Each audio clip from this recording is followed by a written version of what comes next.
It's driving depravity, you don't have no gravity, it's your head just a cavity, that's just a simile, science cannot see, it's pseudo actually. The loss of humanity, groupthink insanity, hell bent on vanity, you gave it for sanity, freedom lost rapidly, you gave up happily. Truth has validity, lies fear scrutiny, objective reality, a global fatality, public pageantry, lacking veracity. Earth, no matter what you do, it measures flat. They don't know how to cope with that. In denial, thinking Earth is fat. It's flat. A loss of ability, degrading utility, a race of futility. You think this is funny? Me, public cannot see. Just stuck like a tree. They call it university, a death slave undoubtedly. Future stolen from the heartbreak travesty. They lie to you and me. It doesn't make you free. Where is your equity, culture, antiquity? The soul in your history, unravel the mystery. Don't be lost at sea. We're all one family.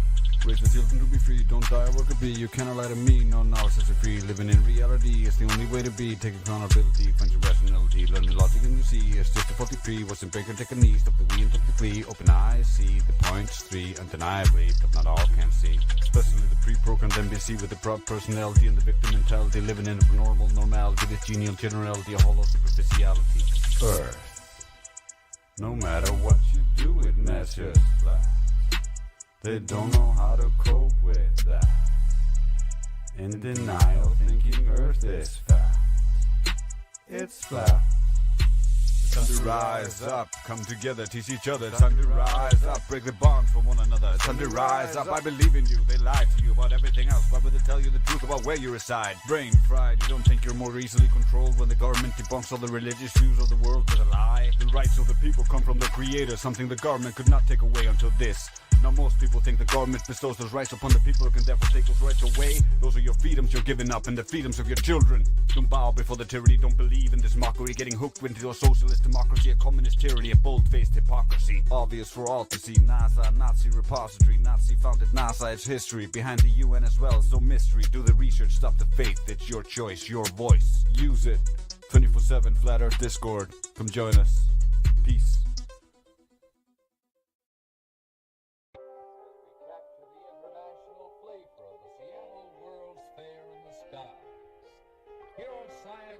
Crossroads that symbolize the international spirit of space, age, tomorrow. Yeah, we're at a crossroads. I'm living in your tomorrow, and it's an international dystopia filled with man's sorrow.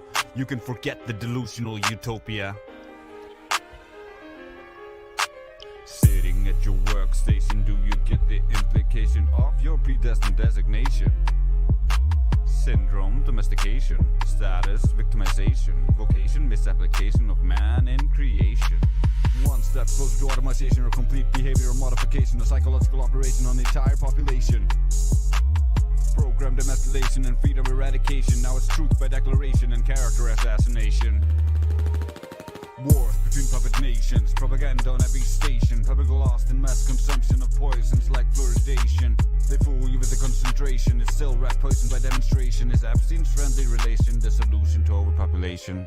With his World Health Organization and the justification, vaccine monetization for a fake infestation, complete dehumanization, medical registration, moral degradation for the elite's preservation. All based in misinterpretation, using the media centralization through the repeated indoctrination and state-sponsored misinformation. It's human experimentation, trauma-based vaccination, isolation and deprivation is not medication. For psyche fragmentation, done in desperation, a fear of humiliation, done with our cooperation, a moral resignation, and controlled publication, a scientific imitation. That's not science, bruh. That's pseudoscience. Bring up child exploitation related by royal blood relations, protected by black law legislation is all an abomination. Protecting its reputation, an aberration, deserving no admiration, leading to your predation. Fixation, inflation, deflation, endless persuasion, familial separation, and economic migration is actually an invasion. Racial segregation, CTR integration, discrimination, guilt by association, all for the acceleration of your damnation. It's just your imagination, but requires your hesitation and moral pervasion. Compliments of the Mason. So welcome to the plantation. Understand the ramification. Through our cooperation, dedication, and determination, you get the qualification. It's time for a re-evaluation, an actual verification, a graduation from animation and manipulation. Work on your cultivation and communication. Share the information with the population about the situation. This will lead to the unification and scientific invigoration through endless inspiration. It's a harmonization of civilization.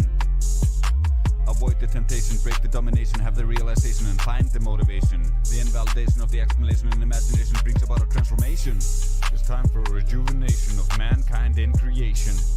This is your invitation for participation in mankind's liberation, man's salvation, a true revelation. Peace.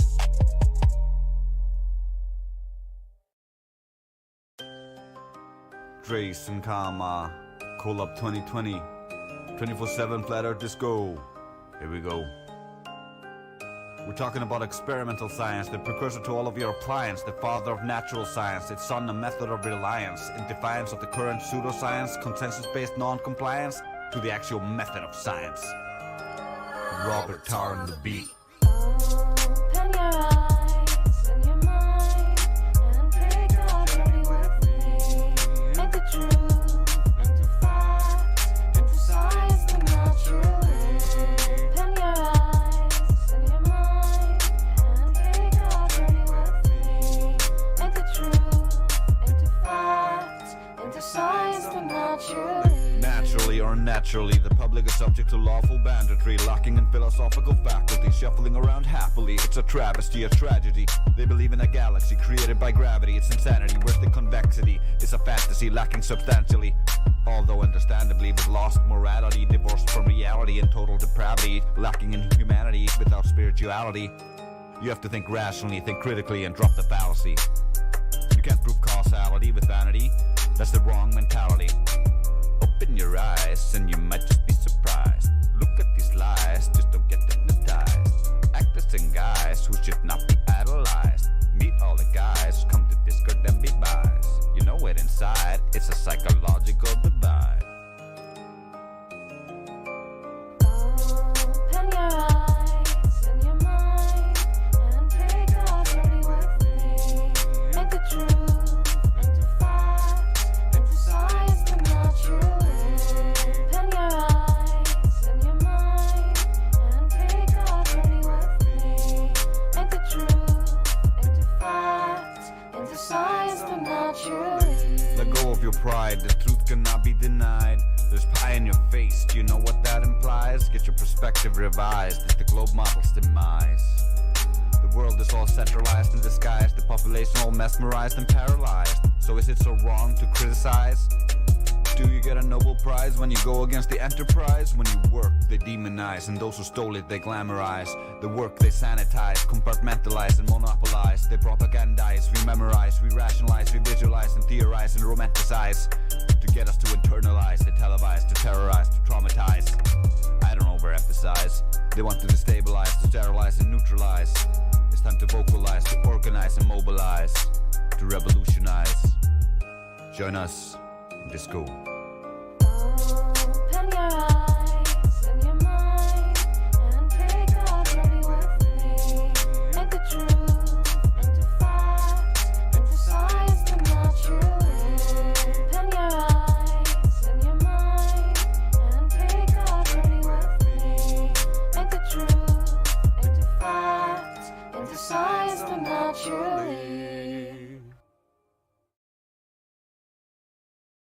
Hey guys, Rob Skiba here. So after I released part 4 of the expanded version of the lecture that I gave at the 2017 Flat Earth International Conference, I realized that there's actually quite a bit more that needs to be said than what I included in that. So you might consider this sort of a part 4A, but I'm going to release this video under the title Flat Earth, Aliens, UFOs, and the War Against God. And this is, again, a modified and extended version of my Testing the Globe lecture.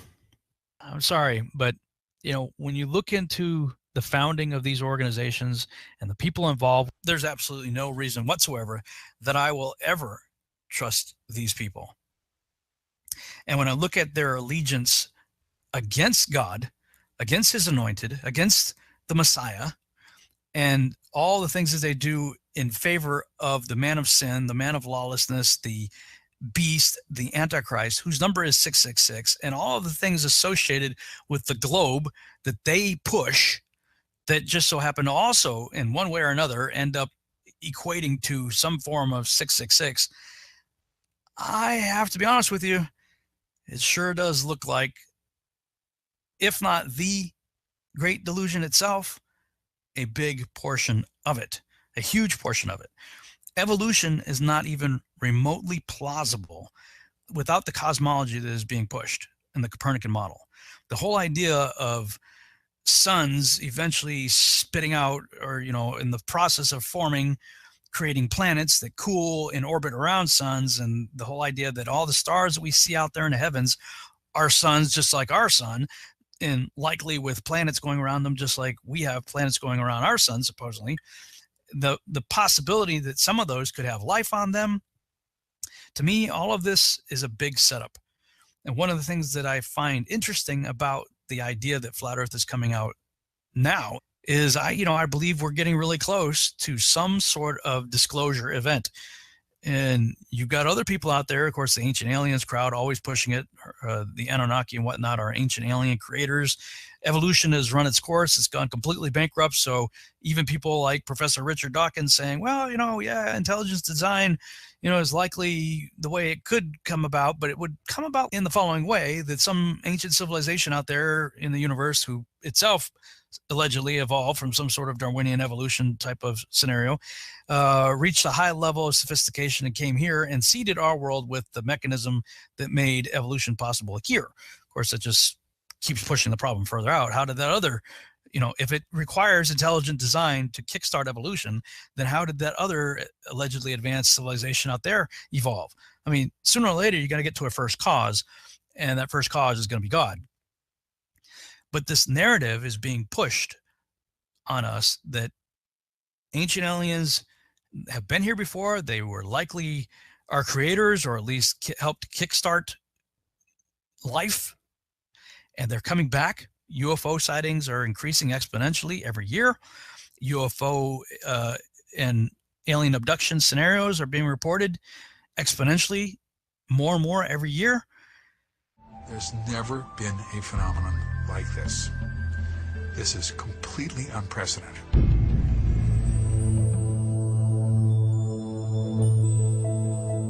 What was happening was that people were talking about this reproductive material. People were having sperm taken, they were having eggs taken.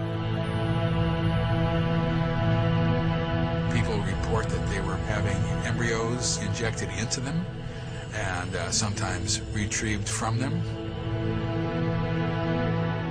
I began to hear accounts of abductees who were taken into a room and their attention would be directed to a screen-like device. And on the screen, there would be a scene of normal human activity. A picnic, kids playing ball, guys standing around a grill, people talking to each other. And they'll hear in their mind, can you tell the difference between you and us?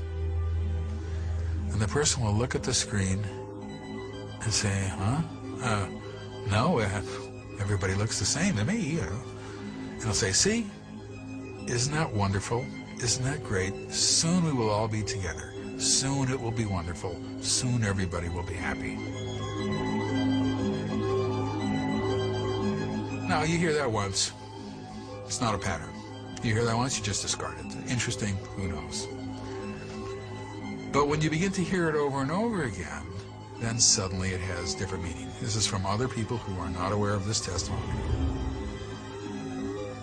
And then I began to understand that what they were telling these abductees, what these beings were telling these abductees, is that ultimately this is an integration program into the society, not with gray aliens most likely, but with these hybrids who look quite human.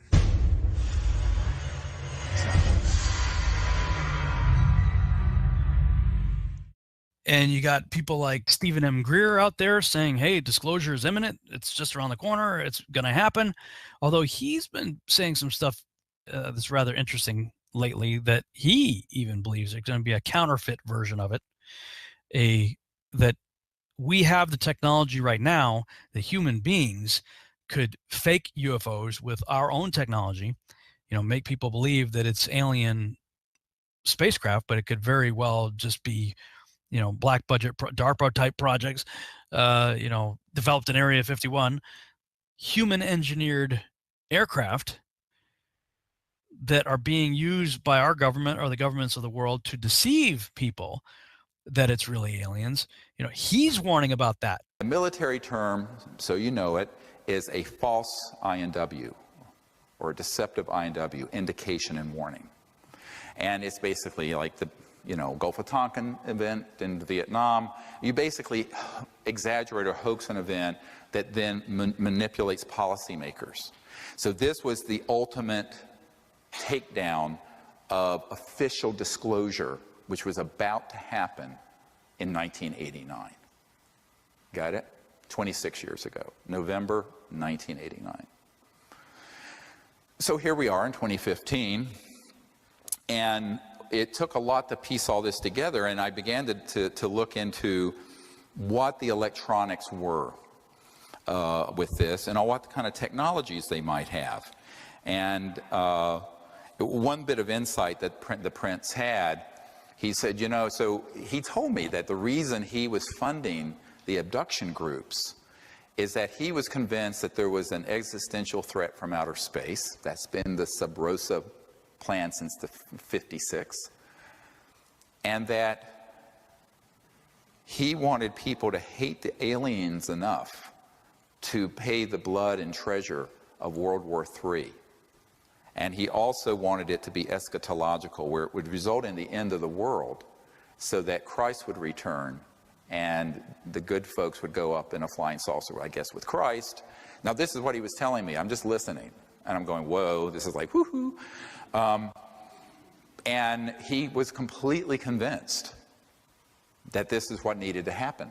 This sort of end of the world eschatology is the study of the end of the world event, and that's why he was putting so much money in and providing so much funding to Mac and David Jacobs and Bud Hopkins and all this. And he told me, he says, I'm going to stop funding John Mack because he's become too positive about contact, and I only want to fund people who are going to put things out there that scare people and make them hate the aliens. He said this. So I went, oh boy. Now this is connecting a dot that all of you better listen to very carefully. It's the last thing you learn today. And that is that there is an overarching agenda that was hatched in the 50s. Remember that psychological warfare document and its value? That was hatched in between 53 and 56 to create the specter of a threat from outer space that does not exist. Wernher von Braun stated on his deathbed, and we have the testimony of his assistant, that and said, they will first have the Cold War, then we decided there would be nations of concern, then global terrorism. We have this testimony from before 9/11. Then that would be followed by threats from outer space. They'll start talking about asteroids and things of this sort, but the ultimate one they're going to play is the alien threat, and it's all a lie, and it's all a hoax. But in order for the lie to work, they have had to create a body of disinformation, false information, and frightening scenarios, and actual events that would be convincing to our policymakers like Reagan, convincing to the average person, and to the UFO public that consumes videos, entertainment consoles, movies, etc. And that has been the 50 to 60 year plan. Don't forget that no less a figure than Douglas MacArthur in his last address to the Congress said World War III will be interplanetary. So they have been wanting to provoke an interplanetary conflict for as long as I've been alive, and I'm no spring chicken. And all right, so this gets into a huge problem of how people consume information and can be manipulated through fear. Because if you look at the roots of human warfare.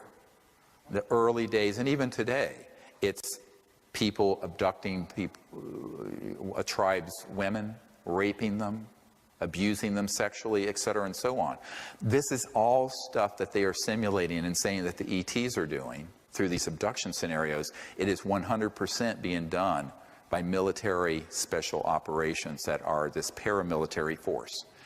And this is the deep end of the pond. Now, when I discovered this back in 1994, now this is 21 years on, I was told by someone in the intelligence community, don't talk about that, because that's what's really dangerous for you. And it's also what will discredit you, and it will also cause them to hate you the most, because you're defanging their whole war plan. The next big war is not terrorism, it's interstellar. And if you expose that it's a hoax, it takes all the steam out of their plan. And I'll stop it there. You can watch the rest of his lecture on this channel right here.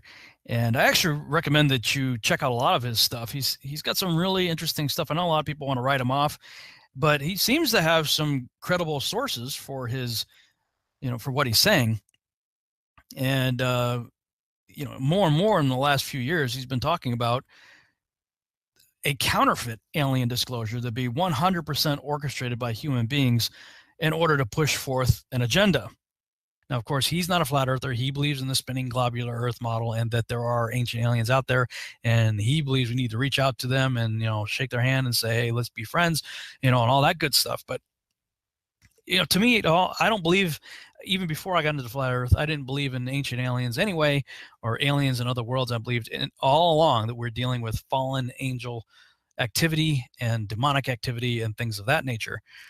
And yet still, we have to acknowledge that we've had constant media bombardment, both in, sort of mainstream news as well as in movies and pop culture and all kinds of stuff, always pushing this alien agenda, people from other worlds out there. And I mean, we've even had U.S. presidents perhaps preparing us in advance for what they may or may not know is coming and setting the stage for all this. I couldn't help at one point in my discussions privately with General Secretary Gorbachev, when you stop to think that we're all God's children wherever we may live in the world, I couldn't help but say to him, just think how easy his task and mine might be in these meetings that we held if suddenly there was a threat to this world from some other species from another planet outside in the universe.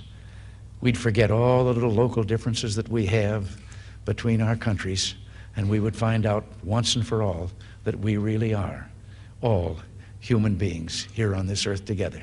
In our obsession with antagonisms of the moment, we often forget how much unites all the members of humanity.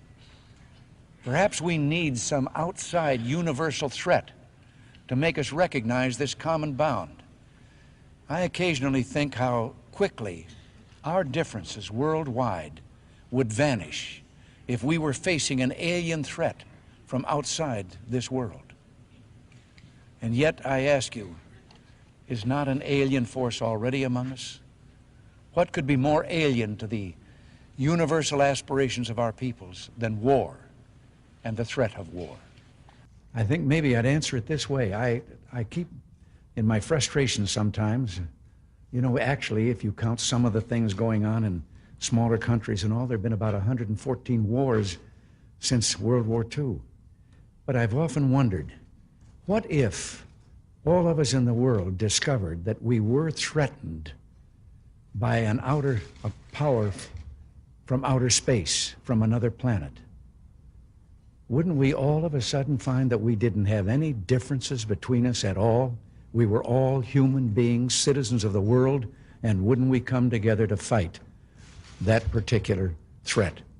We know now we live in an ever-expanding universe. We know that there are billions of stars and planets literally out there, and the universe is getting bigger. We know from our fancy telescopes that just in the last 2 years, more than 20 planets have been identified outside our solar system that seem to be far enough away from their suns and dense enough that they might be able to support some form of life. So it makes it increasingly less likely that we're alone. Oh, you're trying to give me a hint that there are aliens. No, I'm trying to tell you I don't know. Oh. But if we were visited someday, I wouldn't be surprised. I just hope that it's not like Independence Day. Yeah, right. Movie, that it's a conflict. Well, now we have friendly Maybe the only way to unite this incredibly divided world of ours. They're out there. We better think of how all the differences among people on Earth would seem small if we felt threatened by a space invader. That's the whole theory of independence. You're right. So the thing about flat Earth that really intrigues me is it nullifies all of it. If we're in a terrarium, well, there's a creator. And so if there's a creator, then immediately evolution is demolished. And the whole notion of ancient aliens goes out the window too, because everything above us is way closer and way smaller than what we've been taught. So anyway, that's my take on the likelihood that the Copernican spinning heliocentric globular Earth model could very likely be a massively huge part, if not the central part, of the strong delusion written about in Scripture concerning the last days. But if you go back and listen to what Stephen M. Greer was saying, he made reference to the testimony of Dr. Carol Rawson. And, it's important to point out that this interview was done prior to 9/11/2001. Listen to what she has to say. When I was a corporate manager of Fairchild Industries in 1974 through 77, I met the late Dr. Werner von Braun in early 74. At that time, von Braun was dying of cancer, but he assured me that he would live a few more years in order to tell me about the game that was being played, that game being the effort to weaponize space, to control the Earth from space and space itself. Von Braun's purpose in life during the last years of his life, his dying years, was to educate the public and decision makers about why space-based weapons are a dumb, dangerous, destabilizing, too costly, unnecessary, unworkable, undesirable idea. The strategy that Werner von Braun taught me was that first the Russians are going to be considered to be the enemy. In fact, when I met him in 74, they were the enemy, the identified enemy. We were told that they had killer satellites. We were told that they were coming to get us and control us, the dirty commies, that whole story. First, the Russians were the enemy against whom we're going to build space-based weapons. Then terrorists would be identified, and that was soon to follow. We heard a lot about terrorism. Then we were going to identify third world country crazies. We now call them nations of concern. But he said that would be the third enemy against whom we would be needing to build space-based weapons. And the next enemy was asteroids. Now, at this point, he kind of chuckled the first time he said it. Asteroids, against asteroids, we're going to build space-based weapons. So it was funny then. And the funniest one of all was against what he called aliens, extraterrestrials. That would be the final card. And over and over and over, during the 4 years that I knew him and was giving his speeches for him, he would bring up that last card. And remember, Carol, the last card is the alien card. We're going to have to build space-based weapons against aliens. And all of it, he said, is a lie. Well, at the time, I kind of laughed when he said asteroids, and when he said extraterrestrials, I knew I wasn't going to deal with that subject. And now we hear in the news just today, this week, that they've slid in another enemy. Only this time we're going to protect our satellites. In other words, we have to have some reason to spend these trillions, to waste these dollars on a space-based weapon system, and they're all lies. And I will testify before the Congress under oath about everything I have said and more. Thank you. So, I mean, we can take it or leave it. I don't know what to make of this. I certainly don't trust Werner von Braun. This person seems to be a credible person. She's giving a testimony that, I mean, we can only assume is true unless proven otherwise. But what if Werner von Braun at the end of his life was making a confession of sorts and trying to warn her and telling her to tell everybody else, and, perhaps warning others that, look, what's coming, whatever it is that they may have had information or been privy to, is fake. It's a fraud. It's not real as it pertains to, visitations from outer space. I mean, maybe there's a good reason why he had, whoever he left behind after he died, had them put Psalm 19:1 on his tombstone, of all things. And for Wernher von Braun, of all people, right? Psalm 19:1, describing the firmament. It's definitely one of those things that make you go, So I'll go back to some of my concluding remarks that was actually recorded at the conference and share my view on what could be the motivation for all this. Why would they lie? Just my thoughts on this. If it's true that we live on a circular still flat earth set on pillars under a dome within which the sun, moon, and stars were placed on day 4, and modern science is lying to us from the guys that are telling us they're 96% stupid, keep that in mind. And NASA, the company that consistently proves itself to be fraudulent. Okay, so what's the motivation? Why would they lie if that's the case? Well, first, to get people to doubt Yahuwah's word by destroying the very foundation of our Bible, Genesis, specifically the creation account, number 1. 2, set up a new paradigm where God is out and science is in. Evolution removes Yahuwah from the equation. 3, when evolution finally runs its course and becomes utterly bankrupt, introduce the idea of intelligent design, but deny the true designer his due credit and place it rather on ancient aliens. Promote the ancient alien theme as much as possible in all forms of media by perpetuating the concept of Earth as a tiny blue marble orbiting an average sun in an average galaxy among trillions of other galaxies in an ever-expanding universe. With so much potential for life to exist in such a vast expanse, the idea of alien scientists being our creators seems a lot more plausible over time and heavy indoctrination. And 5, the stage is set for our alien creators to return and bestow upon us their miracles, signs, and wonders in order to convince us all the more that all religions are false. We then put our trust in them. Finally, when Christ does return, we are all convinced that he is the enemy and our united world gathers together to make war with him, according to Psalm 2, Revelation 16, and Revelation 19. Since I didn't have time to go over those particular scriptures at the conference, I'll do it here now. Let's have a look at those. The nations of the world intend to go to war with Yeshua. Psalm 2, why do the heathen rage and the people imagine a vain thing? The kings of the earth set themselves and the rulers take counsel together against the Lord and against his anointed, saying, let us break their bands asunder and cast away their cords from us.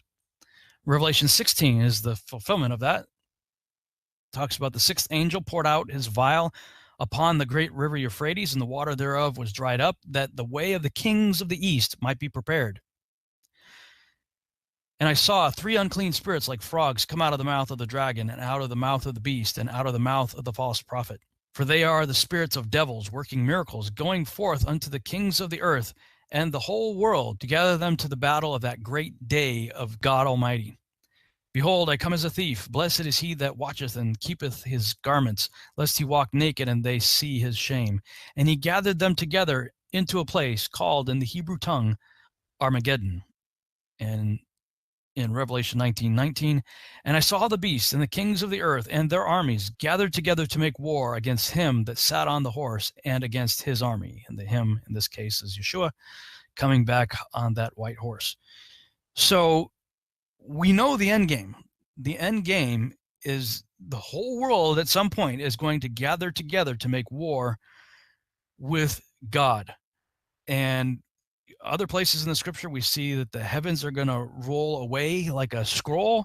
And, I think if we're under this thing called the firmament, when that thing peels back like a great big football stadium and everybody sees what's up there and what's coming, ooh, well, that's when everybody's going to know the true nature of the cosmos, for sure. But,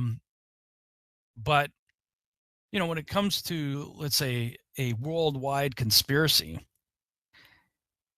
those who are ruling and reigning in this world, the superpowers, behind the scene, the puppet masters, they know with whom they are at war. And so they've got to get the rest of us to help them build the weapons necessary to make war with this being from elsewhere. And I think the big setup right now, as you look at what the presidents have said, if you look at what Stephen M. Greer has said, if you look at what Dr. Carol Rawson said, quoting Werner von Braun.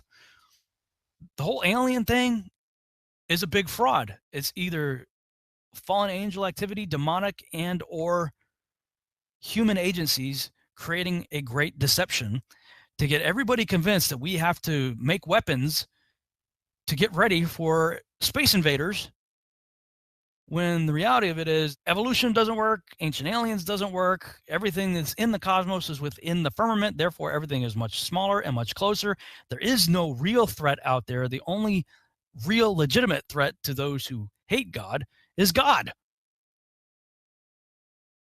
So that forms, at least in my mind, a very plausible motivation for why they would lie about all of this. Thanks so much for watching. I hope you enjoyed this video presentation. If you did, please subscribe to my YouTube channel, like the video, and share it on your favorite social media sites.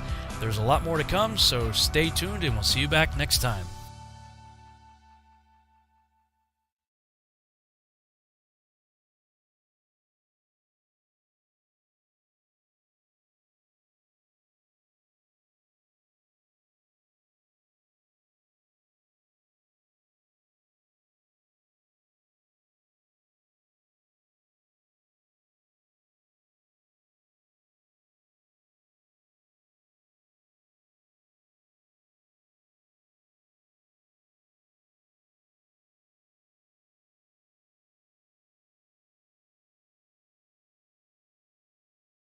We only have one shot at this guy. Okay, a little left. Okay, now factor in the spin. No. God damn it, man. Okay, what direction are we? East, west, north, south, northeast? Factor in everything. We need to know exactly the direction, the spin of the earth, and how to combat it, or else we're gonna miss. There's no spin of the earth. Take the shot, retard. But that would mean Neil deGrasse Tyson is wrong, and you miss every single shot when we do this. If we miss this shot, our location will be blown. We've been here for 4 days shitting in little cans. Tell me the spin of the earth. Like, okay, down to the left 16 inches. No. They saw us. I missed a shot. I guess it was spinning a little faster than I thought. Oh. Globe, Earth, sniper. I can see the mirage. No, that's the target. Must be a mirage. Well, I've done the calculations. 8 inches per mile squared. I wouldn't be able to see him. It's a mirage. I'm not taking the shot. It's him! Like, every sniper just shoots people. That's a fucking mirage, or that means Neil deGrasse Tyson, the bike thief with the answers, is somehow misleading me. Globe, Earth, sniper. Okay, if you factor in the curve. This is clearly a mirage.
Sure, yeah. What brings you to the server? Oh, I was just hanging out on another server where they talked about like being on here, and they said, you know, that the URL or invite, I guess, is just flat Earth without any spaces. So I just punched it in. Yeah. Okay, gotcha. No, what do you understand about the topic? I mean, I haven't really concerned myself with it. You know, I'm if you want to say that, you know, I'm not a flat earther, if that's the correct term. I don't know. But on Sure. the other hand, I find people who are like coming on here, like trying to debate you, whatever, calling you stupid and so on. I find them like to be extremely obnoxious themselves. Very, I don't know, like ignorant. Yeah, that's fair. Sounds very fair. Well, welcome. I went ahead and gave you the VC verified tag. Be aware that there are a handful of rules and expectations, mostly correlating to Discord terms of service. And I'll let you know that this is live streamed. This specific voice chat is live streamed on a handful of platforms, but primarily YouTube. Just be aware of those things and use standard internet discretion. Right. Yeah. You know, the obvious stuff, basically. Yeah, exactly. But yeah, if you have any questions, curiosities on the subject, there's a handful of us that are quite familiar with the topic. And right. I mean, one interesting thing, or like one thing I'd just like to know from you is, you know, I've heard of this concept, you know, what's it called, relative buoyancy or something like that, and I'd just like to, yeah. It's referred to as relative density, but yeah, go ahead. Right. Yeah, I'd just like to know like how that, like how that would work. Like, does that work for you with or without gravitational pull or something? You know. Yeah. So when people use the word gravity, they oftentimes have an idea in mind, and interestingly enough, that idea usually correlates to a very archaic interpretation of up and down and why things go up and down, referred to as the Newtonian gravity model. Are you familiar? Yeah. So like the concept of mass attracting mass, are you aware that that was superseded and actually abandoned a little over 100 years ago? Is that so? It was abandoned for a newer system that you've also more than likely heard of, known as the warping and bending of space-time, the theory of relativity from Einstein. Right. And did you know that that is currently being reformulated and, for all intents and purposes, will ultimately also be abandoned in the current understanding? And by understanding, I'm using that word very loosely. I could call it a narrative. I could call it a story.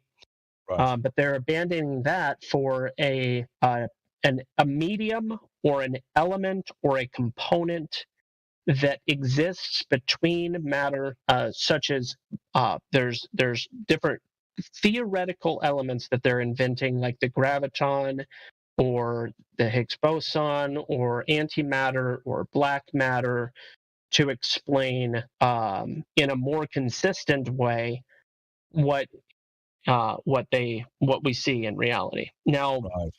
I'm gonna give you a little bit of an analogy. You may have been in a conversation before where somebody just says God for all the answers. Okay. I mean, not really, no.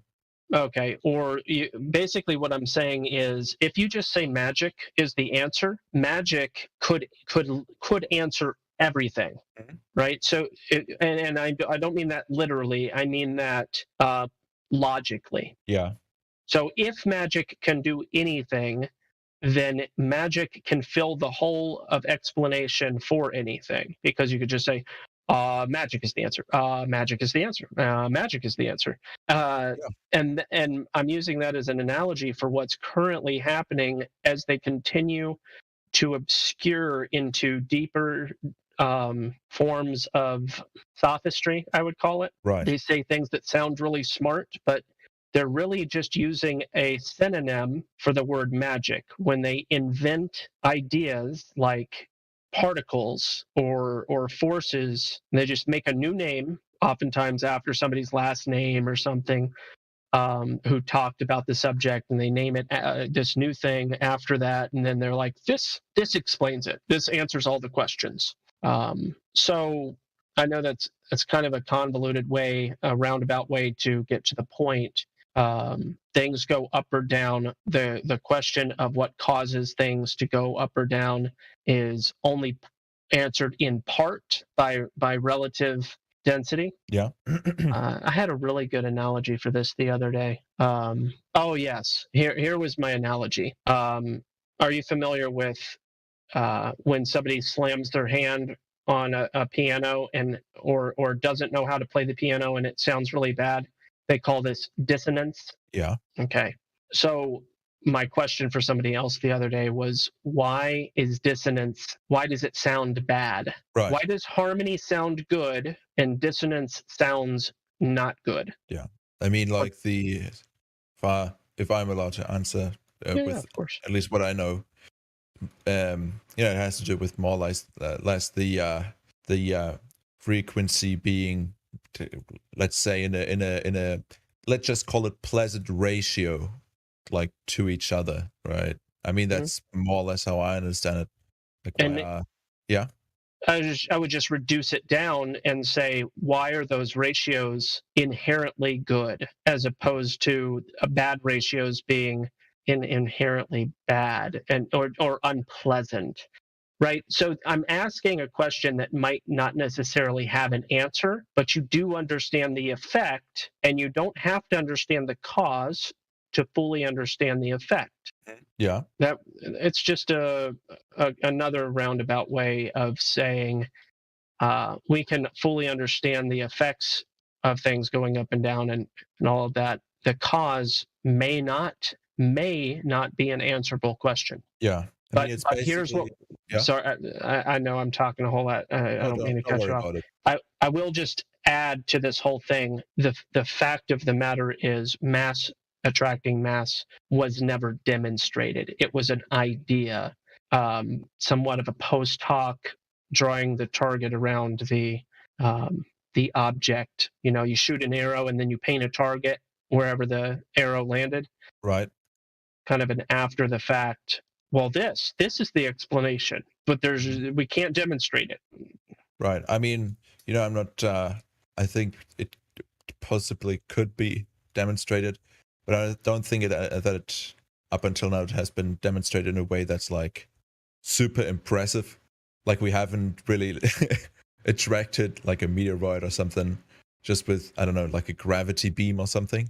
A gravity beam sounds like a really fun device, like in Half-Life 2 and stuff like that, but I'm not aware of that existing in our reality.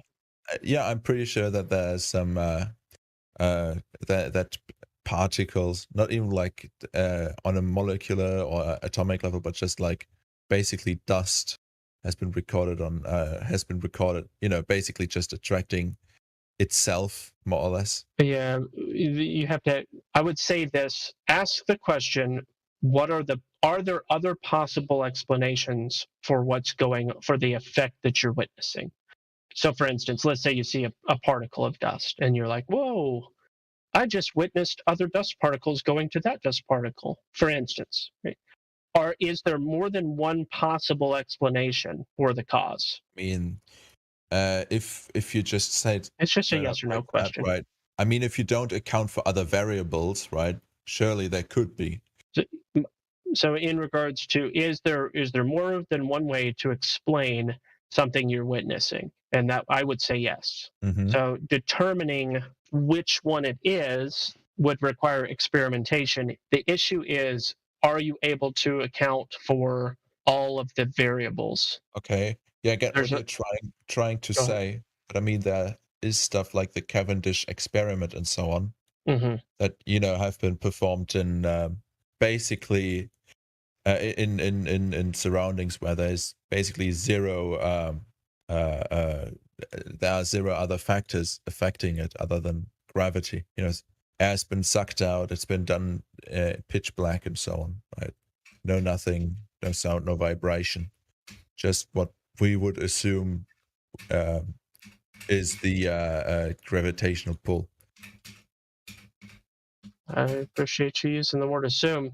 There are very many issues for the Cavendish experiment. Yo, that was a fucking major red herring, bro. Like, and this is why it's like. Are you so hold on, Elijah? Are you addressing our conversation or the live stream debate? Okay. I can't hear you, Elijah. Neither can I. Elijah.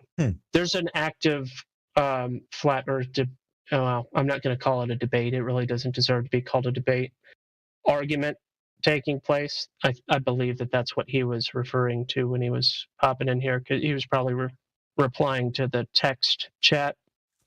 Right. Yeah, there are all these sorts of things that can be pointed to. The most important is there's a claim that there's curvature. Right. That curvature would obstruct your ability to see beyond a certain point. Mm-hmm. And if you see beyond that point, there needs to be a sufficient explanation for why that is. Yeah. And if there's blockage, or if there's an alleged blockage, but then it's not actually blockage, then the blockage is invalidated. Right. I get what you're trying to say, yeah. And that's really the primary. Another aspect of the conversation would be it's impossible to demonstrate gas pressure without a container. Pressure implies pressing. Gas goes in all directions and must be pressing off of a container in order for there to be pressure. Yeah. So we have gas pressure, therefore there must be a container for the gas pressure to exist in the first place. Okay, but don't you think that the container could be more abstract than something that's as solid as glass or metal? If that could be demonstrated, yes. I mean, just to humor it, I would think under the presumption, that gravity functions as, let's just say, is consensus. I will just call it that. I would think that would suffice as a what you call it? As a container? Yeah, exactly. As a container. Sure, I've heard the argument that gravity is the container many times. The issue with that is that demonstratable? Can you demonstrate that in an experiment? Right. I mean, it's kind of like when you it's how do I say this? It's kind of like when like a water droplet surrounds an object or forms at all. I'd assume that it's like more or less something similar. Adhesion? Yeah, I mean, you don't really have to call it adhesion, right? It's more like surface tension. Yeah, right. And you think gravity is the answer for why surface tension exists? No, I think that surface tension exists. I think that, like I said, I'm a complete layman when it comes to physics and so on. I'm not pretending. I'm just thinking that this might apply to gases as well, as they, at least I'd imagine, also have like a surface. I can imagine amazing things myself, and I'm not trying to be rude when I say that. Yeah, I can relate to how powerful our imagination is. The issue is that has not been demonstrated. I am not aware of any demonstration ever where that's the case. Probably like Google that. Let's see. Surface tension gas. It says. I mean, there seems to be some stuff about like the surface tension of gas and so on, but we don't have to like geek out or something like that. Like the complete like opposite of what I want to do. I don't want to like make you read some stupid paper. So you said you found a paper referencing surface tension of gases? Yeah. Yeah, post it. I mean, like I said, I haven't read it. That's okay. Right. It's just something that I found just now. So that's the thing. That is fine. It does say liquid, though. It says gas liquid surface tension. So, I don't know what it will say in like specifically. And I mean, like having, that's you know the types, like the people who will just search something without having a clue of what it actually means that they're like referencing, then taking that as like evidence. Yeah, and I would just say it says liquid too. So if you're going to, I know. I'm just, there's many like results for what I just posted. It's just something that was like the first result. Again, like I'm not here to be a missionary or something, right? Mm-hmm. Right? Because to be quite honest, for the most part, the whole question on what the actual shape of a planet is has little to no effect on my life at all. Because I mean, if it's, let me ask you this question: have you ever? It's kind of a vague question. Just think about it for a moment. Have you ever made a decision based on trust of the individual, based on trust in an individual? I know exactly what you're going down on, like which road you're going down, and I support it 100%, because the main problem I have with the people that, the types that would go here and say something like, I'm going to debate these stupid flat earthers, or something. I'm going to destroy them with, science and logic and stuff like that, is that basically, just without judging any group here, at least for the few first sentences, I think it's much more rational to believe your perception more than, just somebody that you're told to believe, right? Mm-hmm. I think it's much more suitable for most circumstances, right? I mean, in many cases, we would call a person that just believes something which they perceive to be false, but are told to be true, delusional. Yeah. So there are very many people that place a large amount of trust in certain people and or organizations, and inform their decisions based on that degree of trust. If they were to be made fully aware of the lack of honor is not the right word. The lack of justification for that trust. Right. If the untrustworthiness were to be exposed, it may help people make more, apply more critical thinking, and be a little bit more scrutinizing before making certain decisions. I understand there's the phenomenon of cognitive ease, where we tend to make there's certain behaviors that we find ourselves doing quite regularly, and we do them the same way, so we don't really think about them very much. That can be expanded out in a lot of different ways, and I think that there are people, you take a foot forward, a step forward, and you expect the ground to support you. That's a reasonable thing. But if you're, let's say you cross bridges on a regular basis, right? Like wooden bridges that are being made by different people. If you found out that there was this one company that, skips steps, doesn't manufacture bridges properly, and basically is just pretending, it would be important to know that. It's just a loose metaphor. Mm-hmm. But I get what you're trying to say. Yeah, it's many a times, people keep believing what they're believing, even if they're presented with authentic information that that what they believed in previously is false, right? Like they will discard that authentic information in favor of, what they have been believing for quite some time. And that's mostly, that's almost like part of the whole gambler's fallacy thing, simply because they invested so much of their time, effort, and just basically life into believing in a certain thing, even if it's not like actively believing it, as in like that they don't think to themselves, oh, I believe in this and that. They just do passively, right? They will obviously put up at least a bit of resistance when being convinced of something that's contrary to that. So how many long distance observations are you aware of that point to falsifying a radius claim for Earth? Oh, I don't know.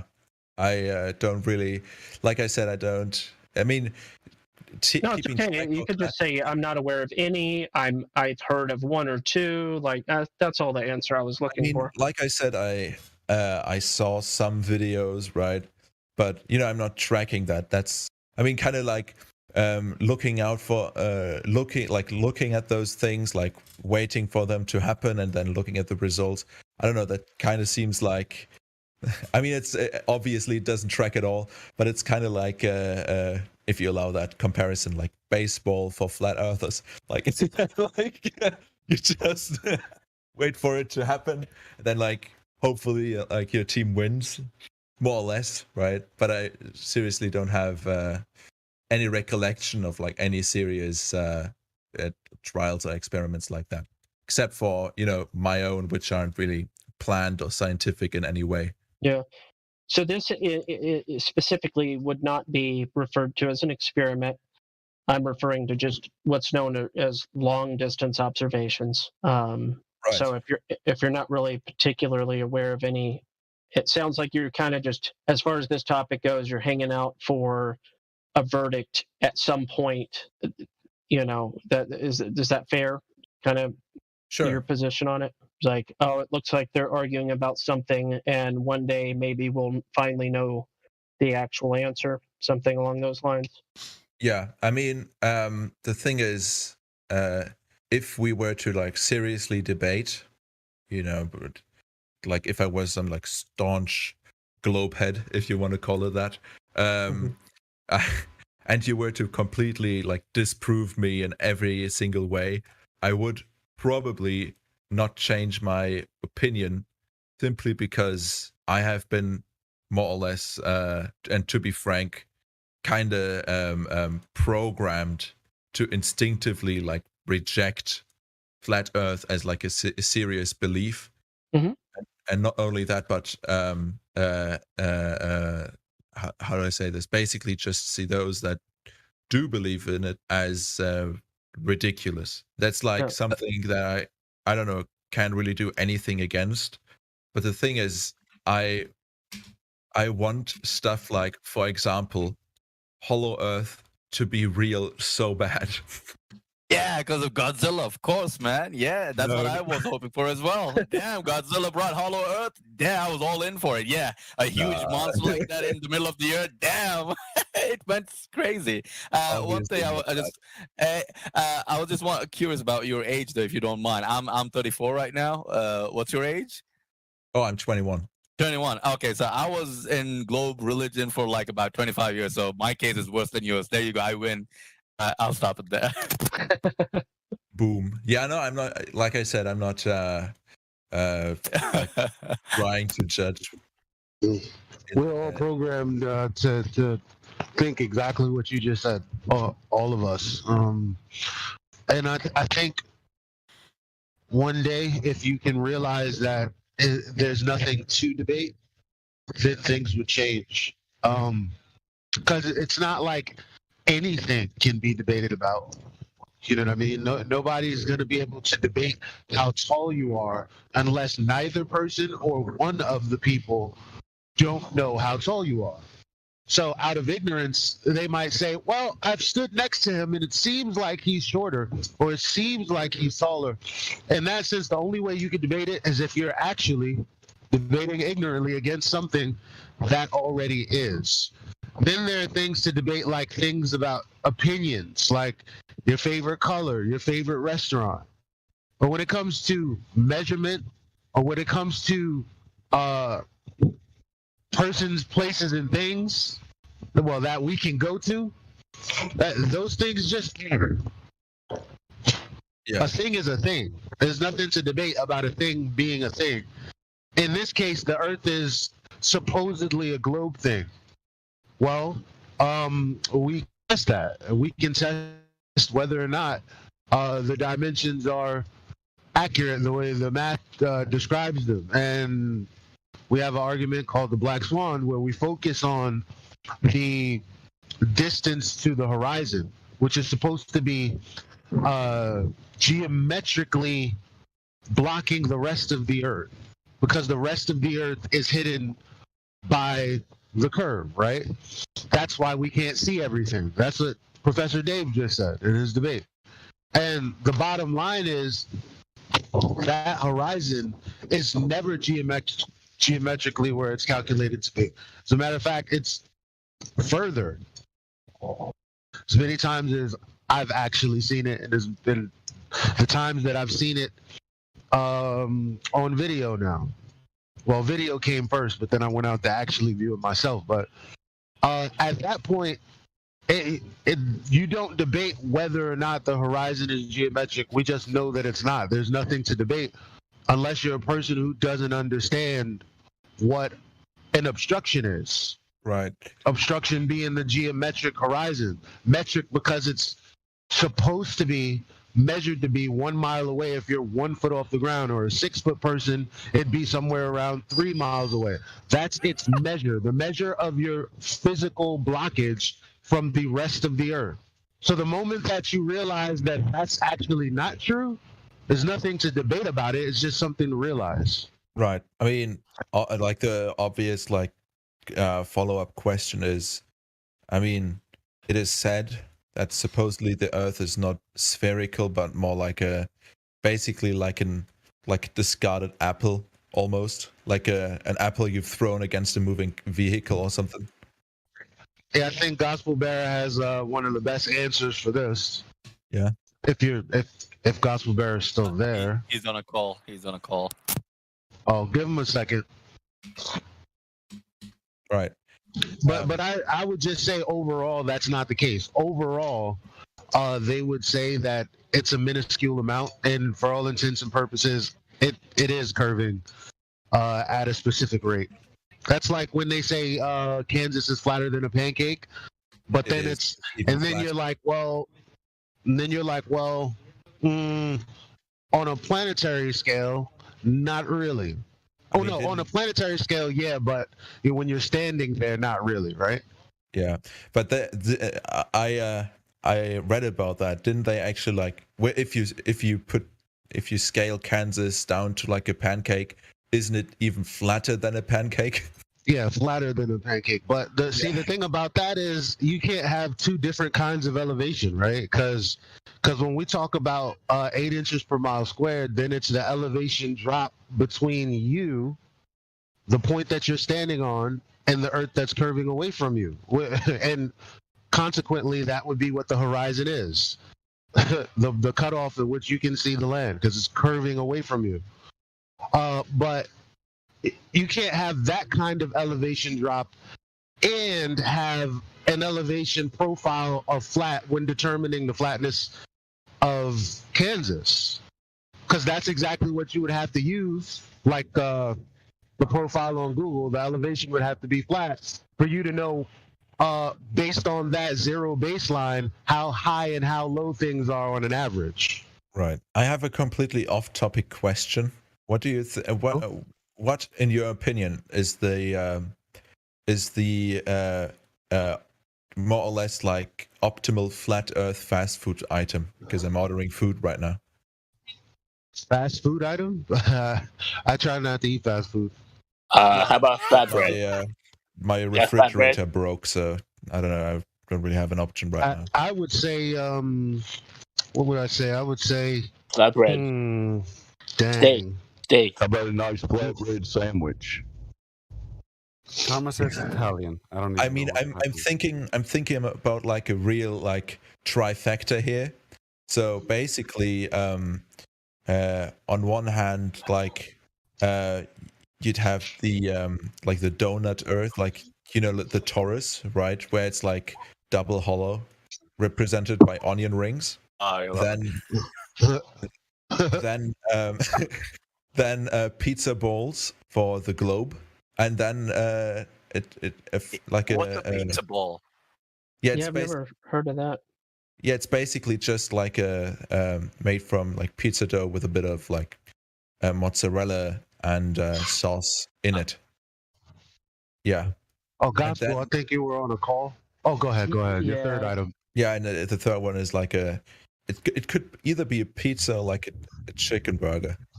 This is what, if you can go somewhere and get an omelet, that's a good quality.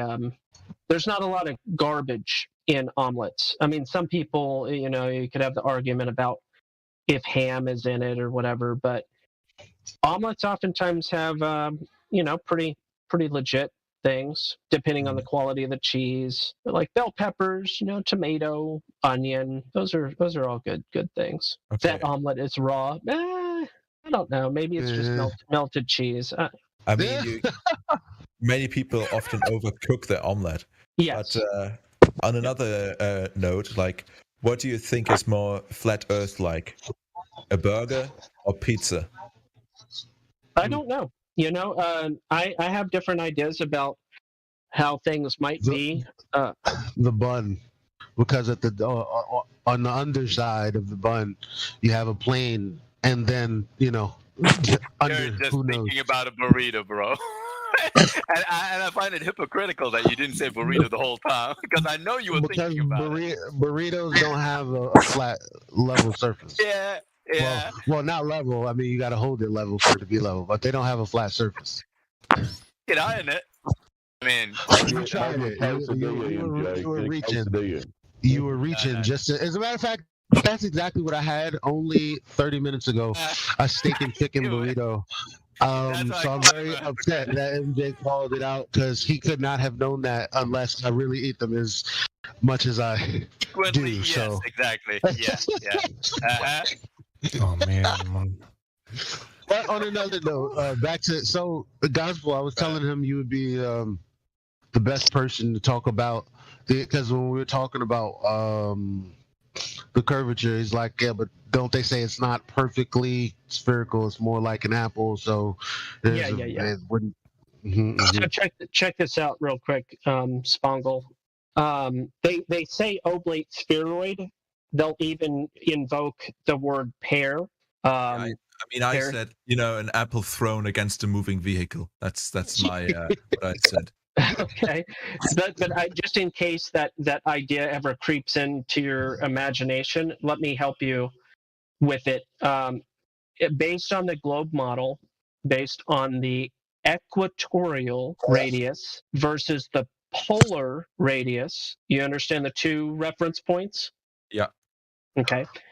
There is a 0.3% difference between those numbers. So again, 0.3% difference between those two numbers. So it is my claim, which I think is a very fair claim, to say that it's extremely disingenuous, and there's probably other words that I could use, like subversive or distracting or red herring, but it's very disingenuous to say oblate spheroid or paroid or any other thing besides an almost perfect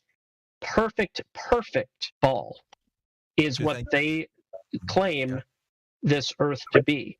So to distract by that and say that it's lumpy this or it's this or that is so inaccurate according to the numbers that they provide.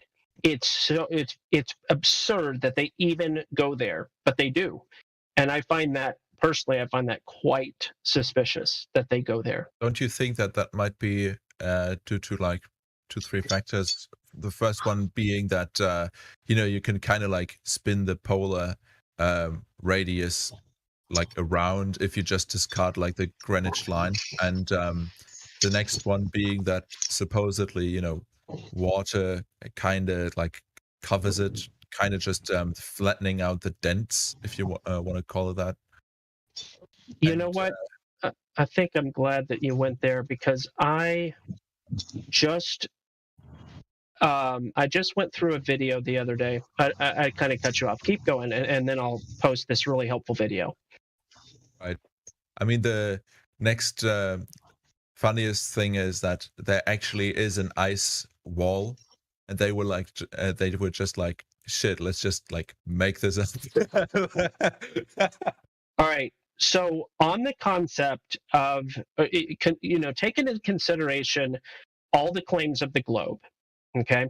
Take into consideration the pathway of the moon. Take all these things into consideration, and then I want you to look at the map in this video. It's also in the thumbnail of the Earth, the tides of the water, okay, and the different, quite apparently spontaneous or incoherent locations where these tides differ.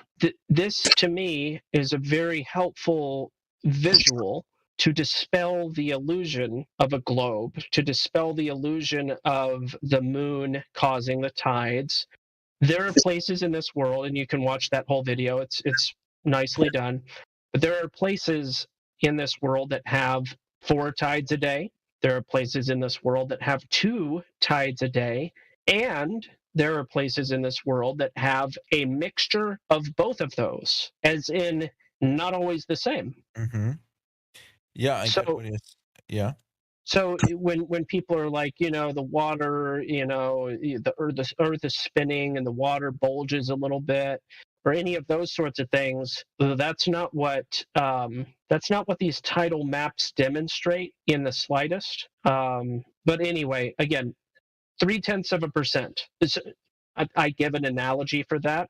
After you shave your face, you have removed. I mean, if you do a really great job, you've removed maybe up to, possibly even more, but probably only up to 99.7% of the hair. Every time I shave, I can shave against the grain. I can use a 1 blade. I can use a 5 blade. I can use an electric. I can use whatever. No matter what I do, if I'm trying to not actually shave my skin off too and just destroy my face with, by scraping the skin in addition to the hair, right? I'm not trying to hurt myself. I can still feel the hair, I rub my hand against the grain. I'm like, yeah, even after a fresh shave. Now with the grain, it's pretty smooth. It's pretty legit, but against the grain, I can still feel a little bit of hair.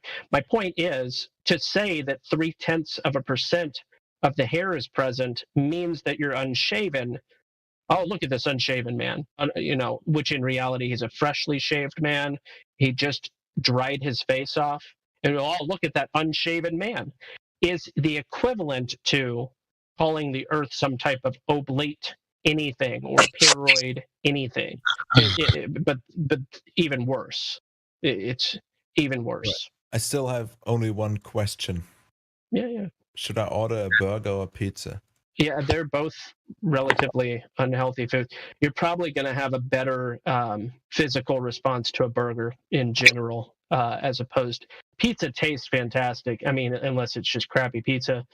But burgers, I think, have a more dynamic nutrition set. Yeah, I mean, that's why the Italians didn't really achieve anything militarily after they became Italy, because how are you supposed to build any muscle with the protein from pizza toppings? How's that supposed to work? That's a funny theory. Yeah. I mean, look, people always rave about the great Italian cuisine, and yet it only consists of dough, tomatoes, and cheese. It can be argued that nearly every continent and almost every culture in the world has a variation of the meat, cheese, bread combination. You can make an extremely long list of foods across the world that have that combination, whether it's lasagna or a burger or pizza or a burrito. The meat, cheese, bread combo is all but universal. I mean, in different proportions.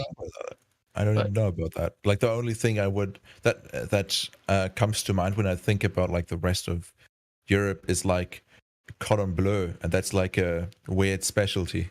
Yeah, I like chicken cordon bleu. Yeah, no, it's fantastic. Yeah, but I mean, this kind of gets me thinking about the French cuisine and how people always say that it's great, but can't even name 3 actual dishes.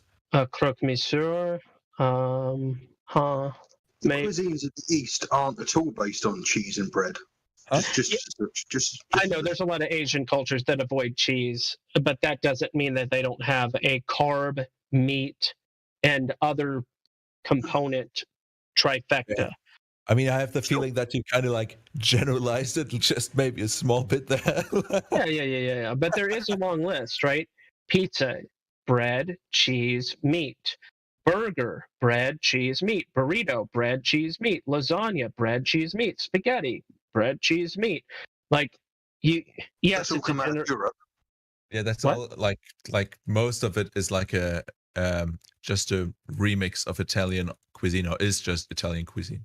Is a burrito? I mean, it kind of is just like Spanish. I mean, like isn't the Mexican cuisine just you take whatever's left over and then wrap it up and put some cheese on it? Like you refry it and put some cheese on it? Thank you, Napalm. It's so accurate, though. Wow. I love Bubba. My favorite. He really was, honestly, an extremely endearing character. Like, whoever wrote that character, and of course the actor just did a fantastic job, but that's one of the most endearing characters that I can remember in film. Yeah. I love Bubba. Yeah. God. Would you believe me that I only ever saw like Forrest Gump in German? Sure. Is that your native tongue? Yeah, it is. Okay, well, yeah, sure. Why not?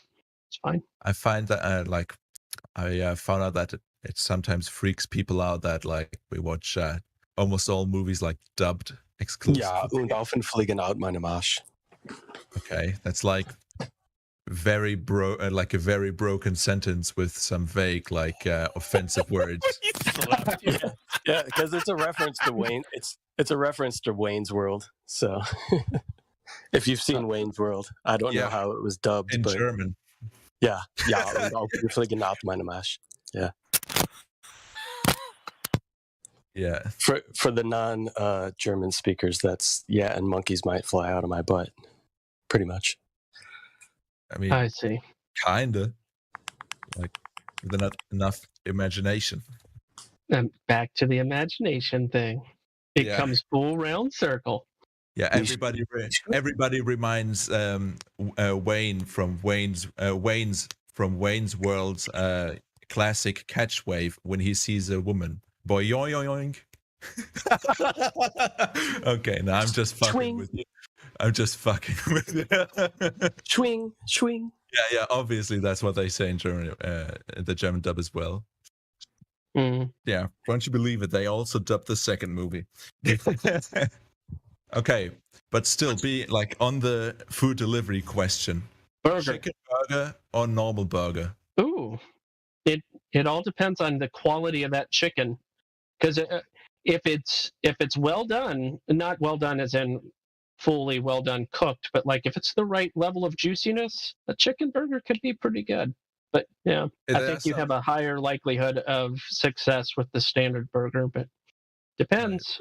I don't know. There are a few like variations on the burger. The Big Burger Basic. I mean, they're all just called big, but they're just like regular. That's a quarter pounder, basically, without cheese. Then the same thing with cheese. Then the Big Burger Western, which is the same thing, but with what I believe is barbecue sauce and bacon and cheese. The Big Burger Tijuana, same thing, but with guacamole, red onions, and Santa Fe sauce. I have no idea what that is. Yeah, do that.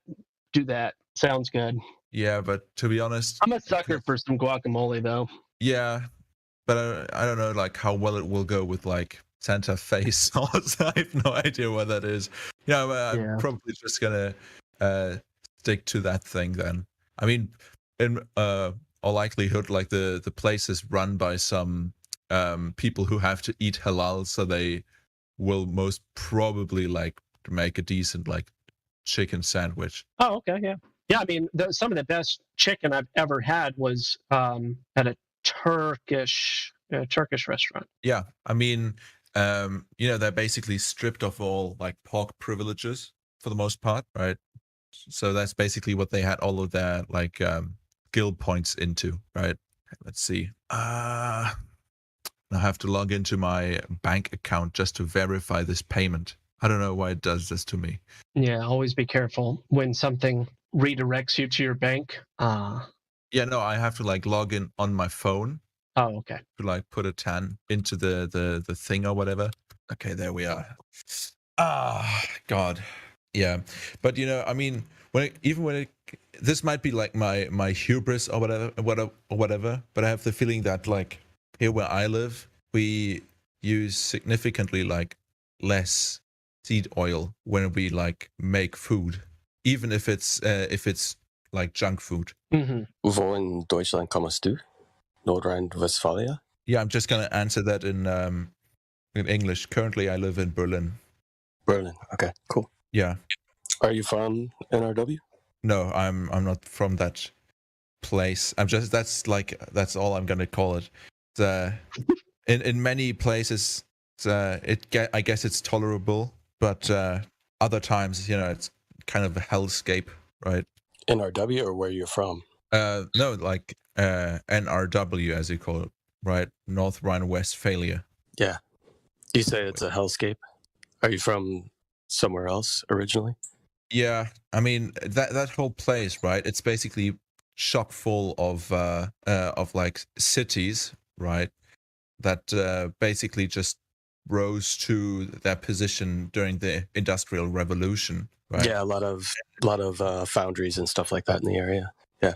Yeah, and that wouldn't be a problem by themselves, right? But then they were, they were basically bombed to hell, and they didn't really like rebuild them right, so they still look kind of like temporary in some ways. Like in Cologne, for example, they've got a lot of heritage, with the cathedral, or I guess like church, or whatever. And I mean, they have Roman ruins, blah, blah, all of this, right? But their inner city really isn't pretty. And that rhymed. So it's true. You're a poet and you didn't even know it. Yeah, God. Now it's time to freestyle. The curse of a person tongues with puns. We knew it. He's been sitting on that bar for a while. Yeah, God. Yeah, that sometimes happens, doesn't it? You're trying to say something, but it's not like there's not like you have to wait for the opportunity. Yeah. Yeah, it feels a bit forced then. Yeah. Lord knows. I've had that situation before. Yeah. And have it. I mean, this is like a weird question because I probably already know the answer. But have any of you ever been to Cologne? Yeah. So I was there for a very short period of time, just like an afternoon. Yeah. I've spent quite a bit of time around like Duisburg, Dusseldorf, Dortmund area. I have a friend who's originally from Oberhausen. Right. Yeah. So, and you only spent your time in that whole area?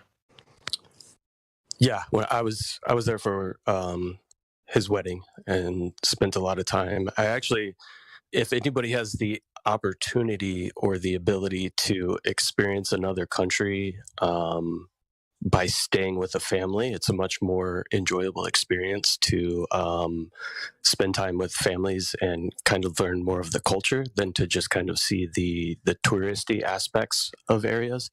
Mm-hmm. And that's what I was able to do with my friend's family, which was really cool. Yeah, I spent 2 weeks in the area. Didn't do a whole lot of tourist stuff. Went to like Kolkum to see the castle and get some wine. And yeah, everything else was just kind of hanging out with family, learning cultures, just the little differences between, American and German culture. So it was really cool. Hey, you went to Kolkum. I mean, you at least went to a place, yeah, kind of worth seeing, right? Yeah. That's a beautiful little town on the river. Mm. Yeah, got a lot like those, in that whole area. But yeah, I don't know. I left my Kolkum sticker out of the picture that I posted. Why? You feared that you'd be doxxed? Nah. But a friend and I met the friend like when I did my semester abroad in Manchester, we actually drove around basically the whole middle and south of Germany for like 2 weeks in my car, and also slept in it. It was loads of fun. I also got to see a lot of areas that I haven't seen before myself. Really is something. Germany's beautiful. And speaking of like the industrial aspect to that area, in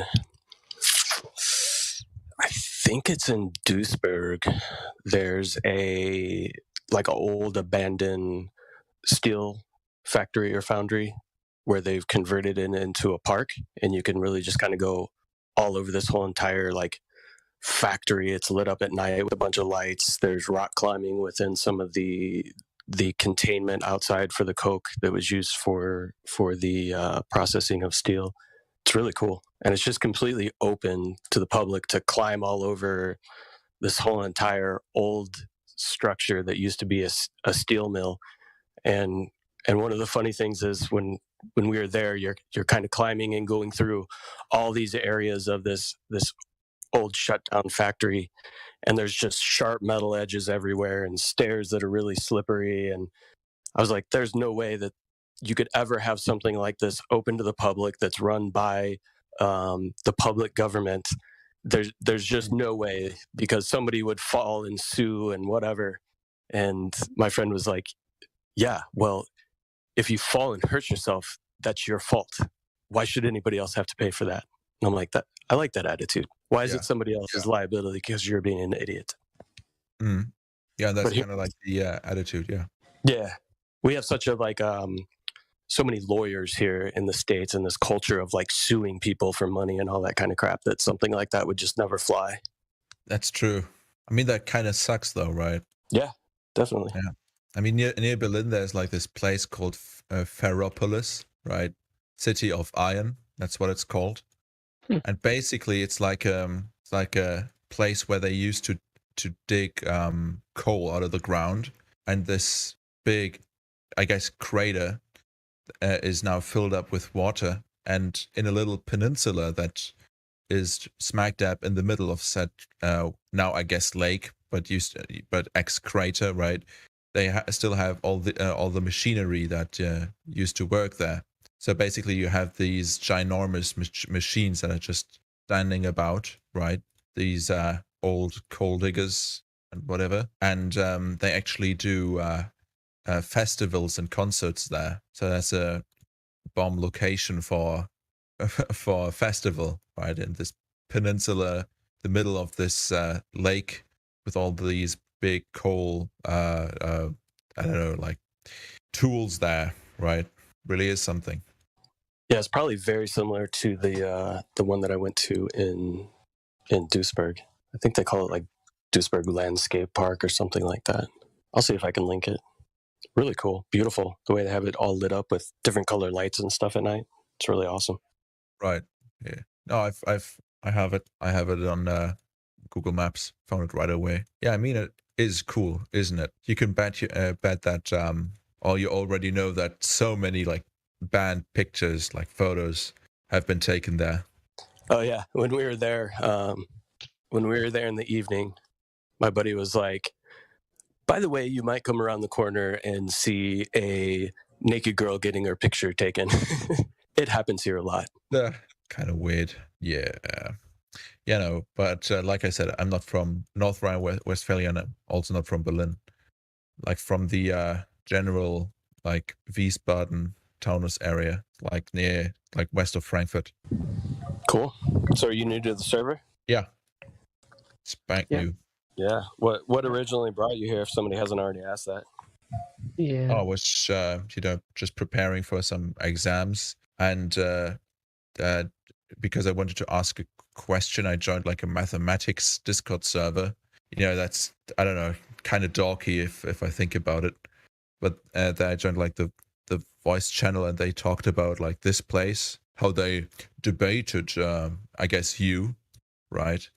And they said that the code to get to the server is just flat Earth without any spaces. Yep. Yeah, that's exactly what I typed in. Cool. So when they were talking about it, and they said they debated what was their kind of overall general attitude about that or like their opinion about that? Well, I guess you can basically sum it up in a single word. That word being smug. That's a good word. As in they were being smug, or the server was being smug to them? Ah, they were being smug. Yeah. Yeah. Was it somebody from this server that was saying to come here and debate that was being smug, or was it somebody that came here to debate that was being smug? The latter. Gotcha.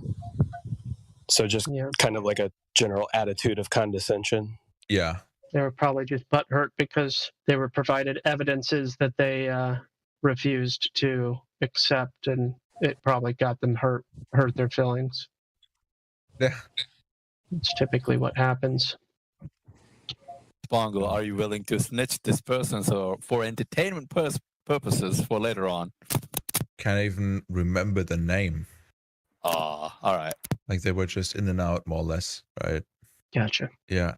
God. Well, we have a mathematics professor that comes here often. He's not a flat earther, but he does regularly visit the server. That's perfect. I need him because I need to cheat on a maths exam. What category of math? Okay. Basically, I've actually successfully done this exam before, but at a different uni. And I switched unis, right? Because I didn't really like my old one anymore. And I wanted to move. And for some reason, they didn't recognize that mathematics course, right? So now they are more or less forcing me to retake Mathematics 1, which is like, I guess, algebra. Mostly, yeah, linear algebra and differential equations and stuff. Why would you need to cheat with that? Because they basically told me, I don't know what it's like in the US, but they make it like extremely pleasurable to like do and also learn mathematics here. Next thing is I've only been told like a week ago that I have to take it because that's how long it took for them to decide on whether or not to accredit it, right? And me thinking that I not only have Mathematics 1 but Mathematics 2 as well completed, right? Or having had completed that in the past, right? Thought that, I won't have to do Mathematics 1. So this may be helpful information to you. I just double checked. The CLEP exam exists in Germany as well. CLEP, College Level Equivalency Program. Hold on. Never mind. Yeah. Also, Whammer, I saw what you wrote into the chat. Yeah, I don't like colleges. I don't know. They don't really exist here. Yeah. I'm curious if there's a CLEP in Germany. So in America, you can be in college and you can take a test for like $85, and if you pass it, you don't have to take that class. Are you familiar with anything like that in Germany? No. Okay. Like it's mandatory. It's called testing out. Yeah. You can test out of mandatory class. It shows that you have the competence, so you don't need to be educated on what you're already competent of. Yeah, I know. Double check. Yeah, I'm getting in touch with my uni again, but seriously, I just want to pass this so I can like carry on and I don't have to like add a semester to my studies. Yeah, for sure. Because it's money too. It's not just time. Yeah, in this case, it's like just a smaller aspect of it, right? Doesn't really destroy you with debt here. Yeah, I got you. Yeah, but oh god, I just remembered. Yeah, I can't post any pictures. Otherwise, I would have posted the very first like page of the script. Ridiculous. For a course to test. Yeah. Yeah, just ask. Is there an exam I can take to test out of a class? The point, the point is, I don't want to take any exam at all because I've already done it. That's and I've got like the module handbook. I've got like my what you call it, like. Well, maybe you can. Why can't you transfer the credits then?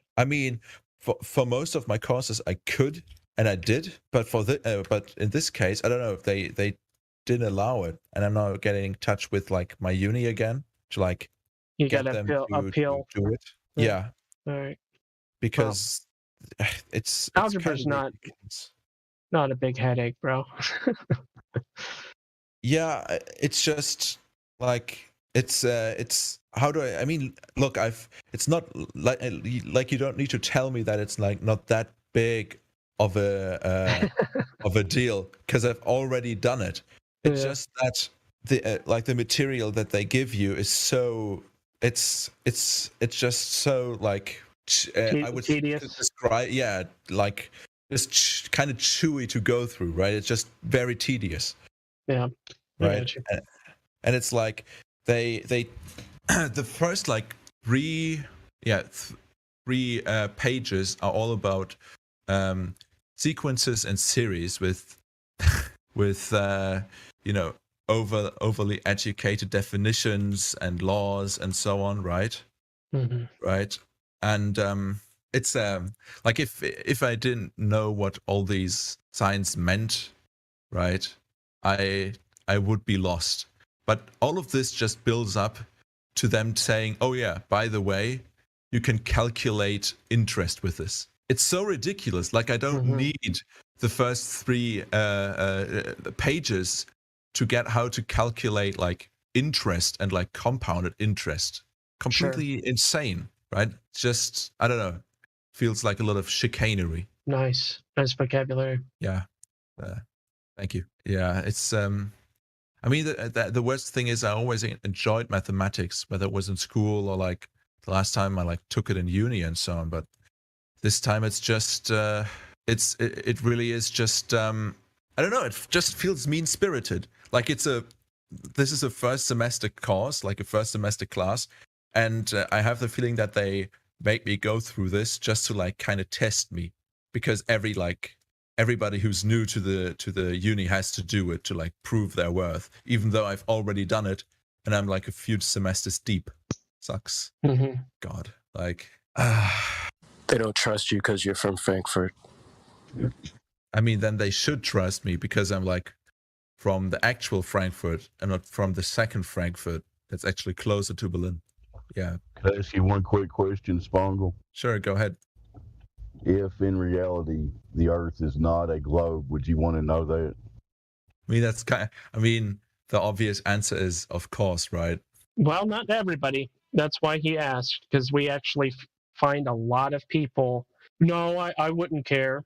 You alluded to that earlier. No, it's not that. What I meant to say, it's just that it's not that I wouldn't want to know. It's just that there are a lot of things that are more like pressing right now for me. That are more like immediately important for me. And that's I can understand that. More about them and like solving all of these tasks before I would get to this. Sure. If you're starving to death, for instance, you got to have a full belly first. If you're gasping for air because you're underwater, you got to come up for air before you address any other, topics or ideas. So, loose connection to Abraham Maslow's hierarchy of needs and all that conceptualization. So you gotta cover the base needs in your life before you start addressing some of these topics, maybe. But I think it's a relevant question. He was just making sure that that you were at least interested in the topic. Yeah, I mean, maybe if I'm like starving in the desert and also like thirsty as all hell, right? Maybe if somebody told me and showed me that the Earth is flat, I would gain like a bit of energy just out of spite, just to like get through this and spread that information. Mm-hmm. Yeah. Oh God, the funny Maslow pyramid, right? I mean, that's kind of a funny marketing concept that I was also taught, but I mean, it's obviously like overtly bullshit, right? I mean, there are enough people who produced artistic things while they're in prison or somehow in danger or not well. Yes, right? I mean, there's level skips. Yeah, you don't need to be fat and like safe and well fed just to like paint or like to write something, right? You could refer to it as a state of mind as well, though. You need to be in the right state of mind in order to access those higher levels, so to speak, I think is the premise. Not necessarily, and everybody's level is subjective as well as far as that thing goes. But anyway, I think Dave was also kind of hinting at trying to bring the conversation back to the topic of the server and the topic of this live stream, where we do try to work through the conversation with folks that either are not aware or are being contentious against the topic, one or the other, where we work on letting people know why the Earth is not a ball. And I had asked you earlier, were you aware of any long distance observations? And the general answer was no, because you hadn't been looking for them, basically, something along those lines, right? Basically, yeah. Yeah. So, does anybody have any geographically relevant long distance observations for that part of the country? Napalm or For anybody? Germany? Sure. Not that I can think of. But I had a question for Spangle. Do you think it's a good foundation for you as a person to understand where you are and possibly who you are? Do you think that's a good foundational knowledge to have? Yeah, I mean, I'm more or less like certain that I know these two things. Can I ask another question that's kind of related? Yeah, go ahead. Because it is important when we ask, do you think it's important to know where you are? But because people assume that they do know where they are, it doesn't really engage the thinker juice the way, you know what I mean? They're just gonna go, yeah, of course it is, and I know where I am, right? So, do you think it would be, if you were actually being deceived and nefarious dealings were going on, yeah, do you think it would be important for you to know if it impacted you personally? Yes. Because you don't know how it impacts you because you don't know what's going on. But if it in fact was true, would you want to know? Yeah. Okay. Sorry. Go ahead, Napalm. Another aspect of the question would be those that are under the impression that the universe exploded and order came from chaos, and that they are complicated rocks, and all these sorts of beliefs that go along with that presupposition, they have a limited capacity for their perspective, and they also have a constraint for how they determine how to make decisions in life with those presuppositions in mind. Mm-hmm. So that, I mean, it's just there's a big difference between that as your presupposition and the concept of creation, intention, design, which implies purpose. Yeah. Big difference between those two. So that in my opinion is the relevance of the question. Okay. And now? You said, and now? Yeah. What we observe, you've got, for instance, you've got the law of causality. You have philosophical ways of addressing this question. But then in addition to just logic, you have our reality, where you can look at the fact that things are level. On average, across the land, it's level. The sea, under the sea floor, it's level. The sea itself is level. The sea level. And you've got all this straight flatness that is in opposition to the narrative that everything exploded and there's just a bunch of Dippin' Dots floating through. I know I'm being facetious, but just a bunch of balls, exploded particles that coalesced, and some didn't. Some did and some didn't. And I mean, it's just a big chasm between those two different ideologies. But they're not just ideologies. It's what we can demonstrate and measure and see in our reality, that the surface of Earth where we live and where we can see and where we can touch and look and measure, it's flat and level. And that implies something very contradictory to the story we've been told, basically. Mm-hmm. Right. Yeah, so coming to an understanding that, you are at the center of the universe, right? That everything kind of revolves around us, and it might not be as far away from us as we've been told, can have some pretty major subconscious or psychological, I don't want to say ramifications, because ramifications would be the current model. But there's certainly a lot of aspects within your life that do change with this understanding. And I say understanding because it's not a belief. It is an understanding of the nature of the world around us. And if you've been told a lie or incorrect information about the very fundamental nature of where you are and who you are, that has some pretty large ramifications to how you act and operate in the world and society as a whole. Do you feel you're of any importance or significance in this universe? I hope I do. You hope you feel? It was kind of a question. Do you feel that you?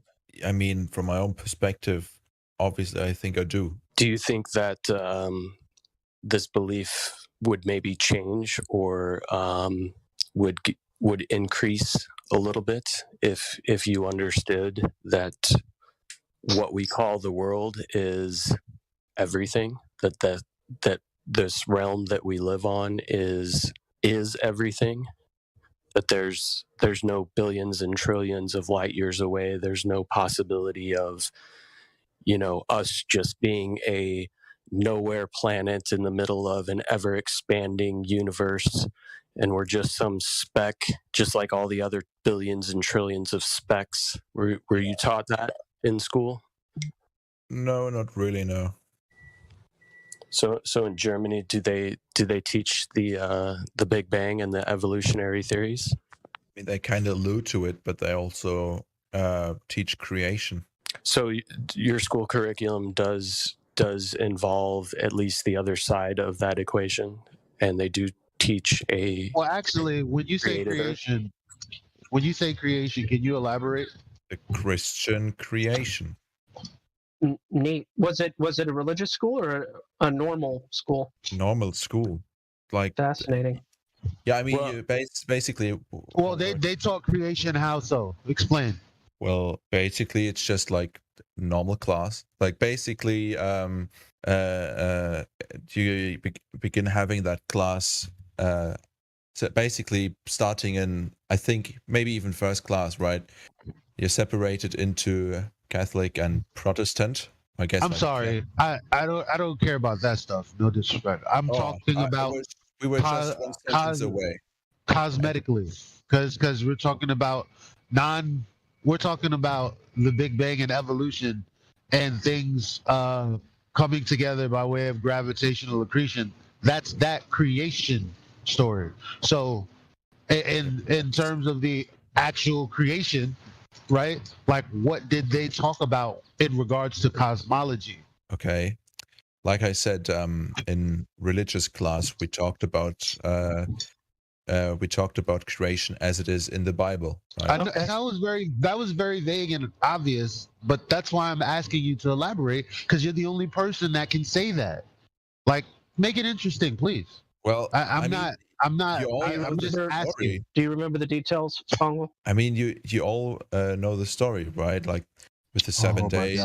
Some better than others. Did they say, God made everything in 6 days? Yes. Okay. So they taught you that, but then they also taught you that did they say believe? Like, what was your conclusion when you were done with that portion? What? Oh, my mic is hot. Sorry, guys. Oh, okay. What was your conclusion, Spangle? Like, when you were all done with that portion of school, were you like, okay, some people believe God made everything, some people believe that nothing exploded and made everything, and these are both beliefs? Or were you like, people used to believe this story about God, and now they know that nothing exploded and created everything? Like, what was your conclusion when you were done with that portion of school? No, we were taught creation as fact. Oh, okay. But what about evolution and Big Bang stuff?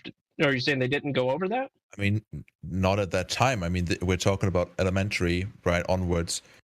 We talked about selective breeding and adaptation, right? And I Okay. guess evolution can be put into that, but it was far removed from, like a lizard turning into an ape or something. Sure. So basically what you're conveying is that indoctrination doesn't start, or did not, at least as far as your experience went, it didn't start at a young age, that aspect of indoctrination. Yeah. I mean, I'm not... That's an atypical experience for Americans. I'm not... Okay, right. I'm not an atheist, if you think that.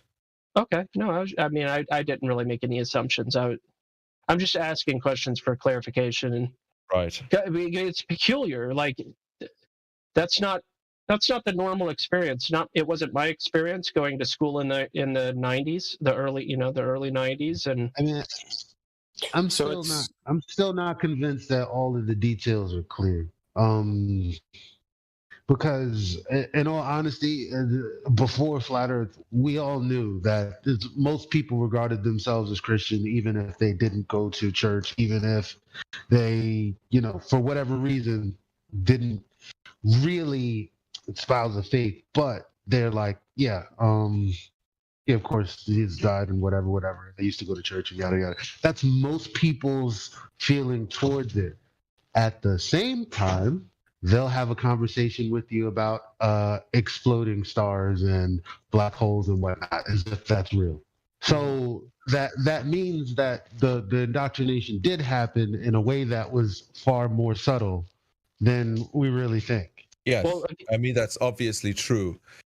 I guess it happens mostly through media and the internet. That's my best guess. Yeah. That's true. Yeah, that's true. Yeah. He's Elijah. I don't know if you heard the part that he's from Germany, and then he's also young 20s. So, so these are all different contexts for differentness. That's fascinating. It seems to me. Sorry. Oh no, you're good. I was interrupting you. It just seems to me that you're suggesting that an 8-year-old in Germany, at least that has or had a similar experience to you, wouldn't be under the impression that of any Big Bang narrative, apart from what they might be getting in cartoons and all the other areas. But as far as from school, you're suggesting that that's actually not part of that early stages of development context. Yeah. Yeah. Now, in this day and age, you'll get it from Cat in the Hat. You'll get it from the Octonauts. You'll get it. You'll get all of those narratives from. Oh, wait a minute.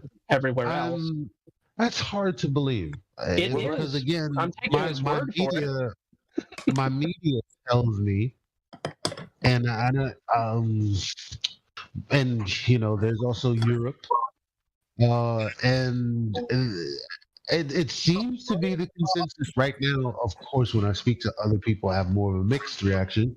It's anecdotal, but generally speaking, from the powers that be, the YouTube channels that I watch, and any other sources of media, people think that the Earth being a globe is universal knowledge, and it can't be universal if there are some countries that are like, nah.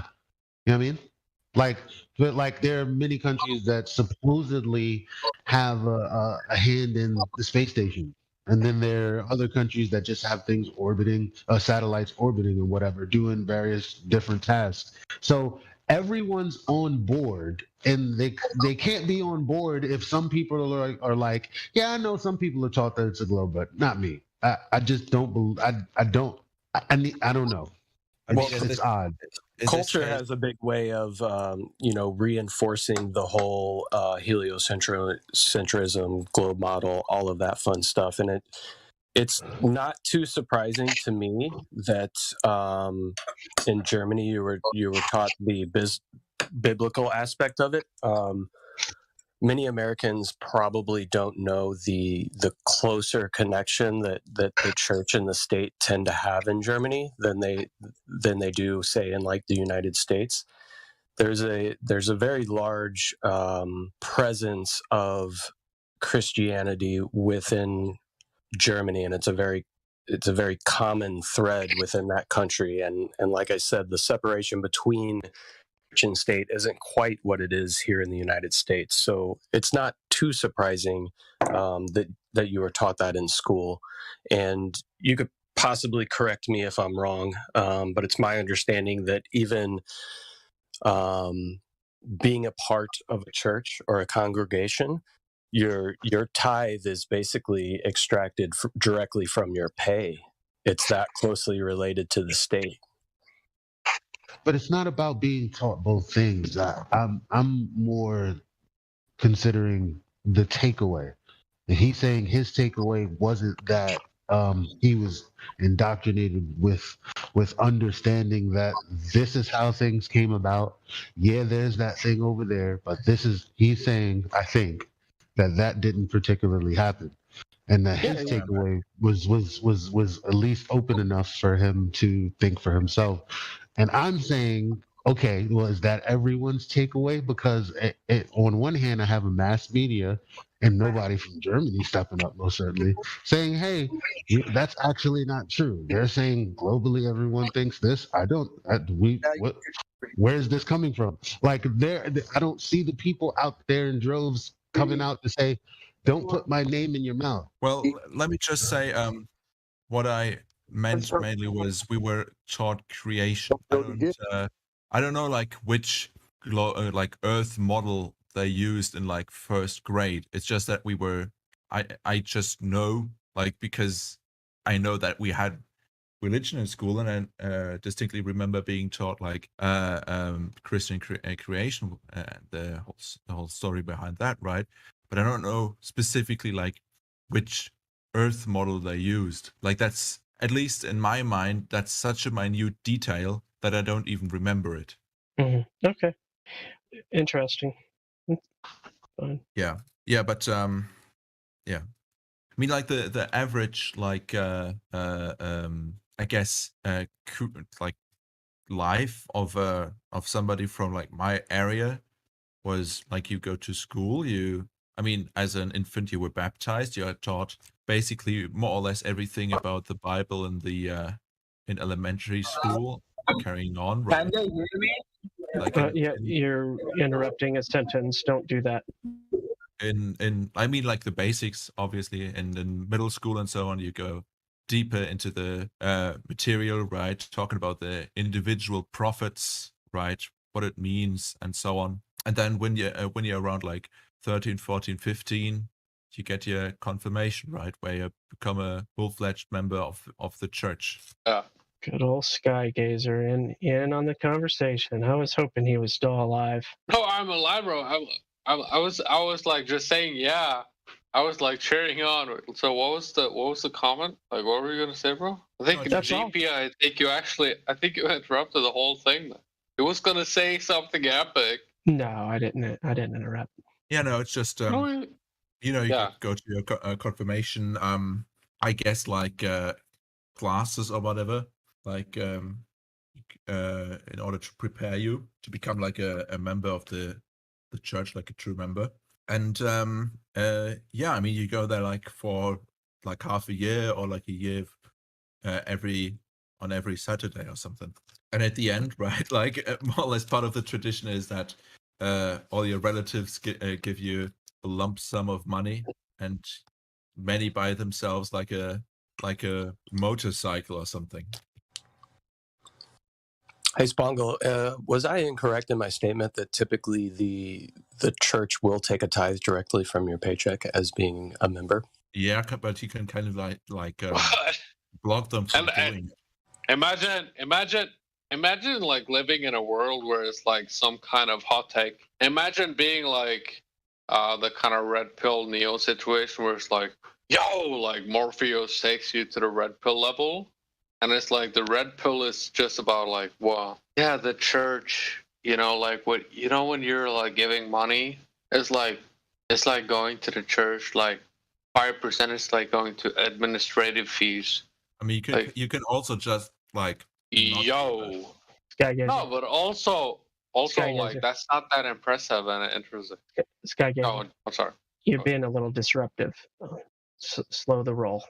I'll slow the roll. That is nothing new, unfortunately, man. It's unfortunate that the last time I heard you was months ago, and someone was telling you to stop being disruptive. So that's just unfortunate. They have really strong beer in Norway. This is what I understand to be true. know about that. So GP, I'm from Norway in Finland. I'm taking your vibes, when I'm the knight on the kind of like semi-dirty not shining armor, just kind of like a semi-muddy armor where it's like, man, this guy needs some shit done, it's kind of like oh, it's just for fun, bro. It's not so big deal, but it's funny. But I love this channel. I love you guys. So let's not make a big deal out of it. You want to be a better man. All right. Just don't interrupt people in the middle of their sentences. That's all. Do you think the Vikings were the first flat earthers? No, I think the first people were the first flat earthers. All right. Yeah, the question would probably better be phrased in like, who are the first globe earthers, right? Because pretty much since time immemorial, the baseline standard of what we observe and what we experience in reality is a flat and stationary Earth. So somebody would have to come in with some compelling, not necessarily evidence, but a very compelling deception that what we see, feel, and experience on a day-to-day basis is actually 180 degrees from what the alleged reality is. Right. I mean, they're all the... Yeah, and Go ahead. Oh, God. So, Spongle, on a go, daily basis, do you would you say it's a true statement that you experience the Earth on a daily basis as flat and stationary, meaning you don't experience a spin and you don't experience any type of curvature? Just on a daily basis. Like if you got knocked in the head and you were in a coma and you woke up tomorrow and you didn't remember anything and there was nobody there. If I got knocked in a coma, bro. No. If I get knocked in a coma, homie. Yeah. Slow your roll, homie. So if you woke up from that coma and nobody had told you anything, you have zero backstory as to the nature of the reality or the shape of the realm in which you're living, how long do you think it would take without any outside influence to come to some sort of idea that you're living on a spinning ball? I don't know. I wouldn't know what the fuck I'm even living on to begin with. Like, I don't think that I would like really think about it. Like I'm thinking to myself in the Bronze Age, for example, right? What was the predominant perspective then? Sorry. I don't mean to interrupt, but there's a lot of people listening. But you are. I'm very sorry. I'm sorry. But can you explain? Like, it's kind of hard to listen to, but can you explain who is talking when he's talking? I'm sorry. Sorry. Who is talking is not you. That's pretty much what's taken place, and we're having a conversation here with Spongle. We have been for quite a while. And if you feel that you have anything of value to contribute based upon the current questions that are being asked, I would say find an opportune time to maybe interject that value. But if you don't experience that, maybe just go ahead and sit on mute. Sorry. But anyways, Spongle, go back to what you're saying regarding the Bronze Age. It would interest me what they would believe the shape of the Earth is, because that could probably be my perspective then as well. If like I had to come up with something by myself. Right, because just on a daily basis, what do you experience the Earth as?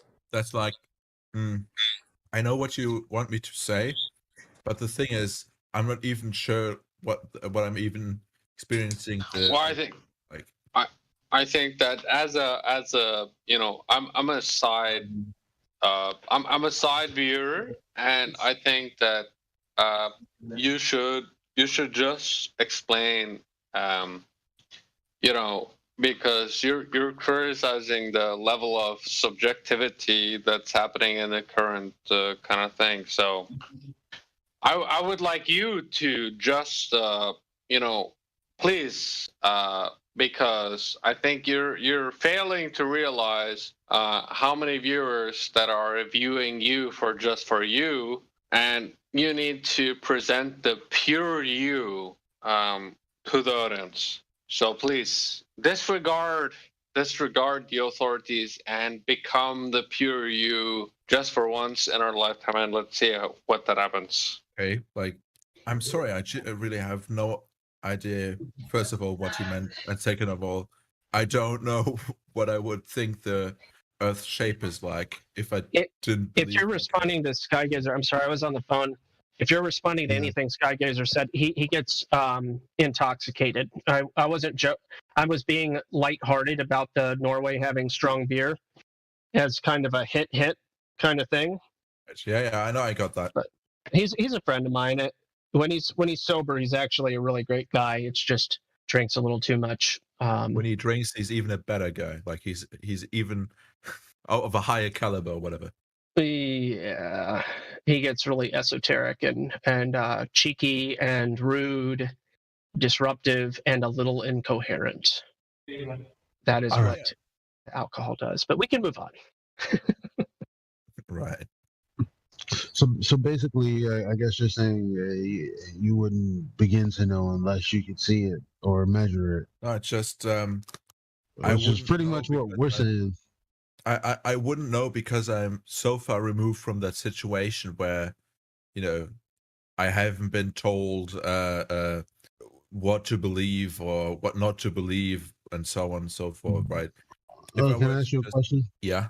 Is measurement about belief? No, but it's like listening to somebody who tells you what they measured believe. Exactly. You would have to believe someone who told you they measured something to be something, right? Like they claim that there's this measurement for this ball, and when we go, where is it? They take us to calculations based on it already being a sphere or presuppositions that would take a circle and then assume it's a sphere, like with Eratosthenes, when you can do the same thing for your kitchen floor if you made the same assumptions. So there's actually no measurement. As a matter of fact, there's supposed to be a measurement, and I spoke about it earlier. The measurement is supposed to be 1.2 times the square root of the observer's height of the feet.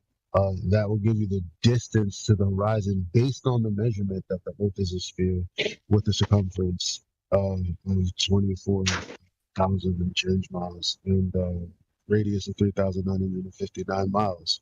So that calculation or formula is a direct result of the supposed measurement.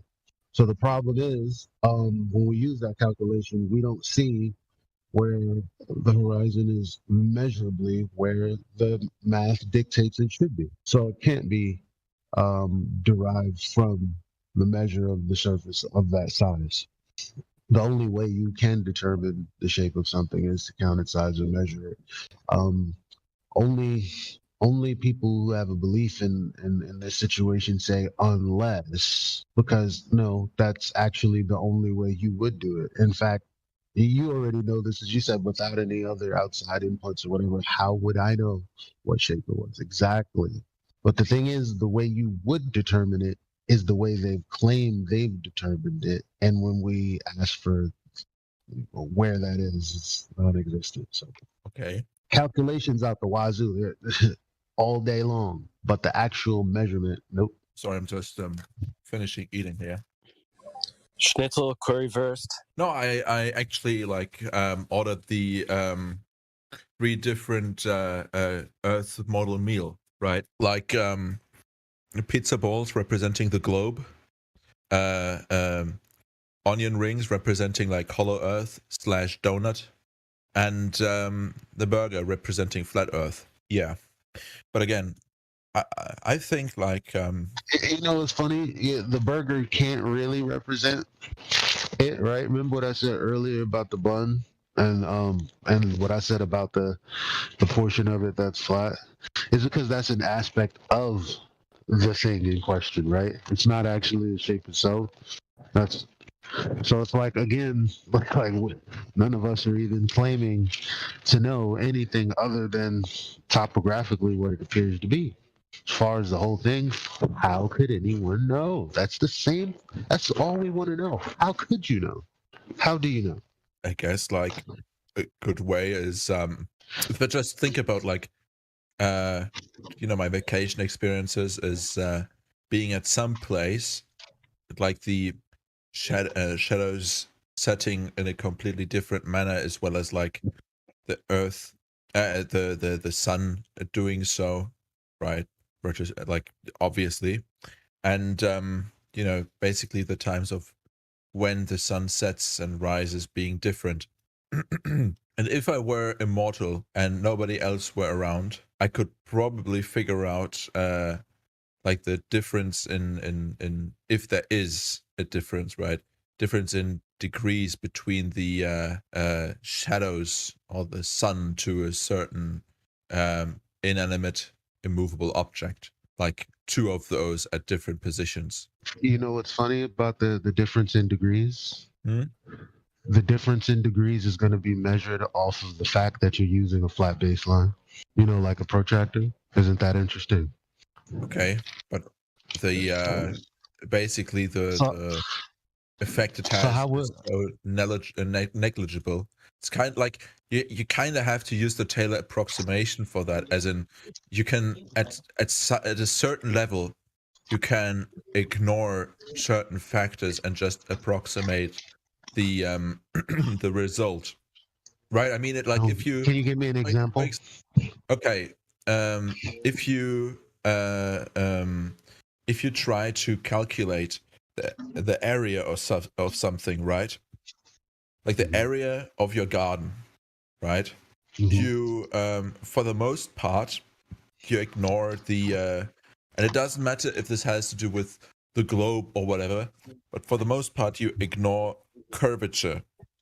You just do square foot by square foot, right? Or like foot times square foot, right?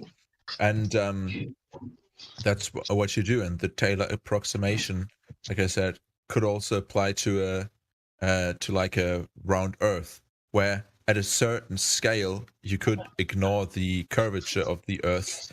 For example, when you're measuring the degrees of a shadow.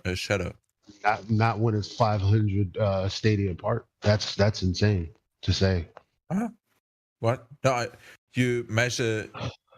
I'm sorry. I was thinking in terms of Eratosthenes, because that's what people usually go to when they talk about measuring the Earth. But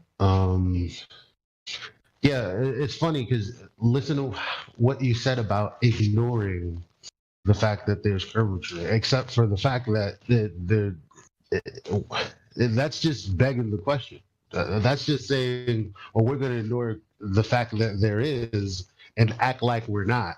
Well, how about you're just doing the latter thing and there is no curvature to take into account. Yeah, Taylor. Oops. Because when I say give an example, you're saying, well, that you're not giving me an example. You're supposing we would be measuring the square, the area, right? And you're supposing if it's curved, we ignore that. I'm asking you to give me that's not okay. That's not an another example. Okay, imagine, right? You let's see. You have like a mound of trash or whatever, like a trash dump, whatever, like a dump that you've basically kind of recycled into it becoming like a large, basically steppe-like patch of grass, right? And even though there is like a slight increase and decrease, like basically you go up a tad bit when you walk in one direction, down if you walk past a certain what would you call it, point, right? if you were to calculate an area on it, you could just, without any real harm to the calculation, ignore the curvature or like the deepness, the slope, whatever. Yeah, the slope of this, right? I mean, also, yeah, I get that. Yeah, but that's also supposing that you're on a hill. Like, I get that. Like, if I'm on a hill and I want to know the length of it, yeah, I get that. What's your point? Yeah, the point is that, you know, like, just because some factors at a certain scope aren't as relevant, and ignoring them because of that doesn't prove that they don't exist. Like, all I'm trying to say. And that response is in relation to what was said. Like, what specifically? Well, I started talking about like the Taylor approximation, how it's like basically you said, well, if you measure like the degrees of a shadow, whatever, blah blah, like they basically use a flat tool against a supposedly round object, this case like Earth. And I said that basically on a certain scale, right, you can ignore certain factors and still achieve a like a more or less. Well, when you were talking about the hill, you weren't talking about it really didn't have anything to do with scale. It had to do with, well, you're measuring from point A to point B on a hill. But when it comes to measuring an angle, you can't do that off a curved surface. Can't do that. Well, you can, but how would that be related? But you can, but it wouldn't be related to the curved surface because the plane would just be extended out in a linear fashion, right? From whatever point that you're measuring. And the problem with that is we're measuring the difference between 2 points. So the baseline must be in the same horizontal frame of reference, which means it's flat. Bruh. I mean, look, how can the Taylor approximation be valid for one thing and then not valid for the same thing? I didn't say what was and what wasn't valid. I was only talking about angles, and in order to apply that to the ground, then the relation would have to be that we're talking about a horizontal plane. That's all I said. If we have like an obelisk that's like what, 7 feet tall or something, I don't think that the curvature, like if you were to assume that the Earth is a globe, right? I don't think that the curvature would have an impact on your measurement of the degree of the shadow and so on. It's just so minuscule that you can just factor it out. Yeah, but that's why I said the distance that Eratosthenes is supposed to be working with, that's not minuscule. Okay, I mean, I was just talking about how I would do it. I don't know about Aristotle. I feel you. I just thought you were. I mean, because when I brought it up, I was specifically thinking about that distance, not like the distance between me and the end of my garage. Okay, I mean, what distance? Like, because locally, everyone assumes it's flat. It's so big that basically, as far as we can experience, it's flat. So that's already flat as a given. Like, so people are already going to say, well, the curvature in that sense is irrelevant. Well, that's not what I'm talking about. I'm talking about 500 Stadium. What? In which case? Between Alexander and Syene, man. Okay. I mean, I haven't referenced that at all. I did, and you began to answer to it. And I'm like, I don't know why you're saying what you're saying. It's not like I'm opposing what you're saying about, how minuscule something is and blah blah. I didn't contend with any of that. You brought that up in response to me bringing up the angle and how it wouldn't work. I mean, I talked about how you could measure the angles of shadows and so on, and I guess you alluded to that. But I didn't really react to that, other with a bit of confusion, I guess. Okay.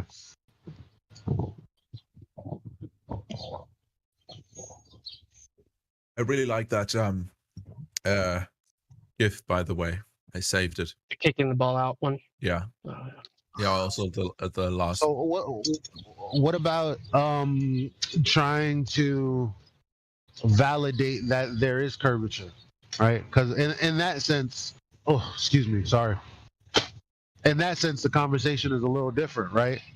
Because we're actually supposed to be getting a value of something rather than saying, well, we don't have a value because it would be too minuscule. We're actually supposed to be finding something.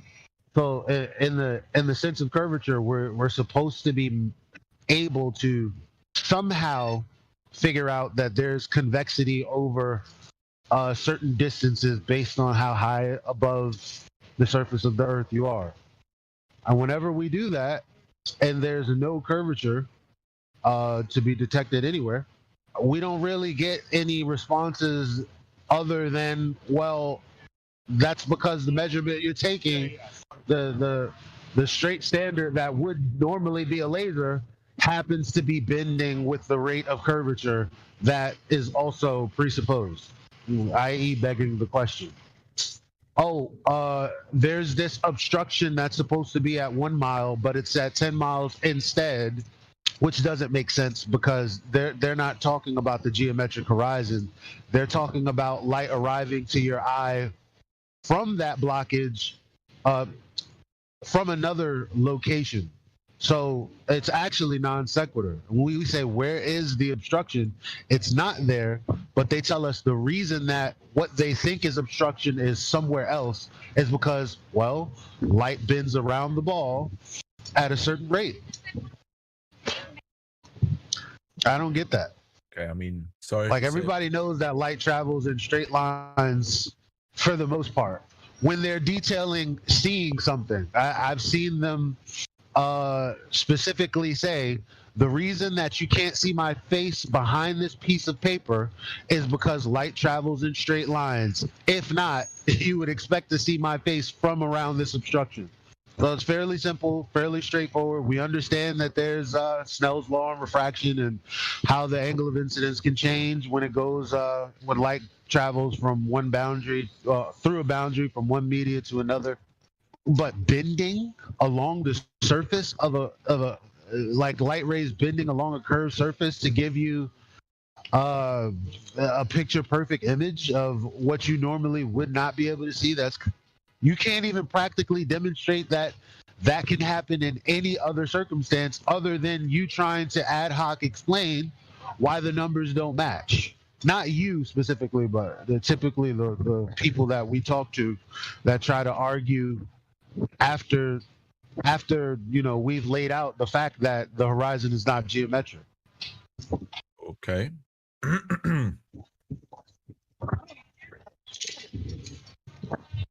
So it's just odd that people either don't want to talk about like actual direct measurement, because they pretty much say, well, you can't really do that. That's not really possible. But prior to 2 years ago, that's exactly what they did to try to disprove flat earthers. CFI investigators were powered by National Geographic, and they went out to the beach with some flat earthers. They put the camera as close to the water level as possible at 1 foot. The guy says that means that the horizon, the visible horizon, would be about 1.2 miles away, which means he's going off of the same formula we're going off of. And the boat goes out into the distance, and he's in the video, he's detailing how the stripes of the boat are disappearing because of the horizon. But in the video, and during the entire time he's talking, you can see that the horizon is behind the boat. So I don't understand what's hard for people to just accept what is. Clearly that was a huge faux pas on their part, and they didn't even realize it. And then when we pointed out to people, they just go, what about other pictures from NASA? Okay. Did you get the part where he was saying the horizon they claim to block something is actually behind The thing that they're claiming to be doing the blocking? Not really, no. Okay.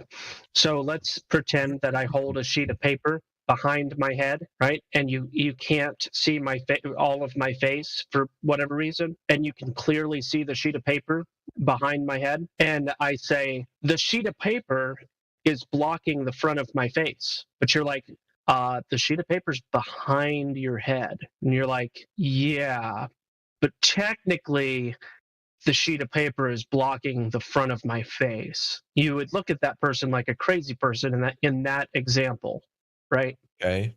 So what's the connection here? The connection is that's what they're doing with the horizon. The thing in the middle, the object to be analyzed, a boat, an oil rig, whatever, can be seen, but also maybe there's like something going on with it. But the horizon is behind it, but the horizon is the object or the thing being claimed to be doing the obstruction, but it's behind it. So the claim that the horizon is doing the blocking or the obscuring or occulting or whatever, you know what I'm saying? I got a Discord phone call, so. If it sounds confusing, it's because that's exactly. See, there's globe Earth rhetoric, and then there's anti-flat earthers that try to come out and rework and rejigger what has actually been claimed simply because we're pointing out contradictions and fallacies. Oh, there's a fallacy here. Oh, the reason for that is this. But no accredited university is on record for saying the things that some of these anti-flat earthers would say, just to challenge the fact that we're questioning something that we've come across that's supposed to be a fact but just isn't. Okay, again, like I wasn't really confused by it. I'm just trying to look at a few pictures to confirm what I think it means. What do you mean? Like, I know what it means more or less, right? Like, piece of paper behind my head, it's obstructing my face or something. But so that's an idea that was proposed, right? It's like, imagine this, right? So you get that. Now, instead of saying, well, this is true, let me say, imagine that the horizon is 1.2 times the square root of the observer's height in feet, due to the fact that the Earth is a sphere with a radius of 3,959 miles. Therefore, when I'm looking out into the distance and I'm looking at something that I know is marked to be, say, for instance, 6 miles or 9 miles, and then I see the horizon that's supposed to be at 1.2 miles away based on the formula, but that horizon is actually beyond 10 miles, that is how this imagining is analogous to Gospel Bearers imagining. It's the exact same scenario. Here, I put a GIF in the chat. So just the first oil rig, okay? They're going to tell you that there's a portion of that oil rig that you can't see the bottom of. And the claim is that the reason you can't see the bottom of it is because the horizon or the geometric, the curve, right, is blocking even the first oil rig. Okay. You follow so far? Yeah.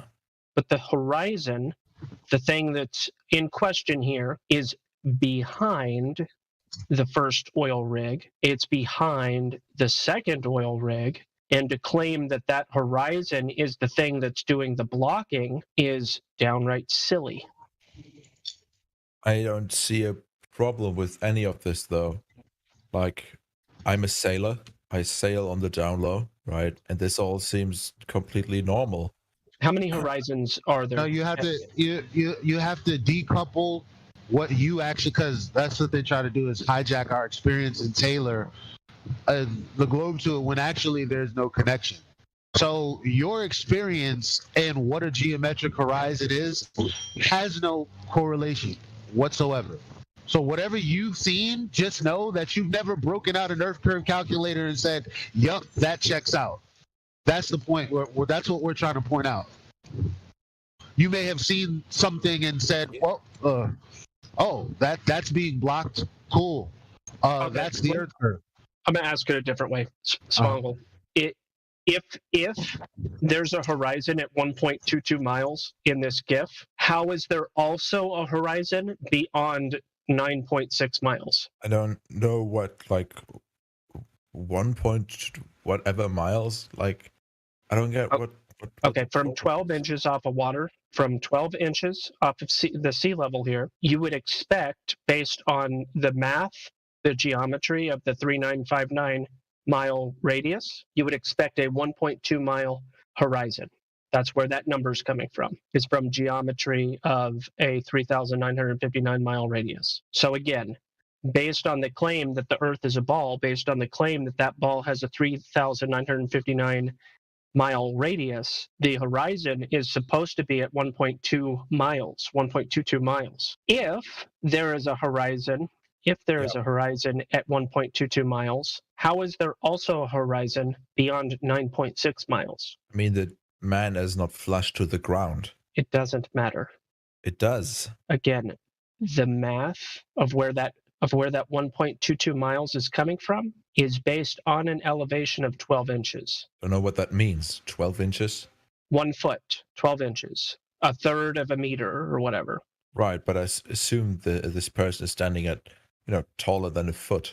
No, the camera is physically 12 inches higher than the water level. Okay, so what? I mean, I've seen this so many times when I was sailing.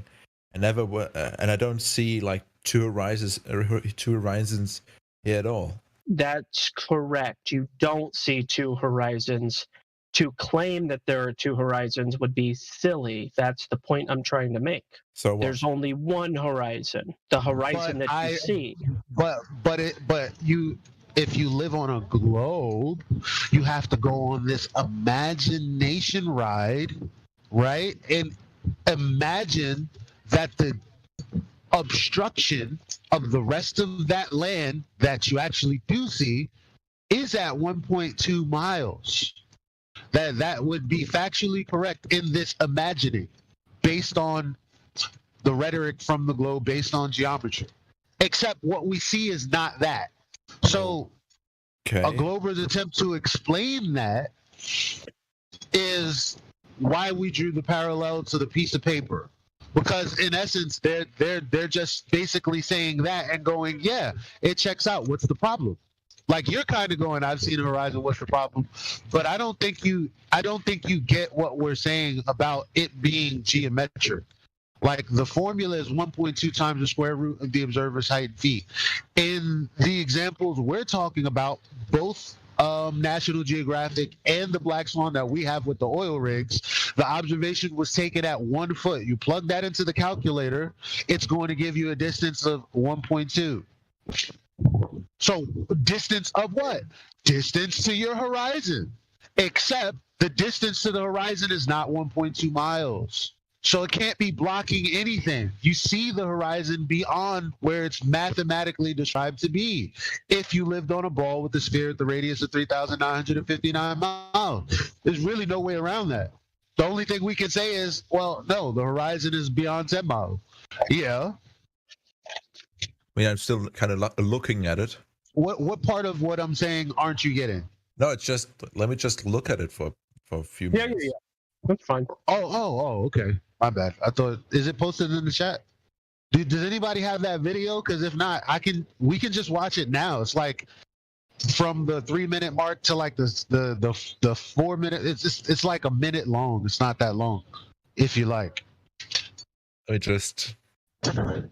Right, because you can either go to a beach yourself, or you can use some of the materials that we have. Hey, that's the beauty about it, is you can actually figure this out on your own. You don't need some higher source to validate whether the math is wrong or right. I mean, they've already proposed that this is what's going on, so all we're trying to do is find the evidence that it's either True or not true? That's all. I mean, the only unusual thing is that it appears as if the it simply appears as if the platforms were like deeper into the water than they are. But I guess like all of this is more or less perspective, right? I mean, Right. Hold on. Which I'm not Hold gonna on. go that far. Can you see what you're not supposed to be able to see? What do you mean? If you're not supposed to be able to see it, right? Okay, I'm sitting in my room. I have an open door. There's a stairway to the right of my door. From where I'm at, I can't see the staircase, right? But if I could all of a sudden see it, that would mean something. Well, I've just been coming here for about a year, so I don't know. This is different. Are you hot, Mike and Elijah? Sorry. So no, it's okay. Again, there's an allegation, right? There's an allegation based on the proposition that Earth is a ball. The allegation based on the math is that there's going to be a hump between you and another object at a great distance. That hump should stop you from seeing things. That's the point. The good old-fashioned ships going over the horizon claim. But you did mention perspective. I think he's aware of it. Yeah, I mean, it's if I just remember like back to sailing school, right? It's like 2-3 things. I distinctly remember one thing where like we because obviously we had to always consider perspective, right, distance, and so on and so forth when we were sailing more or less towards the horizon and so on. And basically like if you like we did this, we put like basically just a jar or something similar with like writing on it on one end of the table, like looked at it from like the other side of the table, but basically just from like flush table. This is non sequitur. And it looked very weird. Like it looked like the basically the bottom was kind of just disappearing almost, right? As opposed to when you're at a normal Yeah, that's height. a perspective issue. That's non sequitur to the point we're trying to make. And also the next thing is that, for example, oh my God, if I say something is non sequitur, he continues. Let me carry on. With a fallacy. Do I have to on the back of on the back of a point we're trying to detail to you so that you get it? You're trying to make a point on top of that is no relation to the point we're trying to get you to understand. You haven't even heard what I'm about to say. How can you conclude this? Okay, well, you got Cash App? Okay. The next thing Because I'll bet you $5 if you're willing. Let's make it fun. I hate to waste my time. Okay. The next thing is that we were also taught that, for example, when it came to light, we were easily deceived by something like the sun setting, as the refraction of the air and water makes it seem as if the sun was actually higher than it was, and being in reality being below the horizon more or less, even though it's that's begging the question. Above it.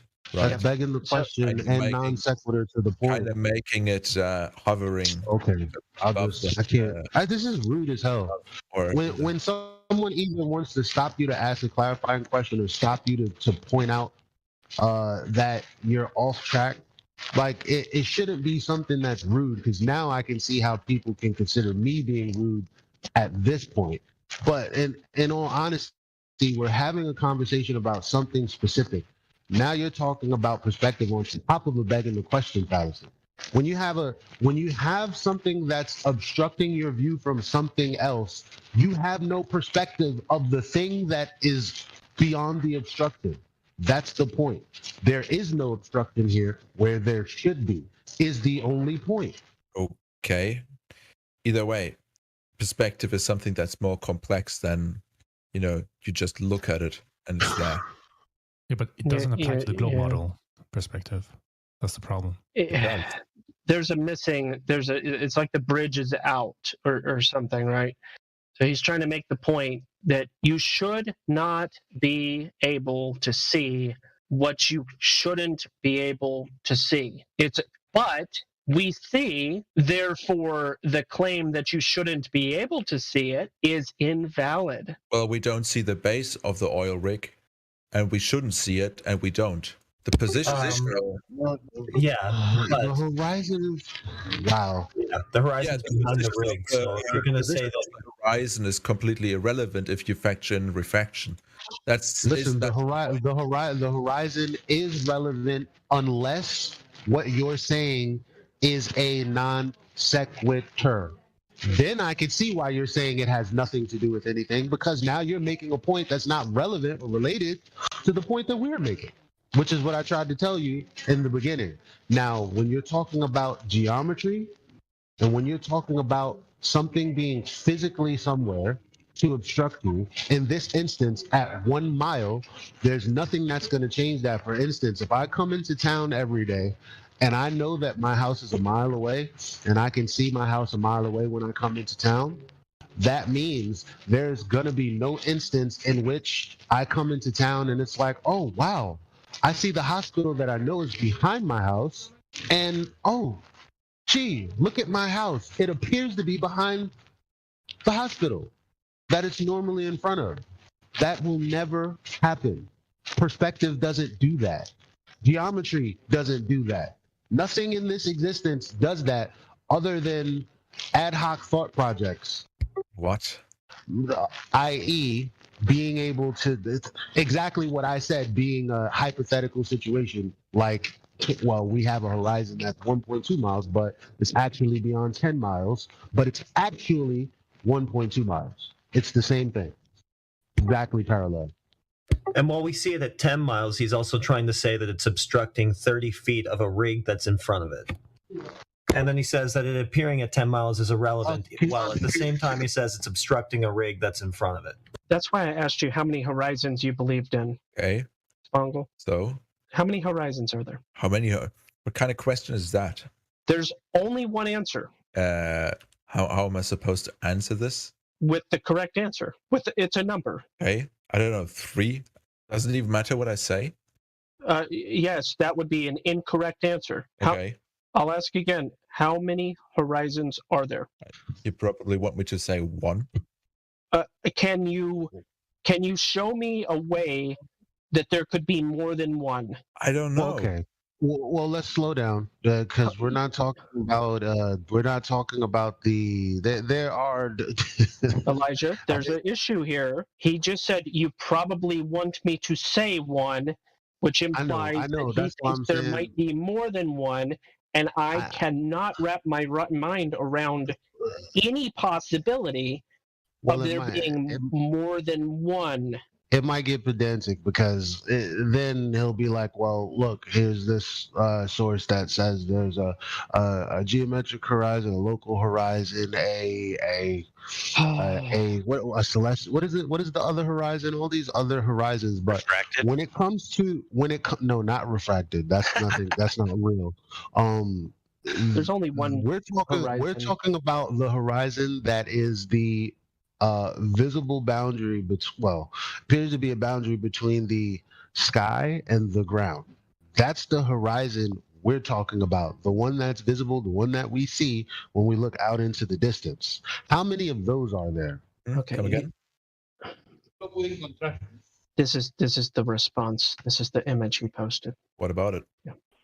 What do you guys talk? What was that, Prod? So what are you guys talking about today? What's the subject? We're just trying to I don't know what we're trying to do. What are we trying to do, Elijah? How is an inferior mirage related to the geometric horizon?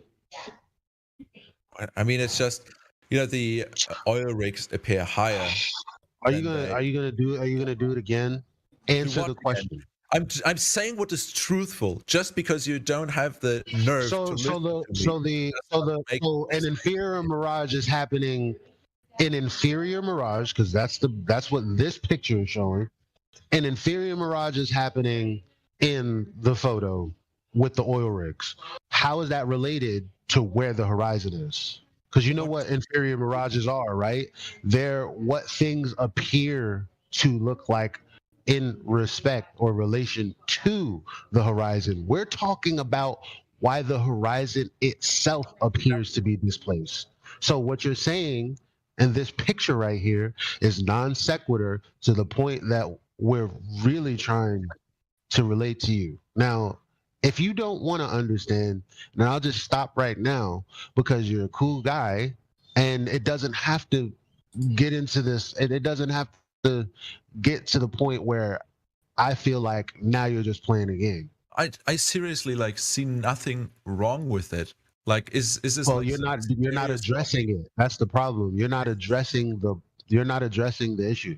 When you say you see nothing wrong with it, you don't understand the argument to address it in the first place. In fact, every time you brought up an example, it was do you know what non sequitur means?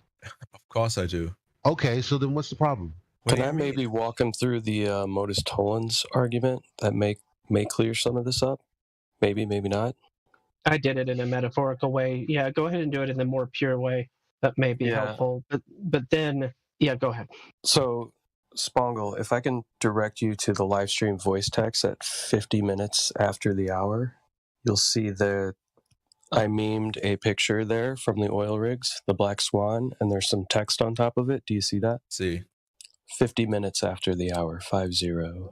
Yeah, I see it. Okay, cool. And what I'm going to do is I'm just going to walk you through this modus tollens argument, which modus tollens would state that if P, then Q, not Q, therefore not P. You with me on that? Okay.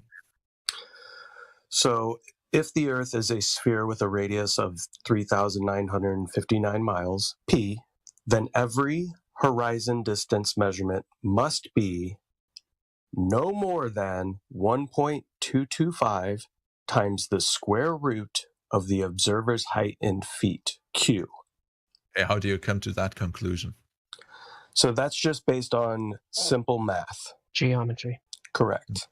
Here. So not Q. So in this picture here, where do you see the horizon? Is it in front of the oil rig, in between the oil rigs, or behind the second oil rig? Where does the sky appear to meet? Right. I mean, the sea? It like behind and between. There's only one place where the horizon would be, right? The horizon is defined as where the sky appears to meet the ground, or in this case, the sea. So if you're on a boat, you're a sailor, and you're looking at the horizon, and this is what's in front of you, this exact image, where would you say the horizon is? In front of, in middle, in between, or behind the oil rig? I mean, I would say behind them. Okay, cool. So this picture was taken, right? The video is just above this, from a 1-foot observer height, meaning that if the Earth was a sphere with a radius of 3,959 miles, P, then we should be seeing in this image a horizon no more than 1.225 miles. Now we have these oil rigs in this picture because they're known distances. So that last oil rig is 9.41 miles from where this video was taken. Okay. Do you understand the ramifications of a horizon that is not only further than 1.225 miles at a 1-foot observer height, but much further? Meaning that based on this observation, right, the radius and circumference of the Earth would have to be orders of magnitude larger than what it's claimed to be. Don't you think that it has more to do with the basically what you call it? Basically that the bottom where the oil rigs would meet the water is obscured. Where the oil rigs meet the water is not obscured. We see that in the image. No, the only thing that would obscure that would be the horizon. No, what we see there is far above the water. What do you mean? What we see is far above the water? Can somebody post the image that's closer to dawn or dusk, where you can see the lights at the bottom of the platforms reflecting off of the surface of the water. As a matter of fact, in the image that you're looking at right now, do you see the buoy that is in between those two oil rigs? I'm assuming that the buoy is a little further than the first oil rig, but regardless, it's in between, and you can see that buoy there sitting on the water. There's nothing obstructing it. I mean, you call it buoy. I can't really tell what that is. Just seems like. Look, I mean, you're just being skeptical for no. You're being skeptical for no reason. That is a buoy, and if you wanted to actually investigate me saying that it's a buoy, you actually can, because this is a location that you can look up on Google Maps, and you can figure out all of these things in that area are there. So why don't you just do that and listen to the words that are coming out of our mouths instead of saying, well, it's not. What is it if it's not a buoy? The fact is you can see it. Yeah, but I don't know what it is. So, like, you only said it. Like, isn't it your stance that you shouldn't just believe what you are told? So the point being, because I've already looked on Google Maps, bro. Some of us have actually called and actually pinpointed all of these locations. It's irrelevant what it is. It is. It is. Right, because the horizon is behind the second oil rig. If the Earth was a globe with a radius of 3,959 miles, the leading edge of the globe, right, the geometric horizon, should be obscuring things starting at 1.225 miles. Do we see any indication of that in this photograph where the horizon is more than 10 miles away at 1 foot observer height? Yeah. So you see in this image 2 oil rigs, one at 6 something miles, the other at 9, almost 9.5 miles. And you're saying that the horizon in this image is at 1.225 miles away? Yeah. I mean, possibly. I don't know. I haven't done the maths, but the thing is, I see that a significant portion of these oil rigs is obscured. It's not. Why would you say that? We've been talking on and on about how the horizon is appearing way further than it should be. It's behind the oil rigs, and now it seems like you're trying to suggest that that very thing is obscuring them. Why would you do that? I'm not saying you're being disingenuous. I mean, basically, you're assuming that. How do I say this? Well, I mean, Photoshop them into where they are, and It's from a video. Right. Yeah, it doesn't matter. Like, just put them where they're supposed to be, and you will see that they just don't. What do you mean where they're supposed to be? They are where they're supposed to be. They are where they are. They are where they are. But they are where they are from a perspective, but they aren't where they are truly. Like, if you were to, like, without any air and the water being, I don't know, steel or solid, right? Okay, they're at 6.3 miles and 9.6 miles, respectively, if my memory is right. And that's where they are. That's how we know that your horizon is not where it has to be in order for the Earth to be the globe that you seem to think it is. What do you mean? I see that it's obscured. Like, you see clearly. Obscured by what? Ocean. But water. Okay, water. Okay, yeah, they're submerged. That's fine. Okay. No. It's, you can't, like, look right through it. Like, the more or less the horizon is in the way. The horizon is behind it. Okay, do me a favor. Take a screenshot of that image and draw a line on it where you think the horizon is within that image. The only thing that's blocking off the bottoms of those rigs is the water level, not the horizon, which is behind them. Okay, let me walk you through what I'm trying to say. The horizon, which you mean, is basically where you cease to see or think to see. Yeah, exactly. We're walking you through the fact that has to be at 1.2 miles on your globe. What I'm talking about is basically where the horizon starts and things become obscured because of the curvature right? That's the horizon that I'm talking about. That's the story. That's supposed to be at 1.2 miles. That's the whole problem here. It's supposed to be at 1.2 miles. We've measured it to beyond 9.6. So But you it's not see there. that the bottoms, like the legs, are obscured and they're clearly not like hitting the water. What you They showed go there- into the water. They No, go all the way down to you only under the see water. that it's So over yes, the water. the water is obscuring them because they're oil rigs that are on bedrock, which is below the water. Come on, man, don't do this to me. No, you don't do this. You're trying to say that something that is behind something is obscuring it. That is just, it's fucking stupid. Have you ever looked at a sunrise or sunset at the beach? Yeah, you told the story about the sun not being where it looks like it is. You told that story. Again, that's besides the point. It's a red herring. It's a non sequitur. It's not related. Okay. It's completely related. Okay. Listen, if I told you, listen, you have two eyeballs, right? I'm not going to assume anything. Do you have two eyeballs? Yes. And you can see out of both of them? Uh-huh.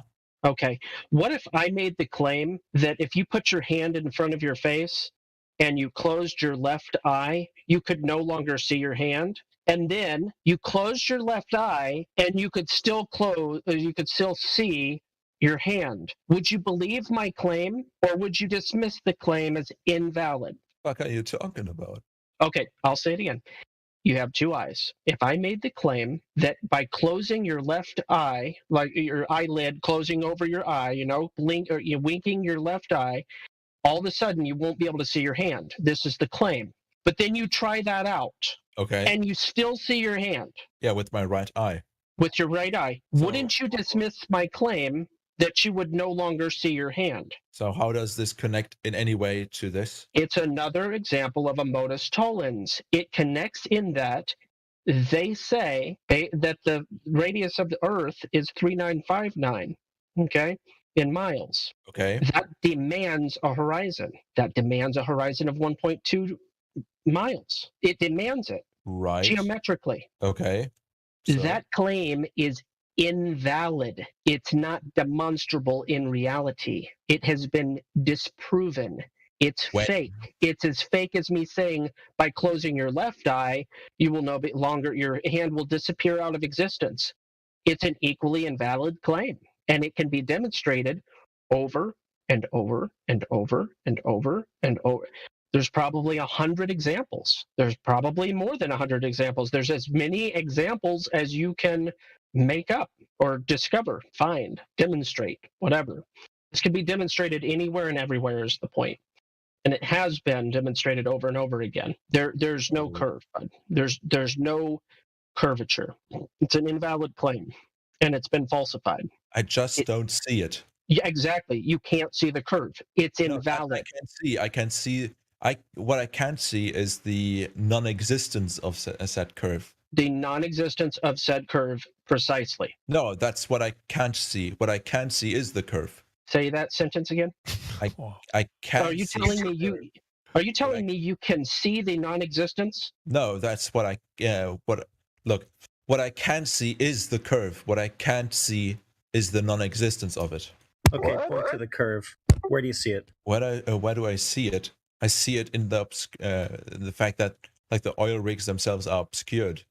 No, that's just you seeing things. What you are saying is obscuring them is behind them. That is impossible. So What's where do you see it? obscuring the oil rigs? What's obscuring the oil rig? The first one. What's obscuring the bottom of it if you think it's being obscured? The water.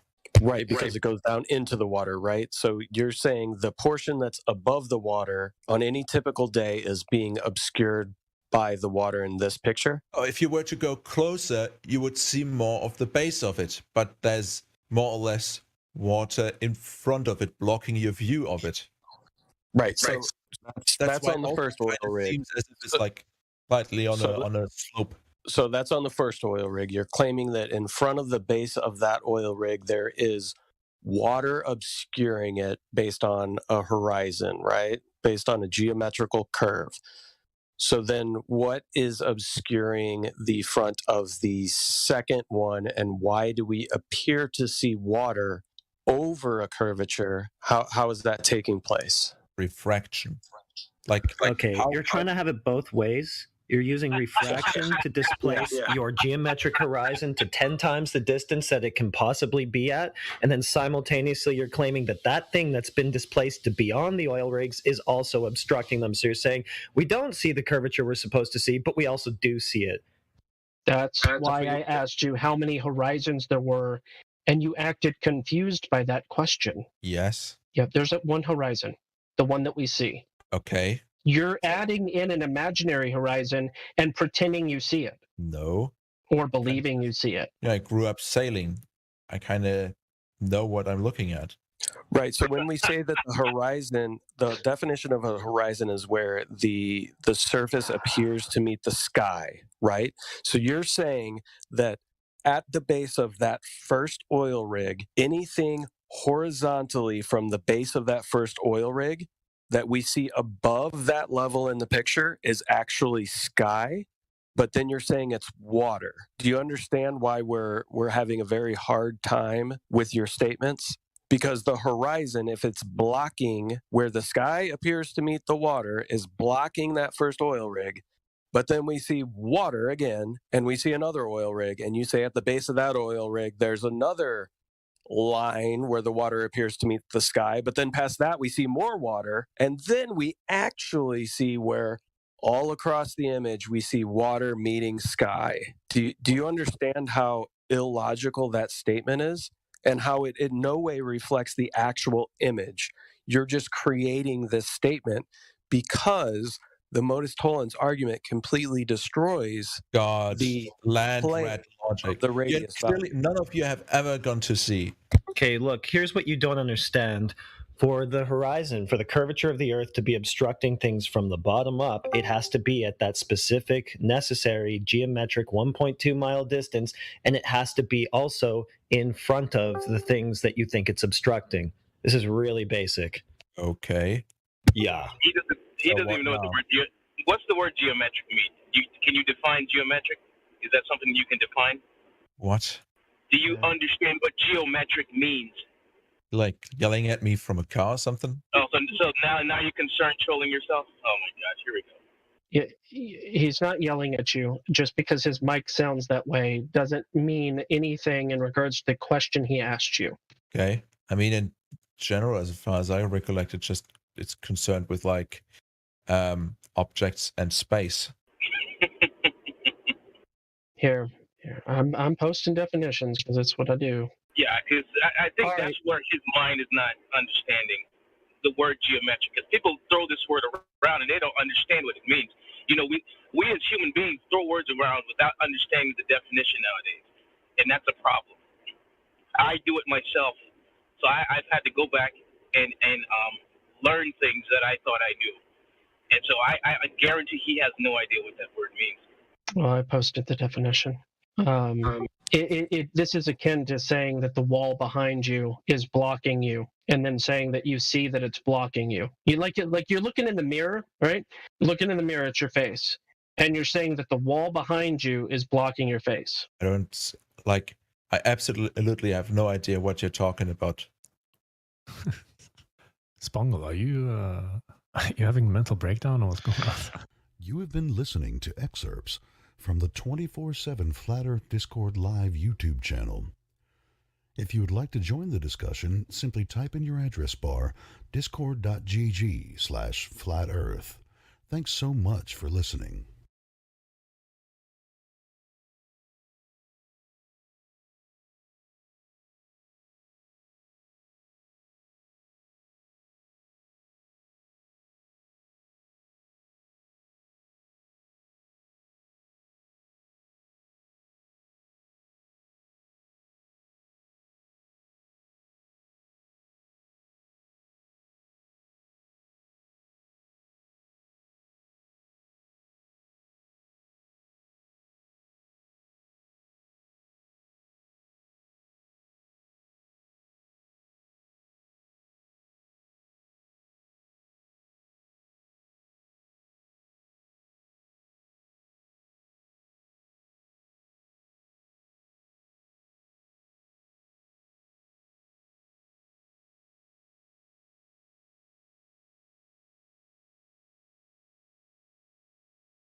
Anybody here ready to conversate? Is anybody here? What's up, Dave? I'm just chilling. Who said what's up, Dave? Warrior, fellow Kentucky guy. What's up, Kentucky guy? Thanks for acknowledging. At least my mic's working. Yep, it is. I was just hanging out listening. Yeah, I mean, I can't stay on here and I don't have much to say besides the globe is bullshit. We verified that 10 ways from Sunday or whatever. But is there anybody new on here? I haven't even been paying attention. I'm working, so. Yeah. Thanks for acknowledging, man. Everybody work to understand. It looks like globe deniers are currently occupying the panel. You crazy globe deniers, what's wrong with you? And when they first showed you the globe in elementary school, they proved it to you, right?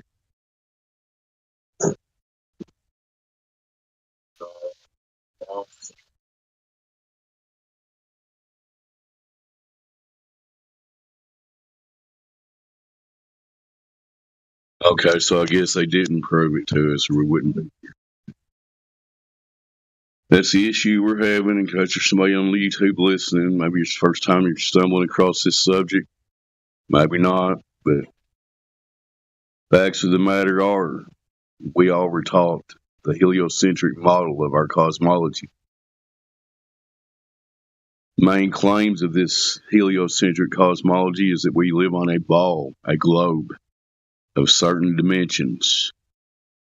This globe is in various motions, and the place it occupies, the vacuum of space, is in contention because we cannot prove that gas pressure can exist without some form of containment. So that's the three basic claims that a lot of us have been here for years trying to verify. And at least for me, I'm way past the point of trying to verify them. I just need to get people to accept reality as it is. But people can believe whatever they want, but nature is telling us what it is. But many people choose to believe men's stories that they made up about it. So it's been dead all day. There's my rant for today. Somebody else talk. Dave, did you see the recent story where they said the molten core has stopped circulating? Oh, yeah. And it's going to start circulating the other way? Yeah, the main thing about that is obviously they know what the molten core is doing because it's in their model, it's about 4,000 miles below us, right? They've only dug 7.5 miles, so that makes sense. They made it 8. Well, maybe they made it 8, but so they've made it 8 miles out of 3,959, but yet they know exactly what's going on down there, so that makes sense, right? Yeah, pretty funny. You'd think you'd feel it slowing down or something. Yeah, I mean, they're all over the place with the claims. They're trying to, it's like they're scrambling to make things not really make sense, but just to keep the people in confusion. What it seems like to me. They just make shit up as they go. Yes, sir. It's like we're witnessing, hopefully, the death throes of this globe cult. And eventually they're going to run out of stories, and enough people are going to check them on their stories. But who knows? It may never happen. I keep hoping that it does, though. Yeah, I mean, talking to people, it seems like they're pretty attached. I feel like it's going to take a whole generation from now, maybe a couple. Yeah. But I could totally see when kids are exposed to this, like, they don't care. They're just like, oh, it's not a ball. Yeah, I mean, especially people that haven't been through all the indoctrination that a lot of us went through. It's difficult to not accept all this BS, because when it's pointed out as BS, it should be pretty easy to accept. But Obviously, for a lot of people, it's not.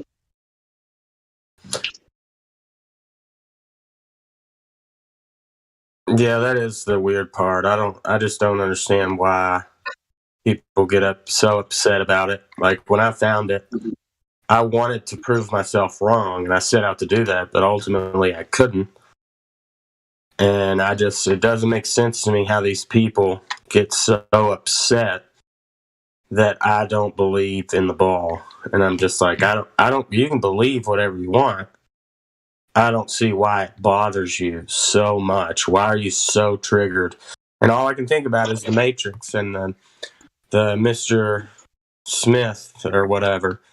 Like, it's crazy how they literally turn into these monsters and will defend the ball with their life. Yeah. Most of those people just assume that, we're not looking at the right stuff. Somebody proved all this stuff. At some point, we just haven't accepted it, or we're not, whatever. People rationalize whatever to keep their paradigm going. And there's a lot of people that just can't accept that so many people would be propagating this deception when we all know that most of the people that are propagating this forward just believe it. It ain't like they're actively lying. They just believe what they got told. So. It's interesting times for sure.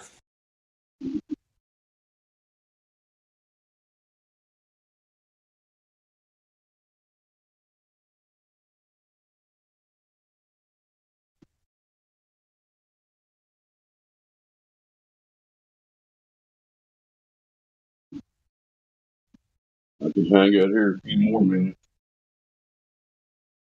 See if anybody else jumps in.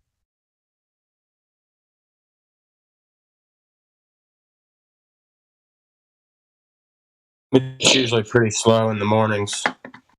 Seems like it gets kicked off in between 10 and 11. Somebody will pop in and turn the bot off and say, "What's up?" Yeah, it's kind of hit and miss around here. You never know when people are going to stumble across this channel, which, you have to be actively searching out, or somebody gave you the link or something to actually find this place anyway.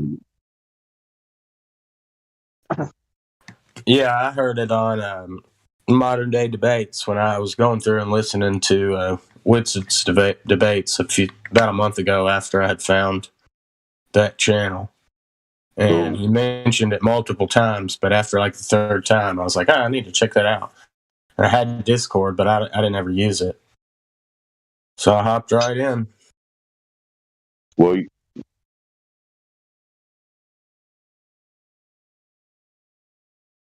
just good to talk to people that aren't retarded.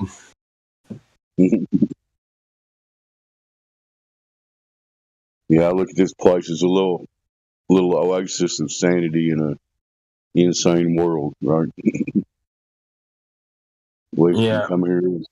We may all agree on all the speculation things, but we all generally accept reality as it's presenting itself, and that's a step above what most people levels are these days. Yeah, and some of the conversations are pretty cool. I like it when people can cordially disagree and just talk back and forth. And it seems like no matter what you're talking about, somebody gets pissed off. And it's just fucking annoying. Yeah, it's just human nature comes out of us sometimes. Everybody's got their own staunch positions they like to defend or whatever, but at least for me, since 8 years ago, since all awakening, I've kind of shed as many beliefs as I can and just go with what I can prove, and the rest of it can stay a mystery. That may not be for everybody, but I've accepted it.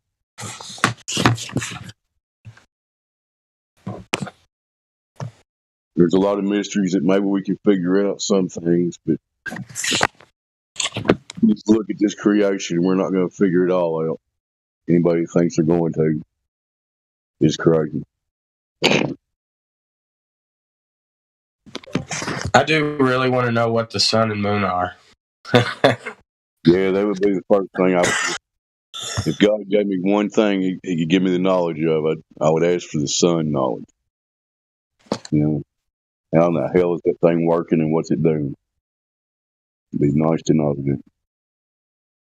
Yeah, and I'd like to see a rocket video all the way nonstop, like toward the moon.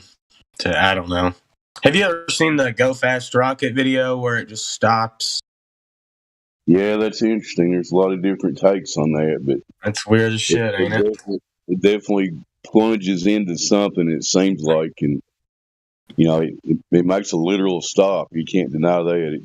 It's got all this forward momentum going up, and it just comes to an abrupt halt. You know. Yeah, that seems pretty weird. Is everybody pretty much okay with considering that video real? Have you heard any takes on like people saying that it's not real? I've heard people maybe not say it's real, but they say there's some kind of air brakes or something on the rocket. I can't remember exactly what I heard. That's what, yeah, I've heard the explanation that was to make it stop spinning. But I don't know how the hell that happens. I mean, I'd like to see the specs for whatever mechanism makes that thing go from, 200 RPMs or something. That's spinning pretty damn fast to nothing. Yeah, it was going quick, and it comes to an abrupt halt. So something made that happen, you know.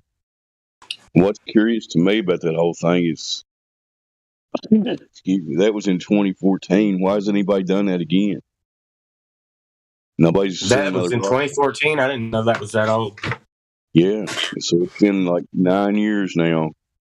Nobody's got the money together to do that again. You know, I think that would be an interesting experiment if we could do it. Yeah, what about these SpaceX rockets that kind of look like they're hitting water and making waves and shit? That's pretty weird too. Yeah. I never saw no rockets from my childhood doing that. You know what I'm talking about? Yep. So how come all of a sudden these rockets are running into what appears to be water or making? And I really haven't even heard the scientific claim. Like, what do they claim is happening with those rockets when we see that shit? Do you have any idea? I don't know what the official story is. Anybody else know? I don't think I've actually heard an official Glober explanation. Yeah, me neither.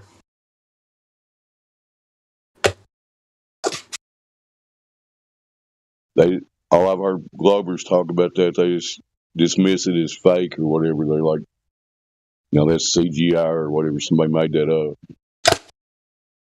If you actually investigate that, that's a group with a pretty large budget. They got together and sent that rocket up there and put the cameras on the rocket.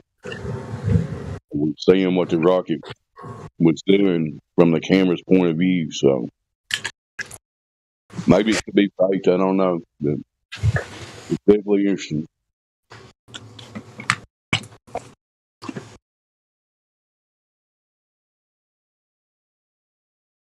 So hoping somebody else would chime in here. I can't stay on here too much longer. Warriors at work, you said, right? Yeah, but I'm alone. I'm just messing on the computer, so it's not that big of a deal. Well, that's the best kind of work, man. Cool.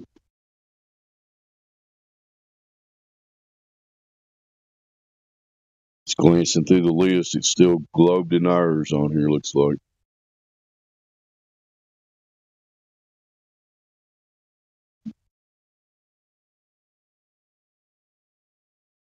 The good thing, I would speculate that the population of globe deniers is only growing, and the population of globe believers is diminishing. Prove me wrong. Yeah, I'd say you're right. We're gaining It'd be people. interesting to witness.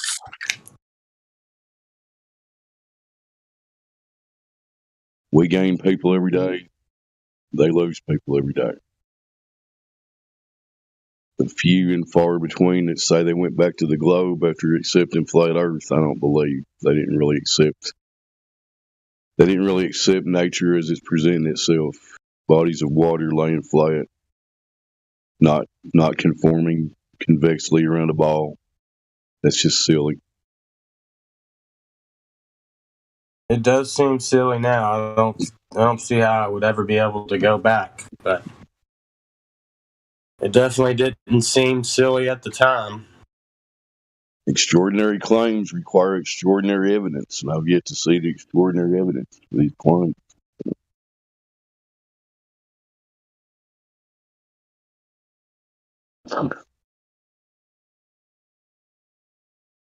It's funny looking back at the moon landing footage and stuff too. Like, I can remember 15 years ago calling Joe Rogan a quack and being like, how could you not think they went to the moon? Like, how is that? It just seemed insane to me. And now I look back on myself like, how in the hell did you ever believe that? But I never really looked into it, I guess. I don't know. So Joe Rogan went from thinking we didn't go to the moon to believing that we did, and I went the opposite. But looking at the videos where they're on the moon rover and driving around and shit, it's so fake that it's ridiculous. I don't understand how anybody can believe it now. If you watch these videos, like,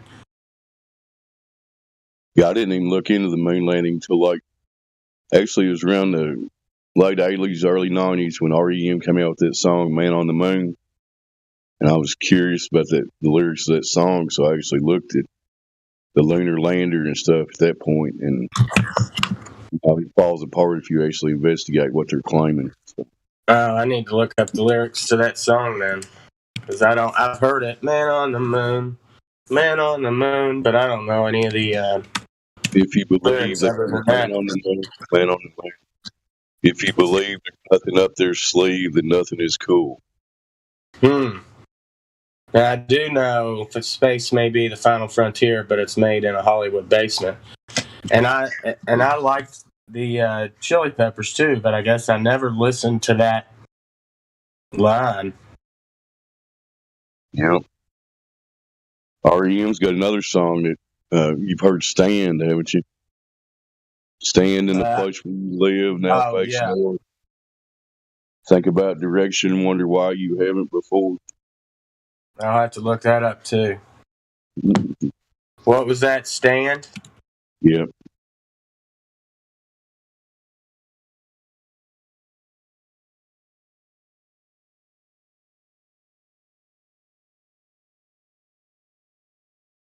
Have you heard the Conspiracy Music Guru's cover of a Billy Joel song? I've heard a few of them. I like I'm pretty sure it was him that did the one that was "We Didn't Start the Fire" parody. Yeah, that's what, I was going to play that real quick. You want to hear it? But you already heard it. Okay. Yeah, it's pretty good.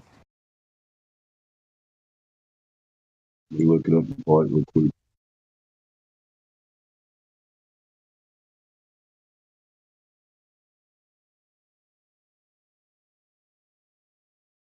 I can stay on here a few more minutes for anybody on YouTube that wants to come in here and have a conversation. Please come on in.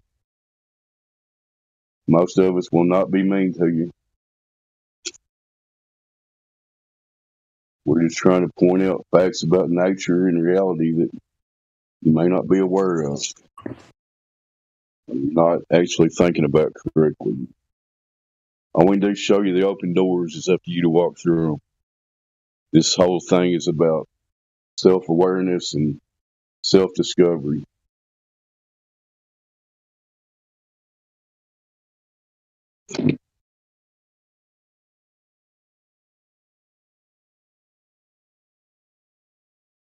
If I get this to play here.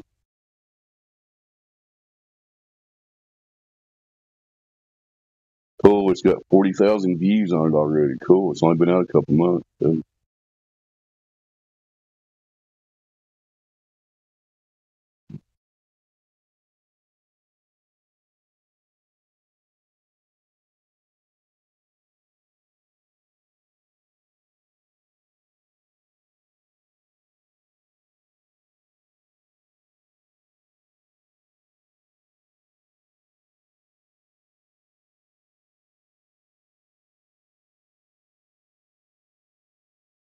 All right, if this thing works, we've got the conspiracy music guru coming up with Why Do You Trust These Liars?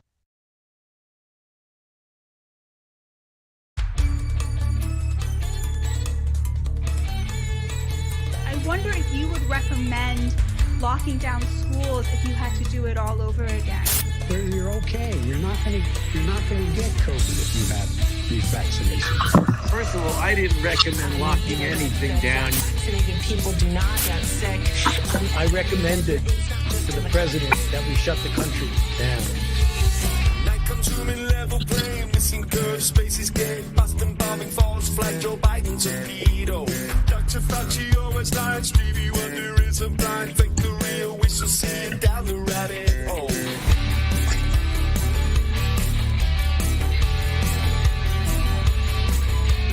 Bilderberg's fake bomb, Mike Obama, huge down bar, right, the Kenyan guy has your wife identified. Warp speed vaccine, J&J, ultra genes, my dope. Kiss your sweet ass goodbye. Why do you trust these liars?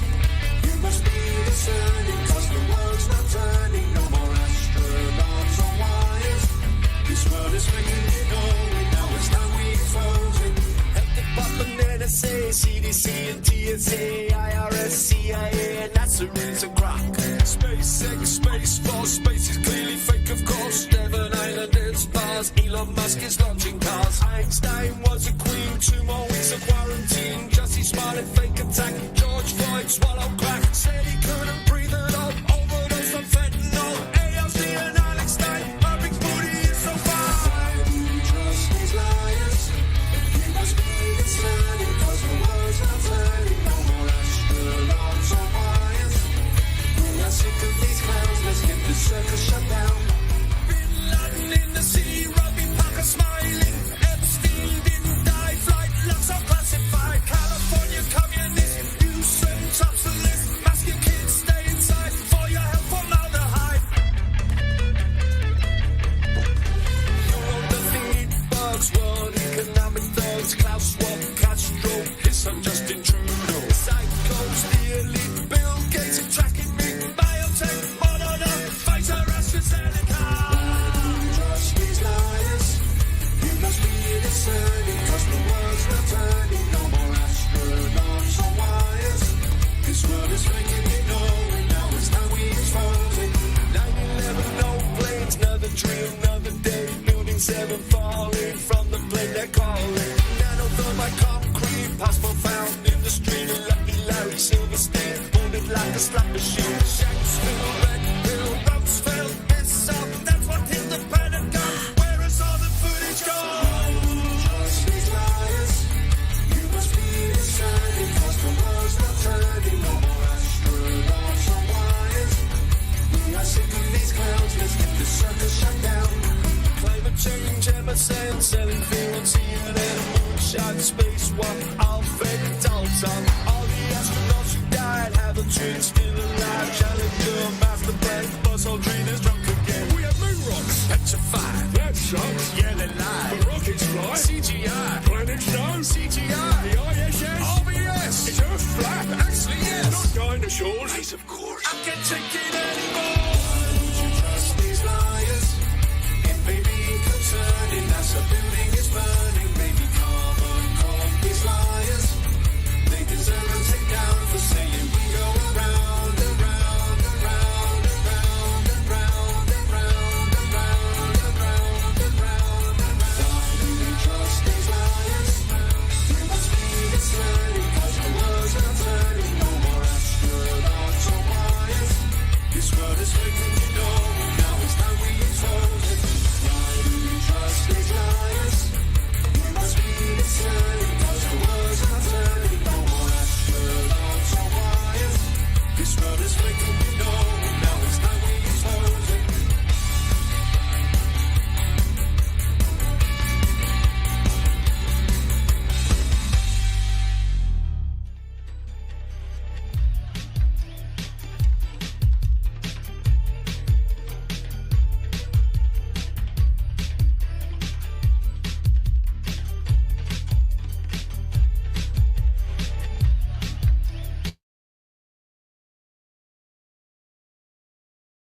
wonder if Billy Joel heard that song and wonder if he would like it. What do you think, Indigo? We heard the tail end of it. The last. That's it. What was it? Hold on. I'll music bot. Well, I posted in the live stream too. It's Conspiracy Music Guru. He put it out a couple months ago. Liars. Good question. Yeah. The best line in the song, in my opinion, is Mike Obama, huge dong, but you have to listen to it again.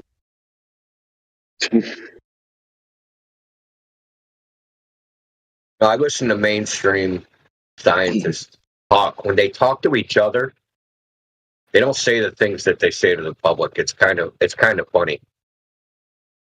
Like what? The guy was saying, what Richard Feynman taught us is not to trust the people, the experts that came before us.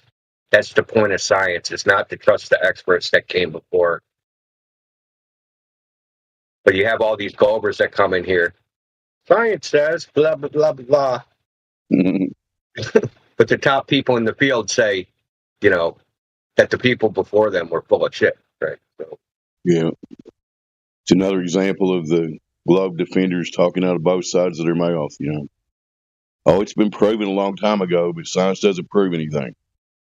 So there you go. Well, there's like this cult of science, right? There's like the people that really don't understand science. They have like the McDonald's fast food commercialized concept of science in their head, right? Discovery Channel, Neil deGrasse Tyson, Bill Nye, Brian Cox, those clowns. Like that's their idea of what science is. They're soundbite believers, right? Yes, exactly. Dude, that should go on a t-shirt. Soundbite believers. They don't For the name of a rock band. They don't investigate below the surface of anything. They just go by whatever they heard on the TV, right? Whatever Neil deGrasse said or whoever, right?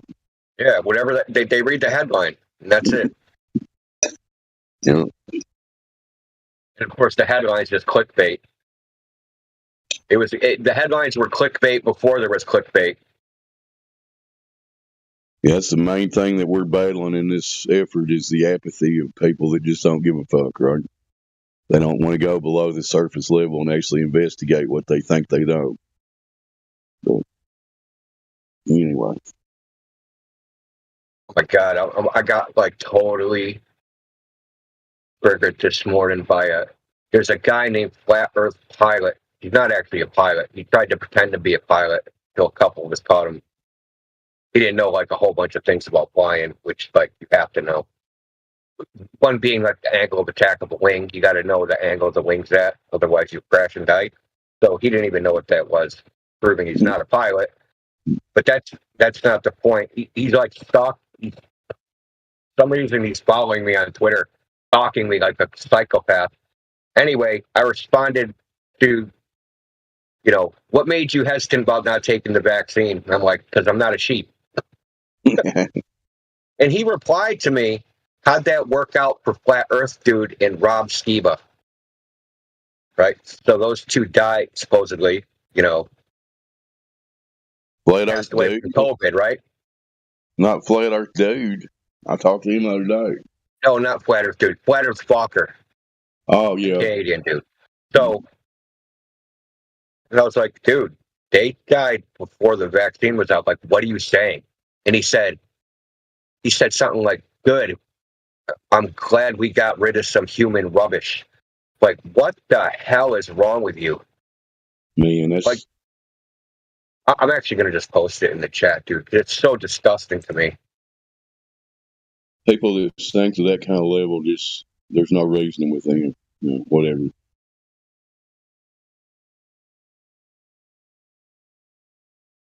So he's an anti. He said, good riddance to good rubbish. Then he asked me if I had the corona yet.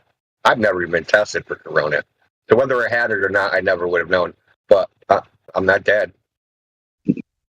I have been sick. I haven't been deathly ill. I don't know. I haven't been tested or jabbed myself, so I wouldn't know either. Could have caught it. Could have been asymptomatic. Could have been symptomatic because I've gotten sick since 2020. But Yeah, I've had the flu-like symptoms a couple times, and it got pretty bad for a couple days. But just got better. What are you gonna do? Just try to drink clean water and eat good. Go from there. I stay away from any big pharma offerings that I can. Which I pretty much take none of them now. I had some heart issues like 6 months ago, and I was on like some blood thinners and stuff for a little while, and I just quit taking them. I feel fine. So that's just me. Did you go on the keto diet like Miggy? Yeah, pretty much. I still throw in some veggies, some fruits and stuff, but I basically eat bacon and eggs. Yeah, I mean, the keto diet is good, but I don't think anything should be extreme. I think the real problem is processed carbohydrates, because when they process them, they micronize it, right? So they almost atomize the wheat and the flour, so it's absorbed in an unnatural way. I agree. You're hitting the key thing, that the processing of food adds so many different chemicals and so much different things they do to it, and it basically takes the nutrients out. So yeah, but the sugars and stuff, your body just just if I take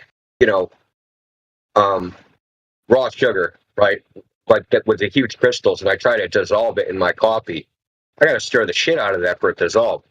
But if I take the super refined sugar and put it in the coffee, it just dissolves instantly. Yeah. So it's the same thing. If I was eating stone ground flour made bread, it wouldn't absorb the way it does, as opposed to eating refined white bread, which when I'm going to eat it, it's going to spike my insulin, right? Yeah. Anything that's been through all the different chemical processes. I mean, this isn't even chemical. This is just mechanical, right? So they're taking the wheat and they're just grinding it into the finest possible powder. Right. If you think about it, these food companies are in the business to make money, not actually give you healthy food. They get away with the cheapest ingredients they can and fillers and all that. So, I'm not telling anybody what to eat. I would suggest try to stay as close to nature as you can. That's hard to do these days. Well, I mean, I'm not on a keto diet, but I'm on a low carb diet. So I basically eat salad, copious amounts of meat, dude. Oh my God. I'm crazy. I buy a giant freaking pork picnic roast that weighs 10 pounds and cook the whole thing, dude. I just roast it for 12 hours and then eat it for 3 days. I buy meat in massive freaking packages, cook it and just eat like that for a couple days. Smart way to do it. You save a little money doing it that way too, buying bulk. Yeah. And plus, it takes me a couple days till I'm sick of it. So if I make chicken thighs, dude, I could eat that for a few days. Yeah. But I always alternate. I go chicken, pork, beef, fish. Sometimes shrimp. I like mixing shrimp in there too.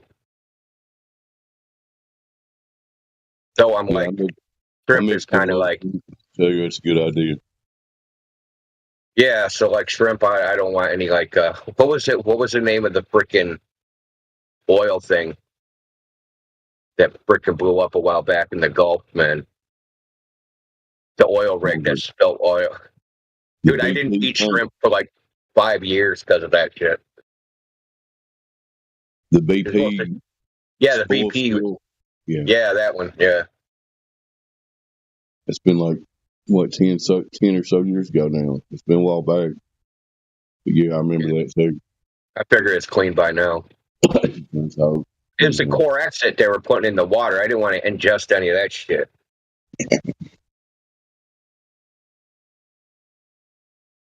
Exactly. I just scanned through the list here. I got to get out here for now. Hopefully somebody else will join in here with you.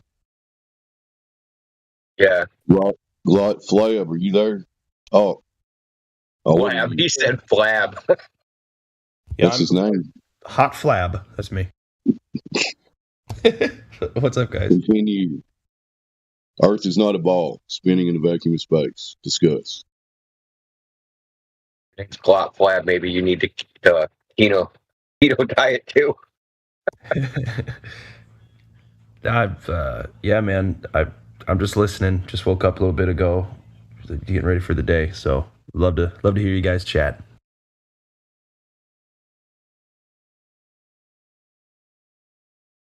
And yeah, we don't live on a spinning ball. I would see, because I'm lazy, right? I don't like to have to do a lot physically to get through my day. Okay, path of least resistance. So if I was on something that was spinning and moving and all that shit, I wouldn't do it. You know what I mean? Wouldn't be here. Yeah, you have to lean to go against the tilt and the spin. Exactly. I wouldn't even be able to get through door frames. Let's get out of here. Shit, door frames wouldn't even be able to be built on this globe that they talk about. So whatever. If the Earth was spinning and you had a revolving door, it would wear more on one side because of the rotation of the Earth. Right? So you got your, probably has ball bearings, right? So the ball bearings on one side, depending on what way the door was oriented, would wear out more than the other. Yeah, you're right. Yep. Right? So whatever's out facing wouldn't wear out. Whatever's facing away from the the axis of rotation would wear less than what's towards the axis of rotation. Pretty crazy. That's nuts. Yep. So so much would be unable to be as is, built to sit as it is, and everything, right? If we were moving really at all, but certainly those speeds.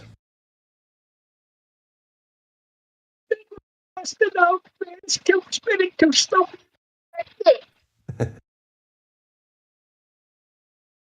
Sensitive enough.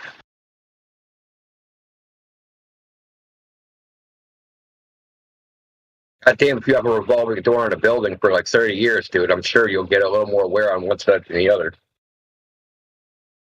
Especially if it's a busy building.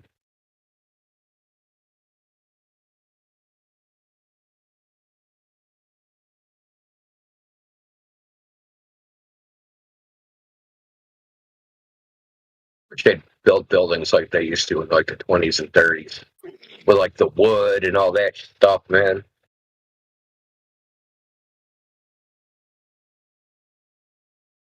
Of those old wood revolving doors.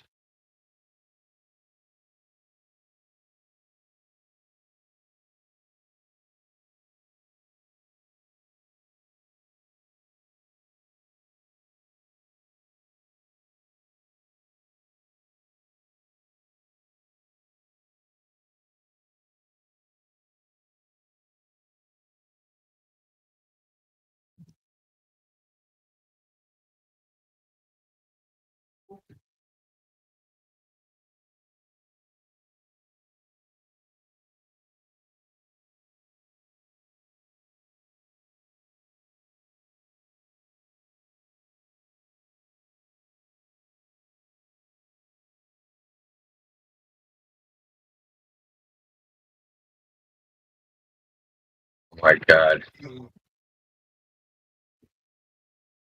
I posted this in the lobby. It's a pretty basic manifold of gravitational fields which is propagated to our eyes, which is transferred and transported into another set of informational packet waves, which will be received by you. So, scroll down. Can you get me unbanned from the Tartaria server? No, they probably banned you for your word salad. I'm not helping you. Just go ahead and ban you from here for saying random words.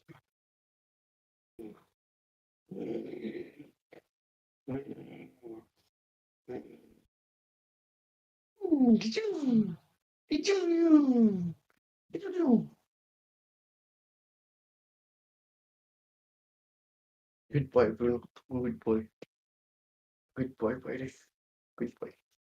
Good boy. Good boy. Good boy, Brady.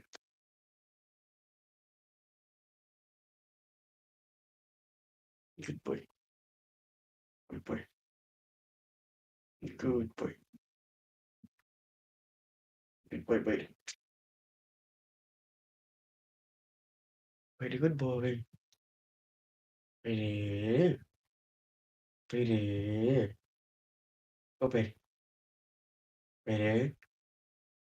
Brady. Brady. What's the one? Brady. Brady. Oh, Brady. Brady.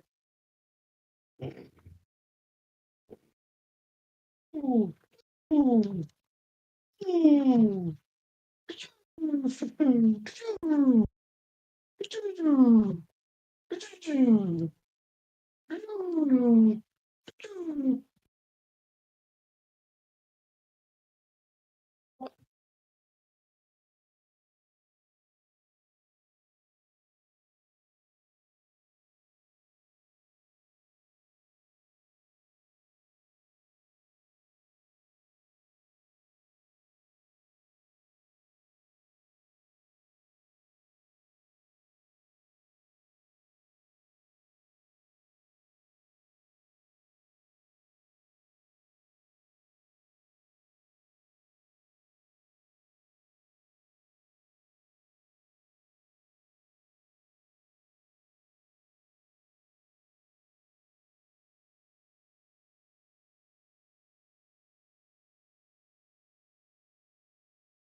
You're unmuted.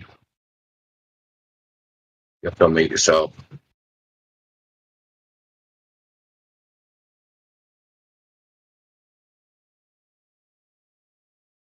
Nani? Give us a little out there. See how this goes.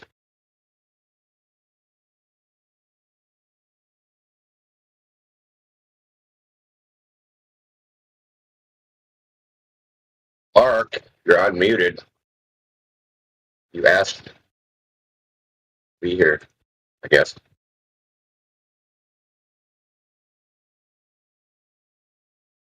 Yo. Yo, what's up? Nothing much. I'll just be T-verify you right here. All right. Have you read the rules? Yeah. Yeah, no, you didn't. Anyway, you don't have to read them right now, but make sure you're familiar with the rules and read them at your nearest possible convenience. All right. So the basic rule is, I haven't done this for a while. Now I forgot what the rules are. That's bad. Oh, English only. Keep it simple. Don't spam or advertise. Religion and politics are allowed. Please do not force your beliefs on others. No racism. No explicit content, gore, porn, wreck. No troll shows, agents, controlled opposition. Follow Discord terms of service and community guidelines. Failure to follow rules will have you kicked, banned, muted without warning. Anyway. Gotcha. Okay. So I'll give you VC verified. That means if you leave, you can come back and be unmuted.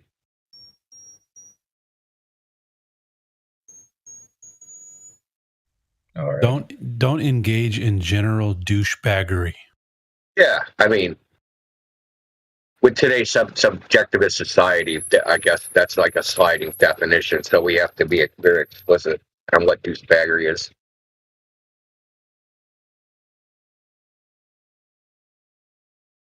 He lets me do this. Like, we're not your mom, we're not your dad.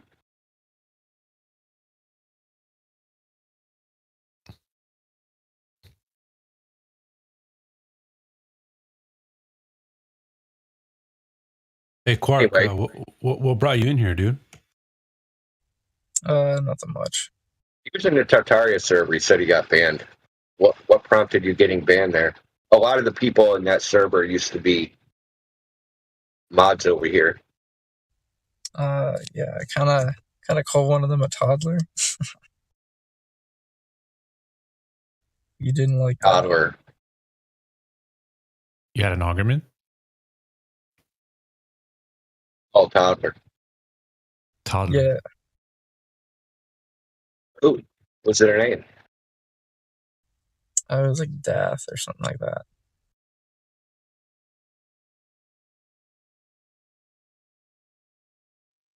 COVID. I mean, I like the people over there, the people that I know, but you know, they're pretty chill.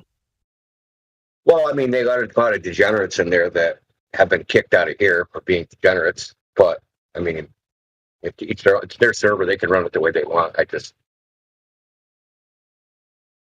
There's a lot of dishonest Cloverthers, so I don't think there's any point in interacting with them. Like, why would you interact with people that lie and try to like have a conversation? And I don't mean lie like when I consider someone to be lying, they're lying about an objective, something that's factually incorrect, and they know it's factual. So saying like, I seen curve from the top of a mountain, I seen Earth curve from an airplane, just things like that when they know absolutely that they are lying.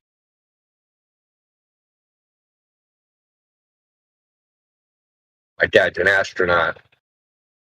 I've been to space. Just dumb shit.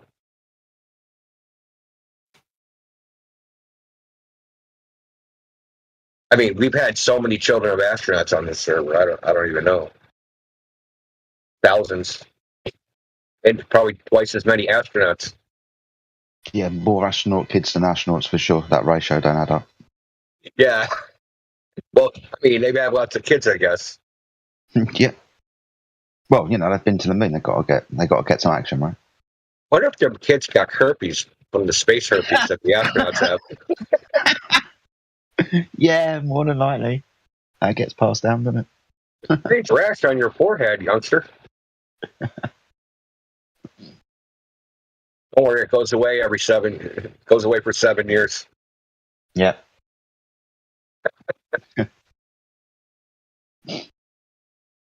M. Scott Veach hasn't been in the server for ages, has he? We're not talking about him either, are we?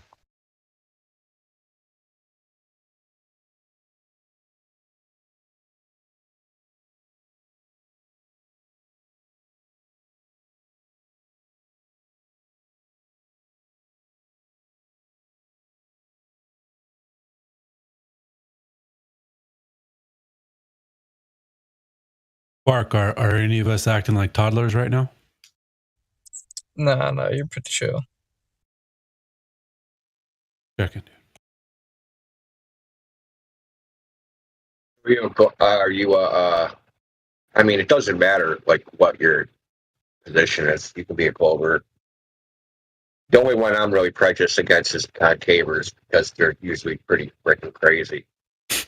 Yeah. They are, sorry. I just have to call it the way it is. Concavers are just like nuts out of their mind, dude. And not because they're concave earthers. It just seems there's a correlation between insanity and like concave earthers. They're like insane, independent of the concave part. What even is that? Oh my God. Well, let me explain to you what the concave earth idea is. It used to be promoted by a guy named, it's also called cellular cosmogony. So it was promoted by a guy named Lord Stephen Christ, who was a certified, not fictitious, an actual schizophrenic that was in and out of jail.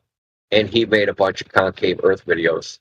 So what they believe is that the Earth is concave and that you're inside of a big ball, or maybe it's not a ball. At least our part is like an inverted ball, right? It's concave. You're on the surface. And that the sky is actually a black sun. It's a big, huge black sphere, but because it's so large, it just looks like the sky, right? It's a giant freaking sphere. And you can't see how big it is because eventually it'll go to the horizon, right? So you can't see the edges of that sphere. But that sphere has stars embedded in it, right? They're embedded. Like, so when you look far away, you're actually looking deeper into the sphere. You're not looking out, you're looking in. And that is created by the pyramids. Yeah. I had the privilege recently over there in Tartaria server, man. We were talking about something else, and 2 or 3 concavers came in, and it was a fucking shit show. 30 minutes straight. It was crazy. 2 or 3 They're not trolling. They're not trolling either. Yeah, it took me a minute. Yeah, it took me a minute to figure out. I was like, oh, damn, these guys are really about it. And it just kept going back to the same exact point. Like the only actual point the guy was trying to make, and I'll get it wrong. I'll flip-flop it. I don't know which one is actually bigger. But the Tropic of Cancer is bigger than the Tropic of Capricorn, and you guys can't rectify that problem. And it was just 30 minutes straight of that. Wow. You guys have had 7 years to get your model together, and you can't. You're denying the one real truth. It was a shit show. Fuck. Some will say flat Earth is a psyop to, whatever they need to do to cope.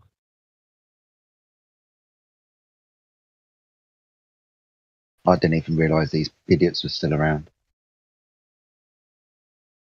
Oh, I mean, it's like mental illness combined with I need to be an Agilord or something. Yeah. You think flat Earth is crazy? Wait till I tell you about the concave Earth. That's all different types of crazy.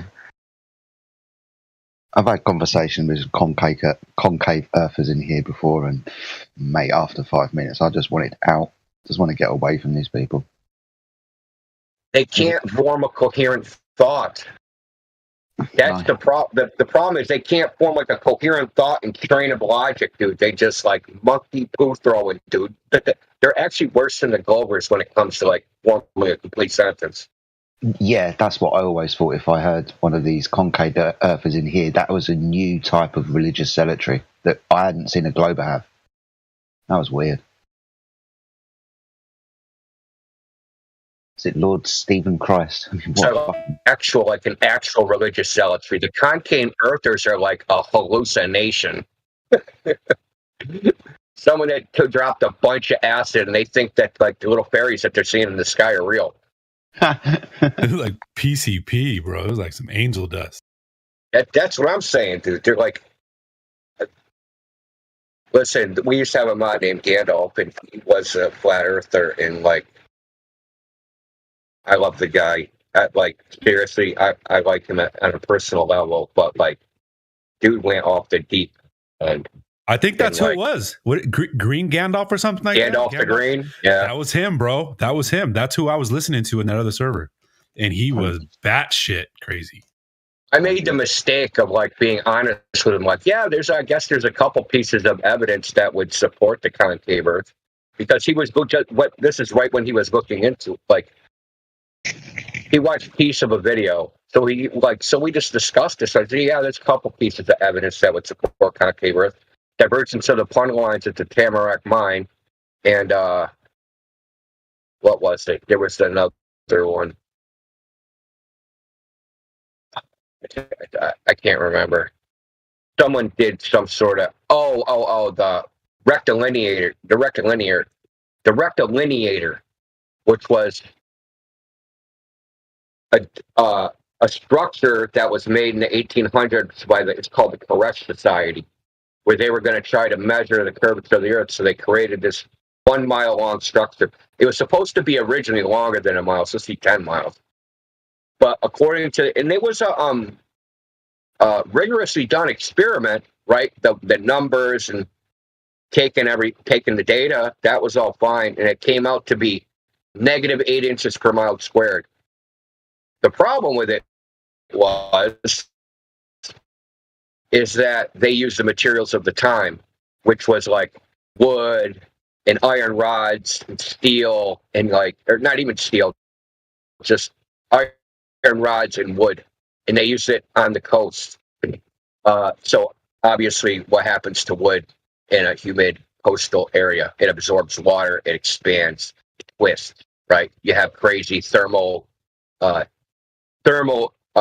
disequilibrium. Right? So you could have one part of the structure being like 3 degrees warmer than another part.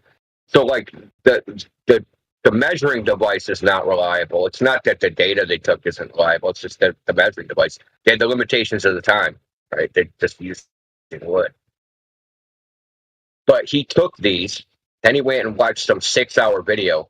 He actually asked me to watch it. I actually did watch it. And it's fucking crazy, batshit crazy. But the way it's put together is almost like a brainwashing video. It's like the way that like the imagery is, and like they use what the hell would you call that? MK Ultra stuff or what? There's like hypnotic symbolism in it. It's really freaking whack.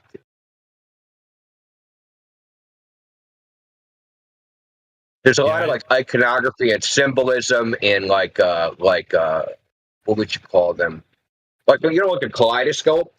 You know how you look through a kaleidoscope, you see the pattern within a kaleidoscope. So like the like whatever information they're presenting, that's like in a box. But in the background, behind that box, is like a kaleidoscope going off the whole time. So like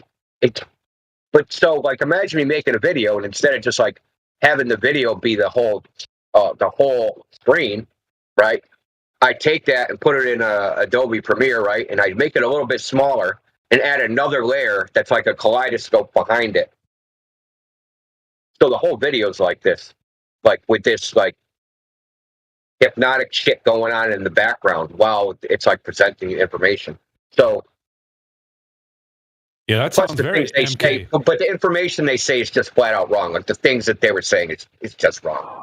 It's like they took some like scientific concepts or ideas or even things that have been demonstrated experimentally and just like threw it in there, but they're inapplicable to the situation. For instance, negative refraction. Negative refraction does exist, but it exists only under a certain condition. But they say the air itself just causes negative refraction all the time. So instead of like the Glober saying refraction is bending light down around the curve, they're saying negative refraction is bending light up so that everything just looks flat, right? So it's just the backwards shit of the whole globe, right? So it's just, but there's no reason to think that because negative refraction only occurs in certain, you have to, like, it doesn't exist in nature except through in a plasma. To make it in nature, you have to actually, like, engineer a material to do it. And they've only been able to engineer it at very specific wavelengths because the structure has to be sub-wavelength, right? So if I make a periodic, so if I took a circuit board, right, and put a bunch of metal pieces, right, that say I wanted to use a 1 meter wavelength, I would make these little split ring capacitors that are a fraction. It has to be 1/16 or smaller of that wavelength, so 1 meter. So this is like, but it wouldn't work at any other wavelength. It would work at larger wavelengths, but no wavelengths under. You can't make it like for visible light, right? Because there's too many wavelengths in there. So it's like I'm saying. But the point is like they're taking the concept of negative refraction, which is real, and just applying it randomly to what they want. I got the impression that guy would have been very comfortable in a conversation with P. Drinker. I mean, Did they use the goofy? Look, I just want to say this: some shit happened in his personal life at the time this happened too, and I think they're correlated. But I don't want to get into that. It's my gut instinct. I don't even want to talk about it on live stream, quite honestly. But I just think they're some at that. He was in an original mod on the old 24/7 way back in the day, and he got in an argument with Karen B when she was a mod and she banned him. But he was going off the freaking deep end, so I don't blame her. So did they use the goofy Democrat music in the background too? Probably. I don't remember. It was a long time ago now. I'm sure it's like a 6-hour video though of this. Yeah, it sounds like a straight out of the MK Ultra playbook. Well, that's all crossed my mind. Or it's looking for people, it's one of those things where someone already has a mental illness or a predisposition for mental illness, being exposed to this type of stimulation sucks them in or pushes them over the edge.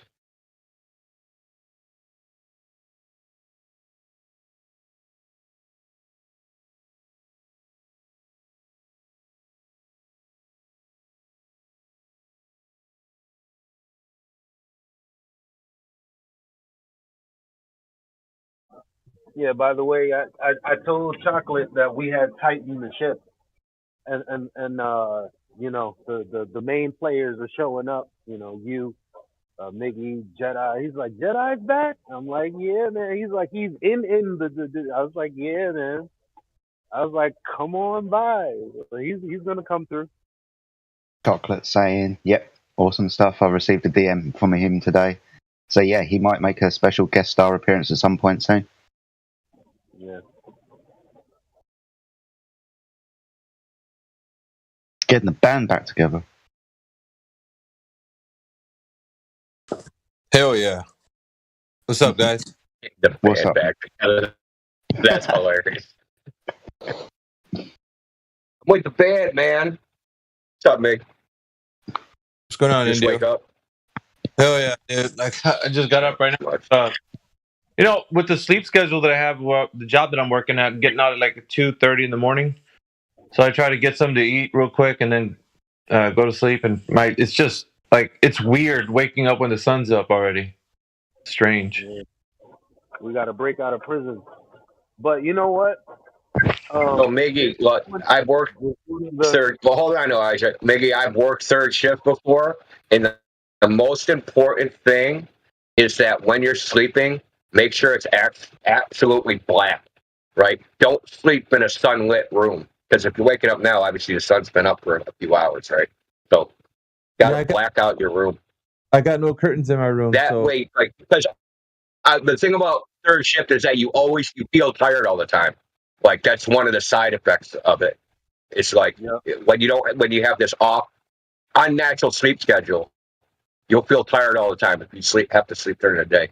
So just try to but if you black everything out, right? Because you're going to sleep when it's dark, hopefully, but the sun's going to come up while you're sleeping. You just want to keep it black as possible.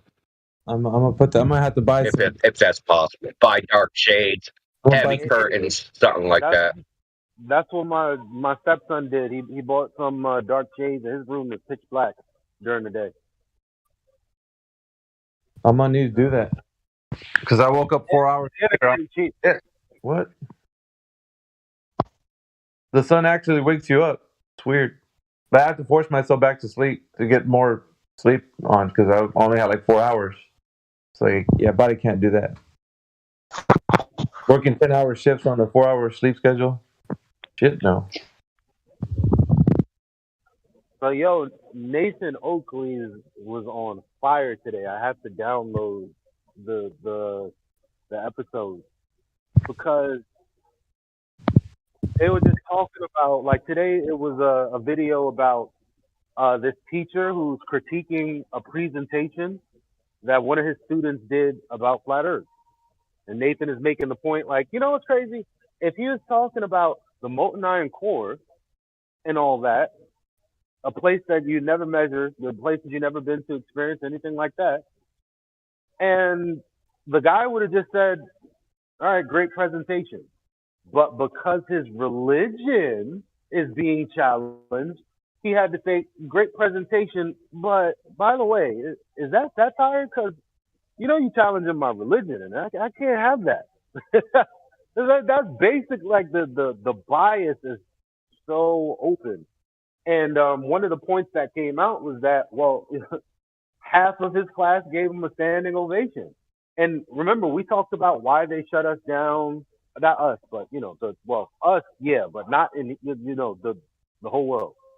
And it's like, I think it's just because, like the kids were getting crazy, out of control. Because first thing you need to understand is that the school system as it is today, at least the public school system, I mean, it's a slave churner. It turns out slaves. So you can't have children questioning the authority that has to program them. And that's exactly what Flat Earth does. And I was just so excited because you can't, like they censored YouTube and people just, they kind of cried about it, but they kind of went, well, whatever. Well, guess what? If you try to do that to a group of children on TikTok, they're going to go somewhere else. TikTok can't restrict them at this point right now. Not young kids. You can't, like, this thing is out of the bag, man. This shit is rolling right now. We don't know where this thing is going to go. Yeah, along the same vein, Elijah, I was thinking that's probably why the creator has probably brought us together in this room, and maybe for a time kind of separated us, and then we're coming back together because it's providence, man. Like, I'm looking at the time frame of how long we were away, and then the time that we're coming back. It's no coincidence that we're all coming back around the same time, like Bong Sao, Jedi, myself. You know what I mean? Like, we all started coming back almost around the same time. It's too coincidental to be something that's just, well, it's just a coincidence. No, I think it's something more. But like what you're saying, there's a season for like getting back on track. Maybe we were supposed to be away so to avoid some certain calamity from those guys trying to censor us, and then we're back again now when the time is right.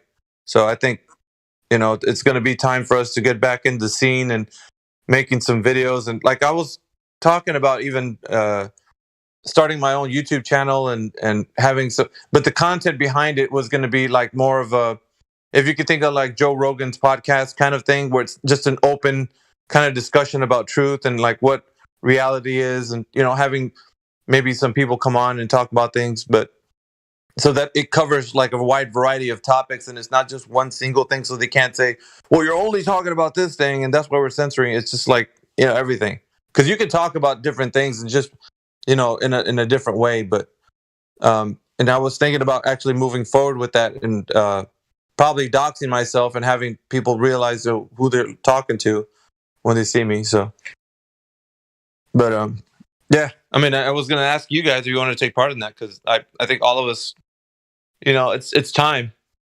It really is. It is time. Yeah, I'm up for that. I know Sounds fun. Jedi did that. Like, we were actually going to start the moment that we went away. Like, all of us started to go our own way.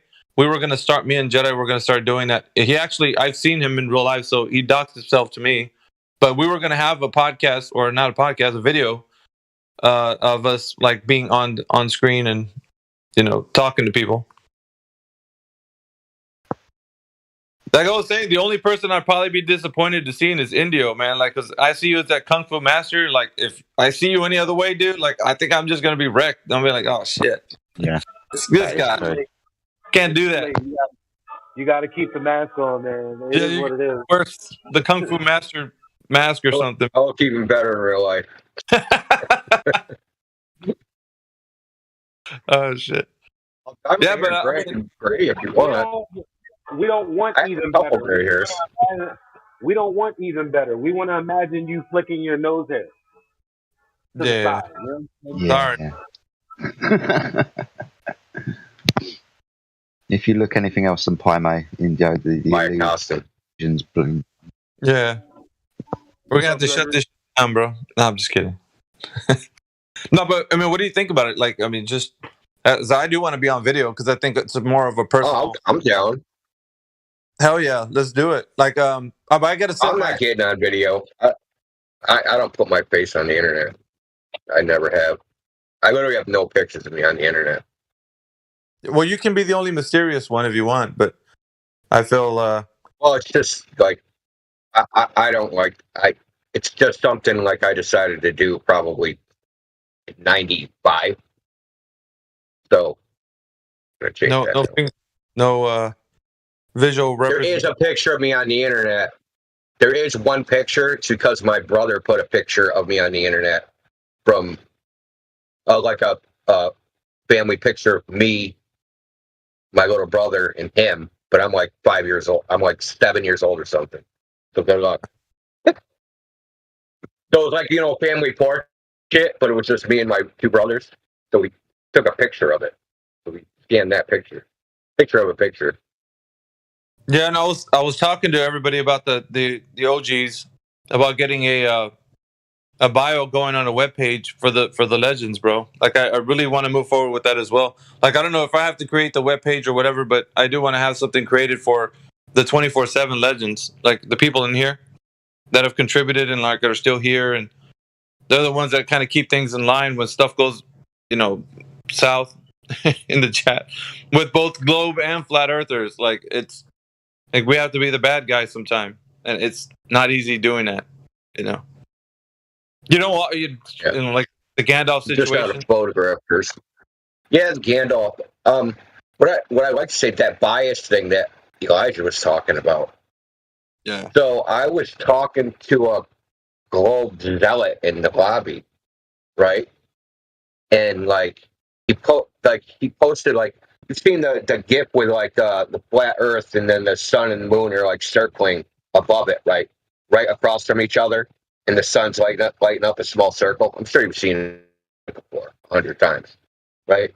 So he's like, well, how does this work on a flat Earth? I'm like, well, that's just a representation. That isn't like it's supposed to be something accurate. Well, he's like, well, then if it's just a representation, doesn't make any predictions, I can't believe the flat Earth. I said, okay, fine. Like, show me the one for the heliocentric model. I want to see the sun and the Earth spinning, and I want that all in one image or one freaking diagram. Of course, I get nothing, right? Because you can't show that, because the sun and the Earth, their relative sizes, and then they're so far away. You can't get that in a single picture and still see the Earth, right? Like, you can't make an image of that. You can't make a representation of that. You can't do anything. And what he said was, that's science. It's like, well, we can still conceptualize it, and that's science. So basically what he said was, when the flat Earth can't make a representation of something, that's not science, and it isn't to be believed. But when the globe can't make a representation of something, that is science. It should be believed. It's like, don't you see your contradiction, your bias? It's off the hook, dude. You're applying an unreal thing to your heliocentric model. And I see this all the time. They ask questions about flat Earth, and we have this, like, there's certain things that, well, the globe can't be explained by anybody, right? The globe will have an explanation, but not a scientific explanation. It'll have a little story, right? But they can't demonstrate the veracity of the story. And we can make up a little fairy story too, and we wouldn't be able to demonstrate the veracity of our story, and we'd be in the same position they are. Yeah, but because of their bias, they think they choose and never ask the question of the globe model. Like, they come in and they ask us questions, and they never attack the globe with the same skepticism that they attack us. Yeah, they usually come from the MSU University. Making shit up. Yes, yeah. It was like I could tell. Yeah, well, I think he was like a college kid, either in college, a physics student, or something. And this is another like serendipity weird thing that happened, because he was like, "Well, we have a model that makes predictions and da da da da da." I said, well, you have a mathematical model that makes predictions, doesn't make it physically real. And I gave him the example of Maxwell's equations and how Maxwell used a mechanical model to, to come up with his theory of electricity and magnetism, and that makes accurate predictions. But now the Globers say that mechanical model is not physically real. It's just the mathematics make accurate predictions, but it doesn't matter how he came up with it. But you're contradicting yourself when you say our model is a model that makes predictions has to be physically real, right? You can't have it both ways. And that's what they try to do, both have it both ways. But the serendipity part is I happened to get in my recommended a video from like a mainstream, astrophysics, whatever. And he's interviewing the guy that debunked Stephen Hawking's nonsense, right? So there's a guy from England, I think he taught at the university in Scotland at the time, but he basically proved Stephen Hawking's nonsense wrong. And he basically said all the exact same stuff. Oh, Maxwell used this crazy mechanical model and all the stuff that's derived from that, like all our theories of electricity and magnetism, quantum mechanics, special relativity, and then general relativity offshoot from that. So all these things offshoot from this one initial guy, James Clerk Maxwell, who made a mechanical model of the ether, that the ether was a bunch of like little spheres that rolled against each other, and it was the substrata of all reality. But because he used that, it doesn't matter. It doesn't have to be physically real because it just works. So they just like hand wave it, right? But they want to make the arguments that their models later on, those are physically real, right? This contradiction of ideas, because it's a religious belief. They want to believe that their math is reality. But when the math is based upon something that they think is not reality, then it's just a model and abstraction. It doesn't matter. It irritates me. Sorry. It's just like, it's something that just irritates me, is the ability is not applying the same standard of proof, the same standard of evidence, same standard of logic and analysis to the globe and the flat earth, and just cherry picking your principles. It's cowardly. And it's cultish. Rant over, sorry. How dare you demand the same level of scrutiny? Yeah, man. It's called consistency, right? Intellectual honesty and consistency of thought. Like, you have a standard of proof and you apply it to everything.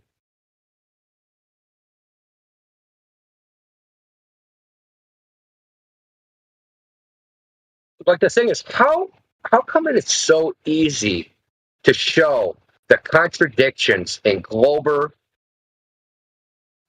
claims or even in every debate? It's so easy to show a Glober contradicting themselves when it's nearly impossible to show any flat earther contradicting themselves. I've been doing this a while, man. I've seen almost never have I seen some Glober expose some flat earther as having a contradiction in their thought process, when it happens all the time with Globers. I believe I'm in my chair. I believe that everything is subjective and that there is no objective truth. Well, is that an objective truth? No. What? It's like, what? I'm only 99% sure I'm using Discord right now. Yeah, I would agree, except for the not really soft flat earthers have, contradictory thoughts, because I mean that literally just happened on Wax yesterday, and it's always a flat earther I'm arguing with makes a contradiction, and that pisses me off even more. But I get your point though. Elijah's a hall monitor of flat Earth. Get your shit together. Yeah, I know. I'm sorry. No, it's all right. Listen, it needs to happen. We need to, it just makes it stronger, dude. Like, you know what I mean? Yeah. It's think of it like a sport, right? Like basketball practice, dude. You're trying to make the worst person better. And you're not going to make them better by telling them how great they are. Well, that's what I got dubbed the guru for that the other day about Matt Willis. He was like, well, "You're some type of guru on here." And I'm like, "Bro, I'm just telling you, everything doesn't move east to west. Optically, you can see things that don't do that. You can't say that applies. Yes, everything does." And it's like he was on this rant. He's like, "You need to formally apologize to me." And I was like, "What the hell are you smoking, dude? Are you on drugs?" And like he just came at me like, because I'm trying to show people like when we're in here, we're saying things, we're going to be held accountable for that. And if there's something contradictory to what we're saying, then that's going to be exposed in front of everybody. And we're just going to be like, nobody said anything to this guy, why he said what he said while he was saying it. Like, and we're just going to be like, okay, we're flat earthers. We go along with what he's saying. No, it's not true. And, you know, just some of the things that people think about, like that are not even in the realm of something to be argued about. Like yesterday, Bushel came in here. He's a flat earther, but he's talking about like visible light and things that you can't see, like with that light that you can't see, like infrared, and was questioning that. It was just like, I can't have these kind of conversations in here. Like, you know, where people are, some talking head on YouTube was mentioning an idea that this is impossible. Like, and so it got people up in a tizzy about it. And then they come in here and want to get the critical thinkers who already are far beyond this idea of it not being real. And then he's like coming and inserting a conversation. Like, I don't know. It's just, to me, people have to bring their citations and disagree with the things that's being set forth. And then, you know, the most obvious understanding of things. And then we can talk about it. Like, okay, what do you find within this realm of the thing that you say, the color that we can't see, and then bring it into a conversation in here. And then say that, well, this isn't real. And it's just like, you're not presenting the case. You're just saying, this guy said something. I agree with him. What do you guys think? I'm like, how does that make... So anyway. You're saying infrared isn't real? Look, that's what no. Well, see, that's not what these guys do. Because that would either start an argument, which would get them, you know, somebody's going to bump heads to the point where I can get them to prove it's real. Just go buy a prism. That's what I said. Literally. Miggy, what did I tell him? It was random. It was random how the argument started, though, because it came from the color wheel. He was like defending two different models of color wheels, and then claimed Newton was the originator of the color wheel, and then it went on a random rant from there. It was just it was weird. Yeah, well, that's because like color mixing is different. Like you can mix, like you learned in school, you know, red. You know, you can make all the colors, right, with 3 primary colors. The primary color of projected color versus reflected color is different. So if you mix paint, that's one primary color. But if I take a projector, right, and I want to project colors onto a screen, it's different primary colors. Yeah, so it's red, blue, green for a screen for projection, and what is it for freaking mixing colors? Red, yellow, blue, right? Yeah, but like seeing a different, like he's like, well, it's not possible. This is like, that's not real. Or he started getting into it. I was like, oh, man, I don't want to have this talk with somebody that can actually just go look it up. It's obvious. Like we don't, like, you know, using a prism or even seeing like, think about this. Like, when we see those lasers, you can't actually see a laser until they put something in the way, right? Like you throw a mist or something that makes it apparent. But you couldn't see the laser. It wasn't visible to the naked eye. Yeah, I tried. Yeah, unless you put your light directly in the beam, right? Yeah, I told them that. You know, I told them, what about rainbows? I told them, the prism, all that. And he was just, like, the thing is, these guys, curiosity should be killed. That's what I would call it. They're curious. That's what they're selling. They're like, oh, I'm curious because, you know, I'm not really sure. And then you say, well, okay, well, think about it a little deeper. Come back. But let me just mention rainbow. Yeah, I see what you're saying, but you know what? I'm not really sure. Like, they just want to keep on asserting their position or their non-position until you give up. And then they start to poison your mind. I'm not having it. Yeah, That's I called have to disagree fallacious with you. perpetual incredulity. I have to disagree with you. They don't need to think about it more. They need to think about it less and just go do some like actual experiments or something because they're thinking too much. That's their problem. They're caught up in the cultural thing of living in your head, right? Where like if I could imagine it, it's true. They're caught in that, and they let their imaginations run away with them. You Yeah, can people literally the likes of prove them, that's infrared called exists in a fallacious prism. perpetual incredulity. They're just being perpetually incredulous, but without justification. Yeah, well, I mean, it's probably the foundation is probably like the subjectivism of the modern day, right? Yeah, that's what I was calling the mind virus, Indio. That's the mind virus that gets people to think, well, think about this. In philosophy, you can't really know everything to be true. You have to understand that the known reality is all you know. But what's outside of your known reality, what you can't perceive, something could be happening. Think about that. You can't say you know everything. So saying that you know is really an unknown because you don't know. And so they twist your thoughts into saying that the stuff that you can really understand with your cognitive abilities are not able to be noticed by your extra perceptory understanding of something like, let's say, for example, the globe. You can't perceive it because you're on the surface and you're so tiny like an ant on a beach ball. But when you raise up in elevation to a point where you can see it, then it exposes itself to you. So then the thing is, we can't see the globe, but it's an extra perception that it is actually there. This is the kind of, then they're like, well, then if you can't perceive it when you're on Earth, then how is it you're going to keep the knowledge that it is what you think it is, like it's flat and stationary? Because when you go in a rocket, you can see it. So the mind virus is like getting you to think things that are, well, it's out of your perception. And then you start to insert these ideas as, well, you can't know anything. And that's the 99.9% of people. They're like, well, I don't know if I'm a brain in a jar right now. That's why they're using this, because they're thinking that way is some kind of like, deep thinking, some of the greatest minds used to go ponder these things. Yeah, but they also went batshit crazy thinking about shit like that. Like, how if it's outside, if it's outside of your known reality, and it's a state that you've never been in, how do you know your brain in a freaking jar? And I'm telling you, I got a recording of this guy saying this. Like they truly believe it with all their heart. Like, here's the thing that confuses people. We're throwing systems away with the bathwater. Is a baby with the bathwater, whatever. Look. The imagination isn't inherently bad. It's a person's intention.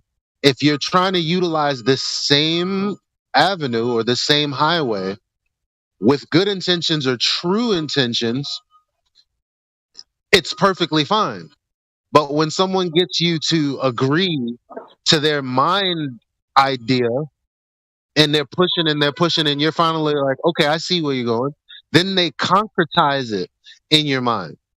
And it's like you allow it to happen. You agree to it because they've worn you down. But that's not necessarily like the way it happens itself, because sometimes I might need to tell a story to get you to relate to something that I'm trying to get you to understand.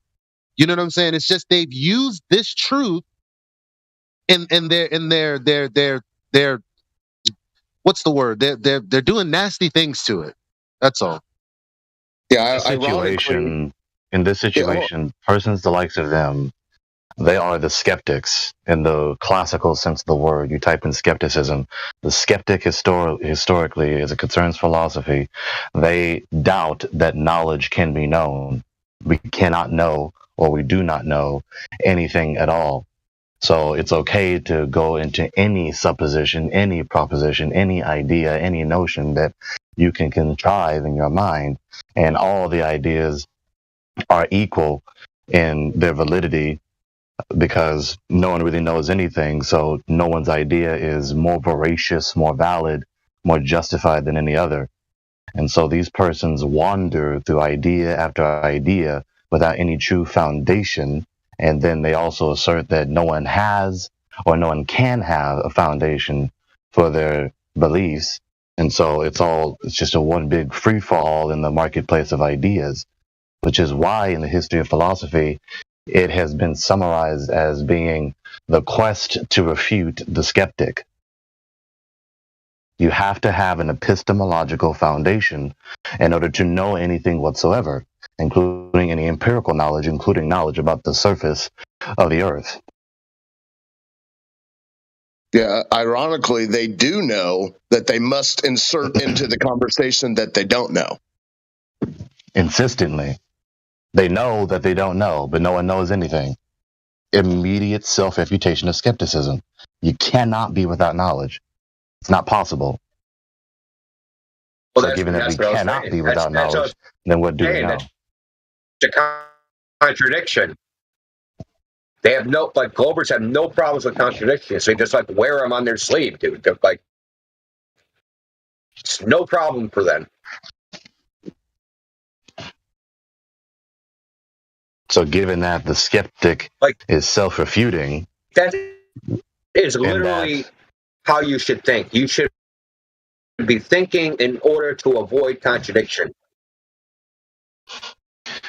and of course I agree with that, but with that being said, the justification must be given. Now, of course, like I just said, the skepticism is self-refuting. They know that no one does know or can know. Well, that's self-refuting. So if that's self-refuting, then the only other option is the only reality at hand that people do know and can know and do know. Then the next question is, what can we know and what do we know? And how do we know it? And then you make perfect sense, and that is like the rebuttal, and it's so robust and it's like so airtight, and a person should go, okay, I understand. But like the oh boy, I really can't stand this son of a bitch from last night. I'm still mad. But he said, not he said, it's just like this is people's the ones that don't mind begging the question or having a non sequitur or red hair, whatever it is. They just follow it immediately 1 millisecond after you've stopped talking or 10 seconds before you stop talking, and they say, yeah, but if I had $1 for every year but I got in this Discord, I'd be rich already. Hey, let me play a clip to kind of put an example of what we're talking about here. Just give me a moment. Let me play this clip. Listen to this guy. Okay, can I defend myself here? Is that okay? Please. So I don't use prediction a lot. So I don't interact with the world in absolute facts. It's all based off assumption. Those assumptions have a degree of probability as to whether they're correct or not. So I assume I'm on Discord talking to you guys right now. I can't 100% say that's a fact because I might not exist at all. I've got, I'm that type of person, but I can pretty much say it's 99.999% sure that I am here talking to you guys. That's what I mean by nothing's a fact, things are a presumption, but they have a degree of probability attached. No, we get that. We get that. You're not 100% sure of anything. Correct. There it is. Now you see, number one, nothing fact. So is that a fact? I can't know anything. Do you know that? I'm only making a probability assessment. Well, to suppose this or that is probable is a knowledge claim.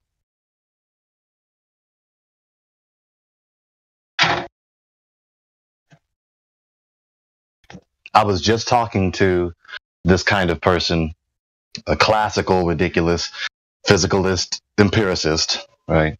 Unbelieving atheist, agnostic, whatever the hell they want to call themselves. They always look to hop back and forth. They want to have their cake and eat it too, hopping back and forth between atheism and agnosticism.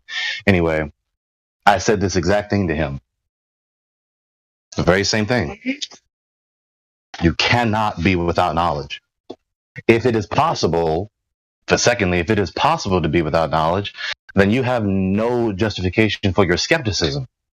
Because in order to doubt anything, you must have at least beliefs, let alone prior knowledge by which you're referring to to assess the latest information you're receiving and then saying, well, I doubt that given what I believe and or know before this information came to me.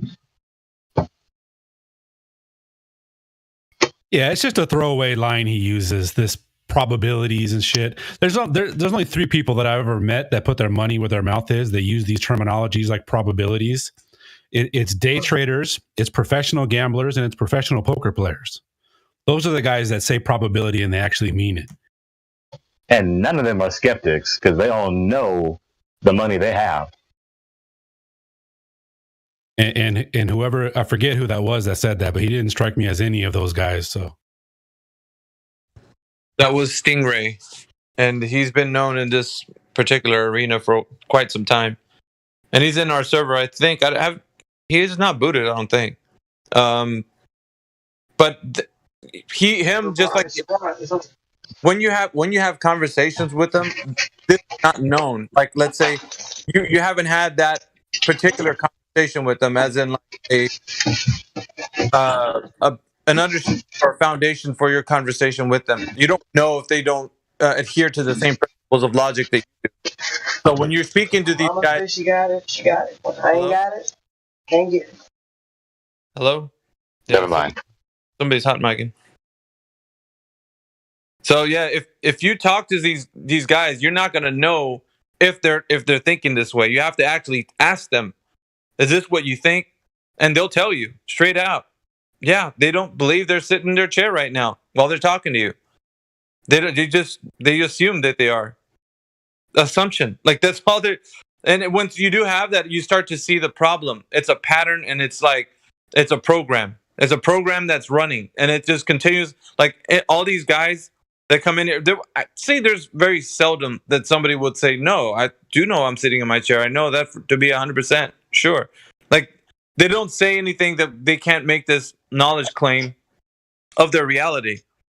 So the ones that do, I mean, you're in for just a weird conversation about what they claim to be like the shape of the earth or whatever.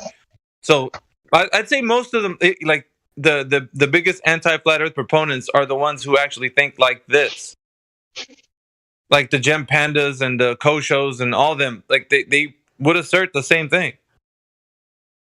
So and not only they proudly is skepticism, yeah, and not only is skepticism self-refuting, and what they call skepticism is really worse than skepticism. It's just, bear with me, epistemological nihilism, just the negation of knowledge. And nihilism, nihil, without, nothing, right? Epistemology, the study of knowledge. It's just the negation of knowledge. So it's just epistemological nihilism. And so not only is that kind of skepticism self-refuting, but secondly, the necessary precondition for skepticism is to have knowledge. So when they call themselves a skeptic, they are implying that supposition presupposes that they have knowledge in order to be skeptical and have a justification for the skepticism.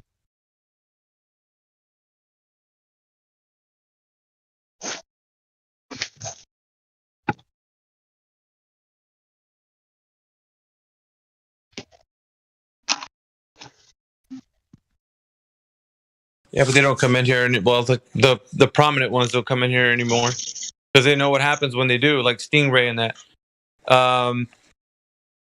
Who was the other guy that was in here not too long ago? I don't know. Was it Stingray?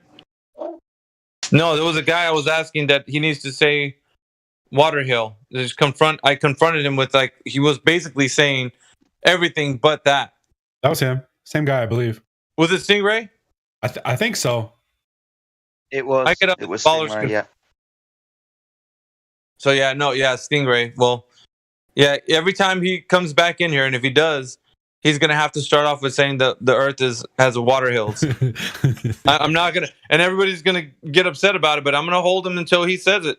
Say it, bro. I want you to say it because you want to say something ridiculous about what the Earth is, and you don't want to say a water hill's available as well. And we just can't have that. You got to say Waterhill when you're in there. In other words, be consistent with your premises. it's gonna qualify your stay here. So go ahead. Like, and I mean, he got when I started to push him on that is when he started to get, oh, you guys aren't playing fair now. Like, I'm gonna take off. Like, and not only that, he heard Bob the Signs guy saying it, which was like, ooh, was that Bob? No, it wasn't Bob. Bob didn't say that. Yeah, it was, dude. Bob said that, and he's like, CB got him to say it. Yeah. When the implications of their premises are patently unmistakable, we see them clear as day, and they refuse to accept and acknowledge them, that exposes them as being dishonest. They don't want the truth, and they know that their position is garbage, implying absurdities. Who said last night? It was a very interesting conversation, and we were talking about truth. I think it was Bong. Bong said, something that isn't necessarily true. I said God is truth. Truth is, I say that all the time. But he gave me a slightly different perspective by saying, no, truth is when you realize something is incorrect or correct. That's when it becomes true. Because otherwise, it's just what it is. It's just reality. There's nothing on it. You don't have to add anything. But when it comes to truth, because it's like, well, we have the word for axiom, we have axiom, we have, all of that. But truth can be separate from that. Truth can be what you realize when something is incorrect or correct. In a rhetorical sense, that would be true, but on its face, that's analytically false. How so? Truth itself, the question is, what is truth, right? As opposed to, when do you become aware of the truth of the matter, whatever, what have you. Truth itself is one thing, and then you must become aware of that thing which is truth. The awareness of truth is not truth itself. You have the awareness in the truth itself, which you're.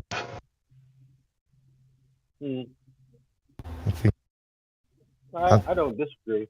I'd like to hear you and Bong go back and forth on that one. All right, because I appreciate both. When someone says, I'm aware of the error of this, to be aware of the error of this, whatever this is a truth. And then someone asks the question, what is truth itself? What is this thing you call truth? To say it, truth is a supposition that is internally coherent and corresponds to reality. And I'll also add, is tenable, it's defendable upon scrutiny of questions and argument. That's truth. Let me bring something. And I know people get riled up if I start reading from the biblical text, but I'm just going to read a little bit something here about truth and then what Yeshua was talking about. But I'm going to read it from the KJV. It's out of John 18:36, so I'll start there. Jesus said, "My kingdom is not of this world. If it were, my servants would fight to prevent my arrest by the Jewish leaders. But now my kingdom is from another place." Verse 37, "You are king then," said Pilate. Jesus answered, "You say that I am king. In fact, the reason I was born and came into the world is to testify to the truth. Everyone on the side of truth listens to me." Verse 38, "What is truth?" retorted Pilate. With this, he went out again to the Jews and gathered there and said, "I find no bias for a charge against him." So I would continue, but like that is the kind of the understanding of like when Pilate was kind of trying to figure out whether or not what he's going to do with Yeshua, because he was in his custody. Yes. He was not able to understand of what he was speaking of about him being the kind of deviant that they were putting him to be. And so he couldn't see or understand like what truth he was saying. So he's just like, I don't want any part of this. Like whatever it is that you guys are dealing with. So he washed his hands with it. He's like, because what if he was, punishing somebody who was, supposedly innocent. You see, like he couldn't understand what truth was. So, and like, that's what Yeshua was saying too. It's like, if I had the people that would stand up for me here, I would have my servants, like, they would be soldiers and fighting for me. But like, his truth was, he was coming into a world that didn't know him, that didn't know truth. And so a lot of people were wondering, because I asked him the question, what was his purpose? Why did he come into this world? And a lot of people would say a bunch of answers, but he himself said the answer here in this specific instance to Pilate. He told him what his purpose was, why he came here, to testify to the truth. And so a lot of people don't understand, like, when we speak of truth, are we not testifying to all of creation about, the Creator's truth? Because that's what we're defending. We're defending the Creator and his truth about creation. So it's a much bigger, I could see it being more physical and natural that we're speaking of things in reality. I think it's deeper, though. What unifies us is truth, because we stand together with that, and we understand that there's a mission that we have to do. It's like, well, it's not defending truth, it's speaking about it. So truth defends itself. It's self-evident, or at least it should be. People reject truth. They don't just come up with some intellectual reasoning as to why they're not going to know. They're rejecting it outright. They can see it. It's obvious. Because even the glober will say, yeah, it's locally flat. Locally. They would say that because they understand. They know. They just reject the fact because they're like, well, something happened extra perceptuary. I mean, obviously, you get in a rocket, you go up, you're going to see the Earth be a globe. But locally, they could say, yeah, they agree with us. It looks locally flat. Now, people inherently understand the basic truth and lies. There's a supposition, here's a supposition, this supposition is true or false, it's either true or false. What Miggy was just elaborating was the supreme grounds for truth, the very concept of truth, what it stands upon, what it's grounded on, what makes it real and possible, which is a necessary precondition in order for us to be able to, in order for us to conceive of the supposed truth that we believe that we know and believe that we value so highly. But if we don't have an epistemological grounds for our knowledge claims, and if we don't have a metaphysical grounds to justify saying that truth is possible and real, then we can't know the so-called truth. But Yahushua in Holy Writ was elaborating that I am the eternal grounds that makes truth and makes knowledge possible and real. So I was telling people here in the conversation we usually have, it's like, it's great. I love talking about the physical and natural world, but I long for the spiritual connection to it. There's a the side of, like, we can all stand together with the understanding that the physical and natural world that we see doesn't conform to a globe idea in no way. But then after that, once we're unified in that way, we're standing in the room together. What else is there but to be understanding that what is the baseline for that truth? Well, it's the knowledge of the Creator, with what he put in creation, what creation is telling us, the story it tells us. And so when we know that the invisible qualities of the Creator are coming through creation, we're now understanding, well, yeah, Creator put stuff here. We might not agree on who the Creator is, but I think that we start talking about who he is or who the deity is, then it starts to become like a walk closer together. Then we don't find that we're too unlike, but what we start to realize is that we can have an understanding that there is a Creator, and it's not just all random, so it starts to become more not just physical but spiritual, and it makes more sense that way. And we can and that's what I'm saying. We're all here now, we're gathered together. The next step would be having a more mature adult conversation about the spiritual side, but you can't do that when everybody wants to just say, yeah, but that's not my denomination, what you're speaking of, and you're full of baloney. And you know what I mean? You can't have that. People exactly. Just saying. So check it out. I now am on the lookout for topics in which this weird thing happens where people enter the phrase just to reject what you're saying for no real good reason, as if they don't think you're going to ask why you rejected it. And then,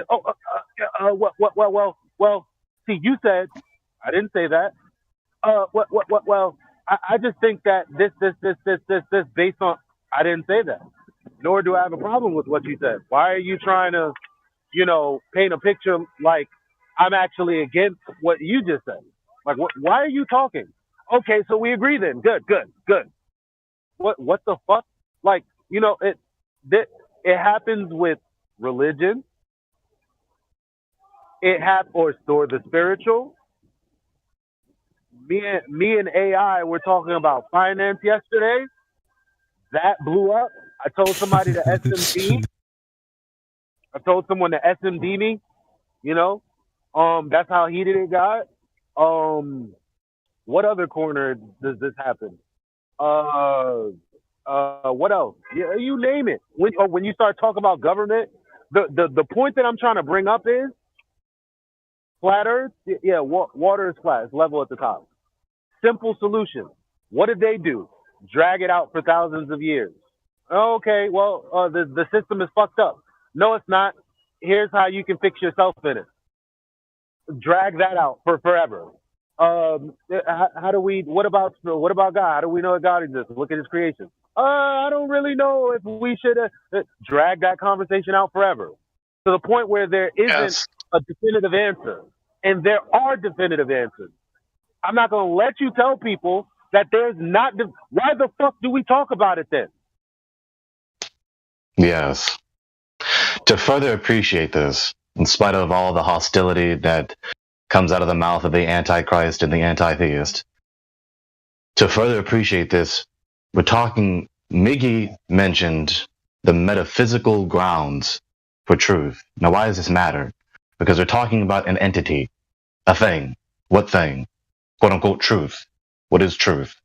Well, it's a supposition that is internally coherent and corresponds to reality. Now, what is all that?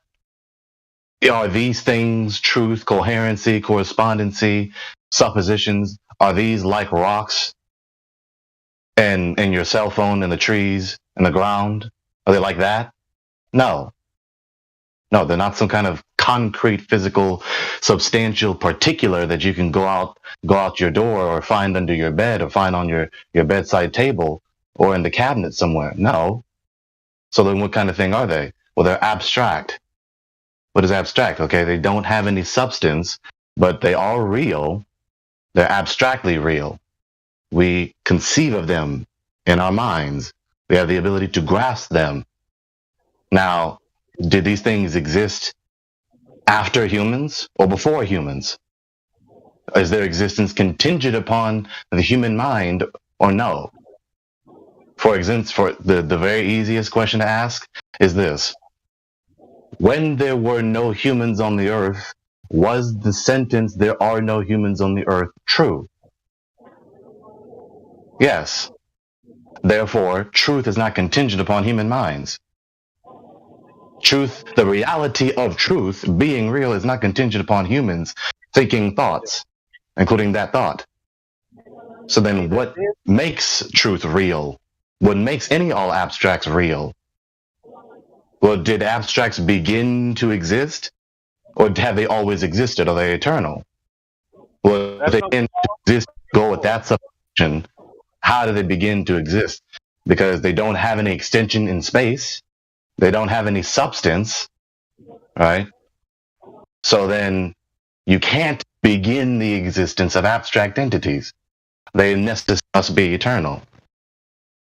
And they're also not like a little particular that you find in your cabinet. So these are eternal abstracts, and abstracts only dwell within the mind. So then these abstracts must necessarily dwell in an eternal mind. All abstracts. So that means this eternal mind is all knowledge. What does that sound like? The God. Yeah. Just real quick, Elijah, before you... Please, let me just say something. I got to say something real quick. Just real quick, man. I promise I'll be like 2 seconds. I just wanted to give Gregory props for what he just said, because he just blew my mind right now. So anyway, dude, like, somebody needs to make a clip of what he just said, and we got to keep that like as a little nugget to show people, because the way you phrased it right now was so well put. I don't know if, like, can you reproduce it twice? Because anyway, sorry, Elijah, you go on. wanted to give him props because that's so deep. I'm gonna add to it because it's brilliant. This how we add on. Like me and Gregory are like the Ringling brothers or something. Check it out. So there are people sitting in here or listening right now that are just rejecting. They have the feeling of rejection. You can't pour that shit in a cup, but you feel it. You're seething right now. But you know if you speak up, I'm gonna be on that butt, right? So that's the abstract that he's talking about. Check this out. You think it's not real? What's the difference between a lazy person and a motivated person?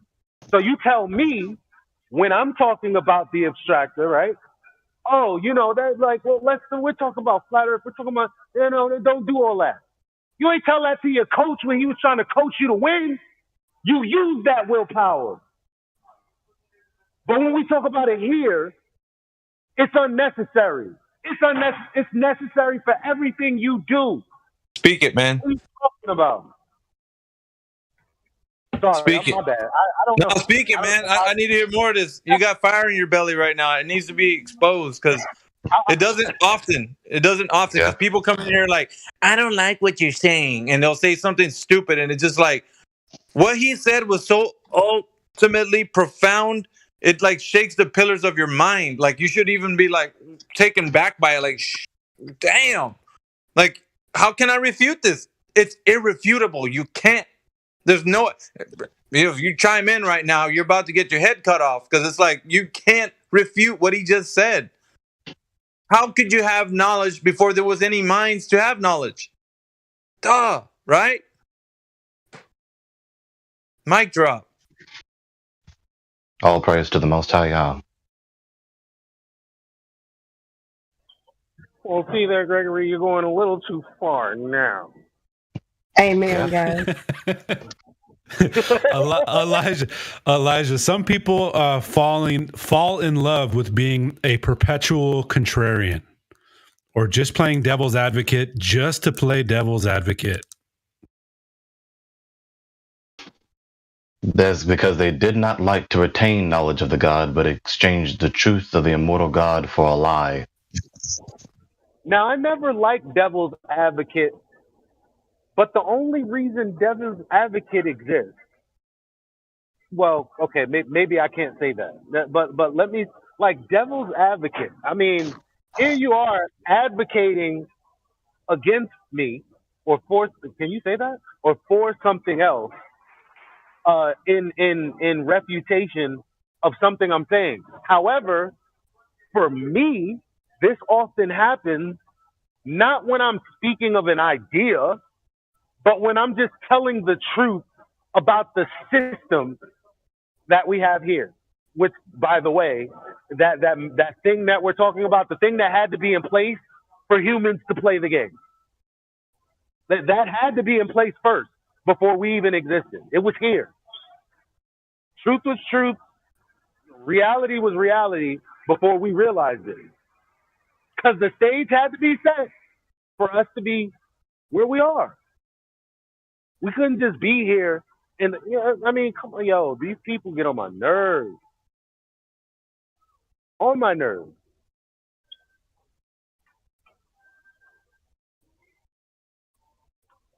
It's like, what is he talking about? I don't understand. You're confusing yourself, man. Oh, word? Am I? Go watch Scooby-Doo.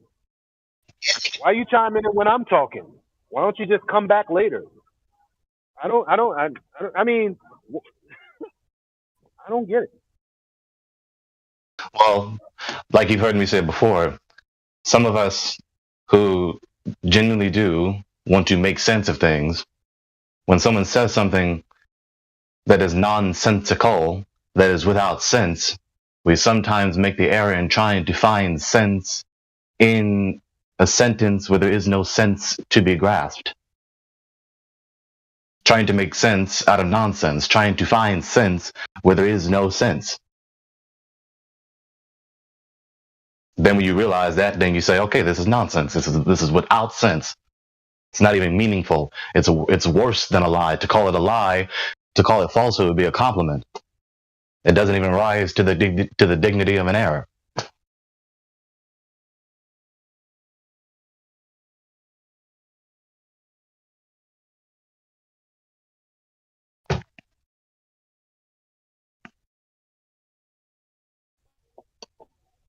Yeah. Yeah. But,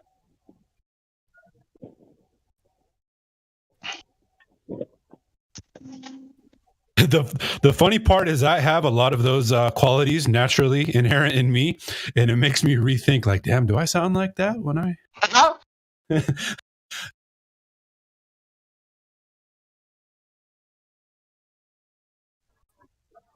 yeah, man.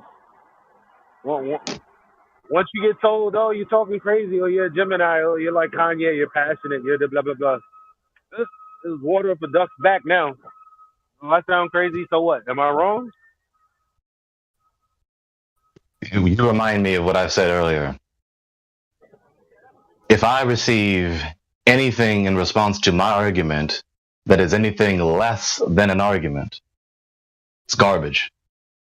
Mockery, not an argument. Scoffing, not an argument. Ad hominems, not an argument. Sophistry, fallacious argument, not an argument. I just gave an argument. If you give me anything in return less than an argument, it's not even worth looking at.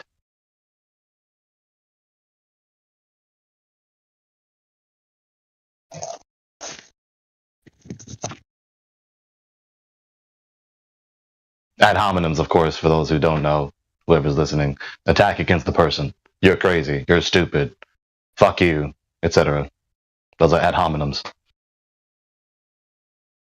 I had a few of those last night with the guy that came in here. Good Lord, have mercy. Yeah.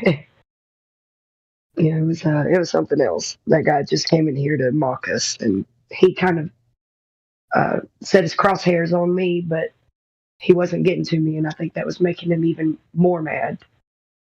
Of course. That is exactly the response the wicked Antichrist will give, who is dead set on loving to hate.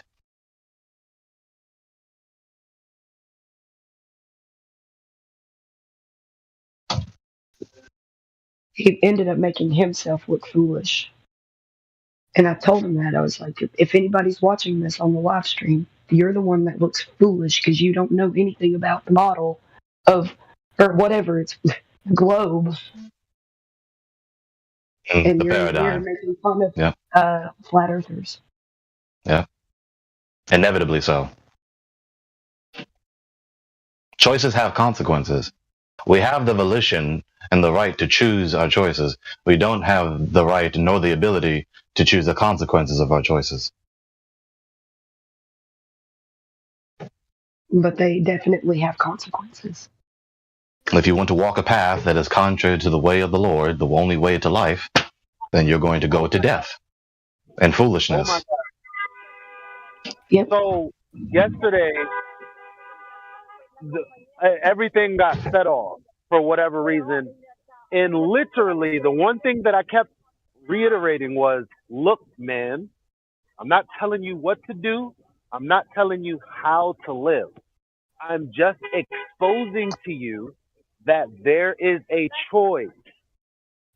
And then today, when we were on Nathan was bringing up the point that the reason that we hadn't all thought about this, because the indoctrination was so strong, we didn't know we had a choice. It was just the globe.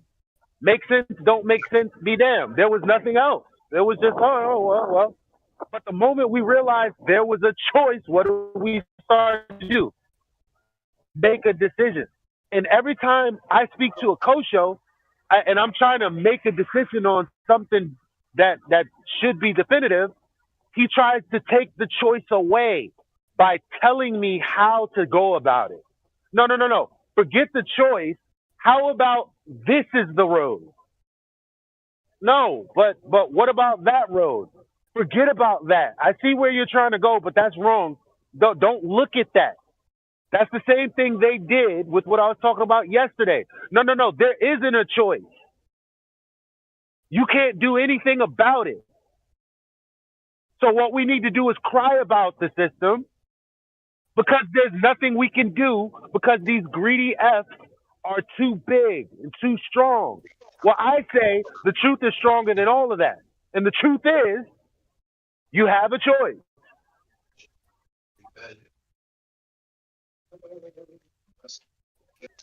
Simple as that. To elaborate on that, you have the person who denies that we have volition. We don't have free will, right? You have that kind of person. That is a supposition that they believe. Is it to believe, to choose to accept the supposition as being internally coherent and corresponding to reality? What does it mean to disbelieve?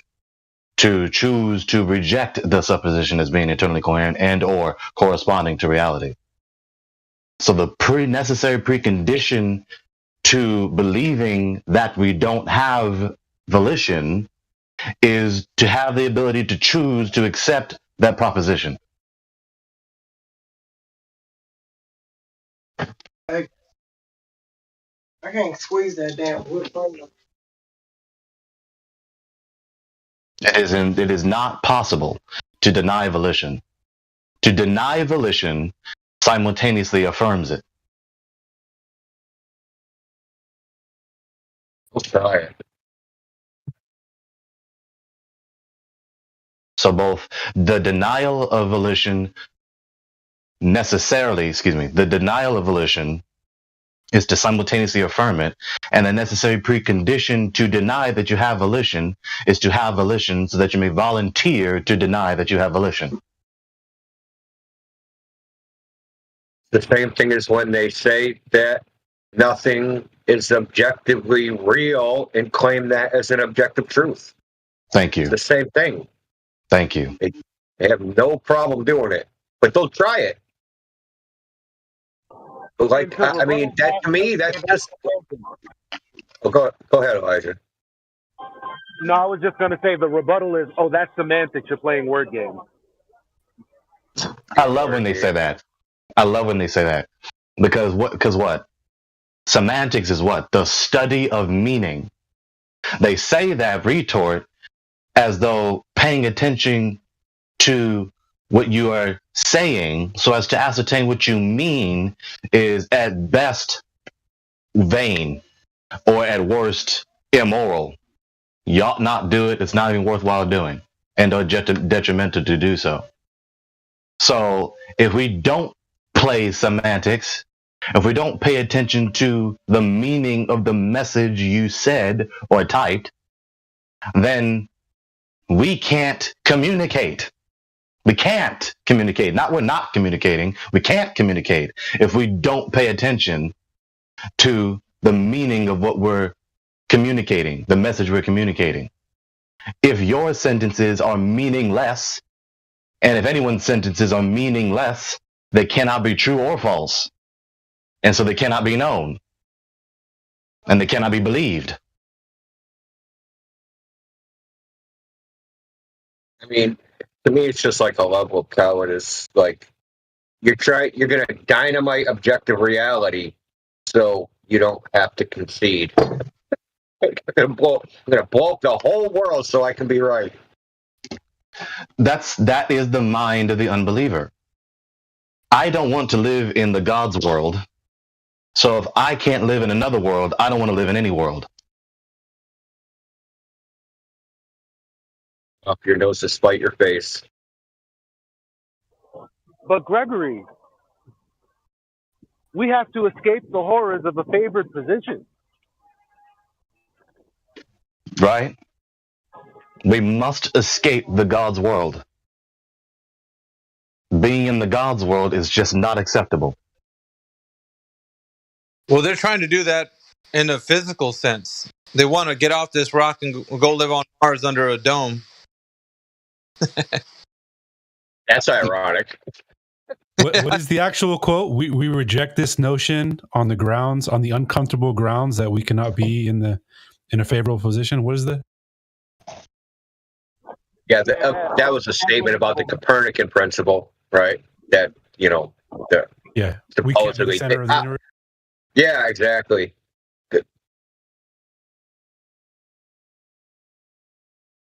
I doubt Copernicus even believed that. It was probably just like because it's the heliocentric model. And just for that particular model, he said, well, we're not in the favored position. I doubt he thought that on the universal philosophical sense. I doubt that was his position. But Nicholas Copernicus, when you take a look at the Wikipedia article that I just read recently, little do they know, these atheists, anti-theist people, Nicholas Copernicus was a Christian. He was a Catholic canon. He was a cleric in the Church of Rome. Okay. He was just, a priest. you know, He was a priest. you see. And so in addition with that, you know, and Real quick, in order to be named as a bishop, you have to first be a priest. So you can't be a candidate to be a bishop without being a priest first. was he a bishop? Oh, they're bullshit. No, he was a candidate. He was like a cardinal or something. Oh, okay, he was a candidate. Okay, so he wasn't a bishop, he was a candidate. He was a Catholic canon, and so he was very familiar with Roman Catholic canon law.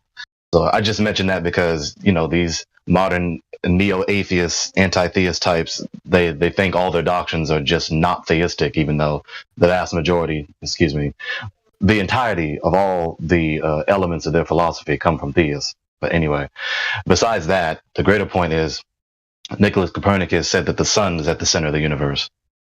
And so that displaces humans upon the face of the ball Earth as being at the center of the universe.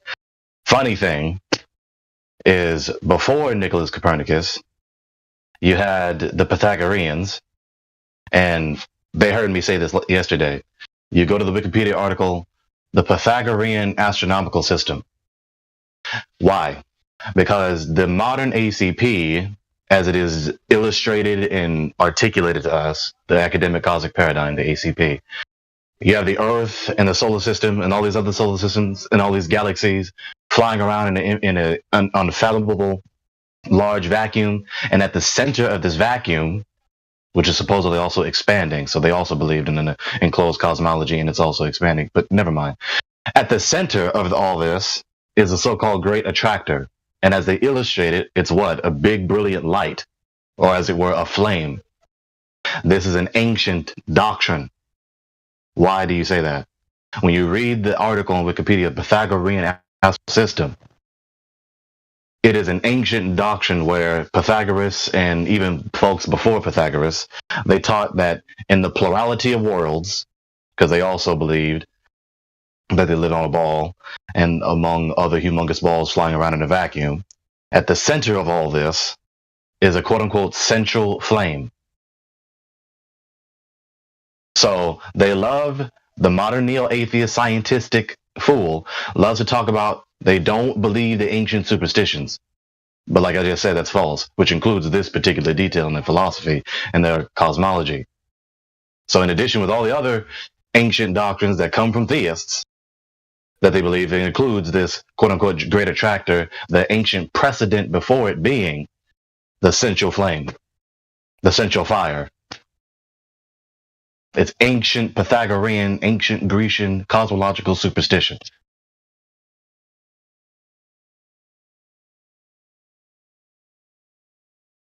Not to mention also that the great attractor at the center of this ridiculous vacuum is the beginning point of the so-called Big Bang, right? The primeval atom, which is a doctrine you can find in the Kabbalah from ancient Babel in the 6th century. From the Pharisees of all people. Their doctrine of the Big Bang Theory, the explosion of the primeval atom, is from the Kabbalah, an ancient Pharisaian, Babylonian, cosmological, cosmogenic doctrine. Oh no, Gregory, say it isn't so. That's crazy. If I was to say it was not so, I would be lying. Oh man, my ignorant community, man. And it's like people don't think that we say this out of hatred. No, they lie to your children out of hatred. I'm hard on y'all because I really, really love y'all. I don't think y'all understand what love is if you don't feel me, and you don't. I love y'all. I love humans. I love this. Okay, I truly do. So it's like when my people go, oh yeah, hold your head up, king.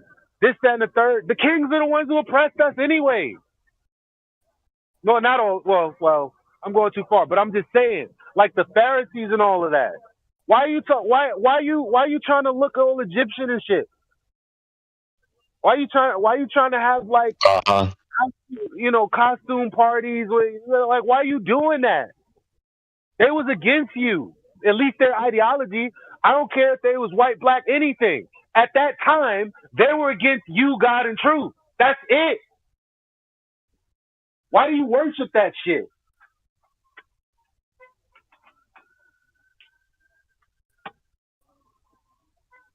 I mean, well, whatever. I mean, because they'll reject the Bible, but they'll say, yeah, they really did have people enslaved making those pyramids, though. You know what I mean? Like, you believe. I mean, if it's all a story, why you picking and choosing? Why arguing with me? Let me pick and choose. Why you gotta come around like a warden on my thoughts? I got to add that too to the list. Anything less than an argument that includes unjustified negation retorts. Y'all heard me say that before. So I'm talking, I say one or more predications, one or more assertions, and then the opponent just blurts out, no, it's not. No, nope. Okay, why no, nope? No, it's not. Nope, no. Okay, so you haven't justified your negation of what in that retort. It's an unjustified negation retort. So this one isn't yeah, but. Yeah, but doesn't apply to this. You know what applies to this? Well, I already explained it to you. I'm not going to go over it again. We just started the conversation 2 seconds ago. What are you talking about? You didn't explain anything. Well, if you don't understand, what did you say? Go ahead and say it. I'm not going to play this game with you. Get on my face. So, of course, I don't understand. You didn't explain anything to understand yet.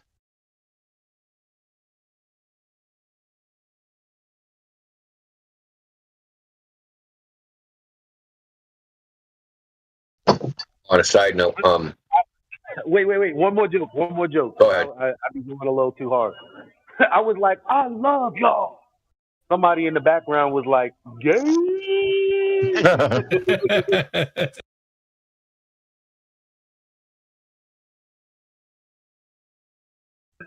Sorry, Indio. No, it's fine. Gregory talked about Pythagoreans and Copernicus. If you read the revolutions of the heavenly bodies, Copernicus specifically talks about the Pythagoreans, mentions them by name, and he mentions how they used to transmit their knowledge by word of mouth, and that at some point in time they screwed up by writing it down. So it's kind of funny. I'll just read it. Therefore, I debated with myself for a long time whether to publish the volume which I wrote, prove the Earth's motions, or rather follow the example of the Pythagoreans and certain others who used to transmit philosophy secrets only to kinsmen and friends, not in writing, but by word of mouth, as is shown in Lysis' letter to Hipparchus. Yeah. So, why would they do that? Why would they don't transmit by word of mouth? And as far as Copernicus is, I just want to say one more thing about Copernicus. His thing opens up. Copernicus's revolutions of the heavenly bodies. This is the beginning. To His Holiness Pope Paul III. Okay, he was religious. The foreword is written by a Catholic cardinal. The other foreword is written by Andreas Osiander, who was he had some position in the church. So there's no doubt this has Copernicus's theory came from a theist. There's no doubt. Yeah. It is not an atheist theory. And in addition with that, in the occult, Pythagoras is a patron saint, as it were. occultists revere Pythagoras. Yeah, let me switch it up like Joe Budden now. Well, the Catholic Church itself has a lot of occult underpinnings. So I'll just leave that right there. There's the beginning of the Catholic Church isn't so rosy. And like India just mentioned, Pythagoreans, and then Nicholas talking about don't write it down, just transmit it orally. That is also what the Roman Catholic Church does. Because in the Roman Catholic Church, and the Romanist Christianism, as I call it, it's not truly a Catholic Church, it's not truly the Church, neither is the bishop a true bishop. But in their theology, they have the Holy Scriptures plus the equal tradition equal with the Scriptures. And they practice all these various traditions and teach all these various traditional doctrines that is not found in the Holy Scriptures and is also contrary to the Holy Scriptures. But the point is that they also have the same kind of occult practice where it's just oral and refusing to be written down. But of course, they can't do that. They can't be consistent with that ethic, so then they write it down. You see? So Pythagoras, Copernicus, Romanistic Christians, and a multitude of other persons, including the so-called Jews today, the Pharisees, in addition with their oral tradition, which is also now written down in the Talmud and the Mishnah, there's a pattern, specifically in their communication method, the transmission method, the tradition method of handing down traditions, where they have text that is supposed to be written down, and then they have this other text that is not supposed to be the written oral tradition. It's the same pattern. Yeah, the same occultic Antichrist pattern. Yeah, it's the esoteric, right? The esoterica. So, like, I just posted the very first part of Copernicus's thing. It says, diligent reader in this work, which has been created and published, you have the motion of the fixed stars, blah, blah, blah, blah, blah. But right under that, right, this opening, it says, let no one untrained in geometry enter here. Why not? Why shouldn't anyone untrained in geometry read this work? Are they not worthy? Is this esoterica, right? It's this esoteric secret knowledge that no one should know except for the chosen or the anointed or whatever it is, right? So they give the game away. They give the game away. Indio, I thought he was supposed to be a early 16th century precursor to the Enlightenment and the publication of knowledge and the advancement of human knowledge for everyone. Yeah, right. Exactly. He was a scientist, obviously. So what happened again in this? Like what is us? See, again, taking away choice. It's not taking away choice. Actually, you don't have choice, because if they have knowledge you don't have, and they convince you to believe in them, you never had a choice in the first place. Oh no! Like esoteric is an adjective. It means intended for or likely to be understood by only a small number of people with a specialized knowledge or interest.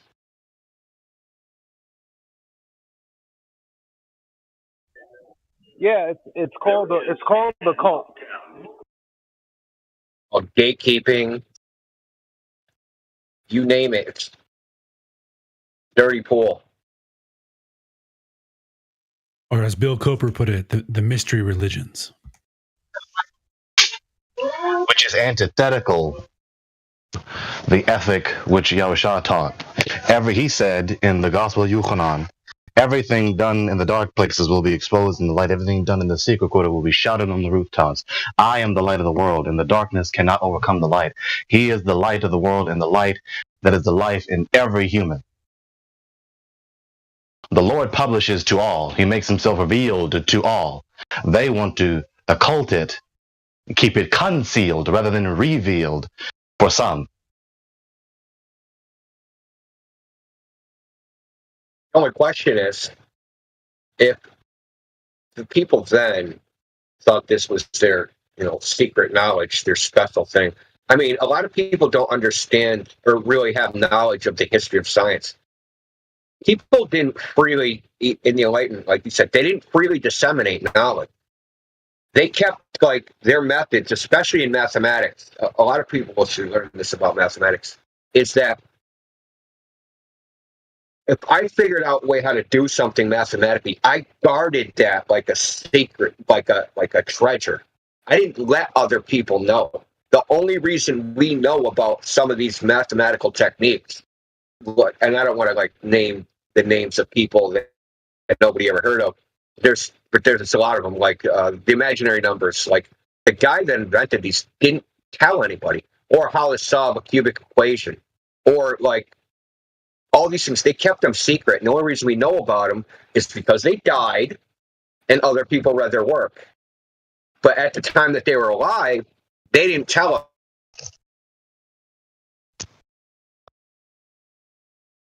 how they could solve these problems. They would just solve the problem, right? And say, okay, the answer to this is this. They didn't show their work. They said, you figure it out, right? Because it was a source of prestige, right? They used to have like math contests between each other, right? In writing. I mean, I think it was pretty boring. They didn't have Call of Duty, so I guess this was their form of entertainment. Now, it wasn't just the Renaissance era that was doing this. This is throughout history. It's throughout history up to the present time. But the Renaissance era is particularly distinctive in it because the Renaissance was, as it is, from the French or the Latin, right? The rebirth of what? Not by the Holy Spirit, but a rebirth into the ancient Aristotelianism and or Platonism, the ancient quote unquote wisdom, which is falsely called wisdom from the ancients, right? Not the Ancient of Days, but these ancient antichrists. And so the Renaissance era was again a rebirth, or rather a resurgence, like, an acceleration of getting back to these ancient customs and these ancient philosophical doctrines, including that tradition ethic of occulting the information, concealing the information, be it true or false, right, from the public, from the uninitiated, from the unworthy. My question is why they let everybody in. Right. The point in saying it is why they're did supposed to be the ones why that did are. they open the door to let the masses in? Why'd they do that? Right. The point being is they're supposed to be, as we're told, these enlightenment people that are breaking off the shackles of theism and religion, right? And publishing the knowledge and trying to bring knowledge to the world and refute the ancient superstition, aka theism. No, not what they were doing. You have to keep in mind what else was going on specifically at that time right there. There was finally a group of men that had broken out from underneath the thumb of the church with Martin Luther. And they might have been, right, allegedly, whatever. Yeah, but they might have been garnering a little too much steam. So that a lot of this stuff, I feel, is the church's response to a group of free thinkers breaking out from underneath control of the church. However, at the same time, there's no unity and peace among them, right? The disciples of Yahushua, they have one baptism, one God, one Lord, one faith, one assembly. They're not like that. You see, no matter how monolithic they try to make their world order, they still don't behave that way. They don't have love and fidelity and solidarity with one another, even in their fraternities and sororities, even in there. Right? So they influence one another. They're prideful. They're still behaving according to the flesh, and they're still going to demonstrate the fruits of the flesh. And so they have discord. I said that deliberately. They have discord and disagreements and conflict and pride and rivalry and all this other stuff and dissension and all this other stuff here. So occultists fighting occultists. Fighting truth, fighting falsehood with falsehood. I think a lot of it, it's the normal struggle of human beings, right? They try to take something and use it for their own power and glory. And I doubt Martin Luther, all his purposes were completely altruistic or godly. right? I'm sure he had personal motives, right? And then the people that glommed onto like the cause, they had their personal motives, right? Because they're like Catholic Church had their hierarchy of power, and like people kind of didn't want to be under that hierarchy of power. They created Protestantism, but then they created their own new hierarchy of power, right? So let's think of Henry VIII, right? Like, made the Anglican Church so that he could get supposedly so he could get a divorce. He didn't want to be under the thumb of the Catholic. He wanted power. This is like, it's always about power. The fact of human existence. Yeah. So it applies to, I believe Martin Luther was a true disciple, in spite of any of his errors or frailties. And to me, the lust for power is the ultimate form of idolatry. But you're idolizing yourself. Yes. Right. It's the same lie the serpent said in the garden, and it has been perpetuated ever since up to the present time. Number one, you shall not die, but you will. You shall become as God, but you can't. And you shall know good and evil. In other words, you shall become the supreme arbiter of reality, including knowledge, which you cannot.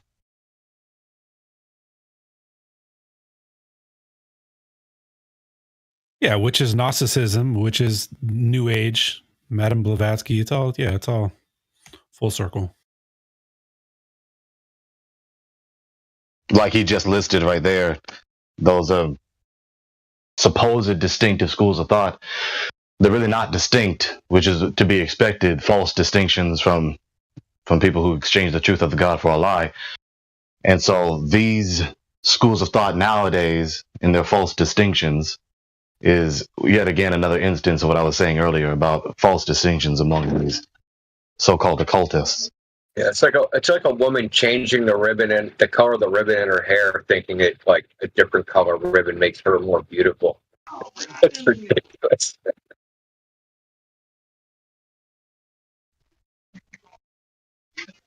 You don't think those fake eyelashes make her look cuter, dude? Yeah. Dude, I can't stand fake eyelashes.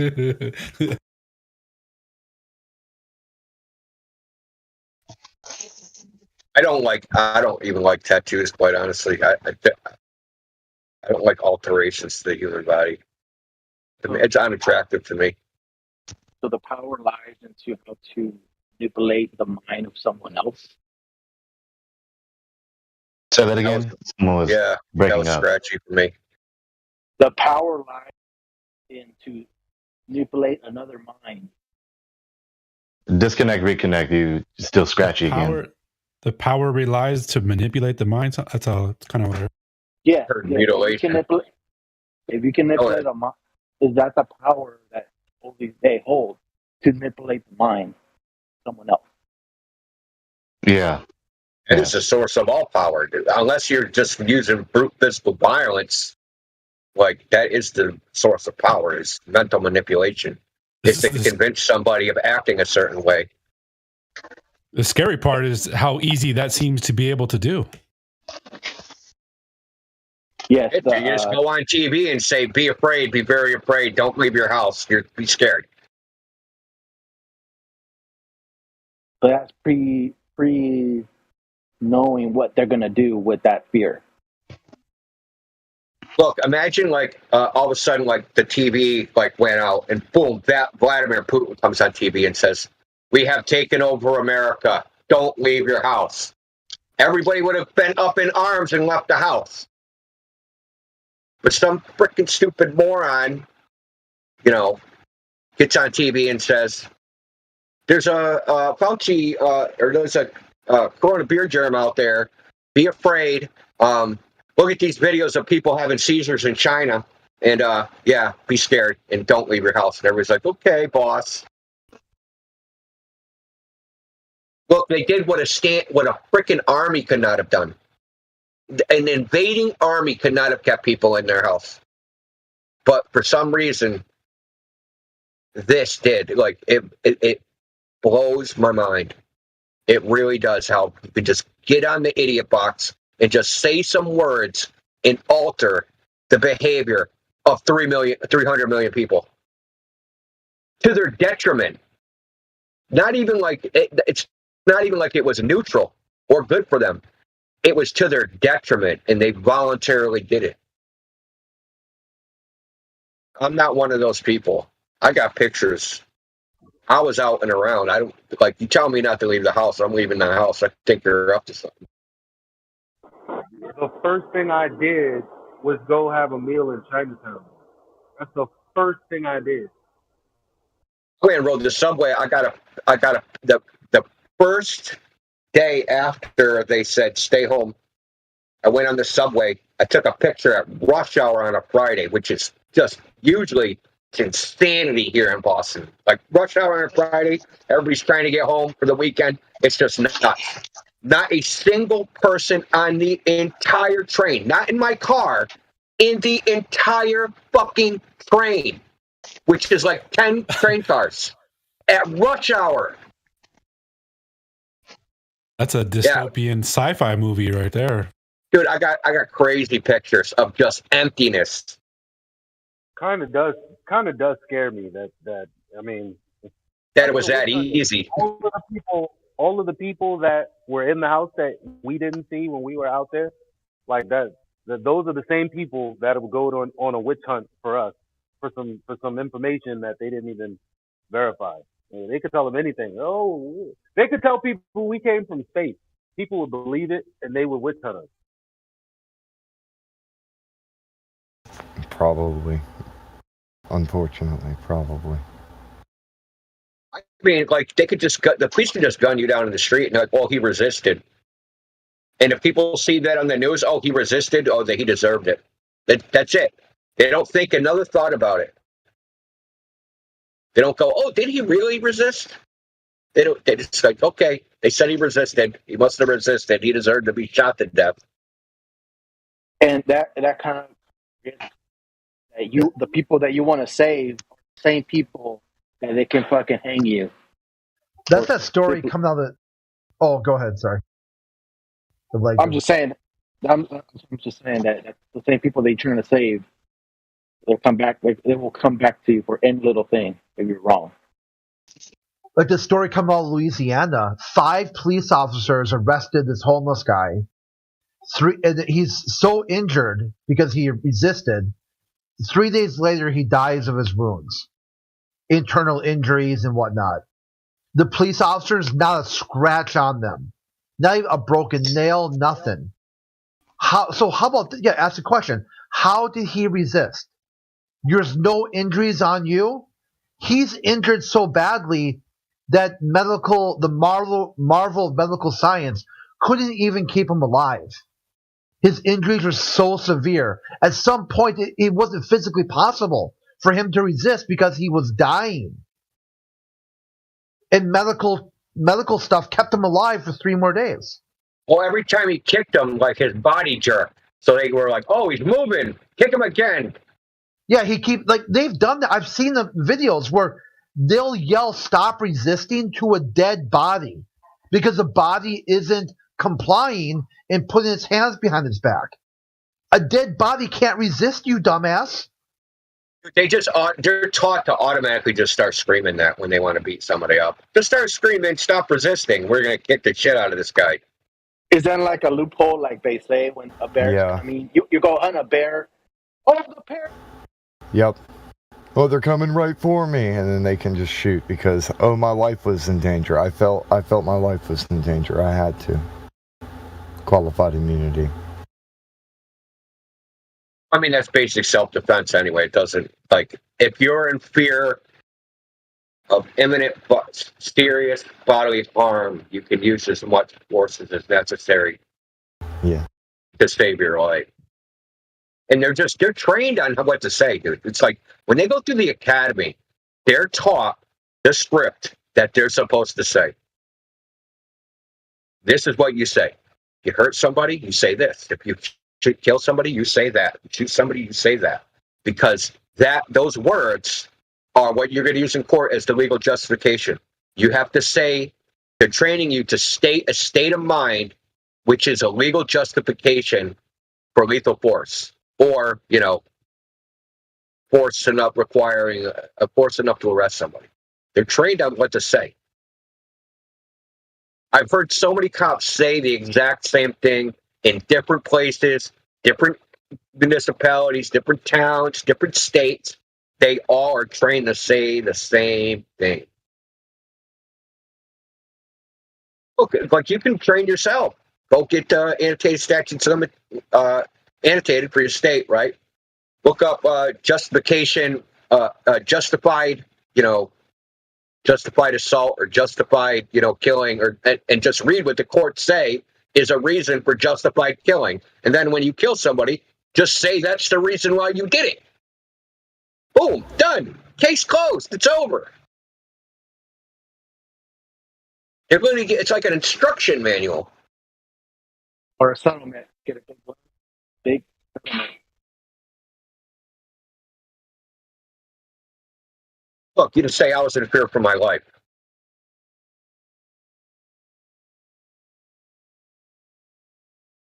But a lot of the times the cops will appeal to, because the thing about, they have to prove, like you have to prove the intent, right? You have to prove the malintent, called the mens rea. So if you convincingly say you had no intent to hurt somebody, your motive was this, not that, right? Your motive isn't to kill the person, your motive isn't to hurt the person, your motive is just to save your own life, then their intent is gone. You don't have any ill intent. So what they'll also say, well, I was trained in the police academy that someone with the 21-foot rule, that someone with a knife that's 20, or someone with a weapon that's 21 feet away can kill me. So he was within 21 feet, according to my, my guess, right? Guy could have been 10 feet, the guy could have been 50 feet, right? That's a subjective, in the moment, right? So you were wrong. You could be wrong. They're not going to convict you of murder because you misjudged 30 feet for 21 feet. Right? But as long as you say the words, that's enough, because you're trying to create reasonable doubt that you intentionally killed the person for a bad reason. You're only trying to create a plausible reason that the homicide was justified. That's all you're trying to do. And that is fucking super simple to do as a police officer. Unless you just pull up to somebody in a car and smoke them. You know what I mean? Like, you have to go pretty freaking out there.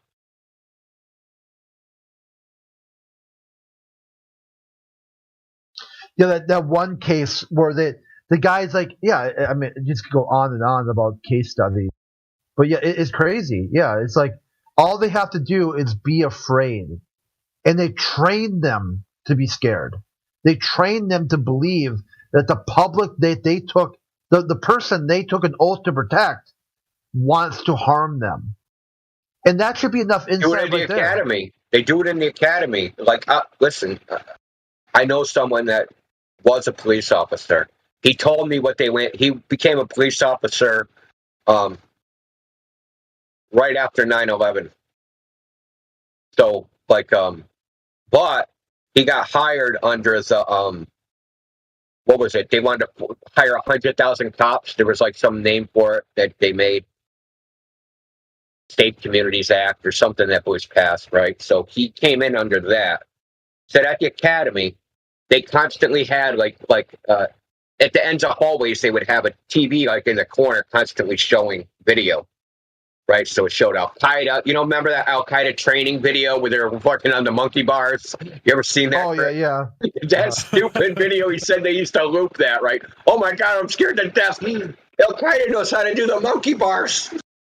It's fucking crazy. He said that they constantly show them video. What? Go ahead. Say that again. I didn't hear you. You got to be fearful of the Al Qaeda monkey bar video and the one they crawl under those wires. Oh yeah, yeah.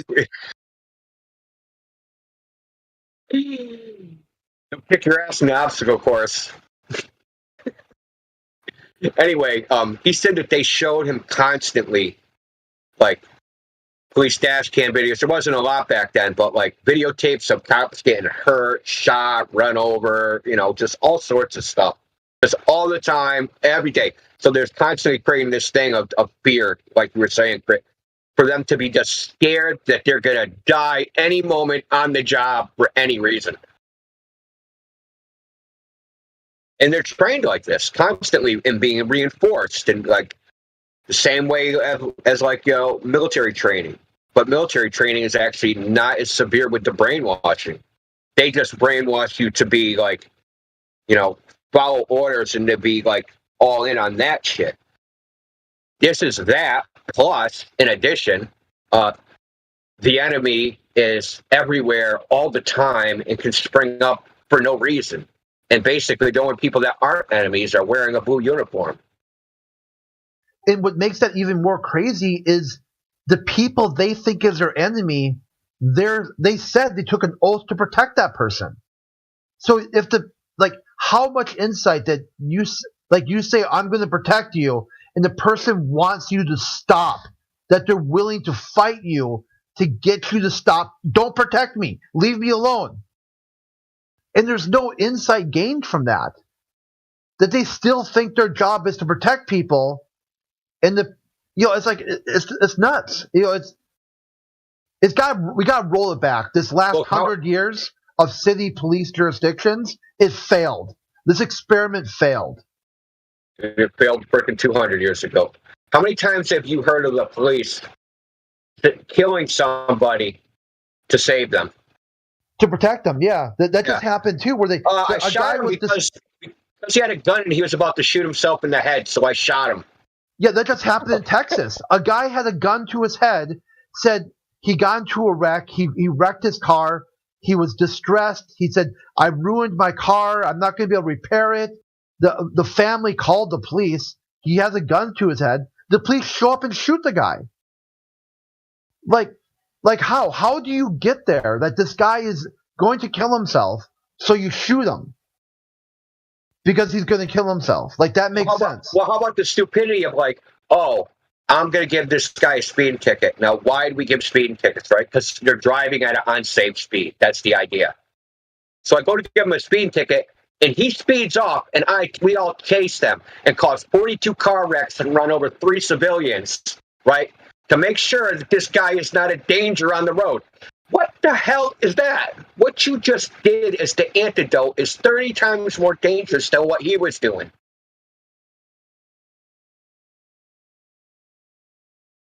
And there's the other thing, like pulling somebody over for a speeding ticket, right? And that is more dangerous to traffic, right? 2 cars on the side of the road is more dangerous than the infraction itself.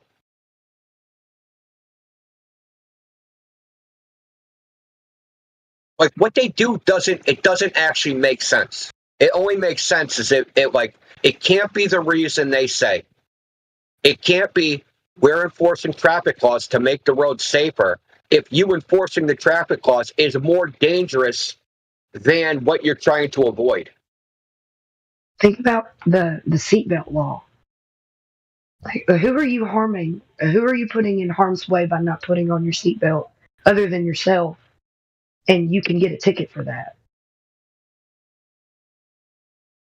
Yeah. Well, the seatbelt laws were made for the insurance companies. That's the only reason they exist. It's not about you. It's about the insurance companies. Insurance companies don't want to pay for. Well, first of all, if you get a bunch of seatbelt violations, they'll surcharge you, right? Because you get extra tickets, right? And then your insurance goes up. That's one reason. The other reason is they're trying to lower their costs by having less people injured in car crashes. So now they don't have to pay out as much as they did before. Not about your safety, it's about profit. It's always been like that. It should be right. I actually got hip to this a long time ago when I found out that they passed seatbelt laws in Massachusetts. Then I found out like the grassroots organization that like promoted it, they passed it by referendum. So the one that promoted it was it turned out it was insurance companies funded that. So that ended up being overturned by referendum. Because I don't know if people got hip or were aware or they were just sick of getting tickets, but it had been overturned. The seatbelt one was they were tricky on that. They knew they couldn't pass a seatbelt law as a primary offense, so they added as an enhancement and just waited until everyone was ready to comply, then dropped it as a primary offense. So now they can just see you not wearing a seatbelt, and that creates a road hazard for everybody where you're the victim, but you're also the perpetrator, so pay the government some money. Yeah, I can go on forever about traffic, so-called traffic laws. The traffic code. Well, I'm just saying I can go on forever. It's completely.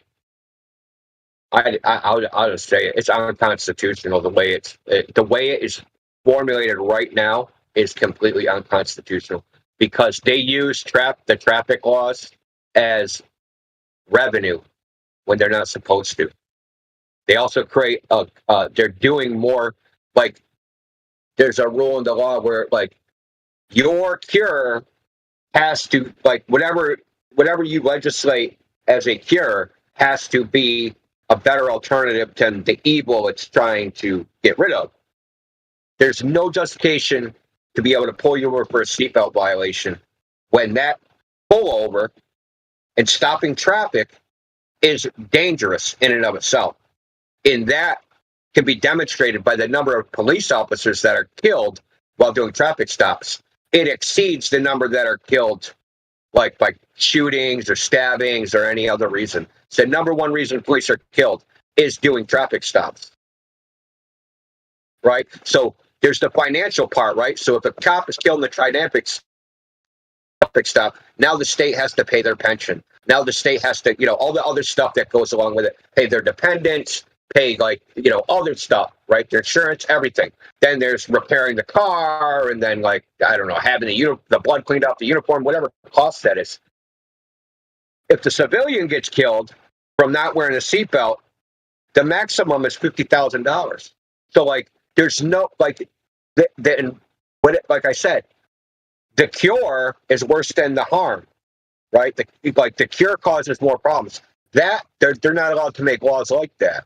But they still make them because we all know why there's seatbelt laws, to make money. There's no other reason, and we all know it. Everybody knows it. Every member of the public knows that the seatbelt laws is to make money and not save lives. I would say enforcement of at least the enforcement aspect of it. The cop isn't pulling you over for not wearing a seatbelt because he's worried about your well-being. Okay, sorry, he's not. Oh my God, I gotta save this guy's life by killing these 3 other people.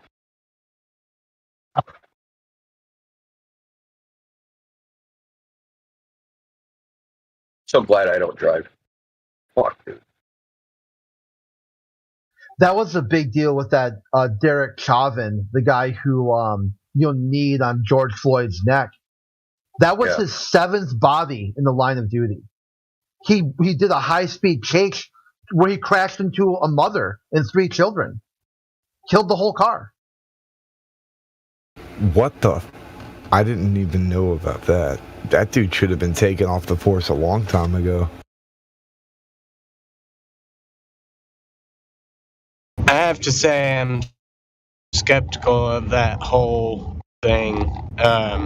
If you look at the video of that happening and then look at the pictures in the news of when he was arrested and tried and everything, it doesn't look like the same person. And then there's a bunch of weird shit and they thought he was sold real estate or something. The whole story's weird as shit. There's actually, I think the Hibbler Productions guy, I don't remember if he did a video about it or if it was on a podcast, but him and some lady were talking about the events leading up to that altercation as well. And there was a lot of weird shit surrounding the video of what was happening in the store. Like, he was hanging out waiting for the cops, like it was all staged. I don't know. It's weird as shit, though. Yeah, because he thought he was the victim. He was trying to buy food at a grocery store. The clerk said, "This is a counterfeit bill." He's like, "No, it's not. It's just, it's just money. Like, take my money." The police show up, and then they start acting like as if it was a counterfeit money. So they want to arrest him, and he's already distressed. And then it went out of control. Well, but he was hanging out in the shop afterwards. Because they kept his 20. Sorry, before, and saying they kept his 20. Oh yeah, I don't know about that. I'll have to find that podcast. I think it was Tinfoil Hat, Sam Tripoli's Tinfoil Hat, but it was Hibbler and some lady, and I think the lady made a documentary, and Hibbler helped her produce it.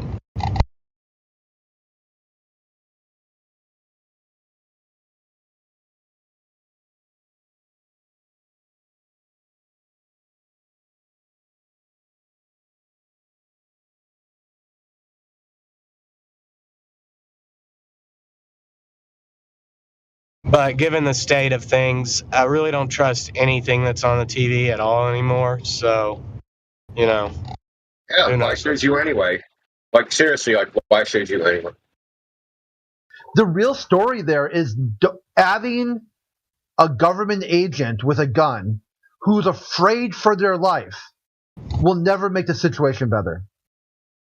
There was probably a community-based solution to that problem. Adding 5 police officers just turned it into a deadly encounter. Look, the problem is that they should be giving citations more, right? If you have, okay, what's your name? You just mail them the summons to his fucking house, dude. Like, why have a confrontation? Like, unless there's a danger, an imminent danger, right at that moment, just give them a summons. There's no point in having a confrontation. The same with pulling people over. They're violating the law. Run your frickin' police cam, write your ticket, take a picture of the license plate, mail them the frickin' ticket. Like, there doesn't have to be a confrontation every time there's an incident. Well, if you remember in The Fifth Element, they finally have that figured out. It just shows up on your dashboard. You've been cited for this, Well, I mean, that's better than what they're doing. Yeah, I would rather that too. I mean, the speeding ticket. You've just been cited for speeding. Slow down. Funny thing is, back to seatbelts. I always wear a seatbelt, and I've been in a couple wrecks where I was lucky I had a seatbelt on, and I've worn seatbelts prior to the laws. I've received 2 citations for not wearing a seatbelt. Yeah. I mean, I have nothing against seatbelts. I do think they save lives. I just don't think that's why they're mandating them. I think it has nothing to do with saving lives. It's just a tack on or yeah, I mean, they say, I pulled you over because you didn't have your seatbelt on. No, well, yeah, I did. Well, you do now.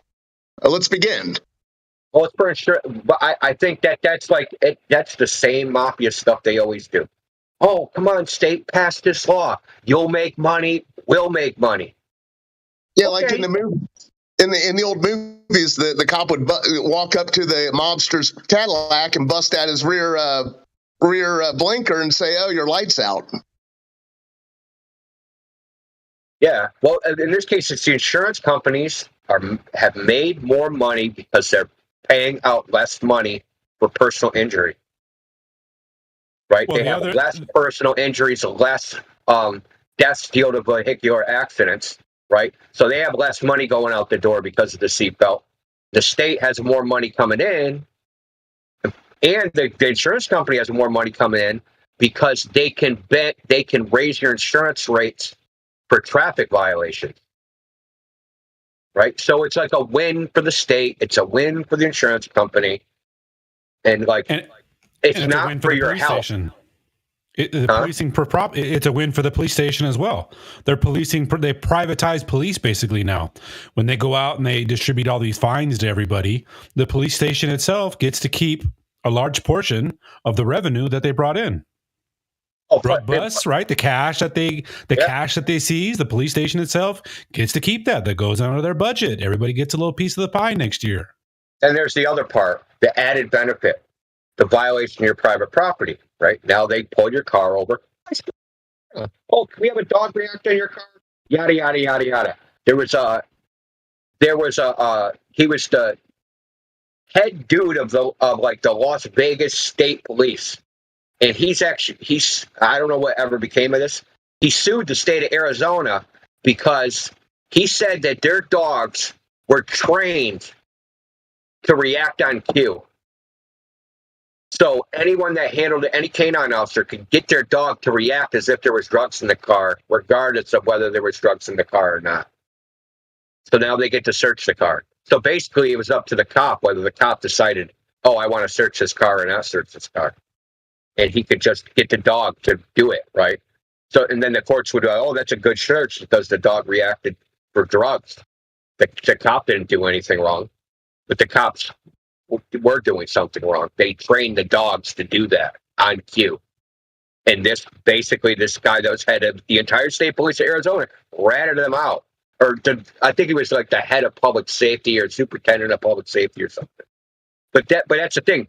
Searching the car too. Oh, now I searched the car, I found weed. Oh, now that guy's in the prison industrial system, right? We're going to get him for probation. We're going to have monthly drug tests we're going to charge him for. We're going to pay the probation officer. The judge is going to get paid. The lawyers are going to get paid. The jailers are going to get paid, right? So it's like the entire thing is like an entire, just like milking operation, right? It's a milking grift. We're going to milk the general public of funds and resources to keep us employed in the government. It's a disgusting state of affairs. Really, it is. I forget the guy's channel. There was a guy back in like 2009, 2010-ish on YouTube, and he was doing some investigation. I believe it was Sacramento. It was like Northern California, and they were doing like illegal license plate reading, and he was investigating the police, and he was putting his findings up on YouTube, and he ended up dead in his own house one night. Oh, they must have been really up to something. That means that whatever he caught him for, it was 10 times worse. He didn't catch him for what they were actually doing.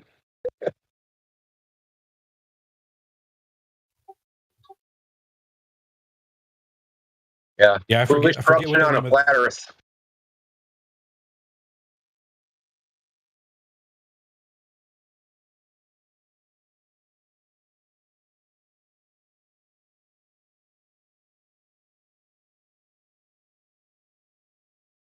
Yeah, speaking of flat earth, we were talking about, I guess the theme of the day is like inconsistency of the governmentality or the bias. The bias of Glovers. So this Glover come in a while ago today. I don't know if anybody's seen it, and in the lobby, in debate text, talked about the map. Australia's 3 times too long on the AE map and yada, yada, yada. Right? So, you're not measuring on the map right. Distances on the map are measured from the center and then formula applied. But while we're at it, here's three globes that were tested. None of these distances are right. Is he concerned about that? Of course not. He doesn't care that his globes are wrong. He only cares that the flat earth is wrong. This is the bullshit that makes me freaking super angry. Because this is just intellectual dishonesty. He doesn't really care about the accuracy, the science, or whatever the hell you want to call it. He doesn't care about any of that. He only cares that the flat earth exists. And he just wants it to be wrong or destroy it or whatever. Doesn't matter if the globe is wrong. The flat earth is wrong, then that's all I care about. The globe earth is wrong, I don't care. I'm still going to believe it.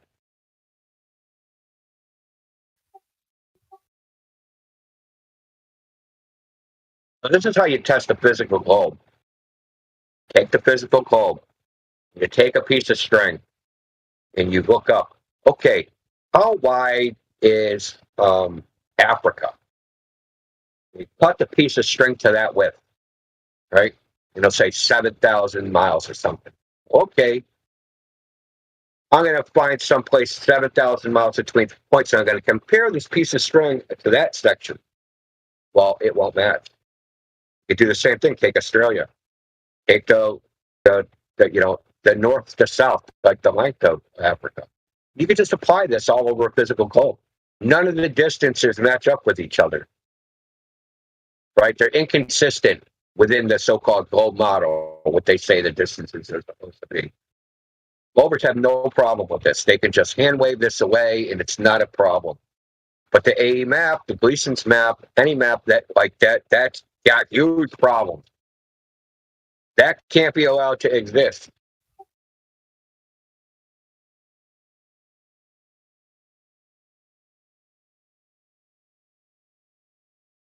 If you guys are ever interested, you should look up a TV show that they had around here for a while. It was Butterbean. He was like some sort of wrestler back in the day, and he was a cop, and they made a show about him busting like houses with drugs in them or whatever. And he worked with this guy named Adam Hatter. This guy, Adam Hatter, he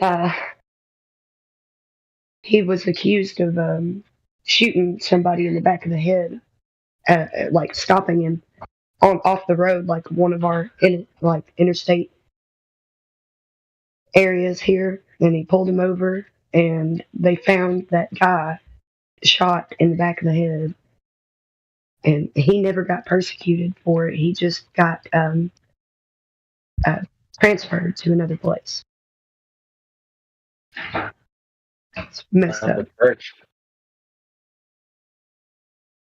Sounds like a Catholic church when the priests get caught, doing exactly their little thing. Just transfer them. New parish. What's Butterbean doing mixed up with a guy like that? Yeah. Yeah, Butterbean was a boxer, by the way. Not a very good one either. I think he really, I think he did go into wrestling, and that was what he was prominently doing. Oh, did he? The first time I heard of him, he was in, I think it was called Average Joe's or something, and it was like, Tough Man, the Tough Man competition. So it was like amateur boxing, basically, but like I think it was on Fox. But it was like, big promotion as if it was like a professional boxing match. So like these big, huge dudes would, basically try to smash each other.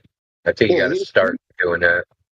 Yeah, he was about he got to the tier right under world class, but I don't think many people would really want to box him. He was just a big solid mass. Yeah, he has. For 3 seconds. I never heard it. I don't know if he still does, but he did have a restaurant around here. He tried to have, I don't know, a couple. His family has opened up one, and it didn't. I don't think it lasted. I don't think either of them did. Well, he probably ate all the food. You're not supposed to eat your inventory.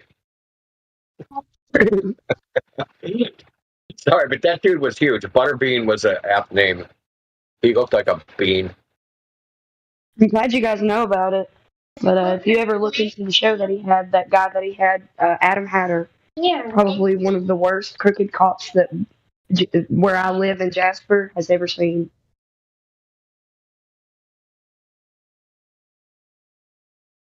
I remember him knocking the shit out of Johnny Knoxville. I wish I saw that. I just put it up. It was in Jackass. Oh, was it? Jeez. I couldn't watch that whole thing. He's disgusting, Johnny Knoxville. He has ass cheeks frickin' pierced together. Yeah, I can't watch that stuff, especially now.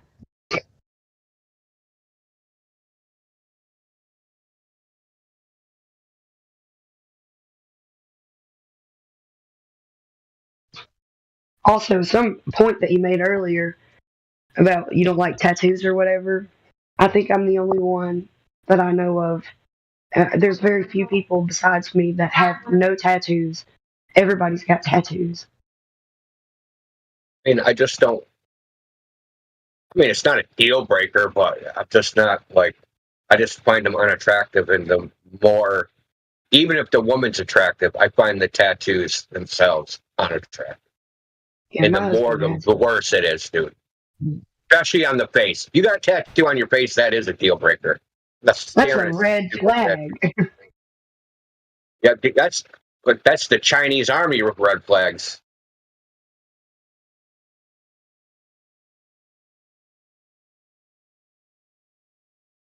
Yeah, I embrace my average looking ass. I just don't think they're attractive, man. Like, they're just not. At least the ones, like, I'm sure there can be an attractive tattoo, just not the ones I've seen. Like cartoon characters and hearts and just silly stuff. I mean, I guess if you were going to have like some sort of like the henna, you ever seen like the henna designs and stuff that like the Indian and maybe Arabic girls get, but they're not permanent?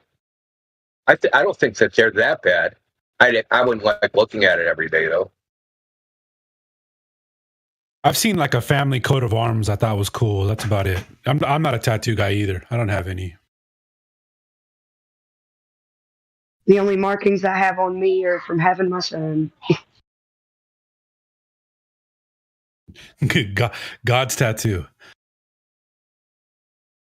That's right, yeah.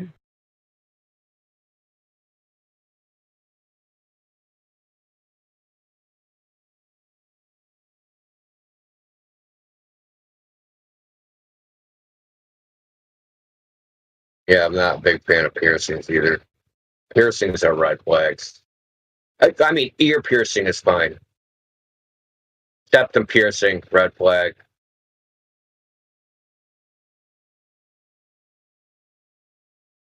Tongue piercing, huge red flag, giant red flag. That's freaking alarm bells going off.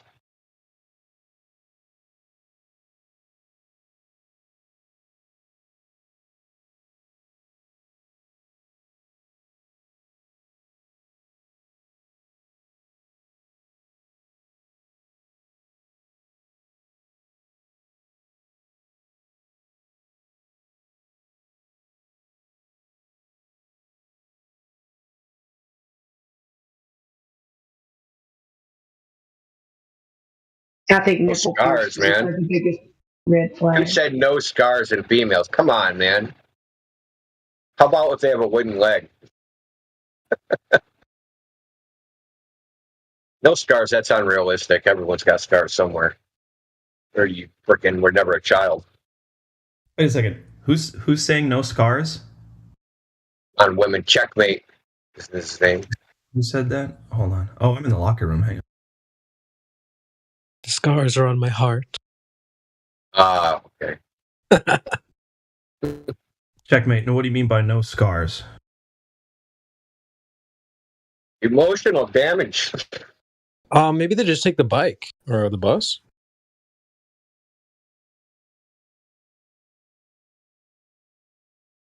Everybody has to have a physical scar somewhere. If they every kid gets hurt at least once, that enough to leave a scar. Actually, if somebody doesn't have a scar, they haven't lived enough. Yeah, exactly. You might be with Bubble Girl, but you don't have a scar. Checkmate. That's different. Cutting scars are because the person has an issue. Hell no. Where the hell are you hanging out, man? Where that's a thing?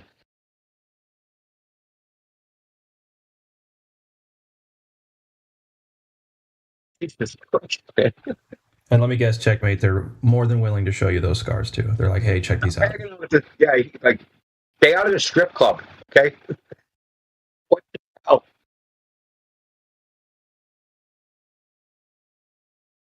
No, I got you, Checkmate. That it makes sense. I hear you. It's if I were unfamiliar with it, it'd be like, whoa, okay.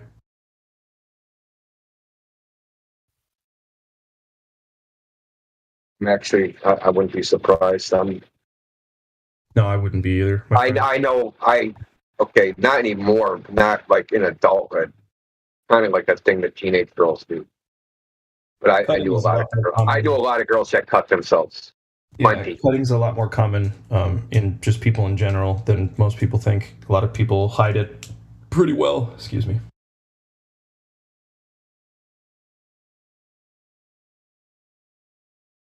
But usually, complain about when they barking. cut themselves, they also have the piercing thing and the tattoo thing going on. It's usually they're not independent of each other. They kind of like go together and like a triumvirate of red flags. I can neither confirm nor deny, but you might, in your experience, yeah, that might be what's going on.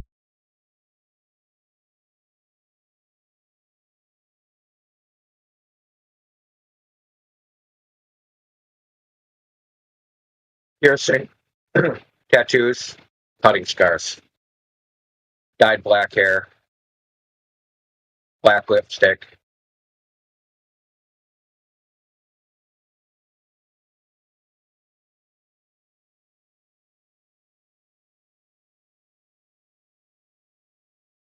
And stockings.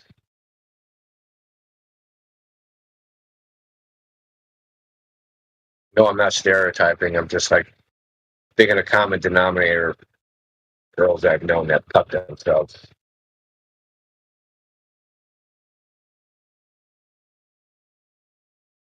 It's like a masochistic, cathartic release. I think these like stereotypes. I think they're like created to influence children. Well, the problem is, to become certain things. Yeah, the stereotypes actually help perpetuate the stereotype. So if somebody had never, so like if you'd never heard the Earth was a globe spinning, blah blah blah, you never would have immediately or already automatically come to that conclusion, right? Same thing with, any of that other stuff. If you hadn't been exposed to the idea of potentially becoming this something that seems to be a go-to for people who have emotional issues, why? Well, then I'm going to go do that. Well, I mean, think about high school, right? So the jocks, right? The people that do sports, they behave and dress and act a certain way. They fall into those stereotypes. People that do baseball, they behave and act a certain way. And the kids that are smart and good in school, they behave and act and dress a certain way, right? So they basically make themselves like an archetype of some stereotype. Well, that's the problem. Society does that. And these girls that cut themselves, right? They think, oh, I gotta fucking wear black lipstick and have piercings and tattoos because I am this way, right? So I fit into this group. So I have to signal to everybody else I'm part of this group. Otherwise, I don't belong in. Really weird. Yep. Yeah. I'm very convinced that trends are not started organically. They are this is started definitely not. I agree. Agreed. Yeah, I agree. 100%. This is created. And it's too bad. Made by the media. How many more types of people, not archetypes, but like how many more types of people would exist in the spice rack if we hadn't, gotten those, the jocks and the goths and, those 10, that's maybe it, couple handfuls of types of people. How many other, types of individuals, not even just groups, would exist out there? I think it'd be so much better. I think this type of cultural thing started in the 50s with greasers versus jocks, that type of thing. West Side Story, that era. Yeah. Right. This stereotyping, because it's aimed at the youth, right? It's aimed at youth. It's not aimed at adults. Right. Oh God, not Grease. I guess Grease. Yeah. Same thing. Same thing. That's what came to mind when you said West Side. There's a million offshoots too, right? Grease Lightning. I watched that shit. I mean, I at a very young age, I saw through this. I don't know why. I just saw through it. Yeah, I didn't buy it. It just never applied to me. But I saw it in other people, right? So the kids just smoke weed. They all wear tie-dyes. They all did the same things. It's like people self-segregated themselves into these little groups and then dressed like the peers in their group and then acted like them. And then you saw very little crossing over, right? You didn't see very many nerdy science kids crossing over into sports or, the kids smoking weed, doing sports. There was it was socially against the rules. I did it. I'm a freak though.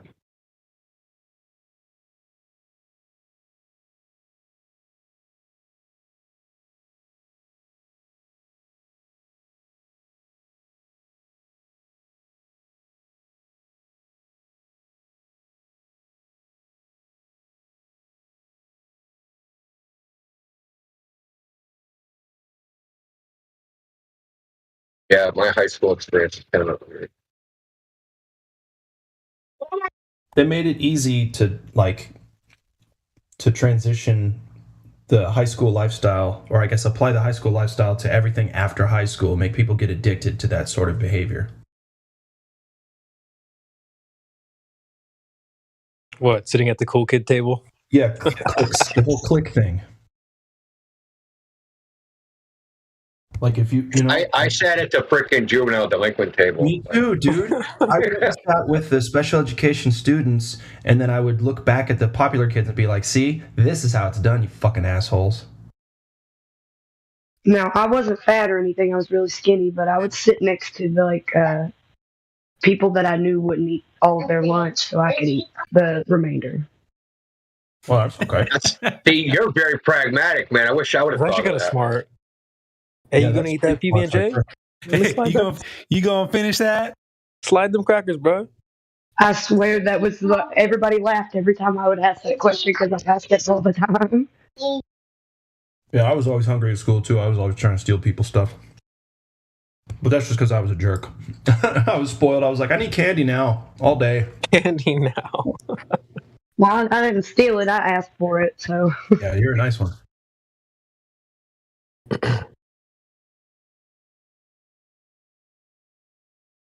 But I was in band, so I was I guess a band. I played alto saxophone.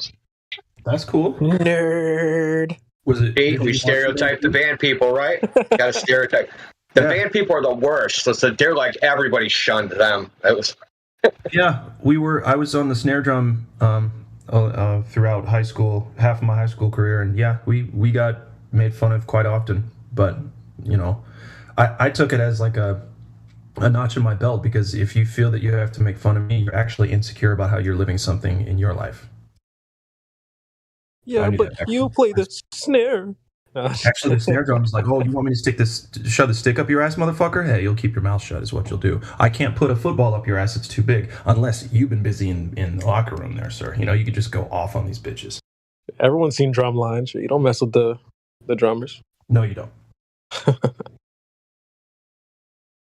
See, that was kind of a crossover, though, man. Some of the people who played drums also played sports, so there was some crossover there. True, yeah. A lot of us did play sports, but then also there was some crossovers. A lot of us just smoked weed.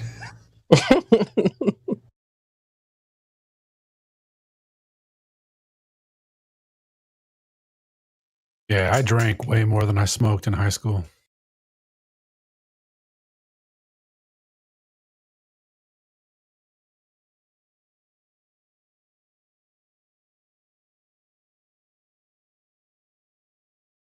Well, yeah, when I went to high school, it was kind of segregated. There was the people that drank, and then there was the people that smoked weed. I mean, of course, the people that smoked weed drank a little bit. Then you had the people that were like, you know, every weekend there's a fucking keg party. But see, here's the thing.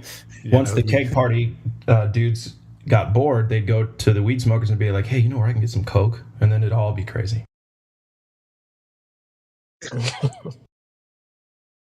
But that's just a story I heard. Never mind. Yeah, I don't know anything about that. You ain't lying.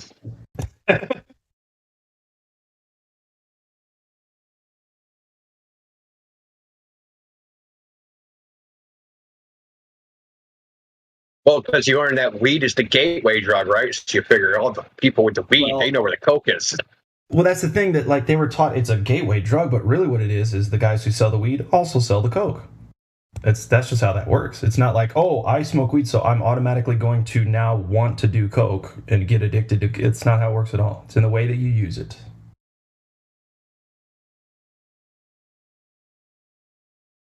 That said, don't do drugs.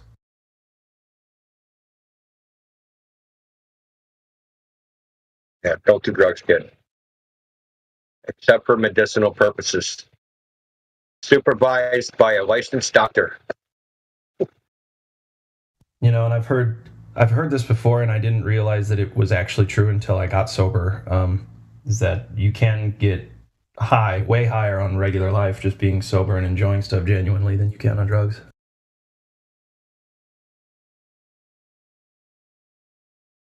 But it's not getting high. It's called contentment. Got ripped up a lot. It's contentment. Fuck you. Oregano? That was pretty funny. Yeah, that guy just wasn't getting good shit. Yeah.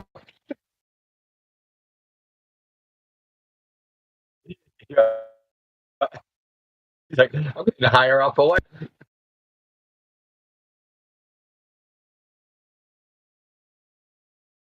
What's that? You were cutting out. That you're spending all that money for nothing. You're getting higher off of regular life than drugs. Well, yeah, right. Getting high on the thought of getting high.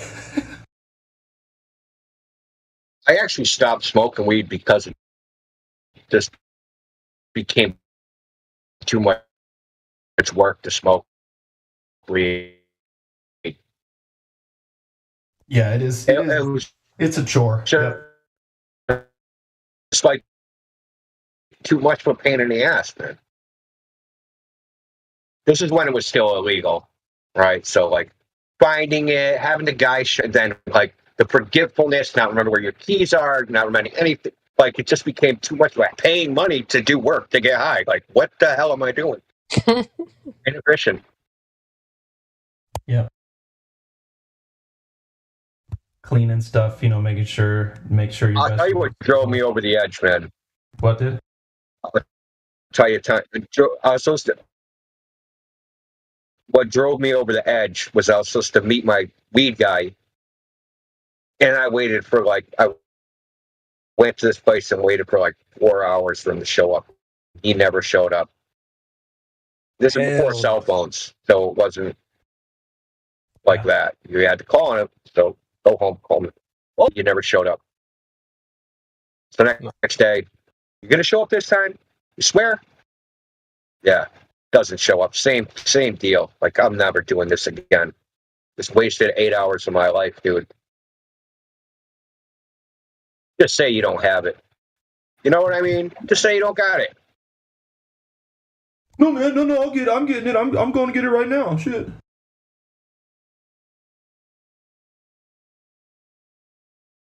Yo, listen, I know the game too. I was like, dude, do you need to go get it? Like, I'll give you the money. You can go get it. I trust you. I know where you live. I know where you live. You better not steal my money or I'm coming to your fucking house. That's what I. And that's just a lot of work, all for just a little baggie. Exactly. It was only like a quarter ounce.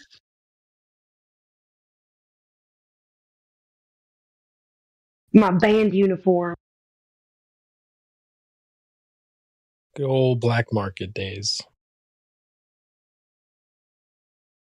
Is it still illegal out there? In Massachusetts, it's completely legal. There's stores and shit. It's recreationally out there? But it's big business now. Yeah. To get to sell marijuana in Massachusetts, it's $23,000 just to submit the application. That isn't even approval of the application. That's just to submit it. Then there's the licensing and all this stuff that goes along with it. So what they did was, to people, it passed by referendum after a bunch of tries, and but there's people that didn't want it, namely, like, and I don't know how this is like right. Is that district attorneys, police, and all these people were like, after it already passed by referendum, they were doing everything to stop it, and they actually didn't put it on the books of the law. So referendum, they're like, is in the Massachusetts Constitution. They have to implement it, but they implement it by statute, and they were just dragging their feet, trying not to implement it. It took like another 8 years from the time the referendum was passed until they actually made the regulation. All the district attorneys were mad because marijuana is a gateway drug for them. It's how they get their criminal justice meat hooks into people, right? It was their way of like getting people into the system in the first place. And then letting them go down the slippery slope of the criminal justice system. And they didn't want to give that up. Yeah, that's how you keep the prisons full. Yeah. Because they wouldn't be able to search people by catching them with marijuana. They decriminalized it. That's the decriminalized marijuana. So once it's decriminalized, now if they catch you with it, they can't search you. They can't search you. They can't arrest you. They can't do all the things that they do. Because now it's give you a ticket for publicly smoking marijuana. But then they made the being able to purchase it difficult, right? Or not difficult. You can do it, but they made it expensive, and they scrape a lot of money off of it by making it hard for to make it so that only people with a lot of money can actually open a marijuana store. Like I said, just the application is $23,000.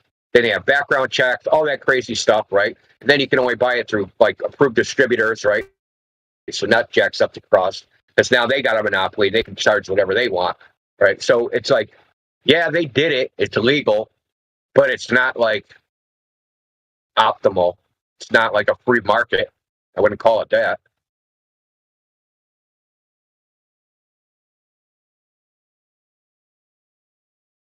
I have noticed. I have noticed there's been a lot of things that have been inflationary. A lot of foodstuffs have been inflationary. But what I've noticed is that weed and alcohol prices don't seem as if they've been represented equally on the inflation scale. They're staying low, so as many people as possible can continue to afford to buy those things. Call it non-elastic good. Are you saying buy drugs as a hedge against inflation? No, Your Honor, I only bought these drugs as a hedge against inflation. No, I'm saying you're encouraged to drown your sorrows in more and more drug and alcohol problems. Well, if they're not inflating, right? If they're not inflating in the currency, then they're a hedge against inflation. Yeah. I get it. And like, let's say if there's monetary inflation and the price of drugs stay the same, that means they're actually decreasing in price. Yeah, that's basically what I'm insinuating. Well, what India was saying earlier. Oh, sorry, go on. I mean, no, I have nothing to say. Okay, just like in awe of the evil scheme. I want to double down on something you said earlier about the medical grade marijuana and how they're still sort of waging a war on drugs. Like here in Minnesota, they had some sort of dispensary for state-run medical grade marijuana that only people could get from.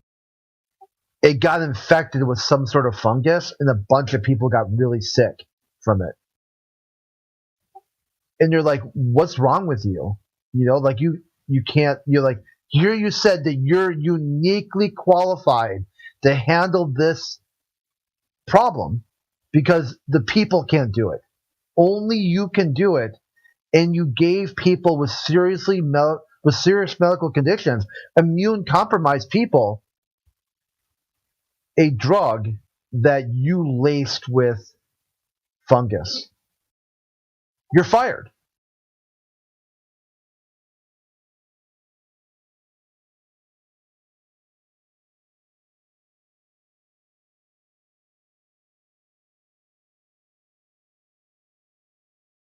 I can't handle that new high medical THC stuff, man. I like old Mexican brickweed.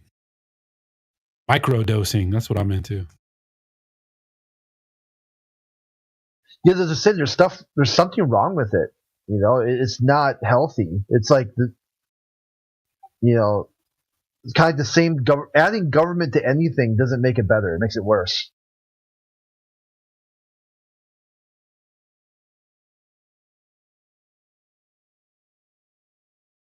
Yeah, you get mold on marijuana if you have it at the wrong humidity. If you're either when you're growing it, it's the wrong humidity level, or it doesn't have enough ventilation, or if you're drying it, it has the wrong humidity level.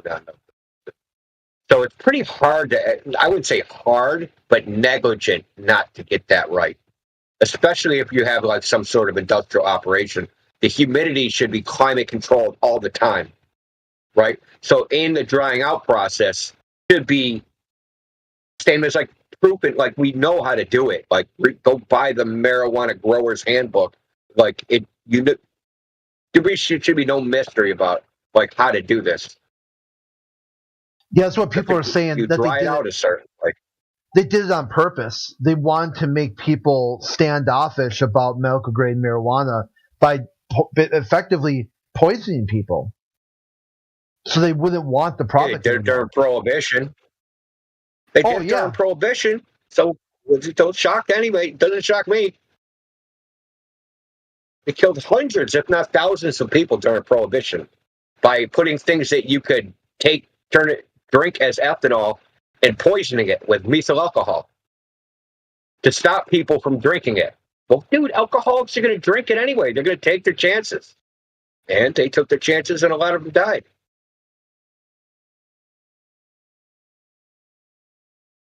What's that? Another instance, we were talking about it. We have to kill you to save you. Another instance of that. They try and make it, Minnesota's so progressive. It's so like, marijuana, like, free speech. No, it's not. This place is a nightmare. This is what happened. One party rule is worse than two party rule.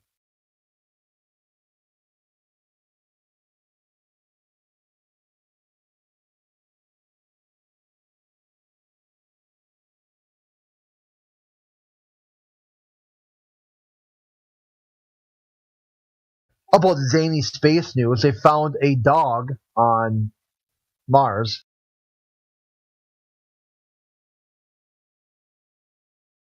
NASA spotted rock formation that looks like a bear. A giant bear face. Volcanoes with mudslides cause rock formation in the latest string of amusing sightings by NASA spacecraft.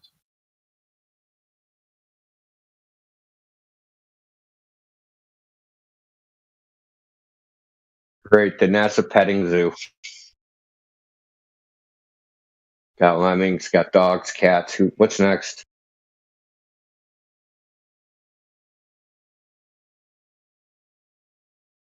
Oh yeah, that reminds me of the Lemmy. That was one of Lemon's talking points. Have I missed him? Has he been around?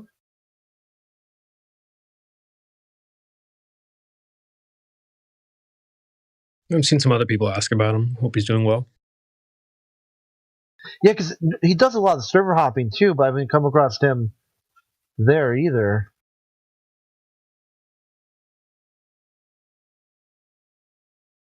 Yeah, I haven't seen Lemon anywhere in a while. If you're listening, Lemon, shout out. Yeah, we miss you, buddy. The Lemon one was is really good. He's got like a good skit for that. That is clearly a terrestrial animal. You would not see that on Mars. I think the whole Devon Island thing.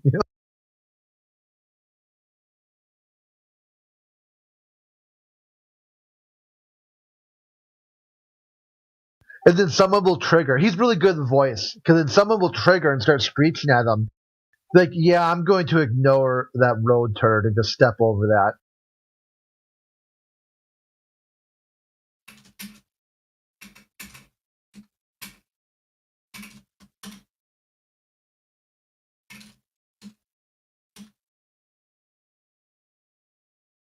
Holy shit. If anybody has the Flat Earth and More Telegram, I just saw about the most graphic thing I've seen in a very long time. Holy shit.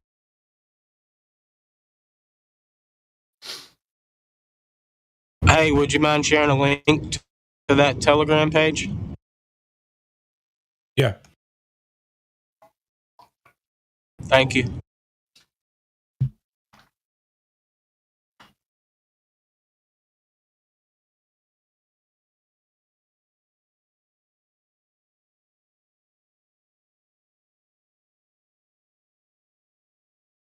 This dude's in a gas station. I'm just going by what the little article, the little link said to it. I don't know if this is actually true, but it claims a T-gender inside of a gas station tried to pick up a dude, got rejected from the dude, and then he had an axe in her hand and squared him up in the face. Holy. Yeah, that's old. I saw that. It's making its rounds again, but I think it's at least a year old, and it happened somewhere in Australia. But yeah, that appears to be the story. That chick went out on a date with somebody who rejected her after he found out she was trans, and then she did a bunch of drugs and just randomly smashed those people with that axe. And then a third person out, those people weren't the people that she was on the date with. She was just mad. And then there was a third person that she attempted to attack outside, but that person defended themselves with a backpack. That's all. That's the only story that I got from digging a little bit on Reddit. It just popped back up a couple days ago, but I remember seeing it probably close to a year ago. I was going to say this was old. I saw it pop in my feed as well. I wonder why it's back in this cycle. Just so people could comment, what does being trans have to do with anything? I saw one a few days ago. This guy in Scotland, right? He's been arrested for raping 2 women. He's going to prison. He's not trans, but he's decided he's a woman a few weeks prior to going to prison, and they're sending him to a woman's prison where all the vulnerable women are and stuff. And he's going to prison for rape. He's not trans. I mean, officially he is, but he's just decided to go to a woman's prison, and they're sending him to one.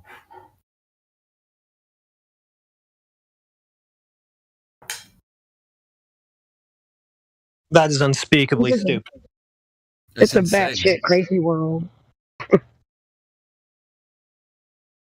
Well, I identify as the admin of the server, and you're all fired. It's just like, how can you just declare yourself things? It's just so wild to me. It's like a picture of the guy with a wig on and stuff. I think he turned up for court with a wig on, and there's a picture of him before he decided he's a woman. And he's just like some scumbag with tattoos all over his face and stuff. And yeah, now he's going to a woman's prison. So you can't call a spade a spade? No, you have to call a spade a diamond, and a club, and a heart. Anything but. Anything but a spade. Yeah, actually, if you call it a spade, that's highly offensive.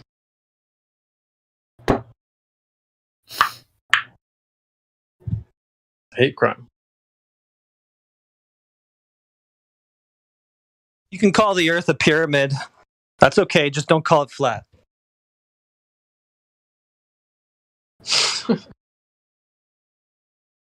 There was a dude the other day who came in and like tripled down on that. He came in and was like, yeah, guys, it's a triangle. And you know how that goes, Central. We're just like, all right, see you in detention. See if you can come back and be a normal person. He's like, all right, I was just joking. And like literally, like, I don't know, 5 minutes passed. He's like, psych, it is a triangle. Bye. These guys are so weird. It's anything but flat for these guys.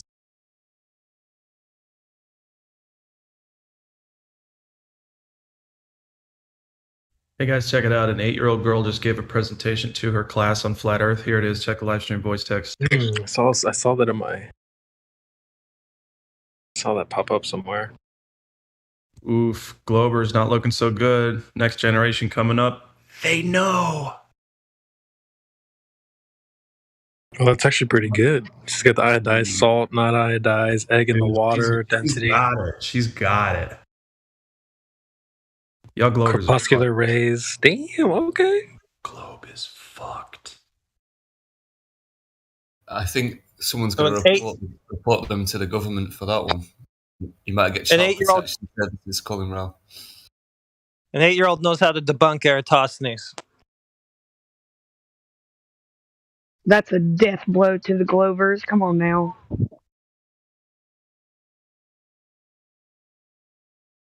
This is pretty good. I can't imagine being a flat earther at 8 years old, man. Like, rewind the clock. Whoo! That's got to be tough.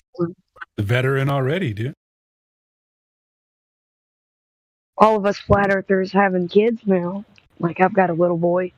He could very well be in such a, I don't know, I'm going to homeschool him. So I almost want to let him go to public school after homeschooling him just so he can school the school. Yeah.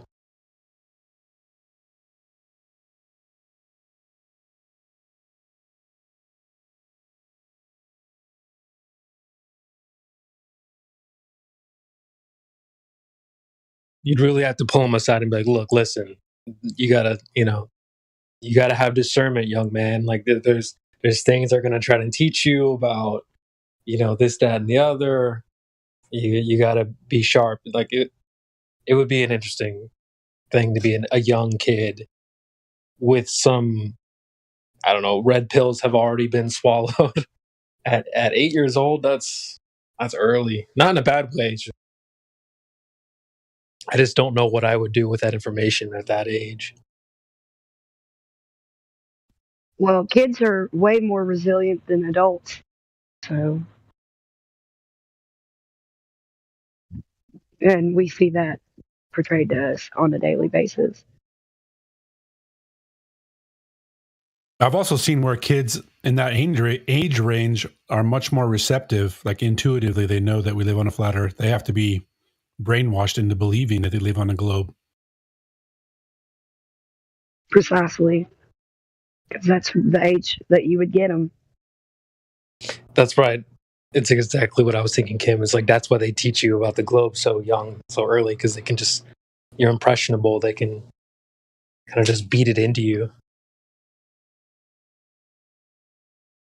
You're too young to kind of push back on the authority.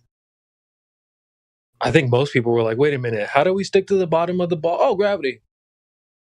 Now just shut up and eat your bun. It's like, there was no pushback. I cannot stand it when they're like, what about gravity on the flat earth? I'm like, who needs gravity if the earth is flat? You only need it to stick people to the bottom of a ball. That's a good point. It's so funny. They'll be like, oh, well, if it was flat, then the gravity would crunch it. It's like, what the hell? Oh, Makes no sense. On a flat earth, up is up, down is down. And on a globe, up is down and down is up and sideways is up and down and all different directions. Makes exactly. No sense.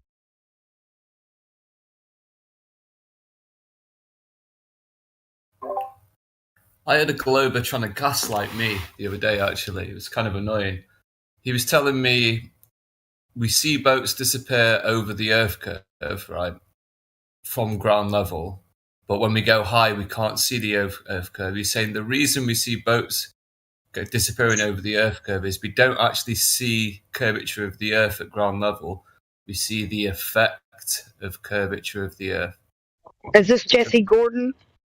I don't know who he was. He started talking to me in some other room, and so he's saying the water that we see in the way between you and the boat, that's not Earth curvature, that's the effect of Earth curvature. And I was thinking, that's like me closing a door to a room and not being able to see in that room because the door's in the way, and then saying, I'm not seeing the door, I'm seeing the effect of the door. It was... How looks like effects of the flat surface? Yeah, right. I mean, it's the new line that's going around. Fight the flat earth to saying it. Yeah, you're right. It is quite annoying, isn't it? Yeah. Okay. So I had to look up because I love that point. The effects of. So I typed this in the chat a couple days ago. You know, it's like imagine you ask someone like, "Do you have a girlfriend?" It's like, "Oh, well, I have the effects of one."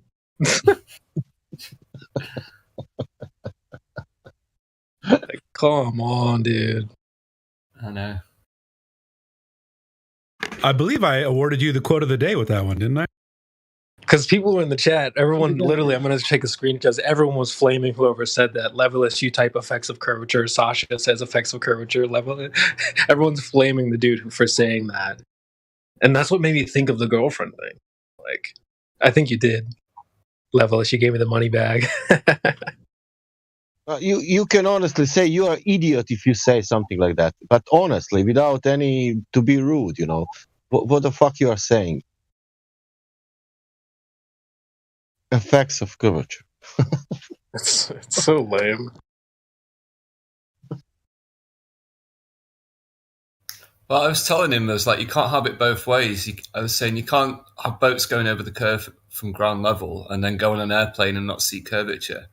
And then he was saying, oh, yeah, but we see the effect of curvature at ground level and we don't see the effect of curvature when we're up in the air. It's like, how you can have effect of something what is physical? I know. It's a physical curve. And then he was like, how would you define a curve? You know, like, he just wanted to play fucking these weird mental games, like anything but address reality, you know? Anything but sphere, you know? Yeah, isn't that crazy, dude? Same people- What do you mean by curve? It's like, Same people believe in water hills. dude, I'm going to get rich off this water hills thing. You know I'm collecting royalties.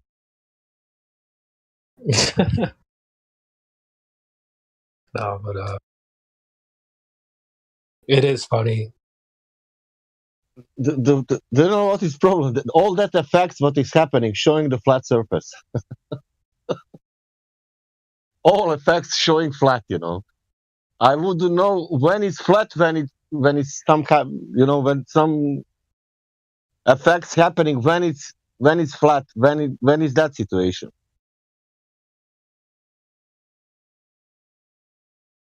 We have refraction hiding the curvature. When we have situation when refraction hiding the flat surface,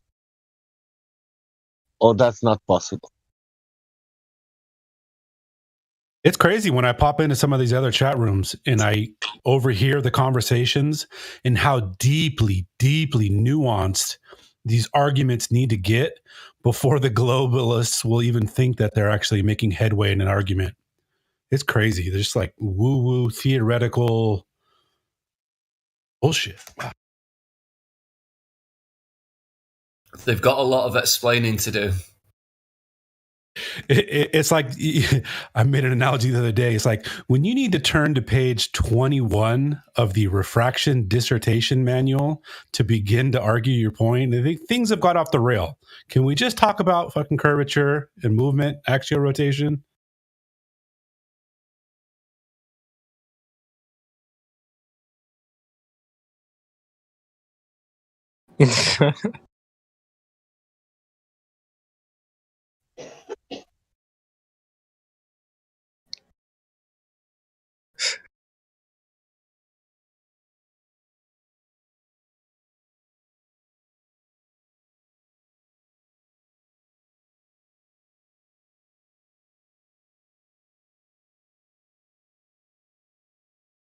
Yeah, that's what's funny about a lot of these things. They don't like their own beliefs. Like that's the water hill thing. No, I don't want to say that. It's like, but you believe that though. Yeah, of course you don't want to say it because it sounds insane. Because it is insane. He only lasted about 45 more seconds after he realized he confirmed that it was Bob. Yeah, that was really funny. He was like, no, that Bob would never say such a thing. Then I played it again. He's like, oh wait, that is Bob, huh? No one ever says that. Oh wait, I know that voice. That was a good moment. See, this water hill's picking up steam, baby. Let's go. See, I trapped Bob with it. That was brilliant.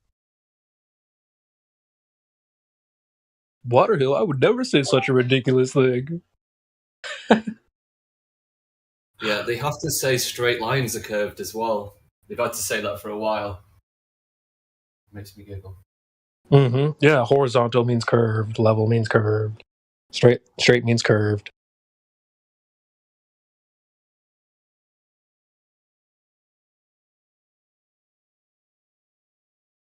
Yeah, just redefine things. That's why I came up with the level definition here. I'll post it. Since we're just going to start changing things, I'll go ahead and level means a hill of water on now. So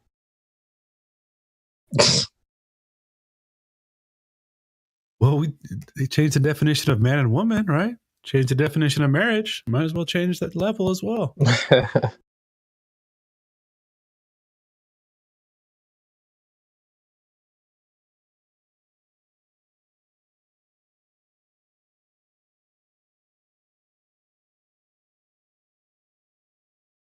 The problem is not level. The problem is sea level. Hey, CB's my mic working? Yep. Yep. You just made me think of a parody. We need a female to do it, though. Remember TLC, Waterfalls? Change it to water. Don't go chasing Waterhill. Don't go chasing water hills. Oh, that's brilliant.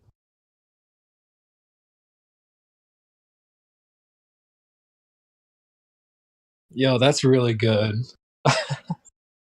Please stick to the rivers and the lakes. That's good. That's good.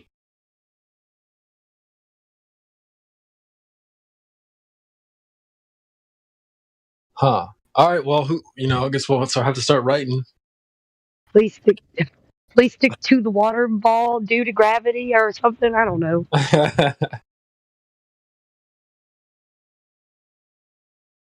Please stick to the ocean tides and swells that you're used to. Brilliant. I know that you're gonna have it your way or nothing at all, but the earth isn't moving so fast. Something. The earth ain't moving and it's not a ball. There you go. Yeah. Moving and it's flat. But I think it measures flat.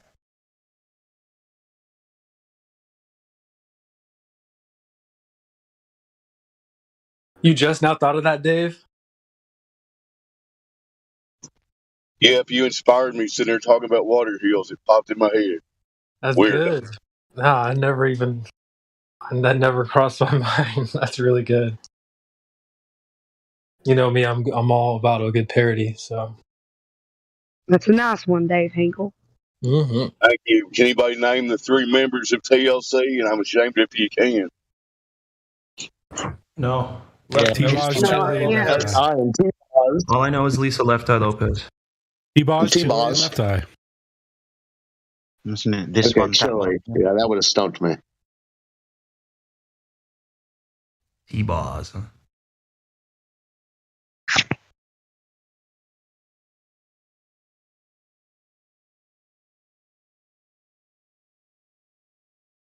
There hasn't been any new music in a while, so maybe that's a good idea. We'll have to do some collaboration.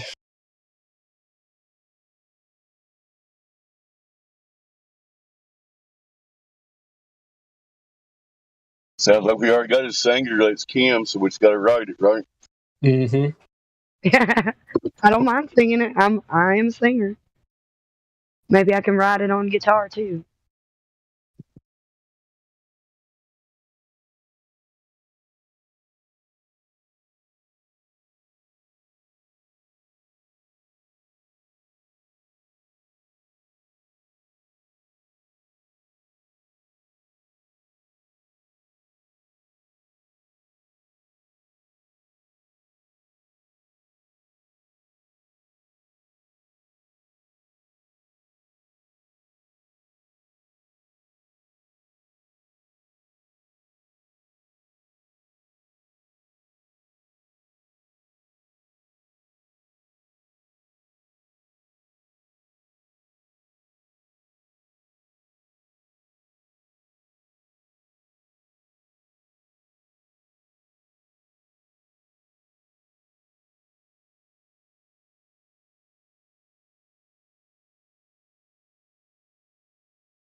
What, y'all let Dead Air Dave strike again? Somebody talk. Well, now you've got us thinking. I was just scrolling through the chat, seeing if there's any activity there.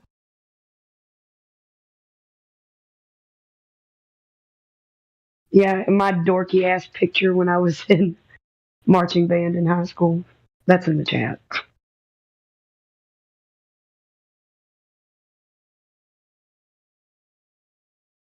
I saw that.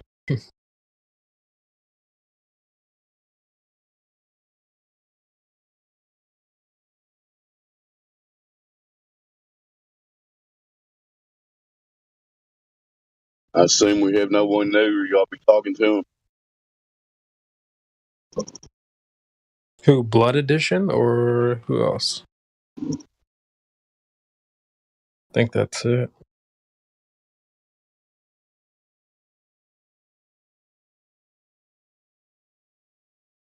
Cool name. What's up, Blood? You want to say hello? Or let us know if you have any questions or anything.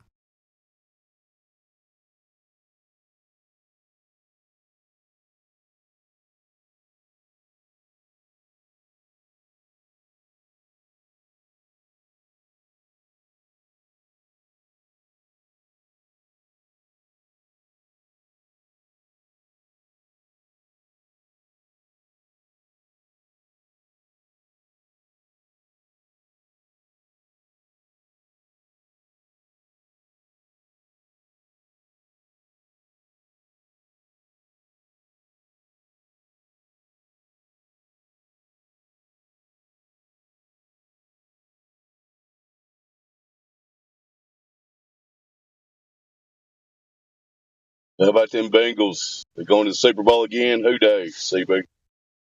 I got Pat McAfee on in the background. They're just showing some highlights. Actually, it's funny that you said that. All I got to do is beat the Chiefs. They did the same thing last year, right? They're literally showing Chiefs Bengals highlights as we speak. So it's kind of funny that you said that. Joe Cool, take care of it. It's all good. It's all fake anyway, right? Yeah, that's what I'm hearing from Jake the Asshole. If anyone's familiar with that guy, he makes videos like every week. That's like the NFL's rigged. Oh, he's on that kick now. Oh well.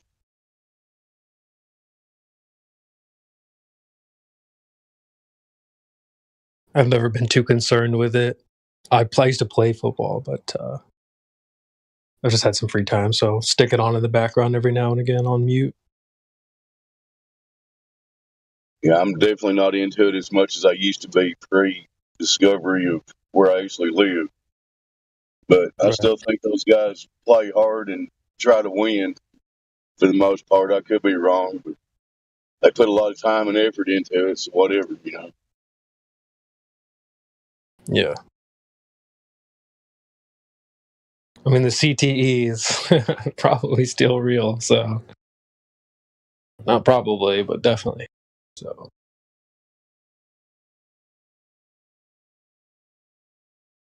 But yeah, it's just circus, right?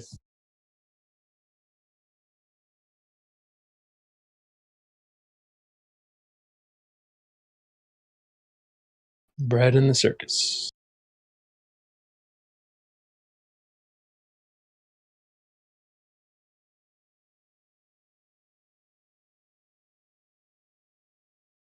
Oh, we got some people in the VC check-in. 2 people. Cool, let's get them checked in. Let's get them in here. Hopefully open their eyes to something they may not know. These people don't know what they don't know, like Miggy says, right? Jesus and Noah. Should we move them here, or does anybody want to go up there? Levelist. Okay. I can't talk up there. You're muted? I can unmute you. I can just move them down here, though. I would, but I'm currently operating a motor vehicle and roboting probably. So. Excuse me. Yeah, Just welcome roll guys. opening Noah. They're gone. Noah, can you hear us? XX Noah. Oh, hello. Yep. Check. Yeah, you hear me? Good. Yeah, there's a little bit of a audio looping back into your mic. Sounds like a voice changer. Sorry, I'm on a laptop. Cool. Maybe headphones, or you could turn your speaker down a little bit. Wait, I'll try to fix it. 1 second.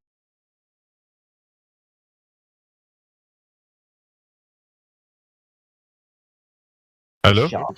Hello, mate. How are you? Good now? Test 1, 2, 3. Hello, Bro, hello?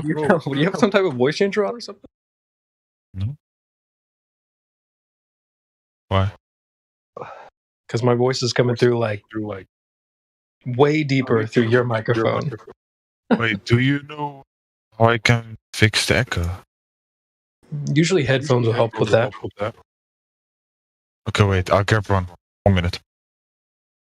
All right, we'll check in with Jesus is King 8621. Welcome. Hello. Hey. Do you know Noah? You guys know each other? Yes, he's my nephew. Cool. So what brings you guys into the saloon today, partner? A mutual friend of ours decided to recommend us Discord, so thought we'd hop on and discuss with you guys about Earth. I'm running quite short on time. Could I get an estimate on how long this will take? How long what will take? The rest of your This life. interview, VC. Because Oh, I no. saw that we require an interview.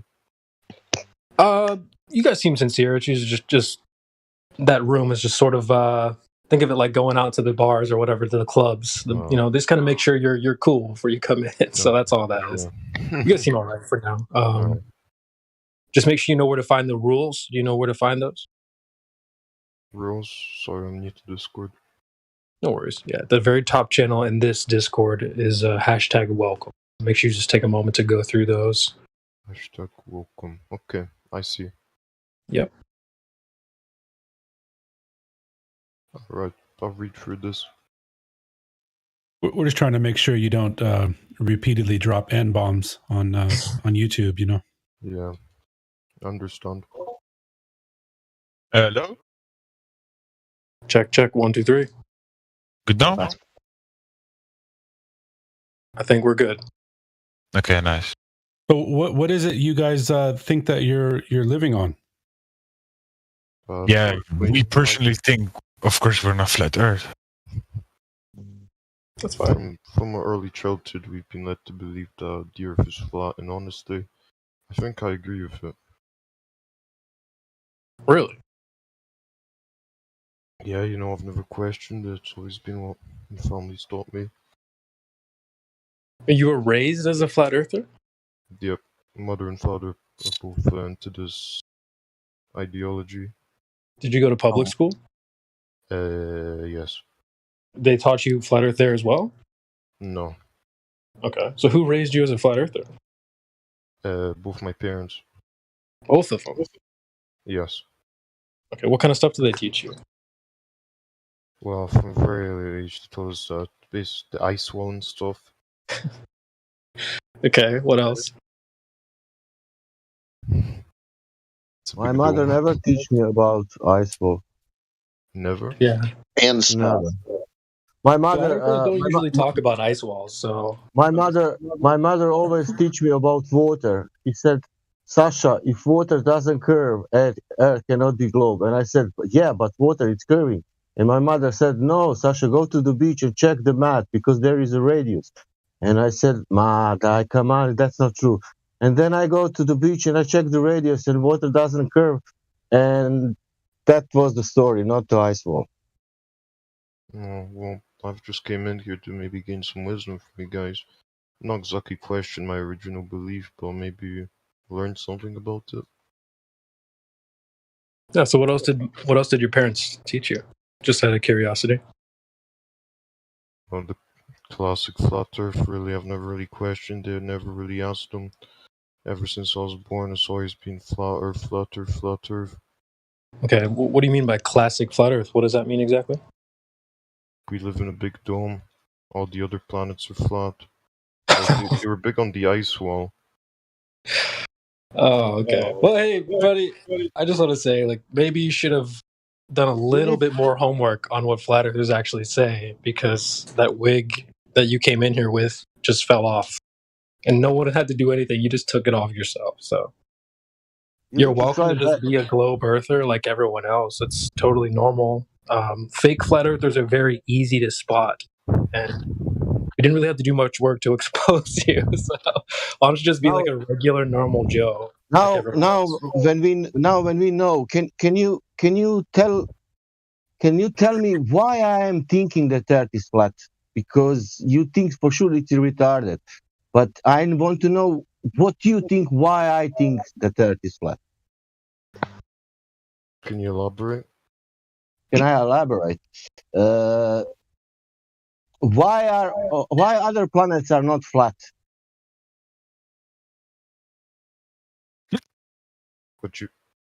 Why aren't there flat? Yeah. What's a planet? What other planets has to do with the shape of the Earth?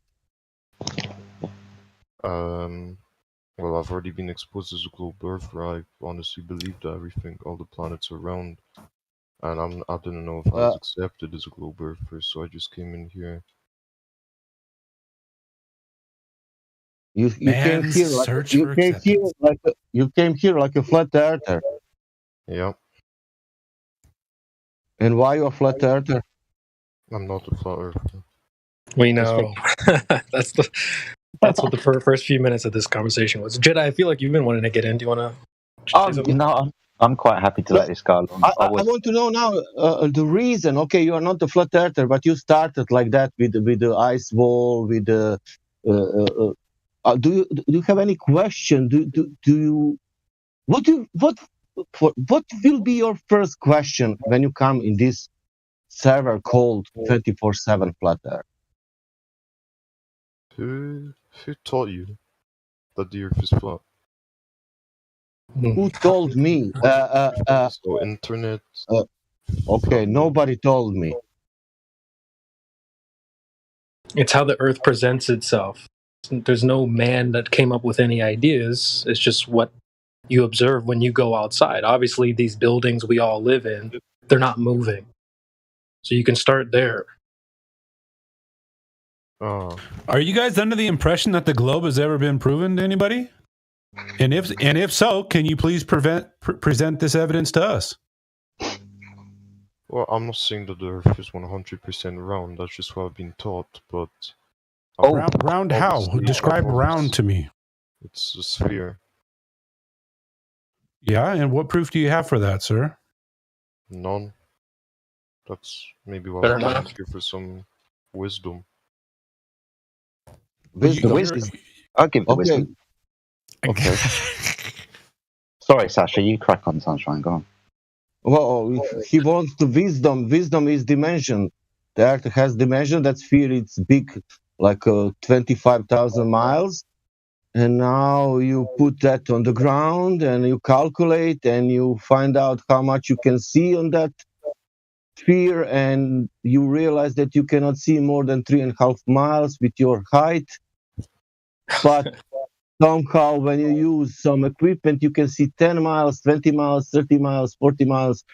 You can see whatever you want. You can see more. But you cannot see more than 3.5 miles. That's the wisdom on this sphere. But in reality, you always see more. So what you're saying is if you look far enough, you won't see the Earth curve? Yeah. You don't even have to look far enough. According to the maths, it should be right there in front of you. It should be about 3 miles if you're standing at the beach, if you're a 6-foot person.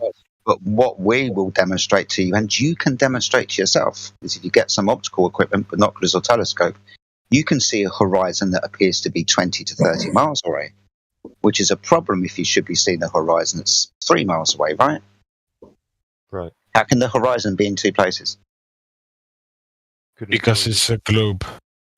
Because it's a globe. You understand what we're looking for, right? That obstruction when I stand at the beach, so I can't see that boat anymore.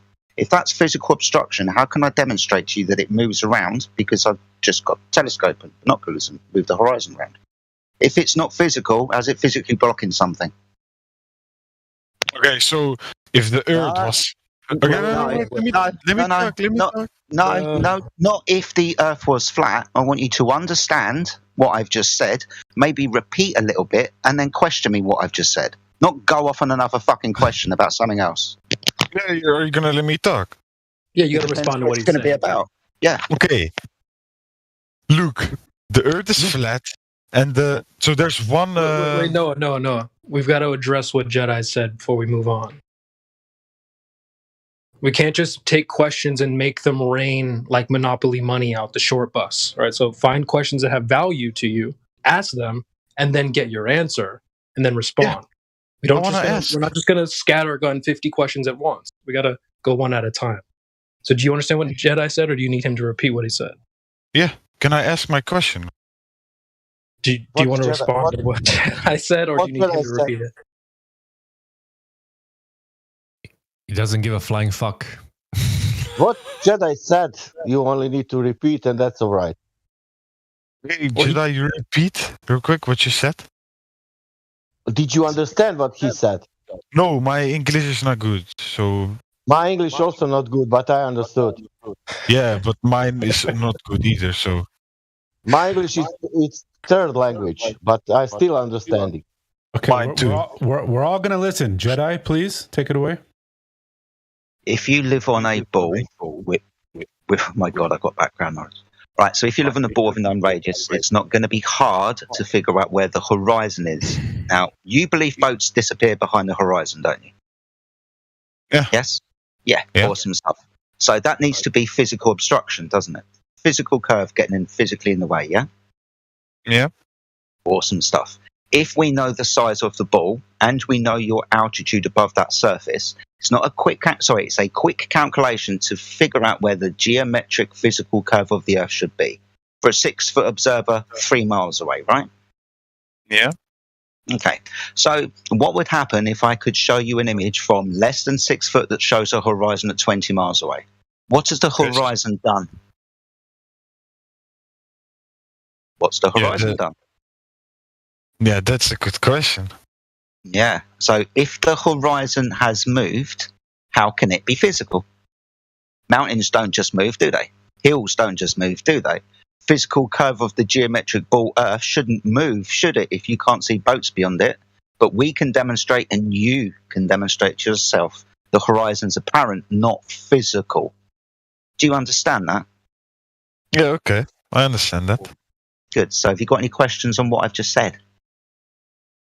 No, but I have another question about another topic. Okay, off you go then. Okay. I'm not gonna say if. Okay, the Earth is flat. Okay, so that means there's one edge, right? No. What do you mean no? No. Hold on. We're just making a claim to the aspect of the Earth that we're on. Level is not a shape. We're not telling you what all reality is. We're just going to demonstrate to you that the water of the Earth is measured and used as a level surface. Don't know how big the Earth is, mate. How would I? Right. The flat earthers are just directly referring to the Earth outside. So we're not like coming up with new ideas. It looks like this and it does this. We're just talking about the way it is and the way it's always been. Can I just give like a little cliff notes of what's happened here? Is your favorite scientists at all the universities, all the astrophysicists, they all got together and they agreed that they measured the Earth. And they presented these measurements to all the world. And all we did was simply take the measurements that they gave us and we went to seek out if these actually are reflective in nature, in reality. And what we found out is that they're not. It's very easy to disprove how big they say the Earth is, or the lack of curvature in reality, when all you do is go out and test their claims. Flat earthers aren't making any claims. All we're doing is testing the claims of scientists. That's it. That's all that's gone on. Okay, I get that. Do you think that it's something that you might be interested in doing to see for yourself? None of us can convince you of the things that we found. It's on you to go do your research. We're not here to convince you of anything. We're here to give you some tools. If you want to further investigate this, then you are free to do so. That's all we're here to do. I'm interested. Okay. I believe the flat globe because look at the other planets. It's a globe. You believe you believe the flat globe. You believe the flat globe is literally what you just said. No, I mean like round. I don't know the word. I'm not good at English. Like, you believe the Earth. Do you believe the Earth is a ball because other planets are balls? Yes. It makes sense, right? Hold on. Hold on. That's the reason why we can ask the question. We can point at the moon and say that's a sphere. Maybe the Earth is a sphere. But we can't just declare it. We've got to prove it. Otherwise, we can just point at things and make declarations. And my God, that's a religious belief. It's a religious assertion. So if the claim is we are like the other things in the sky, you would need to have proof that it has been demonstrated that we are like other things in the sky, as in direct measurement of the circumference of the Earth. Prove it. Yeah. Fucking making declarations. I could be a bloody squirrel if I go to a forest and see enough of them, right? Yeah. Well, that's what I like to say is like, when you look up into the sky, there's nothing up there that even slightly resembles the Earth. You see any trees up there? You see lakes? You find that a little weird, Noah? No, we're talking about the Earth itself. The dirt and the water that we live upon has no curvature to it. And you want to go talk about some lights in the sky. You find that a little weird? I mean, no. Why would it be? Well, how many straight lines can you have on a ball? How many spheres have straight lines on them? 0. Well, you live on a globe, right? So how can you live on a globe and it be straight? How are we accomplishing that? How can you live on a globe and your only proof is to point at something else away from the Earth? No, it's called magic. You see what I'm saying? Like, what the fuck does it matter what those lights in the sky are if the dirt and the water is level, stationary, non-rotating? It's true. Yeah, okay. Aha. Okay, you have a point. You understand that in the idea that the Earth's a ball, the surface of the Earth is like 70-75% water, right? Yeah. Okay. Now you understand water when it's contained in a cup. Coffee in the morning's level on the surface, right? Mm-hmm. When you go for a swim in a swimming pool, that water that you're swimming in from end to end is level upon the surface, isn't it? Excuse me, I need to go for a piss. Yeah, okay. Awesome. So you go to a lake, a body of water. It appears and reflects light from above it like a level mirrored surface. Now, this is how we observe and practically work with water all the time. But the claim that when we get to oceans and seas is oceans and seas are curving. Because gravity's pulling everything to the center of the radius, giving the Earth its shape of a sphere. But when we observe and measure across any distance of water, whether it's a swimming pool, 30, 40, 50 miles across a lake, we observe, we measure, and we practically use the surface of the water as level. There's no curvature to be measured on the Earth, especially over distances of water, which is a huge problem if the Earth's a ball. Can't be. Okay, another point you had. Okay. I'll give you another one and then I'll shut up. Do you know what a triangle is? Yeah. Awesome. Can you measure an angle if one of those lines is curved? No. I mean, sort of. Well, no. If I've got two lines and I'm trying to measure 90 degrees, if one of those lines is curved, I'm not going to be measuring an angle of 90 degrees, am I? No. Awesome stuff. Now, we understand understand angles. We measure angles all the time, and we use the usage of measuring angles to navigate across the Earth. Elevation angles to stars, for example, Polaris, the Sun, any star. Now, if the Earth was a curved surface, we would not be able to use angle measuring devices to measure angles to stars, because the baseline of our triangle, the Earth, is curved. Now, being as we've done this for hundreds of years, and every single boat at sea does this and has done this, that means that every single boat at sea is measuring angles, which requires the Earth to be level. So navigatably, practically, yeah, the Earth's level. Okay. Good point. How much truth do you want, mate? What do you mean? Yeah. What is the most distinguishing characteristic of a globe? I don't know. What do you?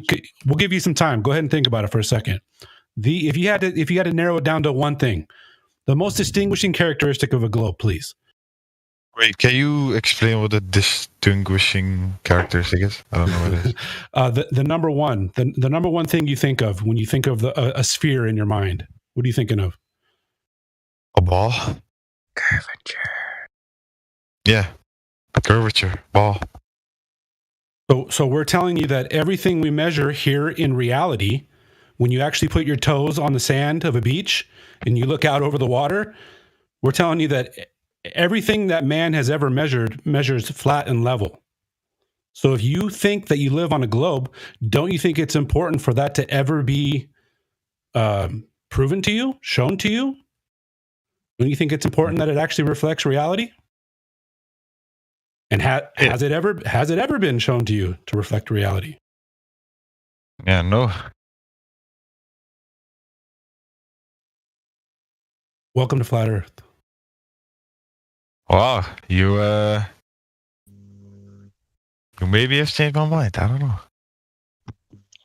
You don't Well, need the to thing change is- your mind. You need to see what is going on in reality. Yeah, exactly. That's pretty much what I was going to say, Sasha. It's like, you don't want to just like hang up this Discord call and be like, well, these guys said it was this way, so I guess they're... No, you want to go outside and test things for yourself. That's ultimately where it starts. I mean, because you guys, flat earthers, have a point. Like, you guys have reasons, but Glober just doesn't. So, like, it's more trustworthy. Say that it's round with no evidence, really. Yeah. Yeah, but have you ever listened to a conversation of a quote globe earther and a real flat earther? Have you ever heard the destruction that goes on in that argument? No, all you ever hear is Neil deGrasse in a controlled environment on television telling you how stupid flat earthers are. Well, there's a reason why he doesn't ever want to get into a debate with any of us. Yeah, that's true. I'll just show you pictures. Yeah, And pictures of then NASA. Declare. You can see pictures from the NASA, okay? And you can say, okay, I believe this, it's curving. Now you go back to that beach and must curve also on the ground. If it's curving from the space, it's curving also from the ground. And now that you know it's flat, let's get rid of all that garbage space that you think you know about. You don't know anything about what's up there. Yeah, totally. Yeah. Damn, tell them. No, that's really important, I think, because some people have this idea that flat Earth is in outer space. They're kind of surprised when they hear and learn that it's not. Okay, you can't put Halo 3 in a PlayStation 2. They're not compatible. So flat Earth is not compatible with outer space either. Of course, something a bit off topic, which I've always wondered. How does gravity work according to you guys? Could you just tell us how it works in general? Yeah, what is your gravity? what's your current understanding? Well, if something has a mass, there's an effect on space time, and This is current. it bends space time and creates gravity. Cool. That's a great idea. But what you would need for that is the Earth to be a ball, bending and distorting space time. Now, the Earth isn't a ball, and it's not going to it's not going to bend and warp. Ideas, space and time are not physical things, right? So what we have to understand about the bending and warping of space-time is it's a mathematical concept, not a scientifically experimented concept. So it couldn't be because it's a concept. Science works with the physical and natural world, and you're going to have to, physically manipulate things in a scientific experiment. No one's manipulating space-time. Just remember, that's mathematical. It's not physical. It's the mathematical idea that works on the idea that the Earth is a ball in space, and like you correctly said, bending and distorting space-time as it sits in it. Now, as we've discovered, and what we hopefully will get through to you and you will get through to yourself, is the Earth isn't a ball anyway. So when people come here and ask us, well, what's gravity then? Gravity is the thing that makes the ball go round. It's got absolutely nothing to do with the Earth being flat. There's another reason to answer this question about the directionality of our nature. But ultimately, gravity, whichever one people talk about, like you said, Einstein, or Newton, or Cavendish, or mass attracting mass, they have never scientifically been proven. And they work on the premise that the Earth is a ball. So, what do you guys think about gravity? Is there any running theory on or speculation about what It's gravity is? just not needed to explain things that happen in real world. I mean, for example, if you go back and read his 1915 paper, there are no actual science experiments that he submits in the paper. He just discusses something, and then the rest of the science world adopts it as fact, but they never go back and actually prove it. Yeah. What I noticed too is, like, if you just ask somebody, they'll be like, well, why does things go down, right? Then you say, well, here, I dropped a balloon. Why does it go up? And they go, well, that's just density. But then those same people are confused why things go down when they're more dense. So they seem to understand density pretty well. So what do you need gravity for? For the globe, or for because the air is lighter. Well, Yeah, exactly. It's just about density. The air's less dense than, say, your baseball that you dropped. But if it was a balloon filled with helium and you drop that, then it goes up. And you go, well, that's just because it's less dense. So you don't even need gravity for any of this. Density explains everything quite well. but I think the baseball doesn't really fall on because of the air. It falls because of the supposed gravitational pull of the. Yeah. The baseball falls because somebody lifted it up to drop it in the first place. That's what I was going to say. If the baseball's on the ground doing nothing, the only reason it fell is because you picked it up first.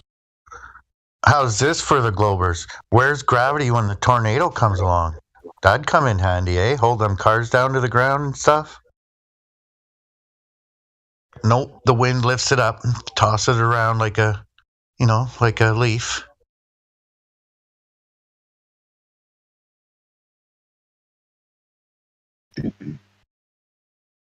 Once again, just like the globe, right? I asked you if you are under the impression that the globe has ever been proven. We'll go back and do a little research into gravity. Has gravity ever been proven? What scientific experiment proves gravity? Just because you've been told a story since you were a kid doesn't mean that the story's real. We all know about Santa Claus. We all know about the Tooth Fairy.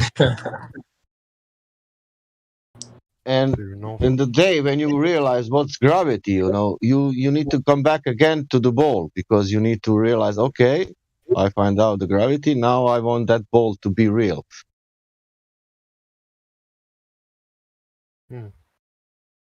And that's reality. Not on TV. And the best thing is because you can check that. Nobody can tell you.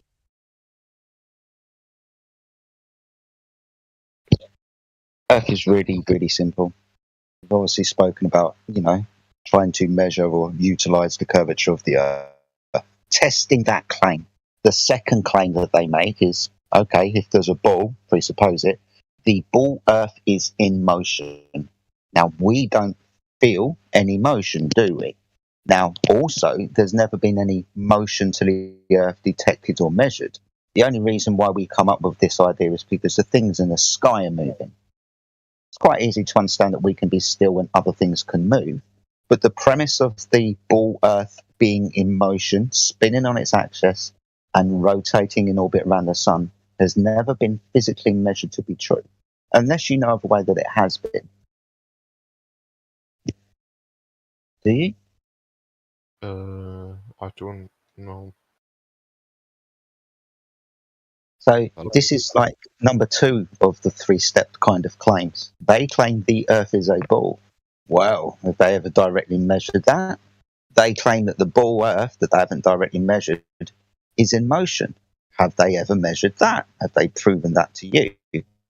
They say that the ball Earth is in motion in the vacuum of space. That's a bit of a problem because the Earth is declared to be an open system because they can send rockets to the moon. If the Earth is an open system and out there is a vacuous space, the gas that we all breathe will fill that space. The only way to contain gas in an area is, like I just said, contain it. Then you can keep the gas in that area. The consequence of containing gas is that gas is now under pressure. We breathe gas pressure. So, if the Earth was an open system, the gas would fill the space and we would have no gas pressure. So their claim about the vacuum of space is destroyed just there because we will understand entropy, right? You burst a balloon, what happens to the gas? Disperses. Yeah.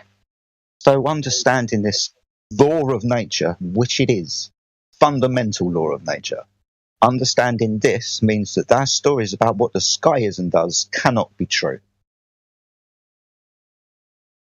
I've got another question back to the gravity. What do you guys think of like a light? Because obviously, according to global earthers, the light obviously bends when it passes an object of extreme mass. I think that's the correct word. Gravitational What's lensing. the consensus on that? That's gravitational lensing.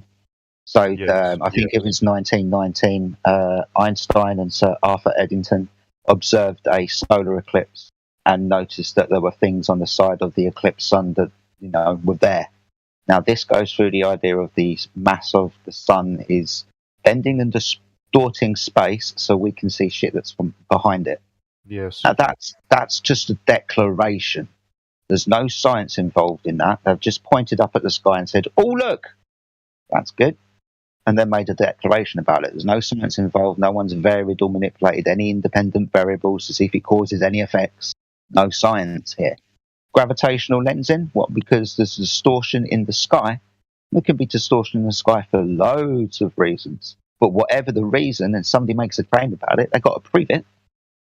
So this idea of observing gravitational lensing, it's not scientifically proven, and they have to remember that their mathematical idea is a mathematical idea, bending and warping a space-time. We understand that space, absence of anything, that's nothing, and time is just a concept. So if we put these two things together, we can reify, make these things that aren't real into reality, just for the help of our mathematical equations. We can create stuff, and beyond this idea, we can create more stuff. That would be the mass of the Earth sitting in this fabric that I've just made up mathematically. Just a mathematical concept that works on the premise of the Earth being a ball in the vacuum of space. The Earth isn't a ball. Right. Yeah, you guys have some valid points, I guess. Man, they told me flat earthers was stupid, man. Try to ban love, space of love. And now calculate how much love it's bending through space. Yeah, bend my love because someone hates it. You think that? You can count also hate. You think that's bad? They told me scientists and astronauts and shit were smart. What do you guys think about people who went to space or supposed space? What What do space? you think? Like, Yeah. I'm Who? guessing- What? The 3 rovers on Mars? Is that what you're asking us about?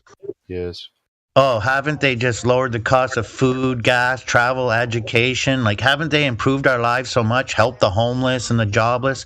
It's just amazing. I can't wait. There's 4 more of them up there. Well, how many men supposedly went up there in the history of mankind? Nothing is up there.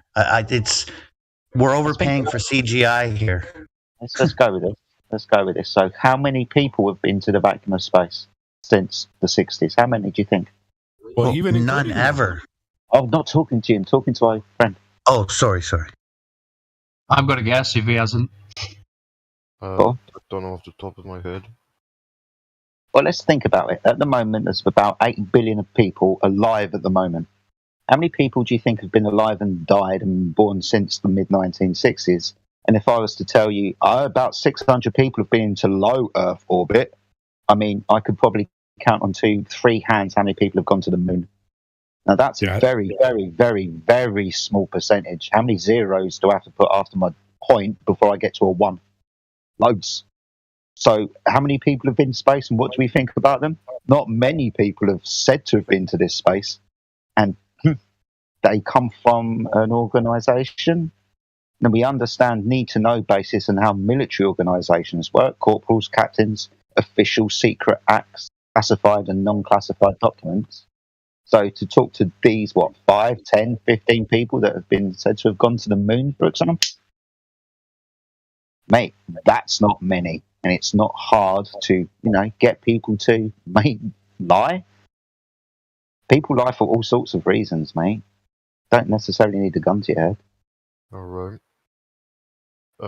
Basically one more pressing question. What would you guys say happens if you just head straight up? Do you hit a dome or something? The limitation of our gas environment would have to be there. So to give us what do we think would happen if theoretically we could go up and reach this dome? Well, theoretically we could go up and reach this dome. Theoretically we'd go up and reach the dome, right? But does that mean that the dome is a physical glass-like structure? No. Doesn't mean anything like that at all. It's just got to be physical. The absence of anything, what we're kind of going against, that claim, that can't happen. So, yeah, theoretically, we could go up and touch a dome, and theoretically, we go up and touch a dome. Where it is, I don't know. What it is, I don't know. Can I see it? Definitely not. Alright. Well, guys, it's been nice talking to you. I probably need to go to sleep. I've got my 9 to 5 to go to. Hey, real quick, if you have any more questions, you get curious, scroll to the bottom of the Discord. There's a bunch of different channels all broken up for you. Yeah. Any question you have, they're down there. Check it out. Alright. Alright, Welcome guys, back it's been nice anytime. talking with you. The Earth is just right outside. Why don't you go check that out too, buddy? Alright. Bye, Thanks for guys. stopping by, man. Come back anytime. Was that Kim at the end? I love that. Earth's right outside, buddy. Yeah. Noah, what do you think, bro? Moi? Noah's still here. Okay. Yo, guys, I'm They gonna. got to go to sleep and wake up and think all we just told him was a bad dream. What do you think of this conversation, Noah? It's been pretty. What you call it? Like a lot of information. Reasonable? I was thinking of the Yeah, word yeah, reasonable. reasonable. Yeah, yeah. But it was fun, guys. I'm gonna head out too, man. No problem. Come back anytime. Yeah. Yeah, take care.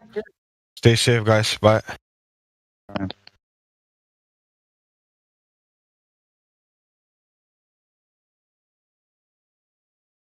I feel like I suck all the wind out of their sails.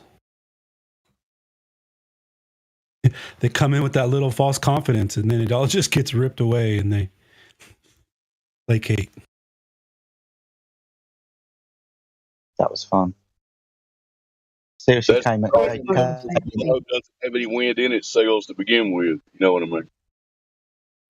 This was great. They came like a trollish, but they came out like I don't know, with the heads down. Like, oh my god, these people are saying truth. Timeout. Go in the corner. You're on timeout. It just feels so good to tell the truth.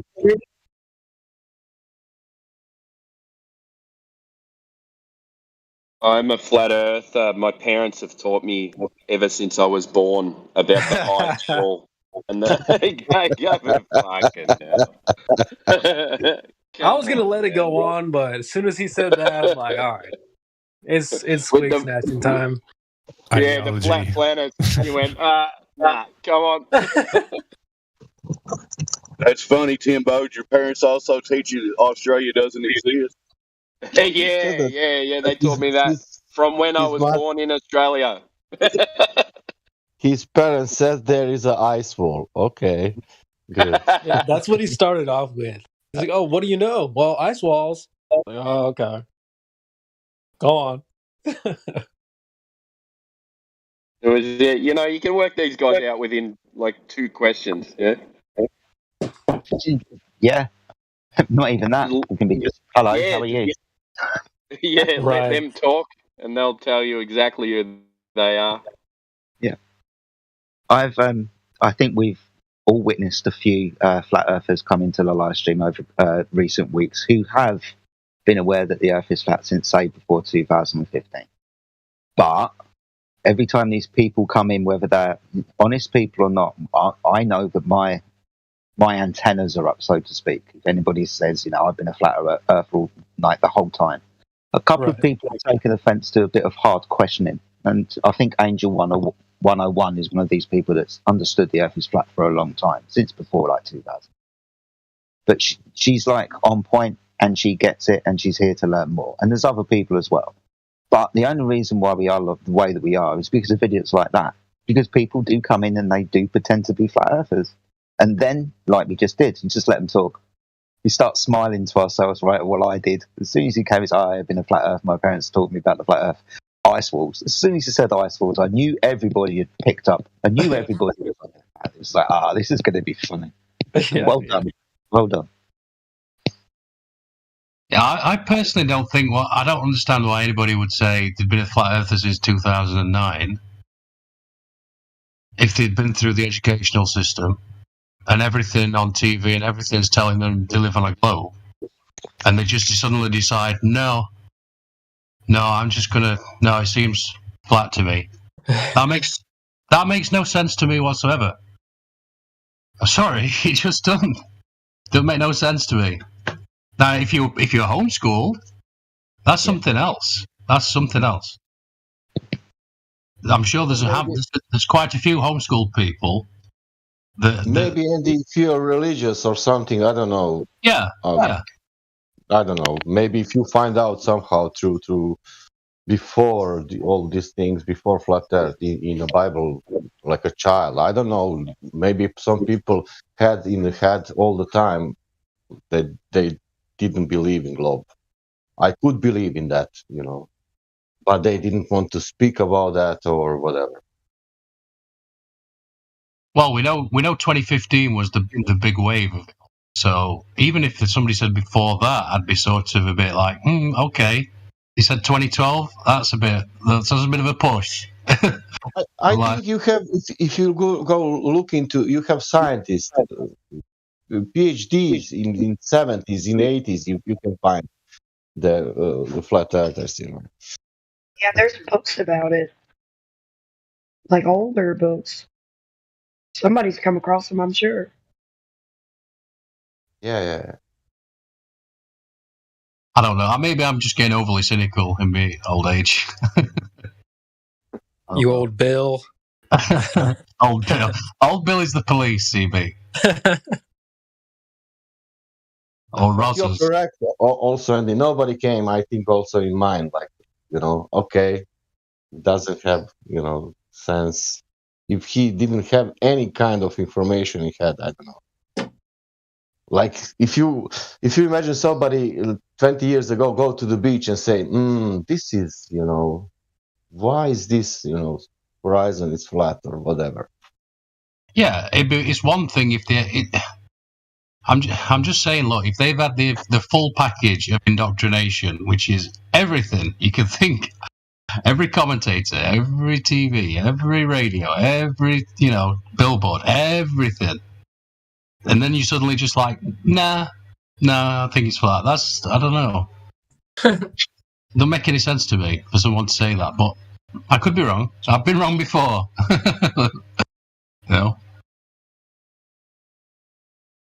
Anyway, I'm sure I shouldn't be saying any of this now because, I'm sort of giving it. I don't like, because I know they listen. I know the people, they listen, and they'll come in now and they'll stop saying, "Oh, I was a flat earther in 2007." That was actually going to be my next question before CB called him out. I was going to ask, well, where did your parents learn about flat Earth from? Oh, so I missed all that. So. Oh, it was good. And he came out of the gates with well, my mom and dad said there's an ice wall. Oh, yeah? And then he said they were really big on the ice wall. What, really? Like giants? Yeah, I said, well, what else? He said, oh, just the classic flat Earth stuff. Yeah, I remember typing in the text, just like nodding along, going, "Oh, what, the classic flat Earth? Oh, that model, beautiful. Thanks." I'd have been like, on Game of Thrones, or this might be the nicest presented straw man ever. I mean, he came in really polite, so it's like, oh, really? Oh, okay. Don't want to burn this down too quickly for you, but yeah, we let him go on. As soon as he was like, well, we all know there's all flat planets. And I'm like, all right, well, stop. Park, put it in park. Can't believe man actually said that. Oh, dear me. Where do you think you are right now? Who do you think we fucking are? Seriously. I've been saying there's so much film, to make like a sports reference, football, boxing. If you're going to go up against someone, there's tons of film you can go and study. And in the same way, there's so much film of us making our case.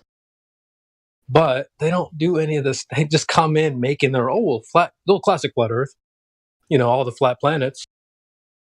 And they don't take the time to just look at a little bit of film.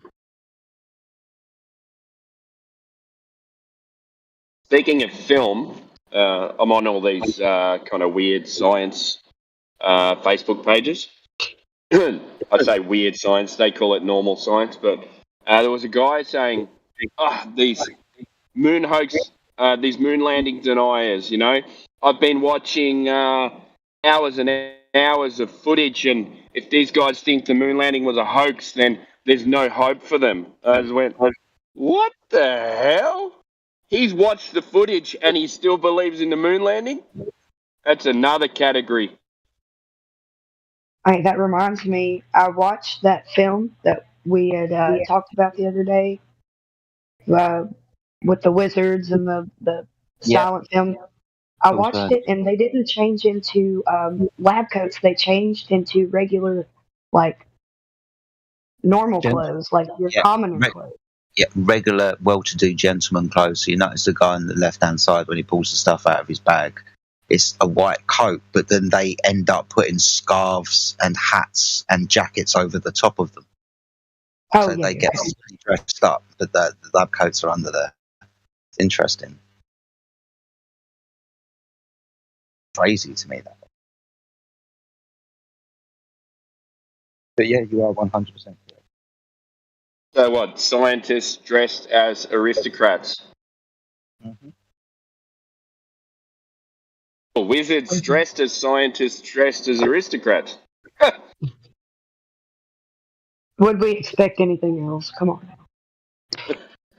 Not anymore. How old? You mentioned somebody watched the moon landing. Who was that? How old were they? Oh no, it was yeah, I don't know. It was just like a typing kind of text argument. Like, you know, there was a picture of I think it was Apollo 17 from the lander, and he was saying all this stuff, and I thought, it's not even worth. I'm not gonna jump into this one because it's not even worth arguing about. I don't have a spare 3 hours to argue against about the moon. Oh God, man. Because it doesn't go anywhere. It's just something that's, you know, with the moon landings, we say, yeah, of course, it's fake. But, you know, either side, you can't definitively have proof of the argument, you know? Like, yeah, you say, okay, this looks fake, that looks fake. Yeah, we know that you can't have gas pressure without a container. You know, you can't go to the moon. But to them, you can't show them any definitive proof. So it's a non-argument, you know?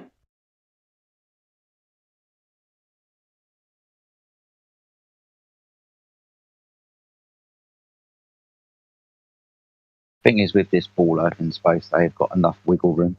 But they think they've got enough wiggle room. All right, you said that, flat earther, but I've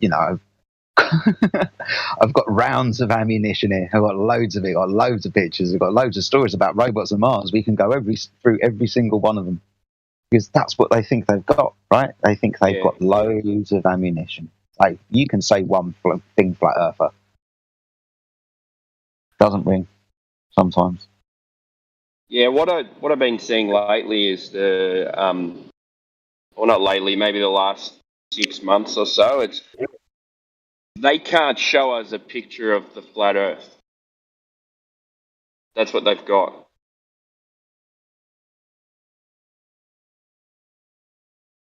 How far away do they have to get from the ball Earth to see the entirety of the ball Earth? And then they have to remember that in their conception, they can only see the illuminated side or one half of the sphere. So the Earth would necessarily be bigger. You would have to get further away to see it. So we would have to get further away than they say they have to get. I got all kinds of pictures on the flat Earth. Yeah, every picture's on the flat Earth. Every picture I've ever taken, then.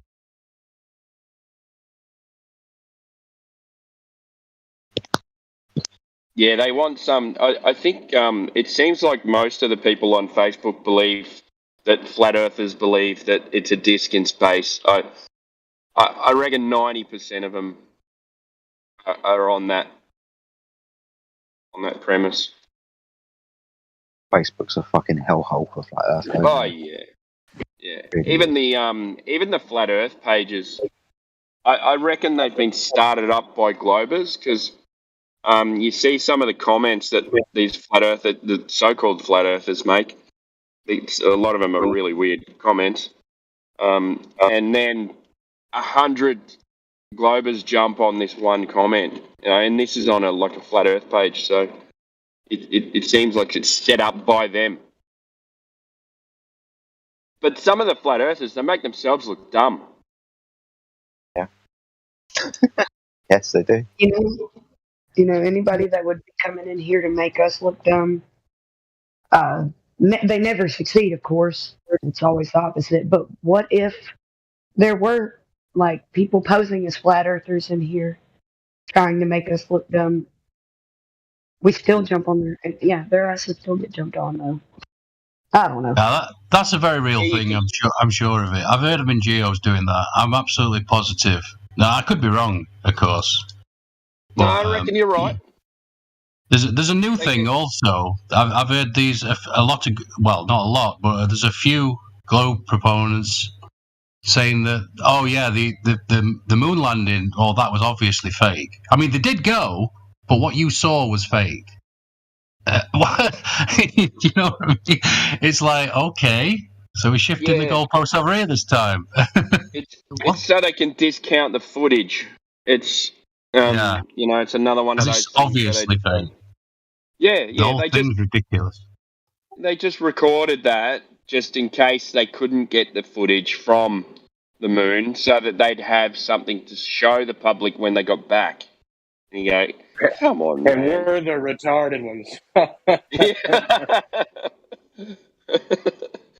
Has anybody got that video? I think Indio posted it into the first video, the Wizards one with where they changed the I wouldn't mind a better look at that, because I just flicked through it before, and I wouldn't mind actually scrutinising it a bit closer.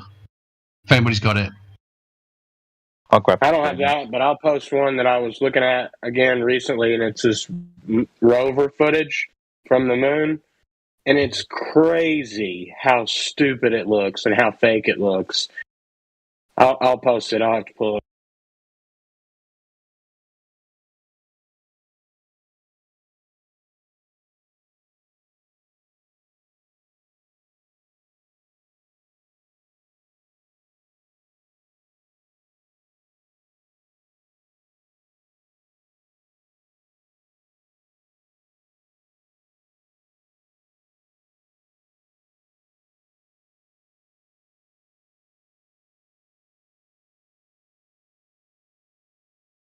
All right, I'm putting it in there right now. Every time I look at this, it blows my mind that I believed this was real.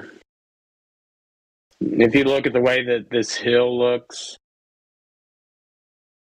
in the Not background. a water.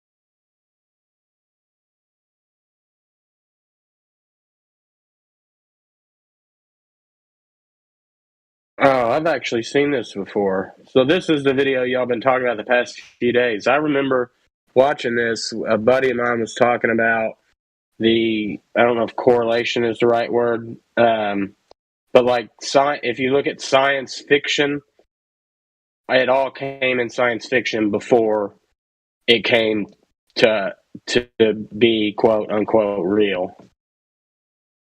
This is the interesting thing about this Jules Verne movie.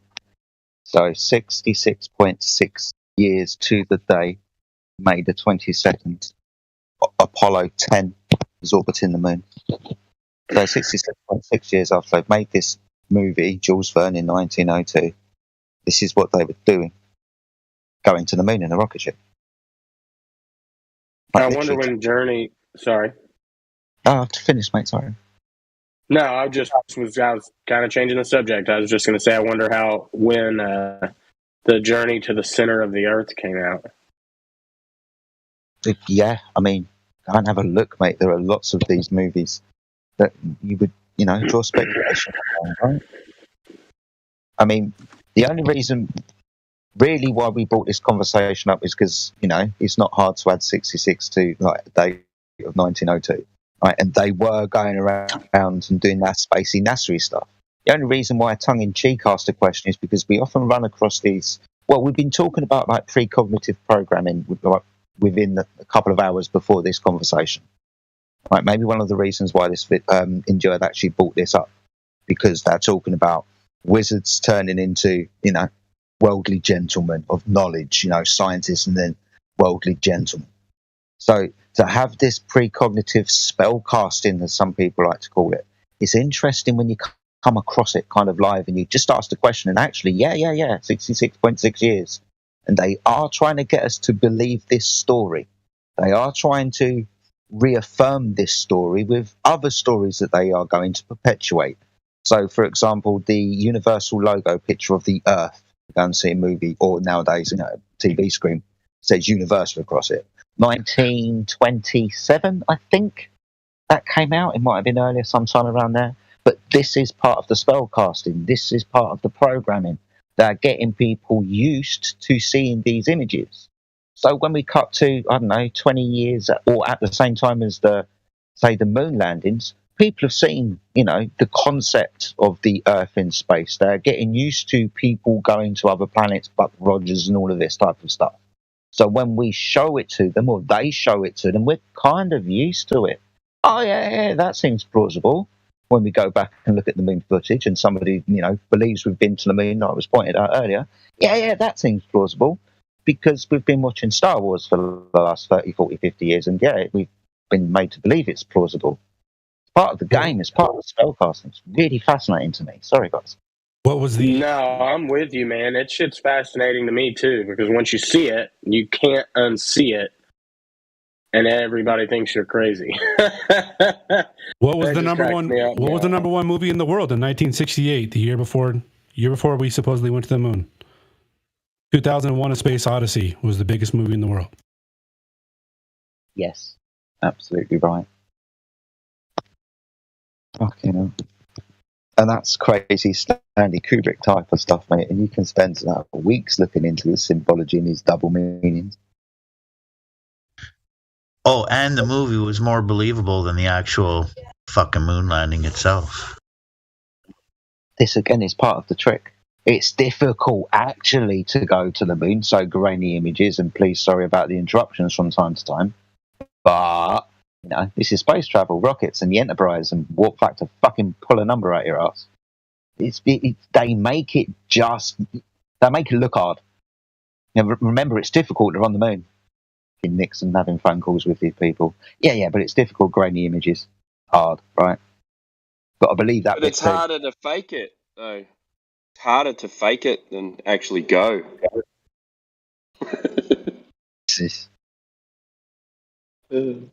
Wasn't it even... what happened? Go on. No, I was just say, what a stupid comment. Harder to fake it than to go. Area 51 was created before the supposed moon landing. People are like, where would they fake it? Well, where's one place you can't go, but you live around? I'm trying to find the Bart Sabral clip where he's discussing how NASA made the imagery.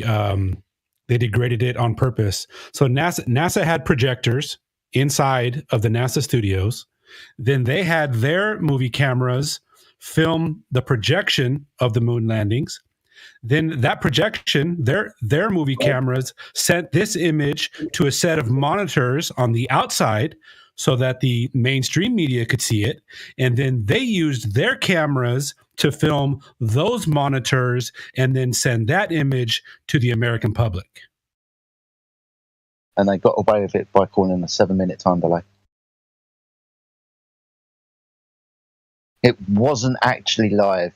It was 7 minutes. 7 minutes ago, they were saying. It happened 7 minutes ago.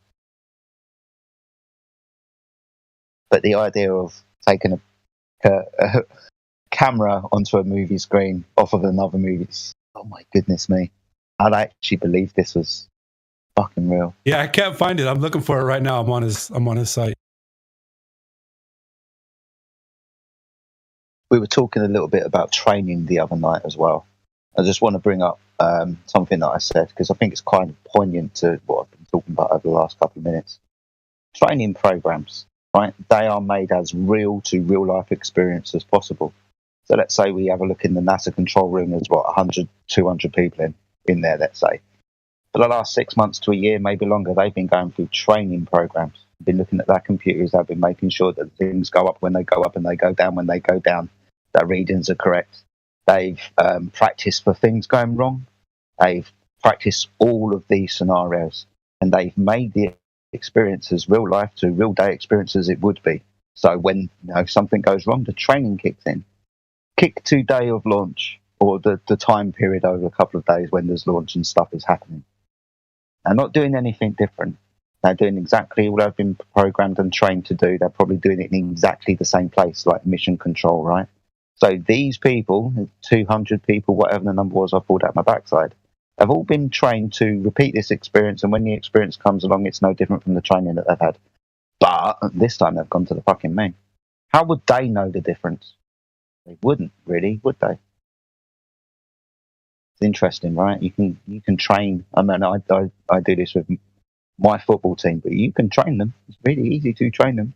Like scenarios, on pitch scenarios, game day scenarios. Yeah, just keep them doing this. It's fine. Repeat. You can pretty. Sorry, mate. Go on. No, you're fine.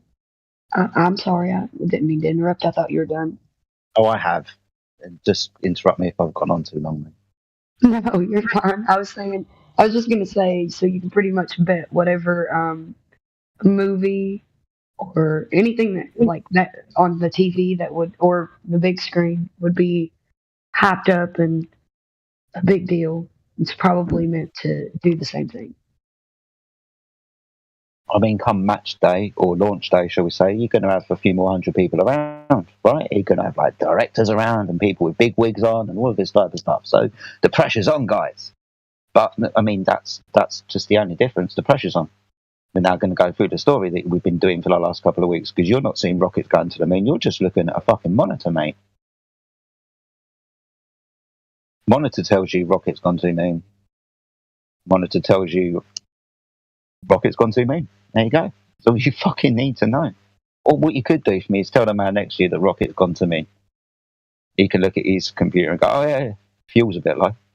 Awesome. Okay. So we're all playing the same bloody computer game at the same time then.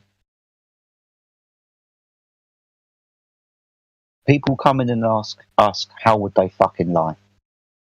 Have you ever gone to work? Have you ever been on a training program? Right? If you've got a boss above you, do you need to tell them stuff? Do they then go and tell their boss? Do you not know the conversations of a fucking board meeting because you're sweeping the fucking floor? Or do you know the departmental meeting, but you're not akin to the regional meeting? Right? Compartmentalisation, need to know basis. All anybody ever needs to point out is the military, Official Secrets Act, all of these types of things. How would they lie? You get lied to all the time. You don't get told the truth all the time. You've been to fucking work.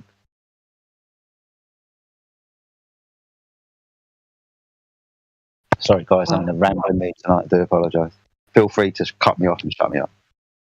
No, you're completely right though. I love it. Ramble away.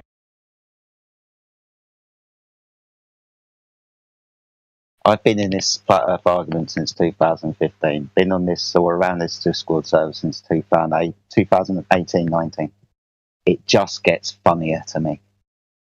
And yeah, when people come in here and give us their stories, it's become funny to me now. When people ask why would they lie, how would they lie? Oh, come on. How would they get away with it? Do you know what a TV is? Do you go to work the next day or to school the next day talking about the shit that you saw on TV? I know that I did when I was a kid. Right? It's the thing. People have emotional reactions to soap operas. There's a soap opera in England called EastEnders.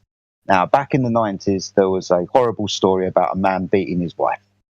Now, this actor, was beaten up in the street because people couldn't differentiate the difference between fucking fantasy and actual bloody reality.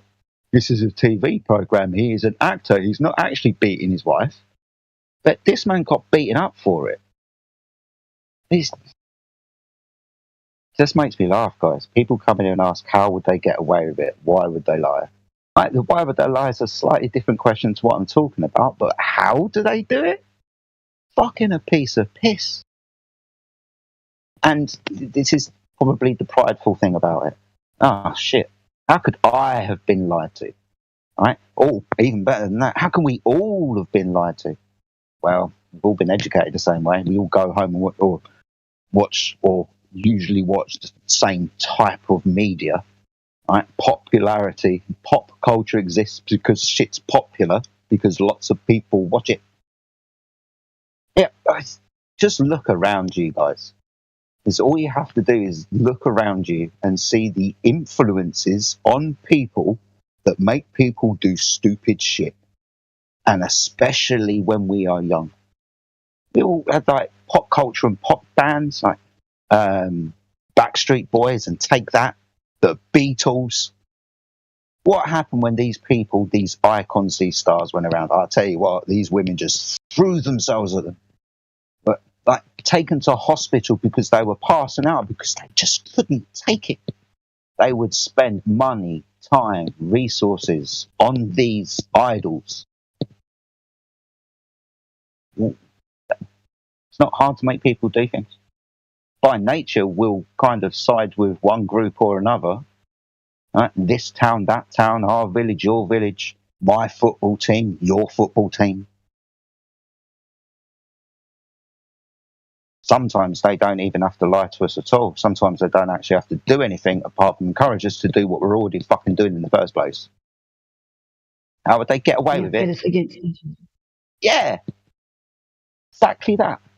And it's not hard to pit us against each other because we put ourselves against each other sometimes. Indeed.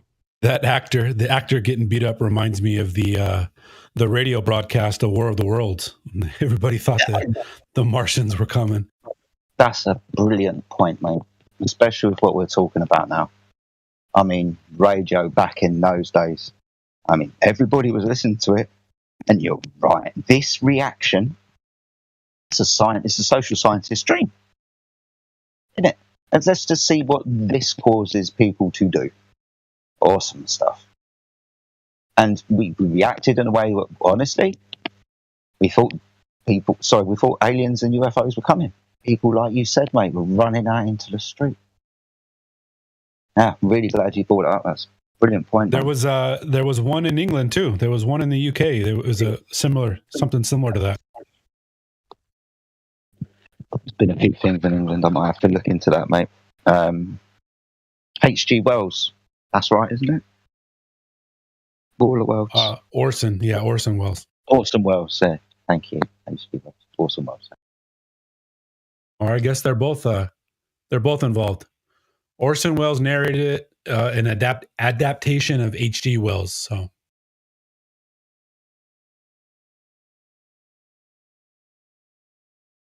fascinating. Really is. Over the last, say, 48 hours, 2 days, whatever, I've been involved in conversations about how they program us or how it may be seen as occult knowledge and actual spell casting, and kind of looking into the progress of time. You know, what's happened within these time frames. So the Jules Verne until NASA and going around the moon on 20 seconds and everything in between. And between those two points in time, when the movie was released and the orbiter started going around the moon, what happened? 2 fucking world wars, mate. I mean, that's trauma-based mind control. And you can just fuck around with what you've got left. Millions of people were killed in that conflict. Millions. The world was changed in a way that...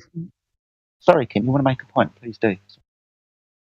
No, I mean, I was going to add to it. I think that's what's going on with this political movement right now.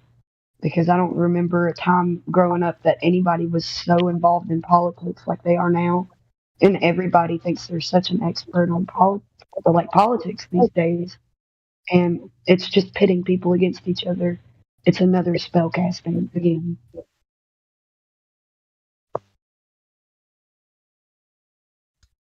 How dare you! Thanks, Greta.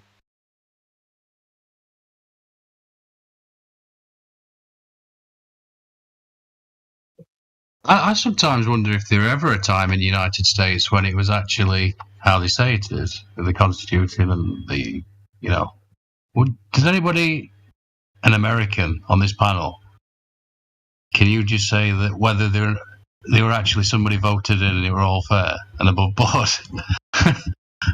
Because I don't know. It's always who been knows? It would have been propaganda. so long ago if it actually took place. Who knows? Good thing I was sitting down when you asked that question. Woo-hoo. Because it doesn't make any sense to me. Well, I don't know. Well, the money that you have to spend and the hoops you have to jump through just to become a candidate in politics shows that all of them, no matter what side they're on, are selected, not elected. Right. And you going to elect any of them is your consent to whatever they do to you.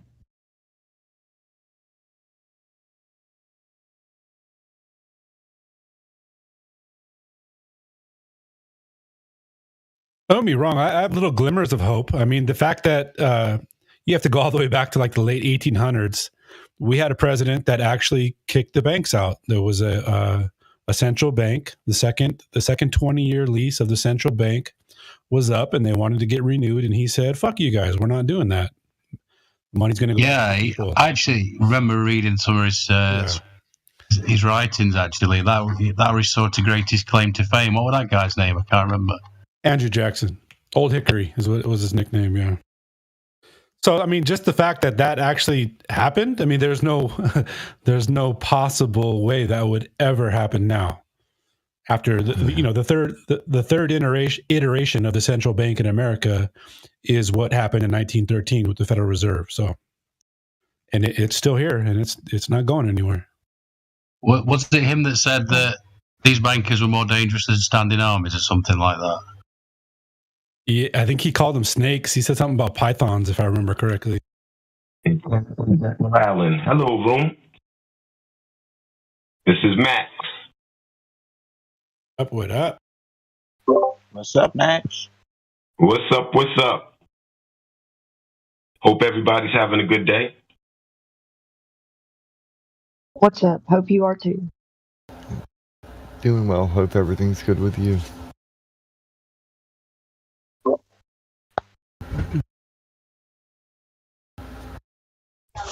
Yeah, bless you. Hope everything's all good. Hope you got plenty of what you need and lots of abundance coming your way.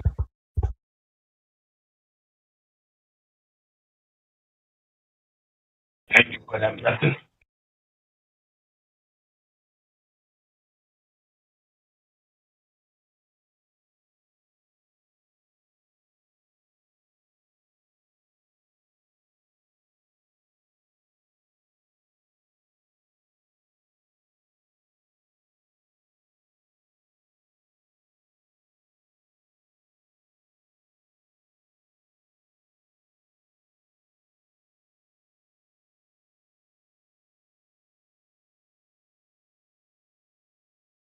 The evils of the day are enough to deal with in any given day.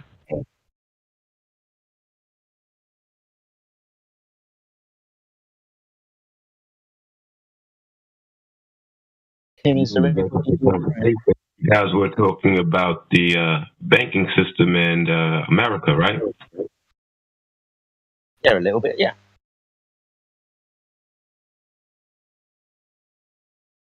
And I think the standing question is, are things as good as they seem in America? No, you basically asked, was it ever actually as it was sold to the rest of the world? Was there ever actually any real freedom? Were our votes ever actually counted? At one point, I believe we believed it did.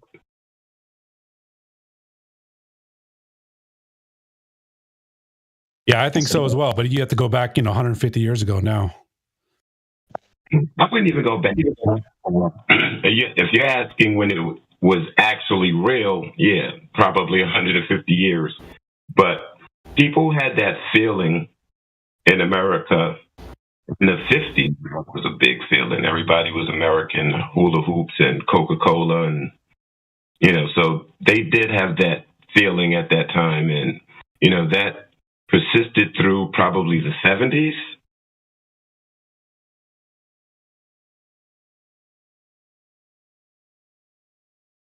Yeah, 65 was a big year. They changed the immigration laws. That's kind of when all the social conditioning came down. Right. All of the isms started.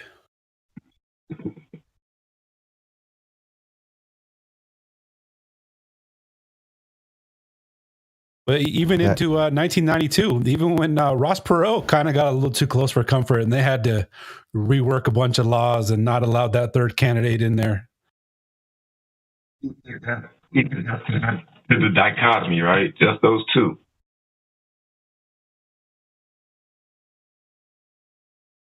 Yeah, you got to select one feather, one arm of the same bird. Ralph Nader was another one of those guys. Barry Goldwater.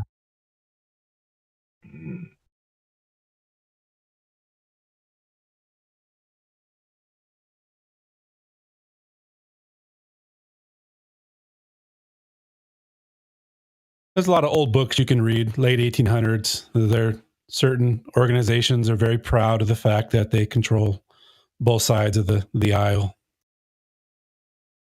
Yeah, hence the reason why I said I don't think it's ever been a democracy in America. I mean, Oh, prove hold me on wrong. now. It's supposed to be a constitutional republic, not a Right. democracy.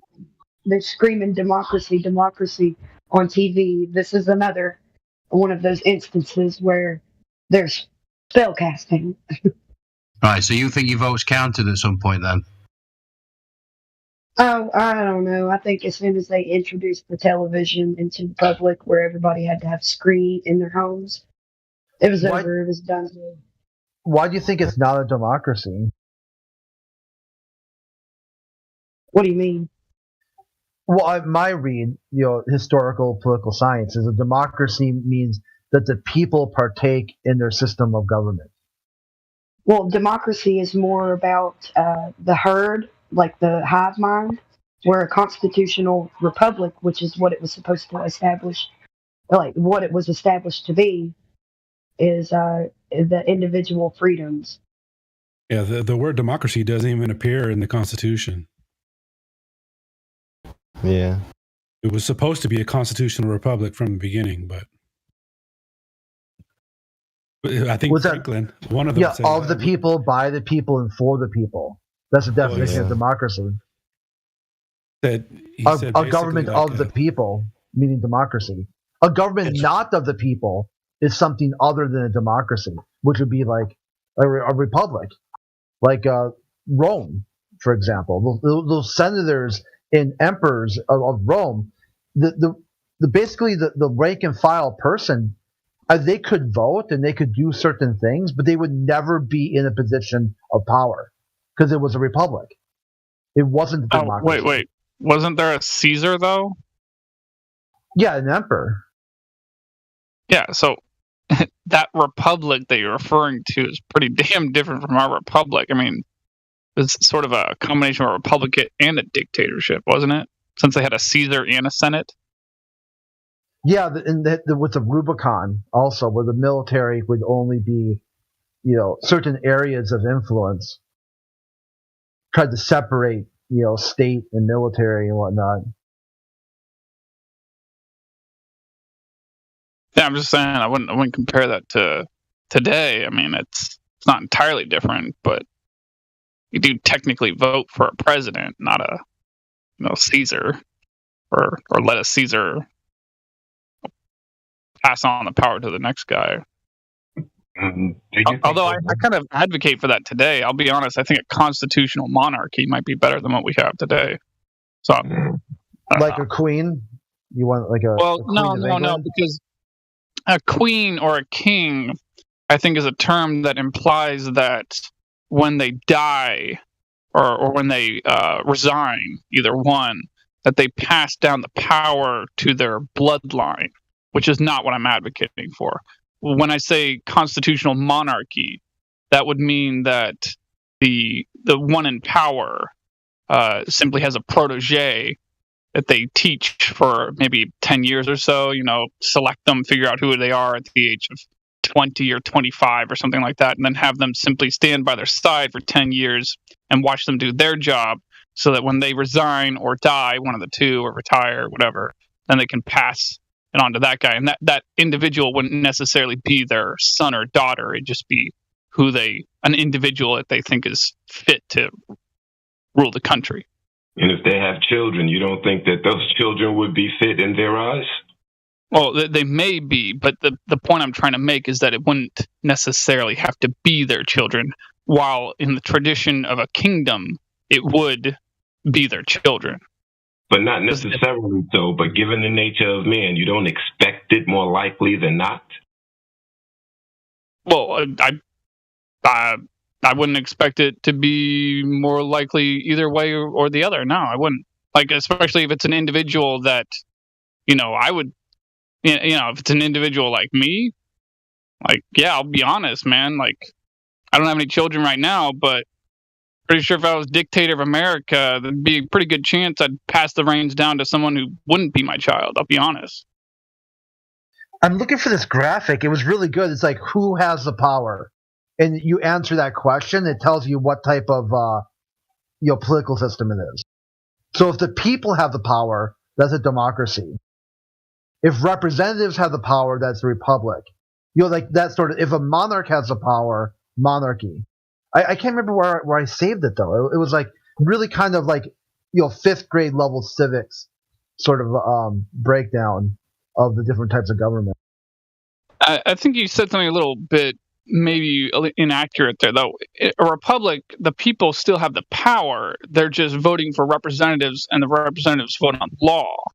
So, I mean, the people still have the power. It's just... Oh, yeah, but they'll never actually be in power. They're indirectly through voting, but they'll never be... In the republic, they'll never actually be a congressman or a senator or a judge. Those positions are outside of their ability to obtain. Like, keep in mind, it's technically a more efficient system, because the alternative is every citizen votes on every law that Congress would. And do you think that people have the time for that, or would be willing to participate in that? Like, that don't. But that's the whole idea, is that you have a representative that represents you, hopefully, represents the Constitution, hopefully, and upholds the Constitution, hopefully. And they don't, because you don't need any more laws. Once you have the Constitution in place, that's the only law you need. Sorry, guys, just very quick. No, because there's state laws too. Sorry, President, I do apologise, mate. Very quickly, a moderator, gold or gold plus, can you do me the honourable pleasure of giving any FT Kyle, just below Critspiracy and above FE Batman, give him voice permissions to speak? Check him in the check-in. If you do that for me, that'd be awesome. Done. Kyle, can you hear us?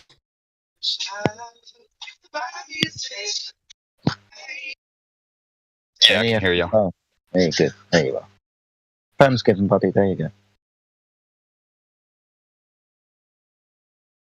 What'd you say? Said you got your permission to speak in the live stream, mate. So you can use your microphone whenever you want. If you're not talking, obviously keep yourself on mute. Reduces the amount of background noise. But welcome to the show, mate. Appreciate it.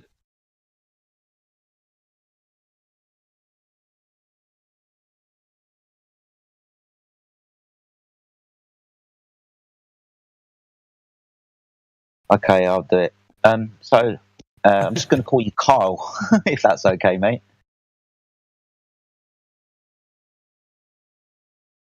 Yeah, you can just call me Kyle. That's fine. Awesome stuff. So up in voice checking, we had a short chat. I didn't really want it to take too long. You said you've been around the server for a while, mate. So just a little bit of background. What brought you to the server in the first place, and what do you understand about the Earth? Pretty sure I was brought into the server by somebody I was in a NFT collection with, just another community member.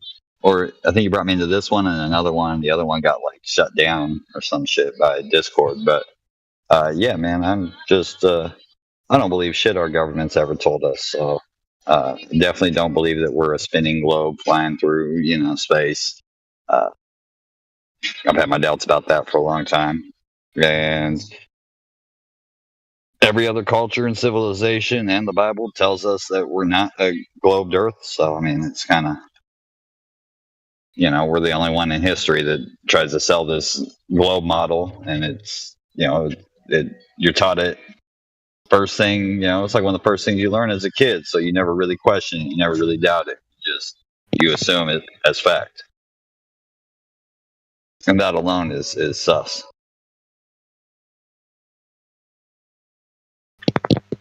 Yeah, that's very true, mate. Couldn't put it better myself. Welcome to the server, like I said. Was there any point where you came to the absolute conclusion that the Earth was not a ball? And if so, what was it that kind of tipped you over the edge? And like, I like a good like picture that just kind of really should cause a light bulb to go off in people's head. Like if you just do a long exposure of the night sky, right, you see the stars and the circular pattern, the perfect circular pattern they make of the Earth. Like if we were a spinning globe and we were traveling through the galaxy at millions of miles an hour and we were rotating at the same time, like you wouldn't see these perfect circles. It would be like a fucking scribble in the sky. I agree with you, mate. And when we do look around at shit that we've been told about our reality, Water always seeks level. Like there's That's a not good one test you could do following the scientific method of it being observable, measurable, and repeatable that proves a globe theory.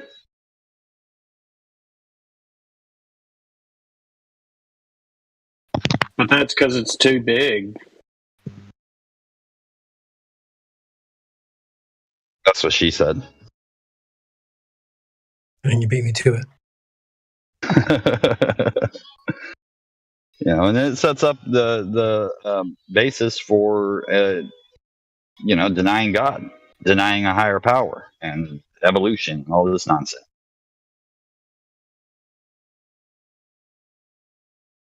sound like my type of guy, Carl. Like I said, man, welcome to the server. Hopefully you'll be able to find out some more information listening to the conversations, but please feel free to get involved in those conversations as well. I don't know what your flat earth knowledge is like and if you like to do a lot of research, but I'll just point you down to the bottom of the server where we've got a lot of hashtags that are alphabeticalized, so A through to Z. And any kind of flat earth, globe earth related subject, mate, if you're bored and you want to have a look at something, there's loads of information at the bottom of the server. Go in there and steal and save pictures and information from there. That's fine, buddy. Spread it wide, spread it far.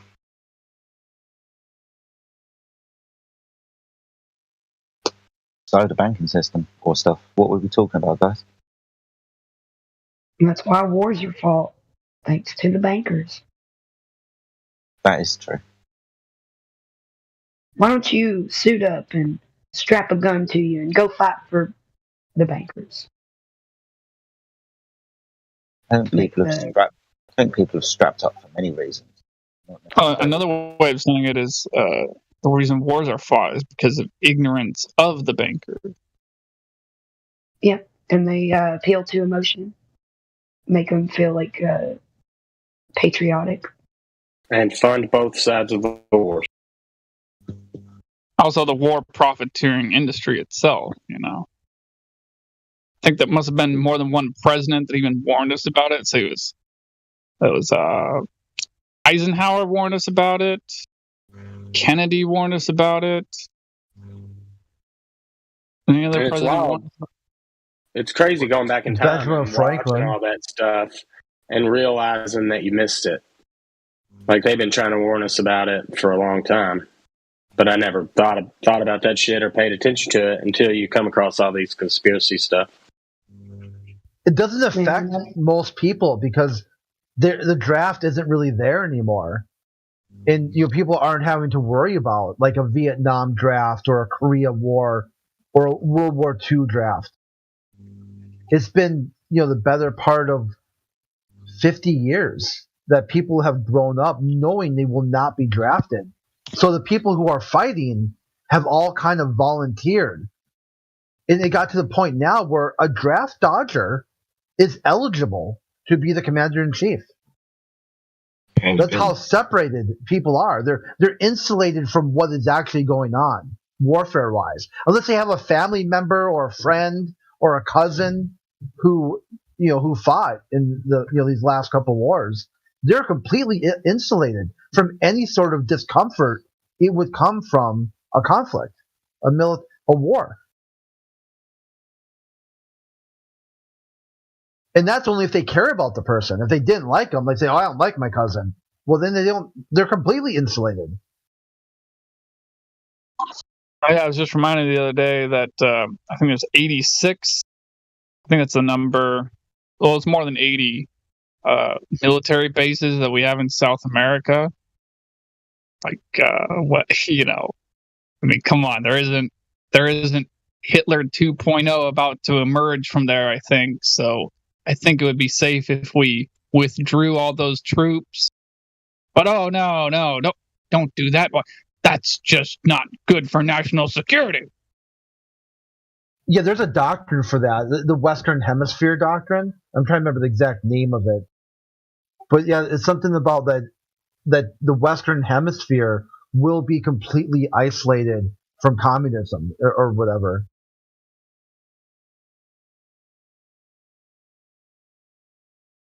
That's why the Bay of Pigs.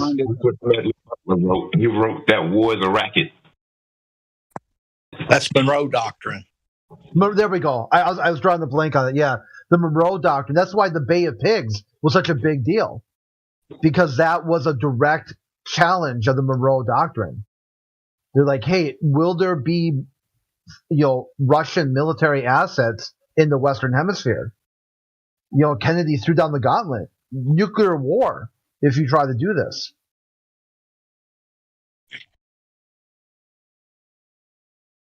You've got Chinese assets already in South America.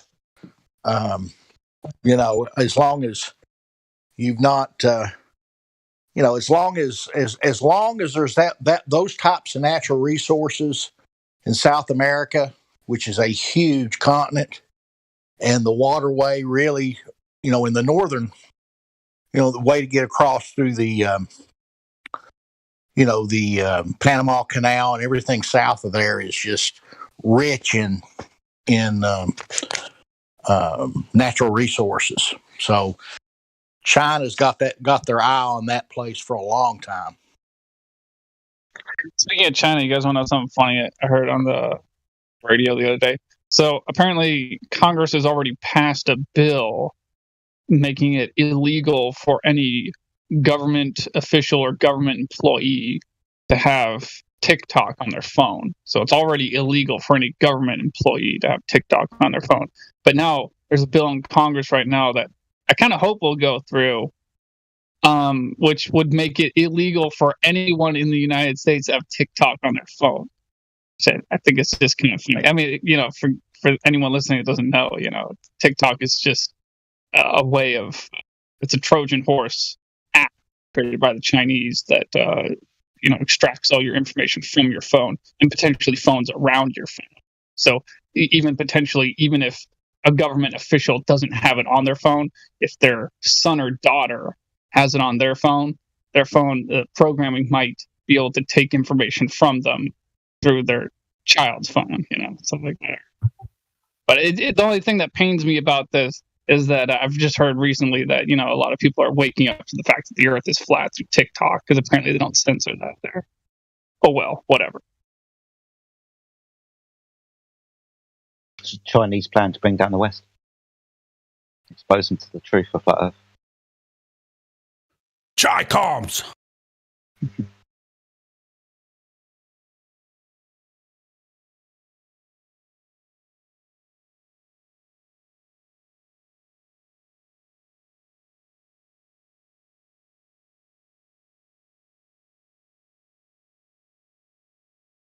I kind of want to touch on something, but I don't know how much I can actually say about it. From World War II, the real war crimes were against Germany, and none of that ever got a second look. Carpet bombing, innocent civilians all over. I mean, that's just heartbreaking to learn about.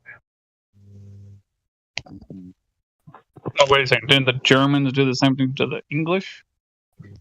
Yeah, you're gonna.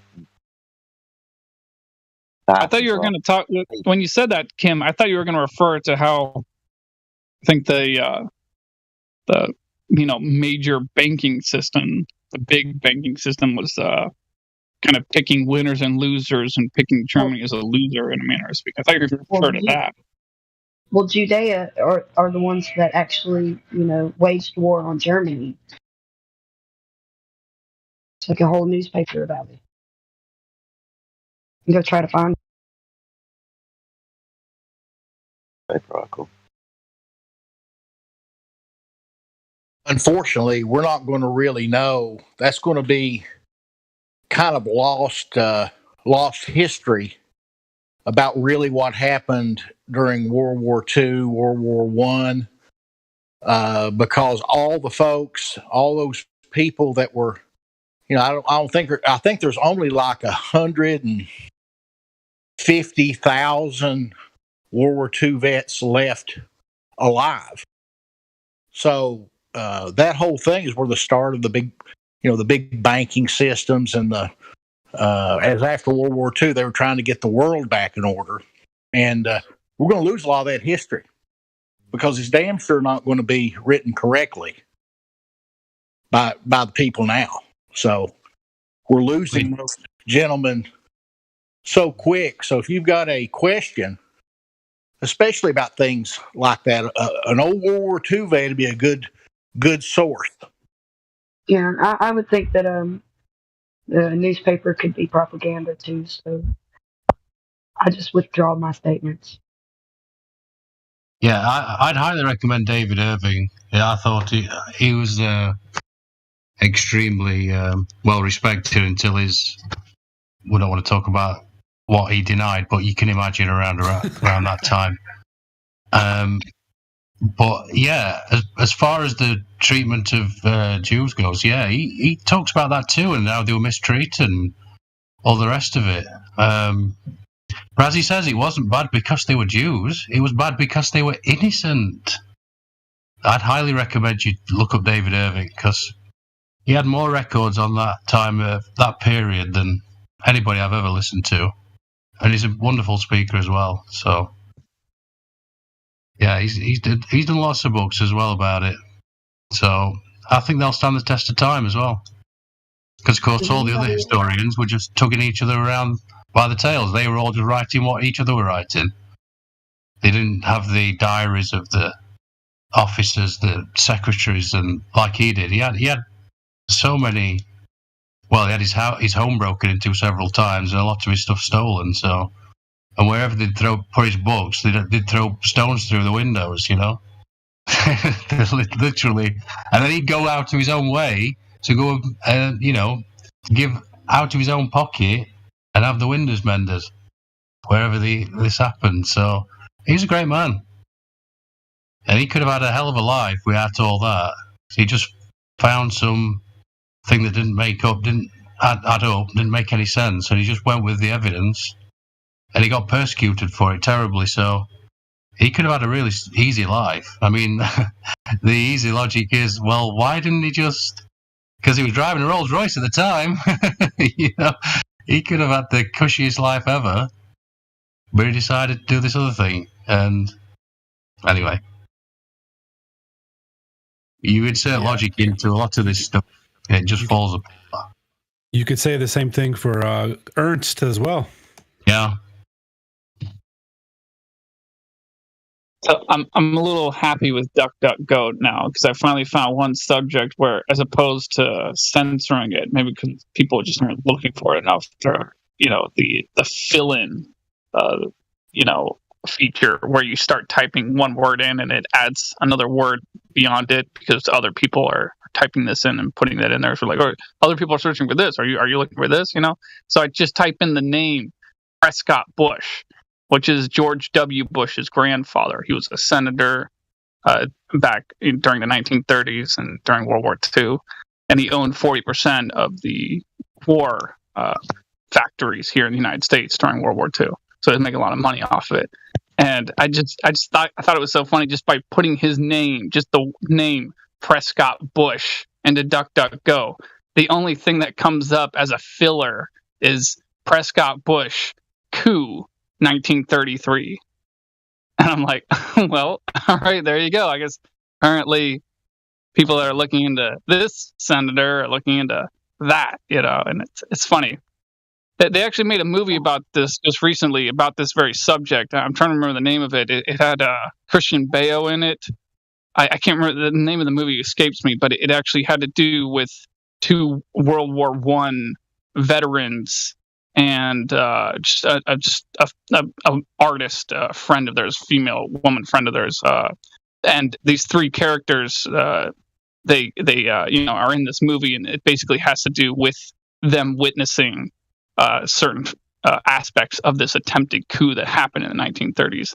And Christian Bale is like narrating the movie and saying like, "Oh, this is such bullshit." I just went and fought in World War One and almost died. Had my eye freaking infected and had to have my eye removed. Now I have a glass eye, and now these motherfuckers, they just want to start a war all over again. They're trying to start World War II.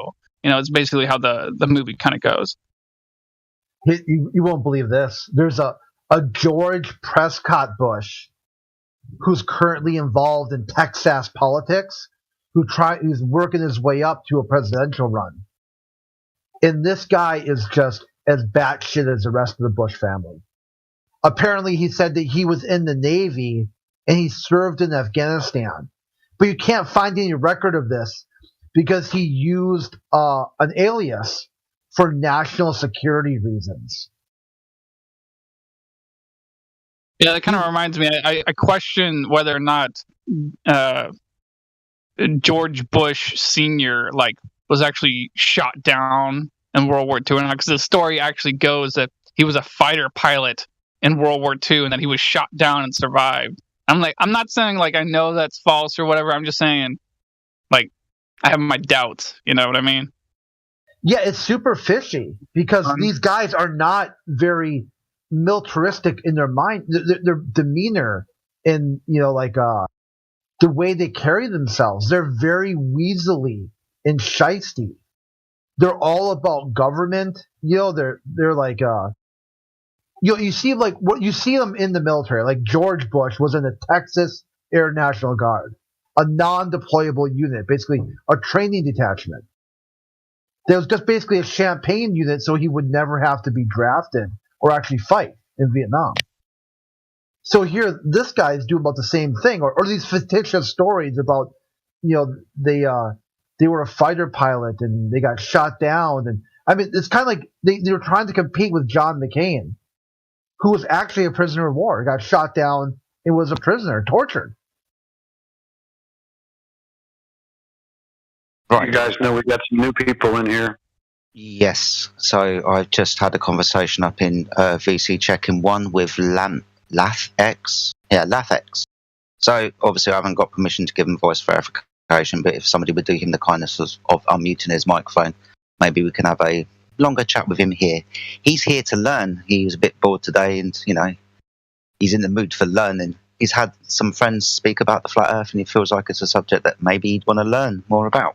So let's see how far this goes. So if somebody could unmute his mic, I'd really appreciate it. So that's LathX, between Khan and above levelist. What do we want to learn today, Lath?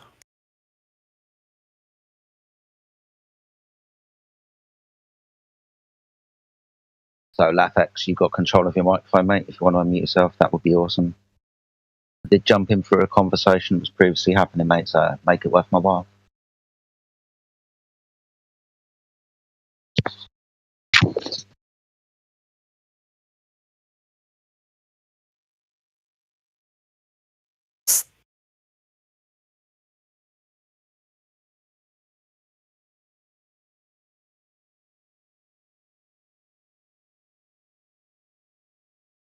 So LathX, last chance.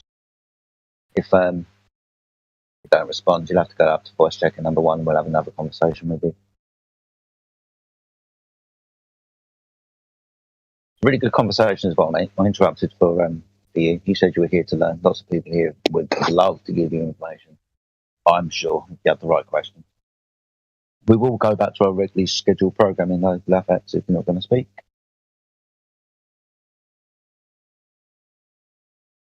Mute him. Please. Oh, maybe I've just got a message from him.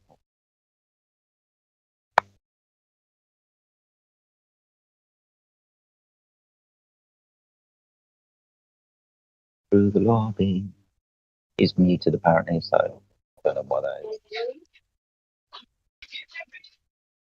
I know this is a little off subject, but really quick, if you guys want a good search engine, I think Brave is a really good one.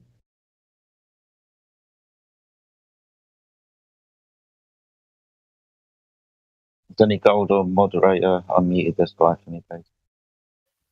Hey, Jedi, did you see that they found a picture of a bear on Mars?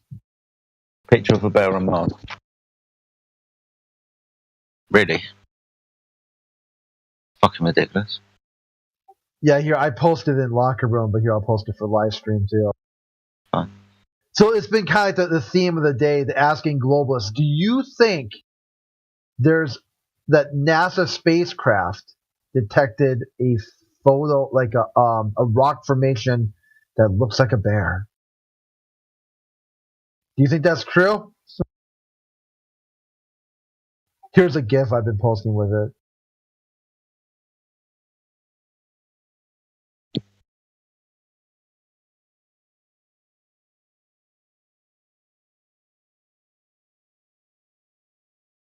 I don't see how that's supposed to look like a bear. It looks like a worm. I guess the head's a circle with the 2 dots for eyes and then like a muzzle or whatever. Like the whole thing. Yeah, but if you just look at just the one part, yeah. Well, I'll be honest. The photograph, if that is a photograph as a whole, it just looks like it looks like caulking that you use for sealing the tiles inside your bathtub. It looks like someone like made a wall like a wall of caulking and like just started smashing with a hammer or something, or hitting it with something. That's what it looks like.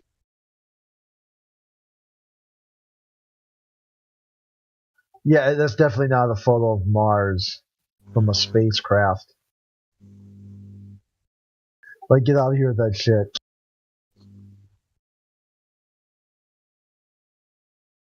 And other Zenny space news is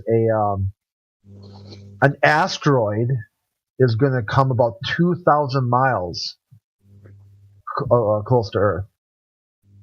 Then you'll be able to see it. You'll be able to see an asteroid. Just fly by. Say hello and, whatnot. I was reading that story right now. It says an asteroid the size of a delivery truck will pass Earth in one of the closest such encounters ever recorded, coming within a tenth of the distance of the most communication satellites' orbits. NASA said the newly discovered asteroid would pass 2,200 miles above the southern tip of South America at 7:27 p.m. Eastern Time on Thursday, 12:27 a.m. GMT, 11:27 a.m. AEDT on Friday. NASA said it would be a near miss with no chance of hitting Earth. Even if it came a lot closer, scientists said most of it would burn up in the atmosphere, with bigger pieces possibly falling as meteorites. NASA Impact's hazard assessment system, called SCOUT, quickly ruled out a strike, said its developer David Farnokia, an engineer at the Agency Jet Propulsion Laboratory, JPL, in Pasadena, California. So I'm not going to go ahead and read the rest of the article, but yeah, that's what they've said. It's supposed to happen tonight.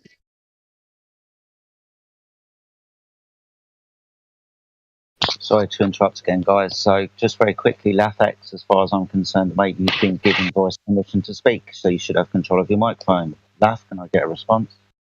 Yeah, it works now. What up, brother? How you doing? I'm good. How are you? Yeah, really well again. So, you probably remember me from voice checking. My name's Chris. This is the 24/7 Discord server. Just to get everybody up to date, Lath was speaking to me in the voice check-in. He's here to learn, guys. He's a bit bored today. He's heard some friends talking about, flat Earth and whatnot, so he's decided he wants to come and learn more. So, yeah, the floor is yours, Lath. I will just remind you of a few things. One, we're not the Flat Earth Society. We do not think the Earth is a rising disk, giving us gravity. And two, we are not a spinning disk in space. But if you've got any questions, mate, or a conversation you want to have, the floor is all yours. All right.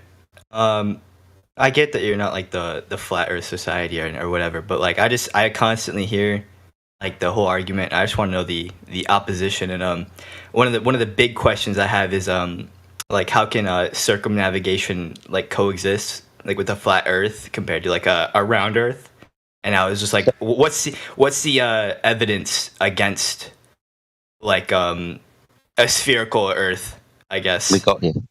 That's awesome. I'll go through the circumnavigation one for you, and then somebody else can answer your other question. So circumnavigation, we understand that's using a compass where your compass points north, yeah? Yeah? Yeah, of course. Of course. Awesome. So if I stick a magnet in the middle of my room, use a compass, I can walk around it in a circle, can't I? Perhaps, yeah. Well, no, definitely. I can definitely walk around circles or things. There's a table in my room and I can walk around a circle. If I use this as a reference point to go left or right around, east or west, and say that thing that I'm pointing at is north, then I can definitely go around in a circle, can't I? Yeah. Yeah. So the Earth doesn't have to be a ball for me to go around things, right? Okay. Yeah, cool, awesome. What was your other question?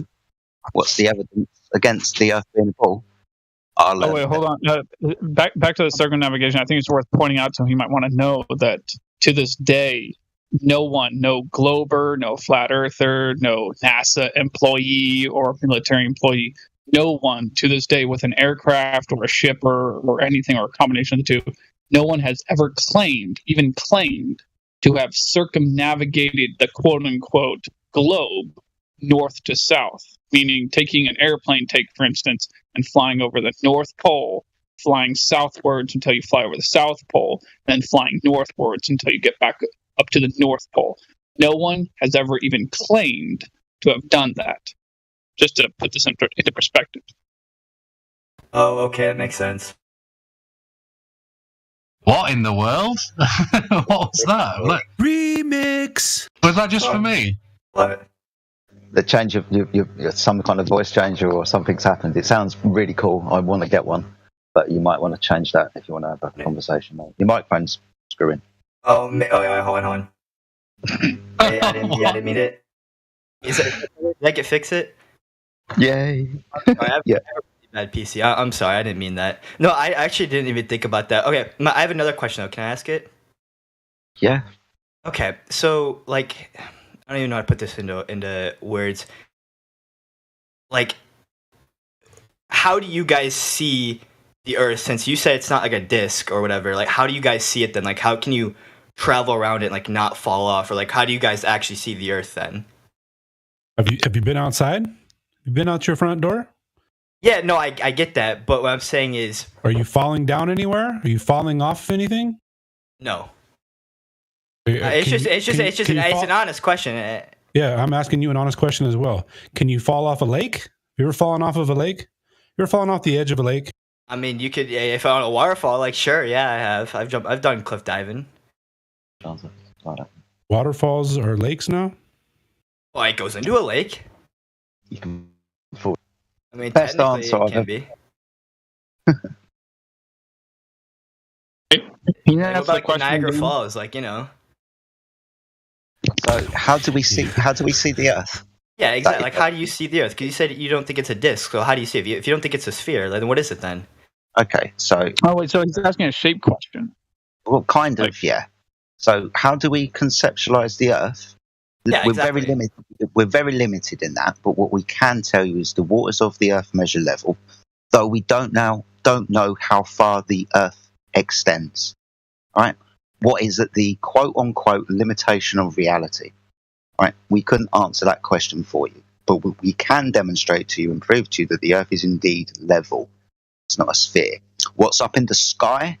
I don't know. We've got lots of stories about them, but obviously we are not going up there to tell you what the sky is made of. And obviously down, into the Earth. Don't know how deep the Earth is. And obviously if we don't understand that we are in the vacuum of space, then I don't know what's under the Earth. We don't know what's under the Earth. We won't be able to make up a story for you. Very simple what we can demonstrate to be true, but we can't give you the confines of our reality. Okay. Do you have any like ideas? By the can way, only real quick, guess. your scientists don't know what's below you either. I mean, the farthest we ever drilled down is not even 8 miles. So They don't know what's below us either. So Yeah, and that's only in one place. Okay, well, what do you guys think? Like, what or you I'll guys try have now. absolutely zero clues. Zero clues. The answer is unverified. It's just simply unverified. What's beyond 7.8 miles down anywhere beneath our feet is unverified. Try and get an idea in your head, because sometimes it's hard when people have got a ball in their head and they need something else to replace it. When I give you this replacement, this isn't a claim, it's an idea. So you understand north, we were speaking about that earlier, yeah? All right. What about everyone else in here? What do you guys think, though? Because I've only heard from the same few people. Like, what about everyone else? That's fine, buddy. Personally, I'll be honest, man. I'm not really putting my my guess really so hard on any particular thing or another thing, because it's just simply like I have no reference point to use to even make a guess. So it's like, I mean, I sometimes think it's one thing, sometimes think it's one thing. All I know is that the Earth is flat, the Earth is stationary, and that in order to have the consistent X value of gas pressure at sea level, it requires two things: a fixed volume and a container. At least as far as every demonstration I have ever witnessed up to this point in time. So to the best of my knowledge, I live inside a container with a fixed volume. And that's pretty much it. I mean, that's what I know. And as far as beyond that, it's your guess is as good as mine, as good as anybody's. Okay, so here's my next question then. Like, what about like satellites and like all that stuff? What do you guys think about all that, like the ISS and all that? Well, so what you're talking about refers to things that would be hardware in the alleged vacuum of space, and none of us in here really believe in the vacuum of space. I don't believe in the vacuum of space. It's just a fictional setting. So, it's like I said, in order for us to have the in order for us to have the gas pressure that's consistent here at sea level, we must require a fixed volume and a container, which is basically the opposite of what NASA and what we're taught in school. Is that they say we live in an open system, not a closed system, adjacent to the vacuum of space, a 10 to the negative 17 torr vacuum, trillions of miles across. And so so anything that they say that happens in the vacuum of space, any hardware that they say that's in the vacuum of space, any people, any quote unquote astronauts they say are flying around and having fun doing somersaults in the vacuum of space, all of those stories are it's like Harry Potter to us. It's like Hogwarts. It's just fiction to us. It doesn't exist as far as we know. Okay, so but I mean, to be fair though, to clarify a little further though, that's not to say that they can't take similar forms of hardware that you might call satellites and make them into satelloons by simply attaching to this hardware balloons, weather balloons, and then just simply setting them up into the air and letting them hover up there for a long time. So you can achieve a similar effect for certain things by doing that. Okay, and then this is probably like one of my last questions. So, what about like the moon landing and then like all like the photos taken from there? Is that just didn't happen, or like what about the proof about like against that? Well, it does fall into the category of the vacuum of space. And even though they say these days with their own terminology, they've switched it up a little bit. These days, NASA says that the moon is now inside of Earth's atmosphere. But I just recently looked it up, actually. And now that's what they're saying with their terminology, and I'm not refuting that. But I just looked it up recently, and they claim that the vacuum of space on the surface of the moon is 10 to the negative 11 torr vacuum. And, keep in mind the most powerful vacuum we've ever created here on the surface of the Earth is 10 to the negative 6 torr. That involved, steel reinforced concrete 10 feet thick, metal plating on the inside and outside. And that was collapsing when it got to 10 to the negative 6 torr. So, keep in mind when they say that they had these thin as hell spacesuits hopping around in 10 to the negative 11 torr, it's quite an extraordinary claim to say that they're not dying in those spacesuits by exploding in that environment they claim that they're in. But anyway, the point I'm trying to make is anything along those lines that again, they say happens in a vacuum of space. It's just fictional nonsense, as far as I know. Okay, thank you. All right, I do want to hear from someone else. Hey, William, are you here, dude? Are you here, William? Hello. All right, William, I have a question. I want you to answer because I want someone different to answer. Why would the government like hide all this stuff from us? Like, why would they like lie about like space and like the Earth? Like why would they lie about that? They have made it live first. Sorry, what? NASA makes $50 million a day in tax money to perpetuate. I asked William. William, why would the government shouldn't lie you to figure us? out if a lie has been told first? Hey, wait a second. William is new. He's just now VC verified, so probably not the best person to ask. Lath, you think that you're? You I'm think not you're the running smartest show? guy. I want to hear someone else though. Basically, what's going to happen is this server's going to run as it always runs, and new people are just going to have to understand how this server runs. We respect I've got a quick answer for that hold on, but you also have to respect the environment that you're in. So moderators and everybody else were to take care of the conversation. You understand that, mate? Yeah, we'll help you, but don't dictate how we're going to help you.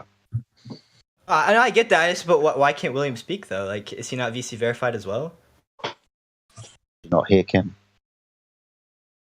I've got a quick answer for his question. Go for it, buddy. You don't trust the government, correct? Like they're pretty much proven themselves over time and all history to ultimately become evil. Would you agree with that? I mean, yeah, I guess I can agree with that. But, like, what proof do you have that they would like lie to us about like all this? So, well, the proof is you go outside and look at the Earth, and every test you do shows that there's no curvature. But that's beside the point. Okay, so social engineering is a real thing. For ages and ages, they've been trying to figure out how to control people so that they can have all of the power instead of most of it. When you're trying to control people, if they believe in God and put God and their family first, then they are willing to die to not be controlled. If they don't believe in God, they are terrified of death, and they are less willing to fight against a tyrannical government. That's really pretty simple, right? So hiding that we are just on this big plane of existence and nobody really fucking knows what it is, and telling you, oh, you're just an insignificant speck on a big ball flying through this vacuum that is infinitely big, and making you feel meaningless and your short life means nothing. I mean, does that make sense? It's pretty easy, simple explanation for why they would lie. No, it makes sense. I appreciate it. And going back to your previous question, if you examine the Apollo photographs for yourself and apply just basic photographic knowledge, what's a negative, what's a positive, you can find evidence of things that were supposed to be single frame exposures. You can find evidence that there's two negatives, darkroom creations. So examine it for yourself. Look at the archive, and it's out there. I mean, and on top of like reasons besides the financial gain of $50 million a day, they were at the time in a Cold War and a race, so they had to do something to make it seem like they achieved it. But also, now all of a sudden, by their own admission, they don't even have the data necessary to get them back to the moon. Now, what kind of cockamamie ass bullshit is that? Technology. They say we destroy the technology and it's a painful process to build it back again. Yeah, 1969 technology. Right. And now with all of our much advanced technology from 1969, we somehow cannot get back to the moon. Like, that just makes zero sense.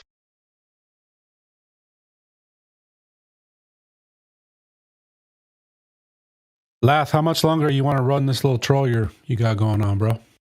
I don't know why you're dead set on me being a troll, but I was just come here to.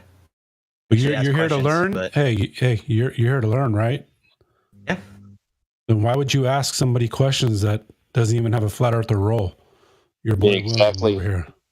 I didn't know. I don't know how this server works. I'm not like looking at Well, this. here, let's go through the 3 points, dude. Let's go. Came in together, and then you tried to get William in on the argument. William doesn't even have a role here. Why would you ask him questions? Just here to learn. Okay, guys, so let's go to the 3 points. And let's I see what apologize. Fred I'm really sorry. I wants. didn't know how the server works. I'm just trying to ask questions. I didn't, I'm not trying to be mean. Hey, I got a question for you. Do you know? So, wait. Actually, let's take this to long form a little bit. So, I got a dining room table, all right. And if I thought that maybe the surface of my dining room table might be curved, let's say I were to take a yardstick and press it up against the surface of my dining room table and use my yardstick to see if the surface of my dining room table is curved or not. Now, is this the best method to figure out if my dining room table is curved or not, or is there a better method? Is this the best method? Yes or not? No. Yeah, no, that's definitely the best method. All right, and this is what you would call a direct measurement, right? Yeah. All right.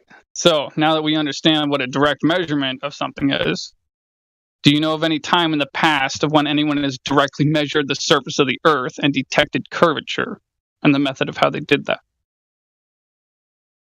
That I don't know. I'm uneducated in that. Guys, can I just ask a question? Hold on 2 seconds. No, you can't. Can you hold on to it very quickly? Let President go through this. 1 sec. All right, I'm so not educated, so I don't. Can you inform me, please? well, yeah, no. Now that's just it. I know of people to measure the Earth various different ways, but I don't know of anyone to measure and detect curvature. So I'm kind of right there with you in that sense. I don't know of anyone to measure it and detect curvature. So it's just this line of questioning isn't meant to paint you in a corner or meant to be gotcha questions. This is just meant to establish what you know, what you can demonstrate, and also, for that matter, your honesty as well. And you're being very honest so far, and we all appreciate that very much. So yeah, don't be afraid to say I don't know. It's all right. So yeah, now that we've gotten that, the question also to go with that is, do you believe that the Earth is a ball?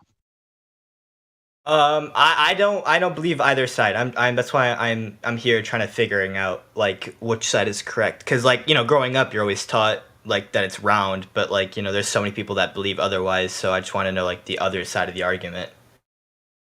All right, yeah, fair enough. So then the next question that you may want to ask yourself, since you're told this claim, you're taught this in school, is that the Earth is spinning, it's rotating on an axis, and that it's moving 1,000 miles per hour at the equator. So the question arises, has anyone ever directly measured the axial rotation of the Earth? Not that I know of. All right, fair enough. I don't know of anyone to directly measure it in any fashion myself either. So then the third main claim of this heliocentric model that we're taught in school is that the gas pressure that we have here on the surface of the Earth is caused by gravity. And so they say the 14.7 psi we have at sea level is caused by gravity. So every example we have of gas pressure up to this point in time involves containers and fixed volumes. So then the question arises, does anyone have any demonstration of gas pressure without a container due to gravity? Like take, for instance, a 36 pounds per square inch around the rim of your car without the tire due to gravity. I don't have an answer. I don't know. No, probably not. Yeah. You don't know of anyone doing that, or maybe even compressing the gas for a scuba tank, but without the tank, just using gravity to do it, or any other demonstration, Anyway, yeah. No. Cutting to the chase, I don't know of any demonstration of either. I just know of demonstrations of gas pressure existing inside containers with fixed volumes. So anyway, that's just the thing about it, is just to show what what you know and what you can demonstrate, and such as that with these questions. And while you're on that train of thought, gravity's still only a theory, whereas density and buoyancy have been proven. Sorry, my background's really loud. I can't hear you guys. My bad. I said gravity's still only a theory, whereas density and buoyancy have been proven.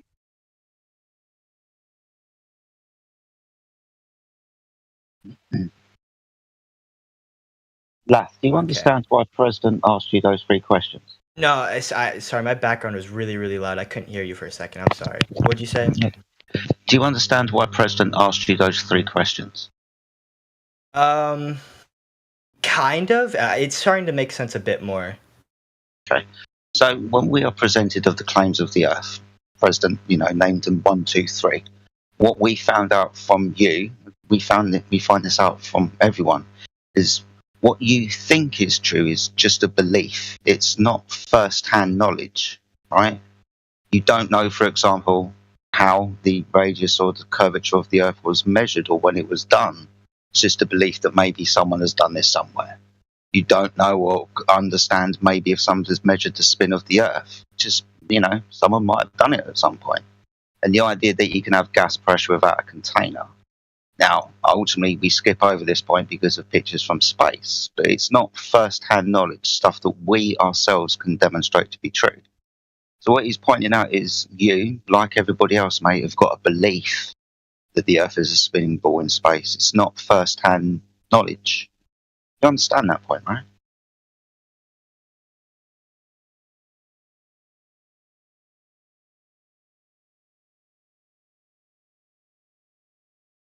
Let me guess. Your background is really loud, right? Can you repeat that one more time? All right, dude. Dude, like my background's really loud. I have a little brother. He's being really loud. I'm sorry. Can you repeat that just one more time? The boot.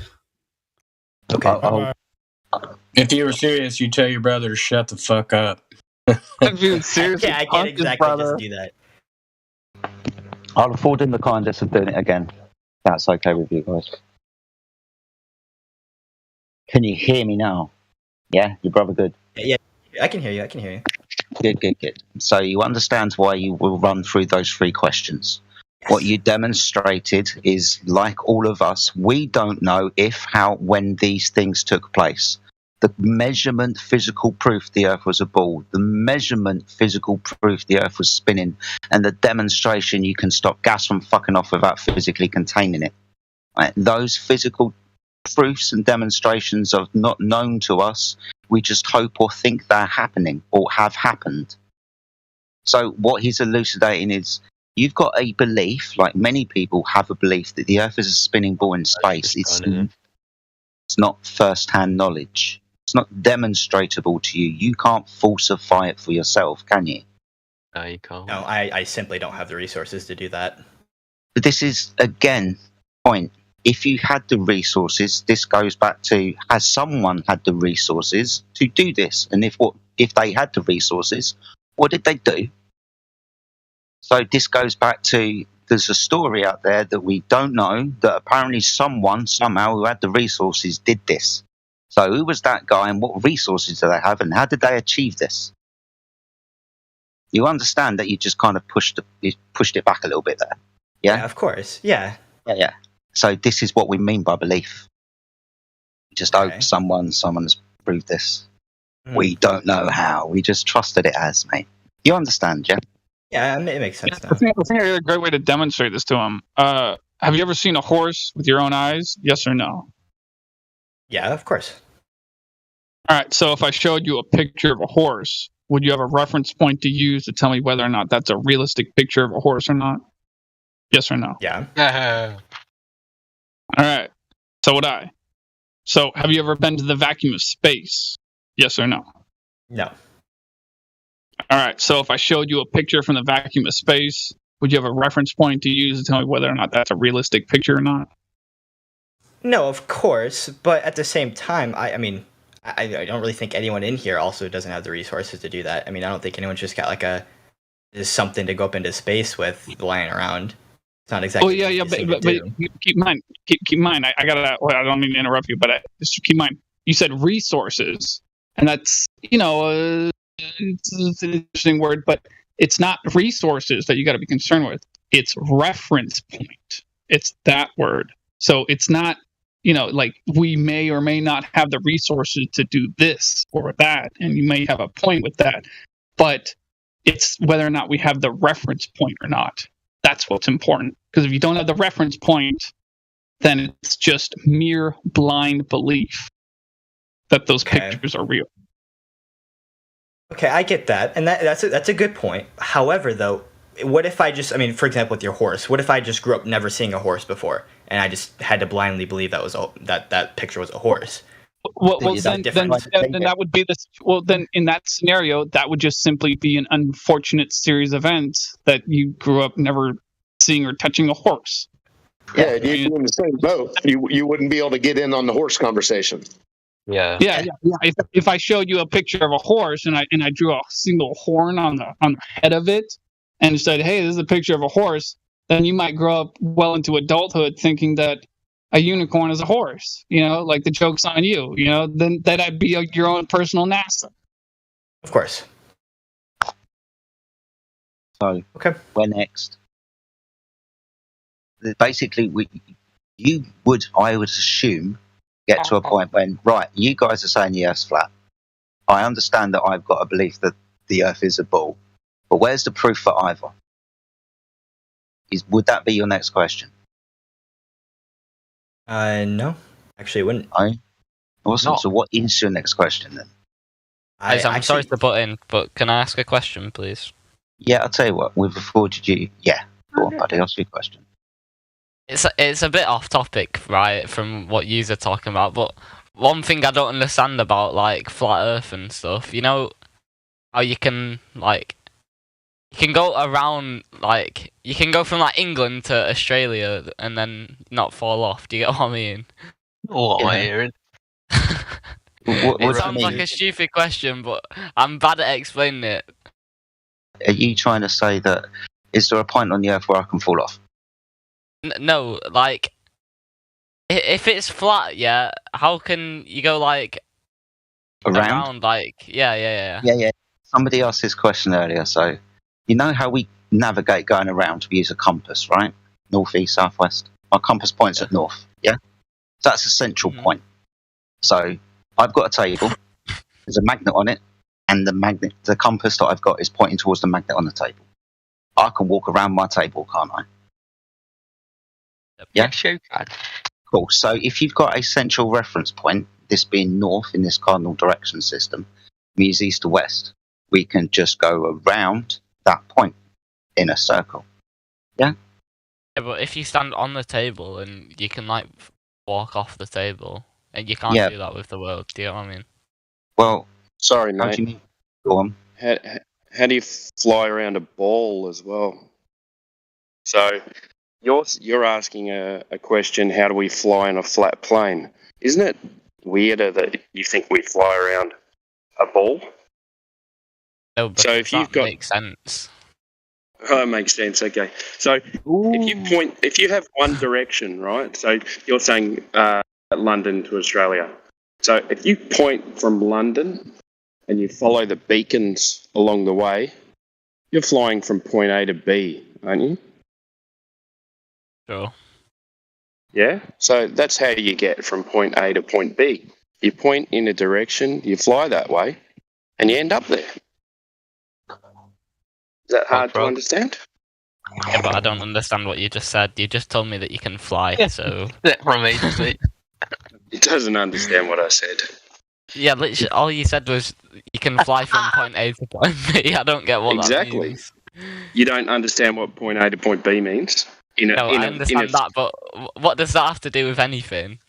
It's like how you can walk from one house to another house. Like... Hold on. Sorry. It's Hold on. exactly the same. Replace point A with point B with London and Sydney. Right? That's what it's talking about. Any location. So what's the problem with flying from one place to another? Why does the Earth have to be a ball? Problem. Exactly. So why does the Because Earth if it's flat, yeah, you would have to turn around and go back the other way. Like, you can't just keep on going that way and end up in the same spot. Well, this is what I was talking about with cardinal direction system. So east to west is just around the central point. Okay, going to Australia and coming back again is just going to Australia and coming back again. Now you can go going round a different way. Can you describe to us how does a compass work? If we were a spinning globe, wouldn't flights from east to west be quicker than flights from west to east? Couldn't a helicopter just go up and hover and land in a completely different spot later? As I'm really confused how this has anything to do with flying around. You just brought up flying from one place to another, mate. It wasn't. Yeah, but you know, you're talking wasn't- about west and east and all this. Like that makes no sense. Because we're talking about flying places and how we do that, we navigate. Now, one of the primary Yeah, but tools for navigation is a compass. I don't get on a flat Earth. How are you gonna keep on going round without falling off? This is why you need to. This is why you need to understand what I'm putting down. So north is central, Trying, east. but you just don't make any sense. North is central. North is Just central. waffling, to be honest. I can't Listen. lie. Yeah, but you're talking through me, and I'm trying to keep it really simple. Right, So, go on. hold your horses. North is central, and west is just left and right in a circle around north. You want to be talking about south, and how far south can you go before you fall off the edge? It's like I'm trying to have the conversation for you. If you don't understand the premise of this, then why are you It's fine, bringing can up keep going. You navigating? can keep going, mate. I just said yeah. Keep on going. Yeah. Cool. So, what's your question about flying somewhere and, not falling off the edge? If this is your premise, you want to be talking about south, away from the central point. Is this my turn to talk? Yeah. So I think like I don't know how to describe what I'm thinking because I've got it like pictured in my head. What in the If it Got some crayons. Well, maybe it isn't your time to talk then. what? I'll Well, if you explain my don't know- point. Can you stop shouting over me? Guys, he's got the speaking pillow. Let him speak. May I suggest you try drawing a diagram to help ask your question, whatever it is? You want me to draw a diagram? Well, I mean, it's not. I'm just saying it might help. I don't know what your question is. I mean, look, are you in the live stream voice text? The text stream that goes just above this live stream. Go in there, there's like images for you to look at. Now, if you understand those images, I'll tell you what, tell me when you can see them. Live stream voice text. I'm in a look. Yeah. I'm having a look now, mate. Just above this voice room. I've just been told to get muted, guys. So it's not very powerful. I can see a map. Awesome stuff. Can you scroll up a little bit for me to What time? Yeah, 18 minutes past the hour, the two images by Levelist. See the bottom one? Yeah, you see the man with a hand, or you see the hand. He's got a compass, and in the middle is a map, and that's pointing north. East to west is a circle around north. South is away from north. Eventually, any direction becomes south, right? Because it's just away from that whole middle. If you want to go around it, you're going to be going east to west or west to east. So in a circle. Do you understand that now? No. No. Well, what do you want me to do for you? I've given you an image for you to look at. I've given you a description of what the image is. It's a fucking compass and cardinal direction system. Well, mate, no need for Don't take swearing. it. Mm. How much longer do you want? You're just explaining something badly. I just don't understand what you're saying. You put think in a you're little capable gif of of- comprehending how the fuck a compass works? Do you think it's possible for you to figure Mate, that out can or you not? Can you not swear at me? I'm only 14. No, I can't. Oh, if he's Do you only think- 14. Do you think you can figure it out? You What, think how you're a compass capable of figuring works? it out? Yeah. Can you stop shouting? Thanks. Just have a normal conversation where you just talk normally to me. Do you want me to ask the question a fourth time? He's We have to shout. Your brother's Can you being stop too shouting loud. at me, please? We have to Got shout. anxiety. It's too loud in your background. Talk normally to me.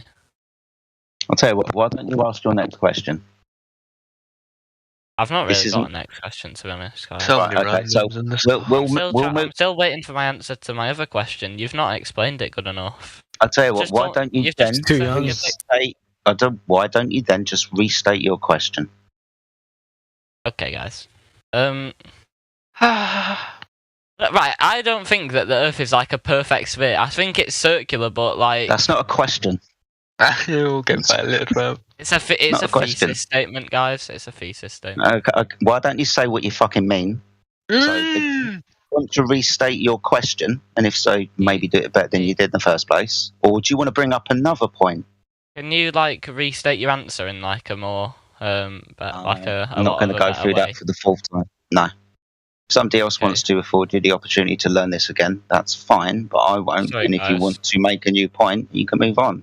Either that, Benefits we to will say, move love. on to someone else. Okay, sorry We've guys. got velocity down here, guys. We've got velocity down Yeah, here. hi Kim, So mate. if you're wondering who is making all of those noises, Yeah, no it's worries, Kim. No, it's absolutely fine, Kim, actually. So does this guy? Let me ask you a quick question. Do you believe that we believe that the Earth is floating in the vacuum of space?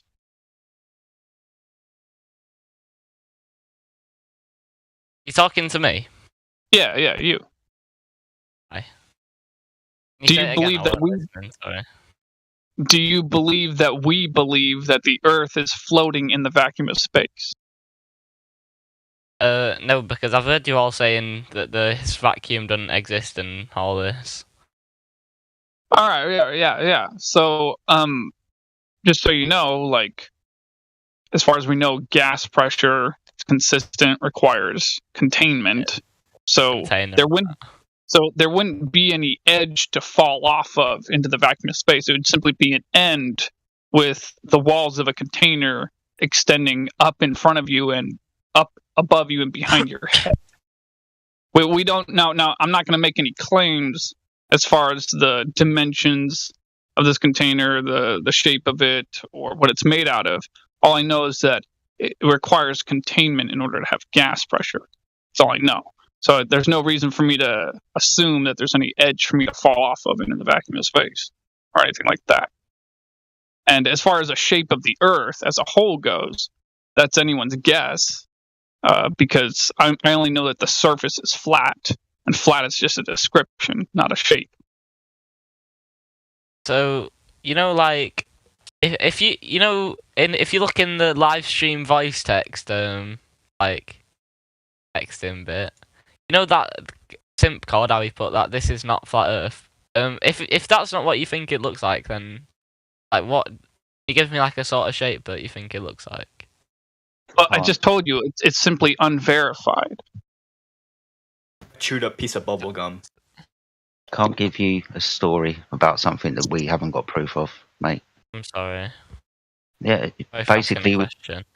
it's fine because you just have to understand the limitations of what we can actually know. So we can't tell you a story about the limitation of the Earth. We can't tell you how big it is. We can't tell you how far the sky goes up and what's in the sky. We can't tell you what's deep down in the ground. What we can only demonstrate to you is the waters of the Earth are measured and practically used as a level surface. So if the Earth was a ball with, 70-odd% of it I have water. a question. Go on. All right, how large is the Earth then? See, this is Of measurements, nobody can measure the whole Earth. This is what listening helps people with, because I was literally just fucking talking about that. We can't tell you. We wouldn't be able to tell you. We won't be here if we could tell you guys. But what we He needs can to clarify that question. Like, is he talking about the surface? Is he talking about it in like, in what sense? All right, let me restate that. How like massive is it? Like the water is like the land then. Okay, so again, the answer is just simply unverified. And by the way, to add on top of that, you're not allowed to freely, independently explore everywhere over the surface of the Earth, not the waters or the land. There's this thing called the Antarctic Treaty, started in 1958. I would do a little research on that if you want to understand this a little bit better. There's also the Arctic Treaty. You're not allowed to fly or travel on foot within a 500-mile radius of the alleged North Pole either. The only treaty that has never been broken by any of the countries involved.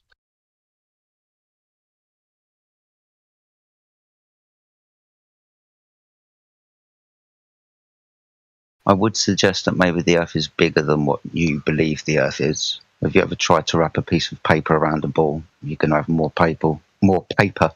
It's not going to evenly cover the ball, so when you flatten it out, it's more of it. So probably bigger than what we've been told. there's a human psychology study that, like, basically, if we had a fence around us, right, as humans, we would try and explore outside the fence. We would want to know what's beyond the fence. If you were just raised in a cattled area, you always had this fence stopping you going beyond it. At a certain point, your curiosity is going to want to go beyond it and see what's there. So by coming up and creating a globe theory, we no longer look for the border of the fence. We're no longer trying to see what's beyond.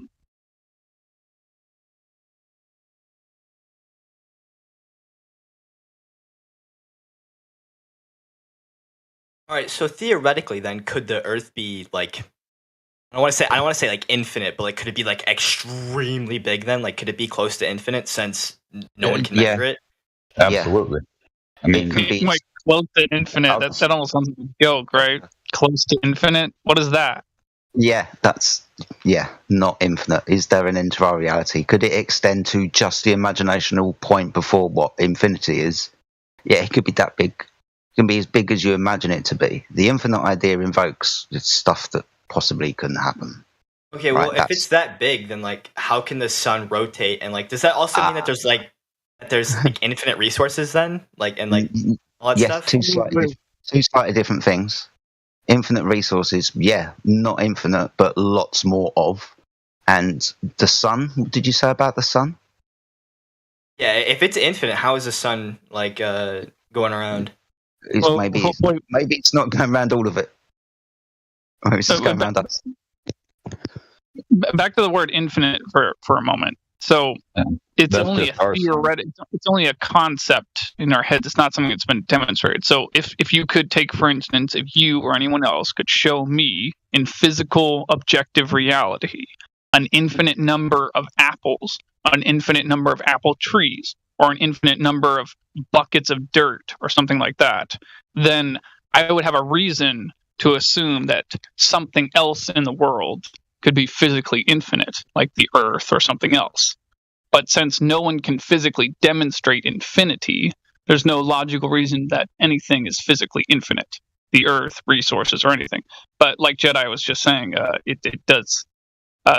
There is a lot of good reasons to think that there's this thing called artificial scarcity going on, and that there may be a lot more resources than we've been led to believe.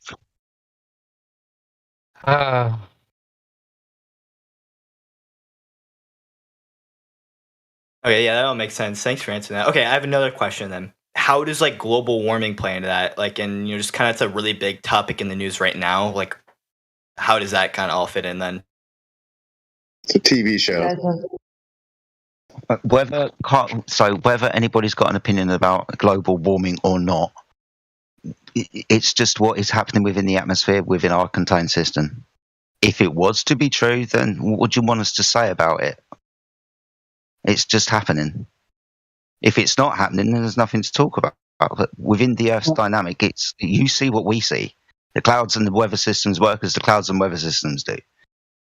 Yeah, and if it is happening, it's flat Earth warp. Yeah.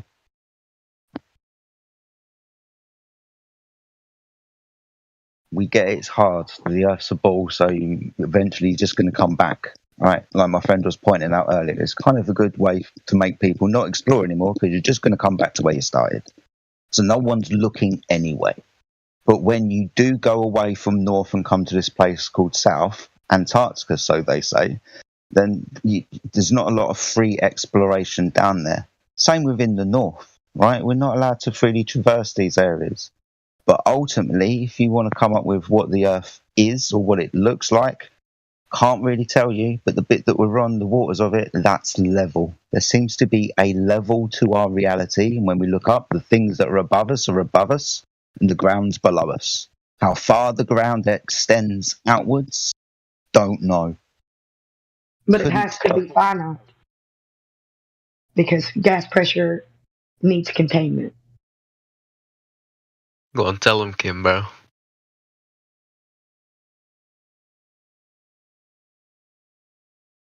It has to be limited, what Kim is saying, because the gas pressure that we breathe requires containment to keep it here. Now, that would be a limitation to the gas, right? So like a balloon or a football. You know what a football is, right? No. Okay.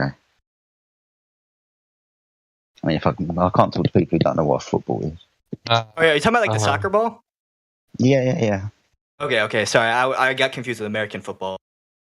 Yeah, or any contained sports ball, right? Yep, That's of got course. gas that you have. Yeah. So to keep it there has to be something physical around it. Now, for us to point up at the sky and say there is a physical container is a necessary consequence antecedent relationship. Yeah, this has to be in place. But we also understand that fluid is really good at keeping gas in places too. But we would necessarily have to invoke something physical.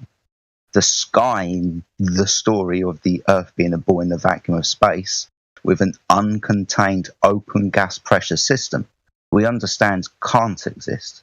But to keep the gas here, that requires containment.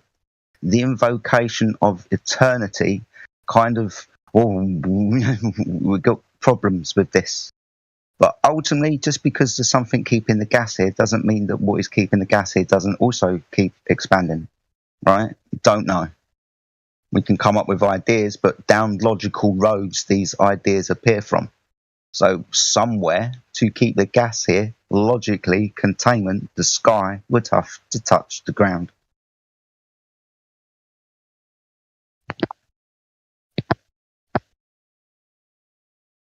I really do appreciate you guys being nice in here, specifically you, Chris. Some of the people in here are extremely rude. Not naming any names, but I really do appreciate you guys answering my questions. Interested in circumstantial evidence, quote unquote. After World War II, we hired a bunch of Nazis, and one of them, Werner Braun or something like that, ended up being placed in charge of NASA. Now, when he passed away, on his tombstone is engraved a scripture reference that specifically points to the scripture about the Earth being domed with a firmament and everything. And that's just kind of odd that the director of NASA would leave that on his tombstone if he believed we were globe Earth. I just want to ask the new guys in here who've been asking the questions. Can you repeat any of the things that you've learnt? You want me to repeat the things that I've learned? Yeah, even just one. Well, I mean, what I've learned from you guys is that you guys don't believe in like the vacuum of space and how there could, like, we're kind of in our own, how'd you word, like your own confine, and that there could be more outside of what we're able to explore. That's just like what we just talked about. I don't know if that's good enough or not. Yeah, what about the Earth itself? Like, where is it situated?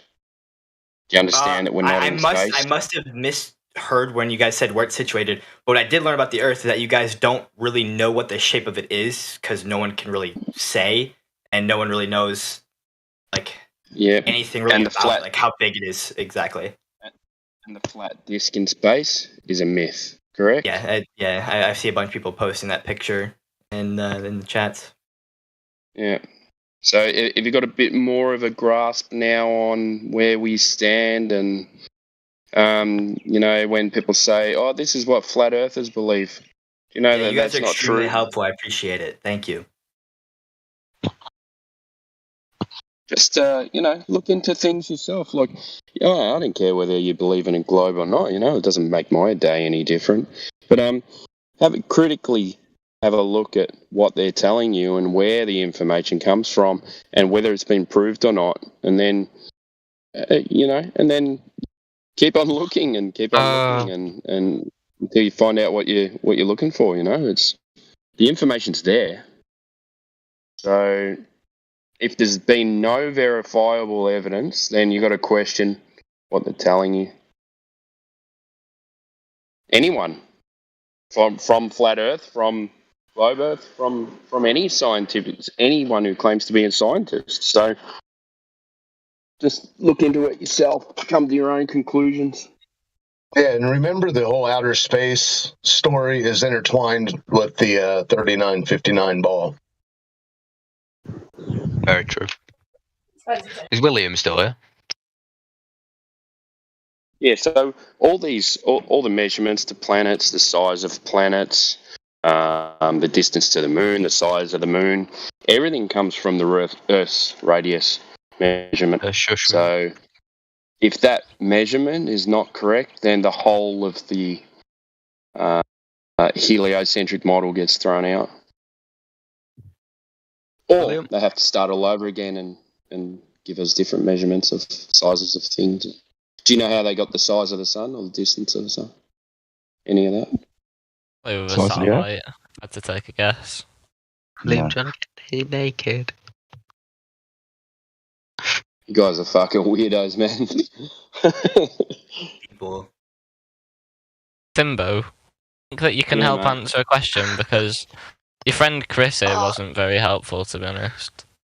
I think Chris has been very patient and helpful. Chris is a randy. Chris, no offense, but you weren't very helpful, to be honest. No offense, but you. Chris tried his best. Come on now, let's be nice to Chris. Chris did try his best, but sometimes his best just isn't enough. You know, we get people in here all the time like you guys. Wait, do you? What the fuck? What was that supposed to mean? Like you guys? Mongoloid. Yeah, you people.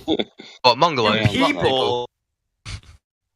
Scottish guys pretending to be British.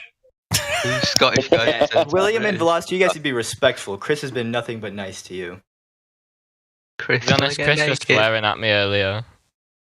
Aww. Oh, poor you. Oh, what? If you feelings are hurt. Yeah, It's not on really, is it? It's just like if you don't cross the line there, when are you going to cross it?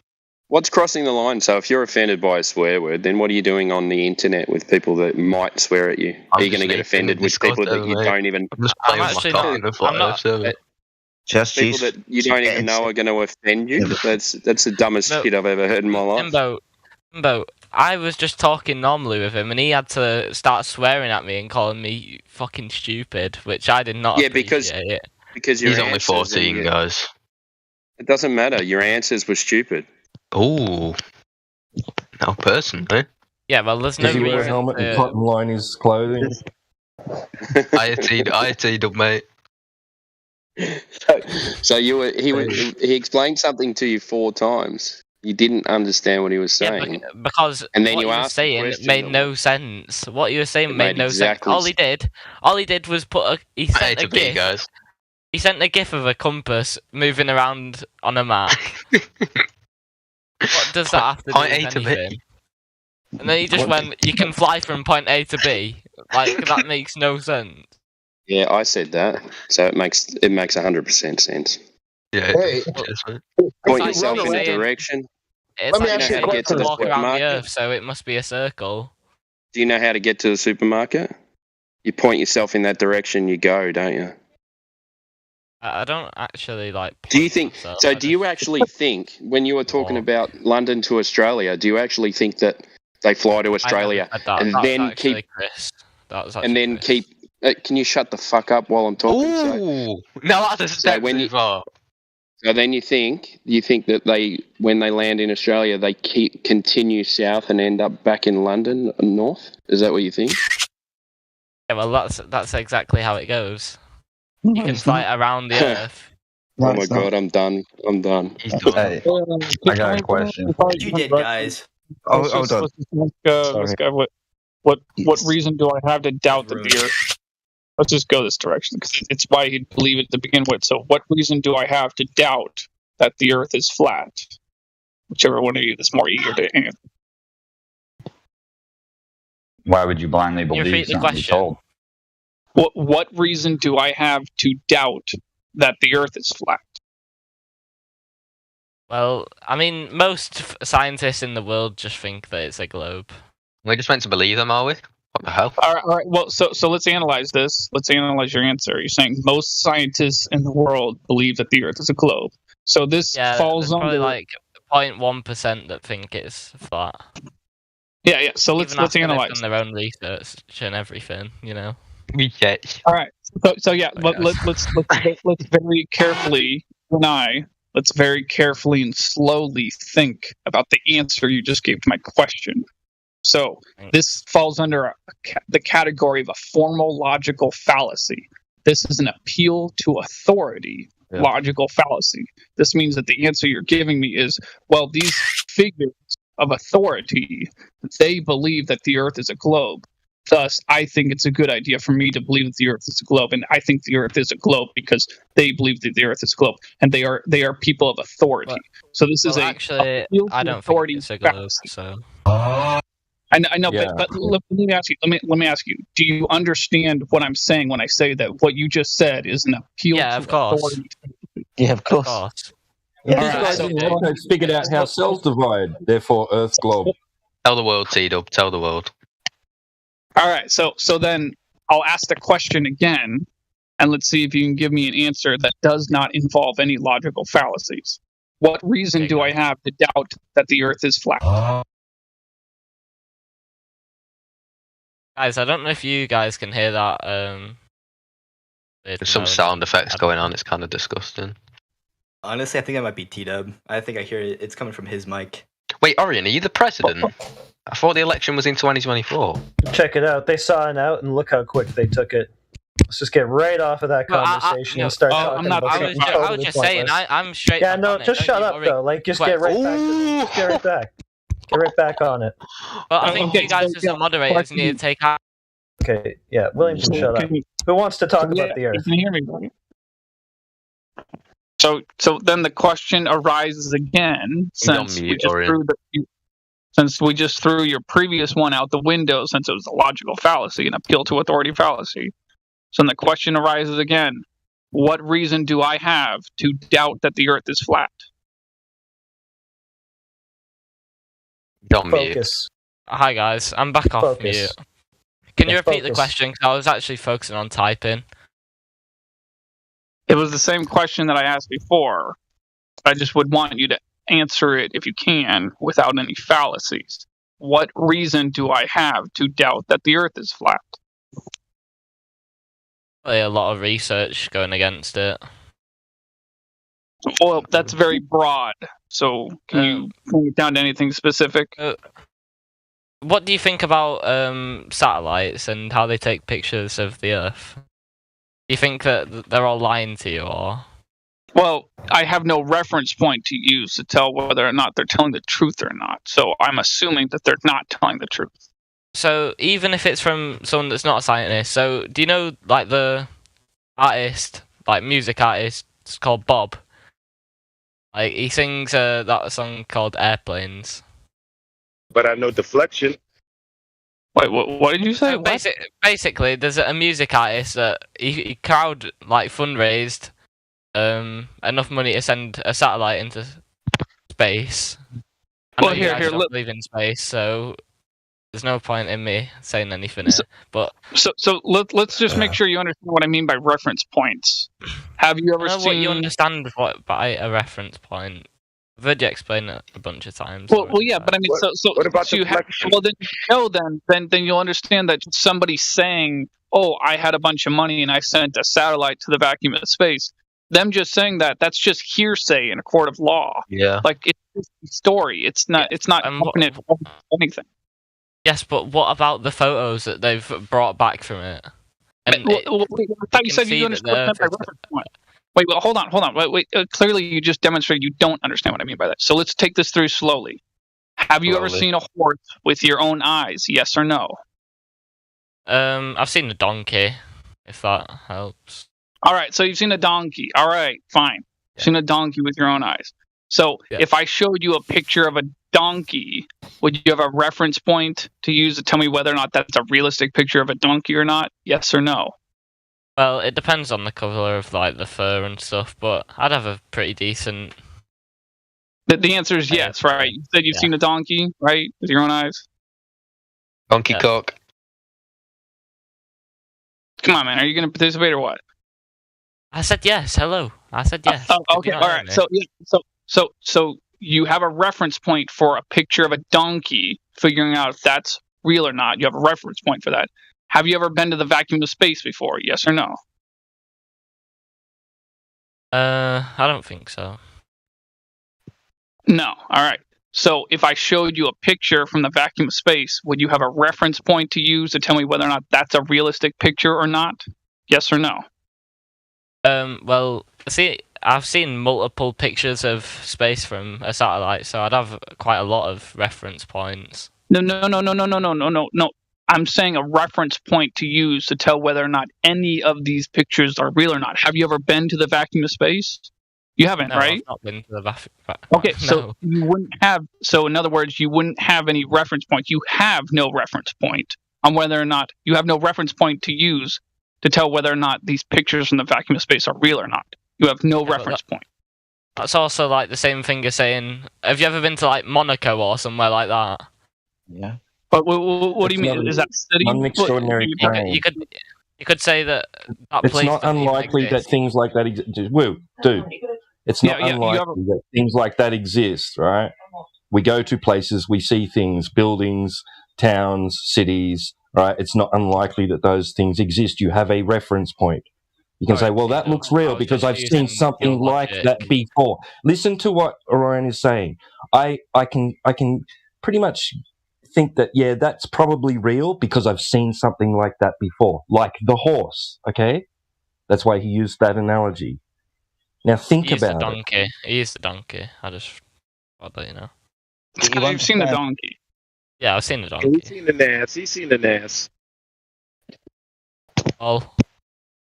Okay, so have you so that place that you mentioned, is that a city? Monaco. Yeah, I forget exactly. Is that a country, a city? I forget. It's a country. All right, it's a country. All right, so have you ever been to a country? Yes or no? Yeah. All right, so do you have a reference point to use to tell whether or not, a picture of a country is realistic or not? Well, I think it's kind of different. It's like if you but I'm just talking about the landscape. Just the hills, like a picture of some hills in the country that you're in, or a picture of the hills of that country. Like you have a reference point to tell whether or not a picture of some place here on the surface of the earth, could potentially exist. What I'm trying to say is you have no logical reason to doubt that it exists. Is what I guess I should be saying. Sure, but the thing is that Monaco doesn't really have any hills because it's No, a really the small point. The country. point is these are ordinary claims. So picture of donkey, picture of apple, picture of place, picture of hills become ordinary claims. This vacuum of space is an extraordinary claim. So you've got no reference point to it. They've just got pictures. They're not common pictures. It's an extraordinary claim. Now, the claim is these are pictures from the vacuum of space. Well, that's going to require a demonstration that goes against laws of nature. But still, you don't have a reference frame because you haven't been to space. Well, I've not been to Monaco, but I still know that it exists. That's an ordinary claim. Hold on. That's because people live there. Ordinary claim. Space, vacuum of, where people aren't. Extraordinary claim. Bottom of the sea. Extraordinary claim. Up there in the sky. Go on. Sorry. Oh, wait. I just want to point out something. So, do you live in a country? Yes or no? Yeah, I do live in a country. All right, and you're saying, oh well, I've never seen this country over here with my own eyes, so I wouldn't have any reference point to use to tell me whether or not it's a realistic picture of that country or not. But you live in a country, so seeing a we all live picture on a of a planet. country. We all live on a planet, but you never know. All the other planets might be fake. Do you get what I mean? That's the same logic as you're You using. can't go off on a tangent. I'm just pointing out that you're misunderstanding, or at least it seems like you may not be entirely grasping what we mean by reference point, because there's no, like, you have a reference point to see what the landscape of a country looks like. Even if one looked quite different from your country, it would be similar enough, for you to have it at least a reference point to say, like, oh yeah, that's a landscape. That's a photograph of a landscape. I've seen a landscape before, like So I'm just saying, try to grasp what we mean by reference point. Okay, sorry guys. Do you understand what verification means? Yep. Awesome. So it comes at the end of the scientific. Your mic's cut out. I can't tell what you're saying.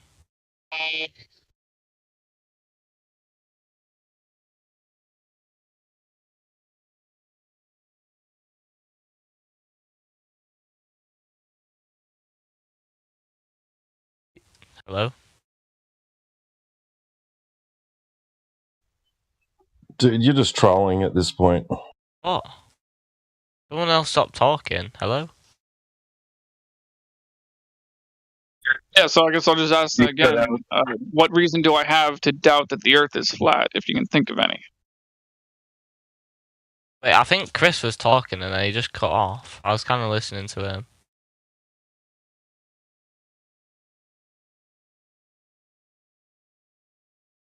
Well, he's not saying anything now, so... Oh, okay. So what reason do I have to doubt that the Earth is flat, if you can think of a good reason? By the way, I want a good reason if you got one. Probably that you can walk around the Earth and stuff. Well, yeah, but you mean like east to west, right? Not this again. Fucking hell. Sorry, Timbo. If you want to talk about something else, I'm glad to go back on mute, guys. Well, here, let me ask you this then. Yeah, so back to my dining room table. If I suspected that the surface of my dining room table was curving, let's say I wanted to take a yardstick and push it up against the surface of my dining room table, and I did that. And, and let's say I detected no curvature or whatever, because, it's flat. Is this a direct measurement of the surface of my dining room table? Yes or no? Wait, I'm really confused what a yardstick is. Oh, a meter stick. Alright. Straight edge, meter stick. A ruler. A ruler. Okay. Alright. So I'm taking this ruler or this meter stick or whatever, and I'm pushing up against the surface of my dining room table to see if I can detect curvature on the surface of my dining room table. Now, this is a direct measurement, correct? Yep. All right. And this is the most reliable way to know whether or not the surface of my dining room table is curved or not, correct? Sure. All right. Yeah, direct measurement would be the most reliable way. So then the question arises, has anyone ever directly measured the surface of the Earth and detected curvature with a straight edge? I probably doubt it, but... Well, just keep in I doubt mind... anyone's measured it. Well, yeah, but I mean, that's just it. You see, none of us in here are really opposed to the idea of the Earth being a ball spinning in the vacuum of space. We just don't want to blindly believe it like sheep or whatever, cattle or whatever. And we would want to know it, not believe it. But the only way that we can know it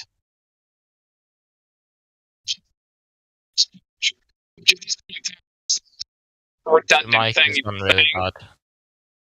Is there any chance you can repeat that? Your mic's just gone really bad for me. I don't know if that's the same for anyone else, but... Maybe it's far from it. Can you hear me now? Yeah. Oh yeah, so I was just saying, none of us in here are opposed to the idea of the Earth being a ball. We just don't want to blindly believe it. If anyone could ever directly measure an arc segment of the surface of the Earth via direct measurement, demonstrating with absolute definity that the Earth is curving, we would love to see that. But it's kind of redundant, even saying that up to this point, because we have long-range observations that falsify the radius. So we kind of already know that it's not the ball they described to begin with. But, I'm just saying it's not like we're against empirical evidence. That's what I'm saying. Yeah. I'm really sorry to take you off topic, but in Egypt, yeah, the pyramids. I'm pretty sure they made it so it's in proportion to the Earth's measurements. I don't know. There's a lot of measurements with inside the pyramid. There's loads. You can, if you want to extrapolate spherical geometry, to turn it into a ball if you want. But it's not proof that the Earth is a sphere. Yeah, I was just wondering about that.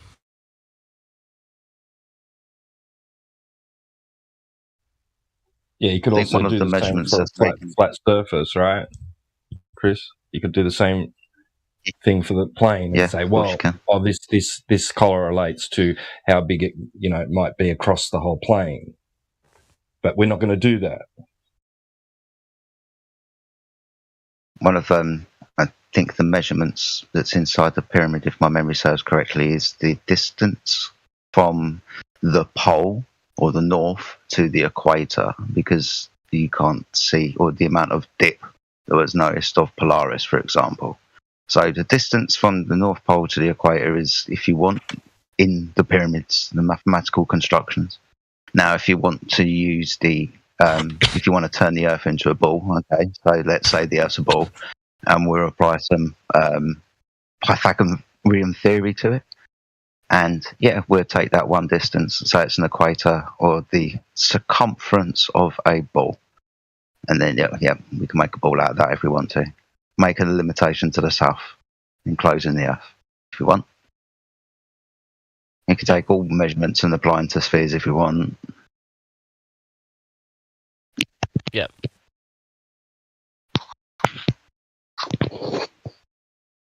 It's interesting to point out ancient civilizations just quickly. Yeah, all flat. All kinds of mapping of stars required the Earth to be flat to begin with.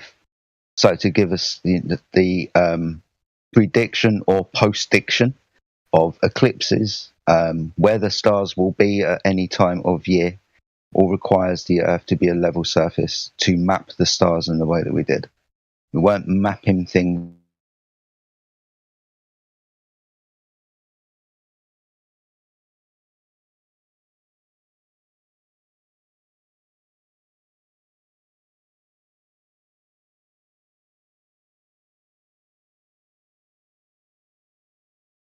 Your mic's cut out again. I'm sorry to end our conversation here, but I've actually got to go off because I have to do my homework, guys. I hope you all have a lovely rest of your night. You take care. You too. See you later.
What the heck? Dead air dude here. What happened? Where'd we go?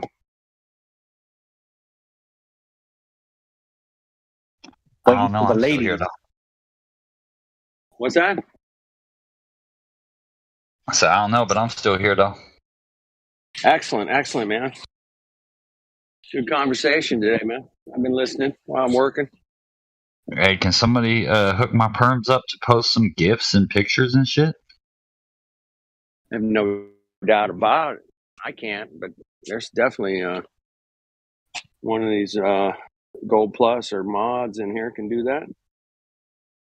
Yeah. Hook it up. Cool, man. Hook him up. What's your name? I'm on my phone. I can't see anybody. Who's this? I'm a NFTKyle.eth. NFT. Do you make NFTs or you just buy them, sell them? Mainly just buy and sell, but I have a small photography collection too. Cool, man. Yeah, we had a couple people in here doing that. Some of them sold some stuff. I got one guy I used to hang out with a lot more, but yeah, he was buying up some of the very first Topps baseball NFTs, and apparently they went up pretty quickly in value. But he was buying some. I guess he bought them unopened or sealed or something. There was some kind of. He was probably doing like NBA Top Shot. Yeah, it was like I don't know if it was some of those that were like unopened or sealed. He called them, I think.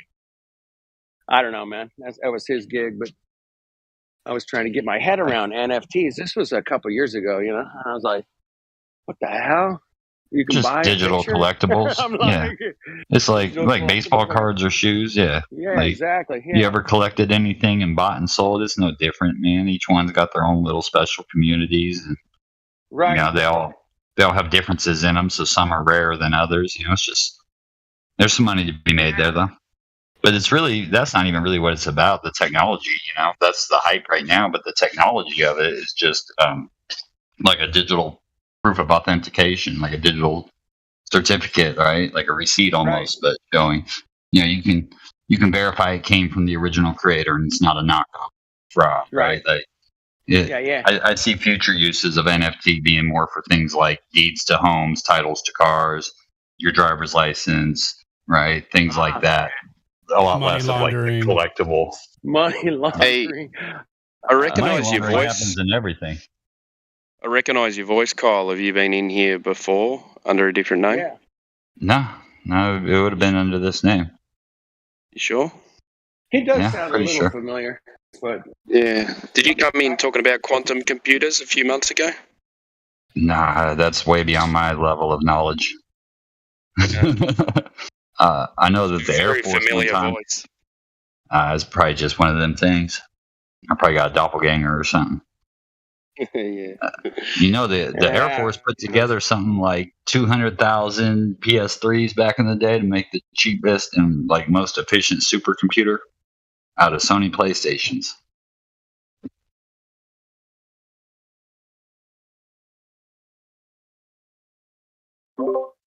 Wait, what?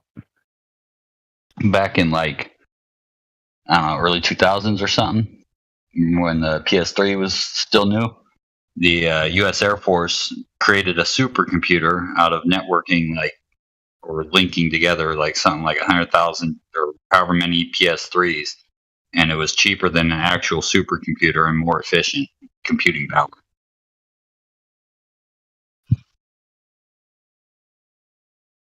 Interesting.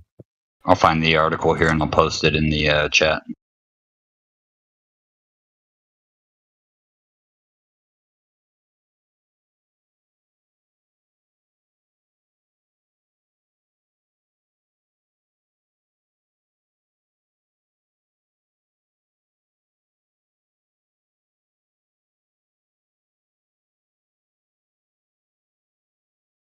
What happened to these kids that were around? Came back and they seem to have all disappeared. Mercilessly.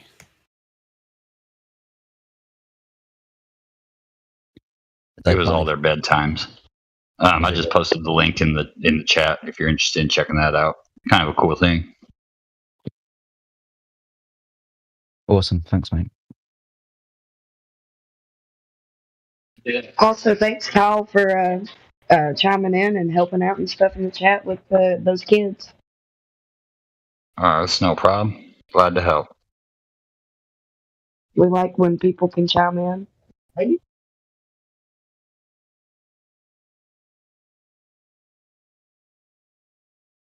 What's up, Flat Earth dude?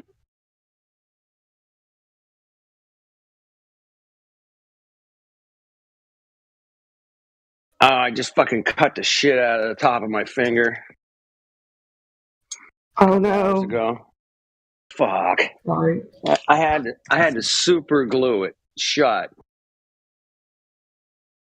and then I got a little butterfly around it, and then wrapped it up again with another Band-Aid around that, so I can continue to work. Shit. Anyway, if I'm roboting, let me know. You're doing good. Sound good. All right. Sometimes when I'm in my shop, man, it robots out. Sometimes. Sorry you cut the tip of your finger off. That sucks. Well, I just ripped it like from the nail, like half of my finger, or just like the whole skin was pulled back and shit. Oh no! I'm trying to wiggle it around and try to line it up when I super glued it, so I get a nice clean line, you know. So my scar won't be too bad, but hopefully it'll be all right. We'll see in about a week. But I cleaned the shit out of it with alcohol and hydrogen peroxide, and then I super glued it shut. Hopefully I'll be all right. Anyway, that's how they invented super glue. Is for stitches. If you guys knew that. Makes sense. What was that? So it makes sense because it definitely it's very adhesive to skin. Yep, that's real adhesive to skin. Yeah, big time. What a mess. Yeah, half my workbench looks like a fucking operating table right now. I got Band-Aids and bloody rags everywhere. What a mess.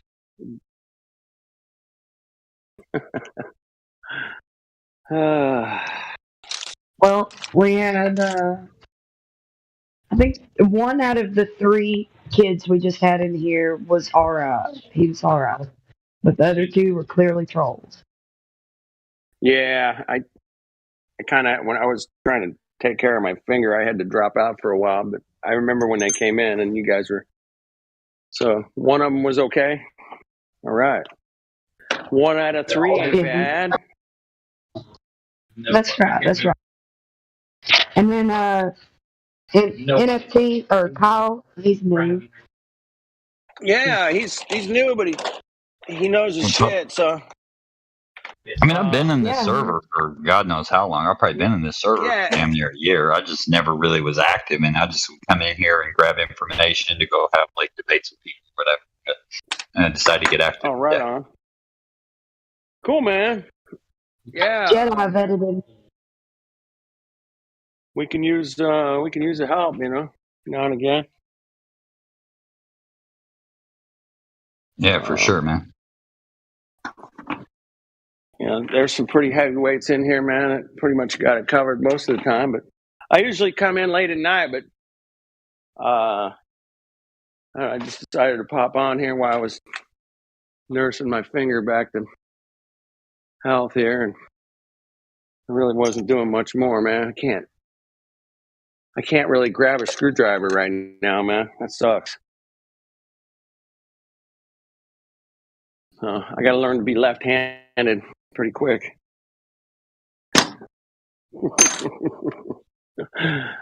I'm pretty good with my left, but Anyway. Like ambidextrous good? Yeah, especially with a screwdriver. I can do it pretty good, but anyway, I need to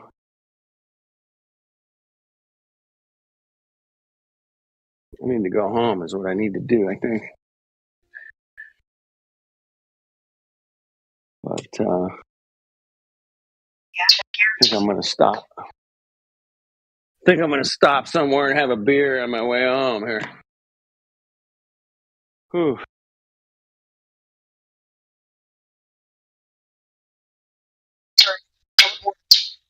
Beer too. Yeah. Oh.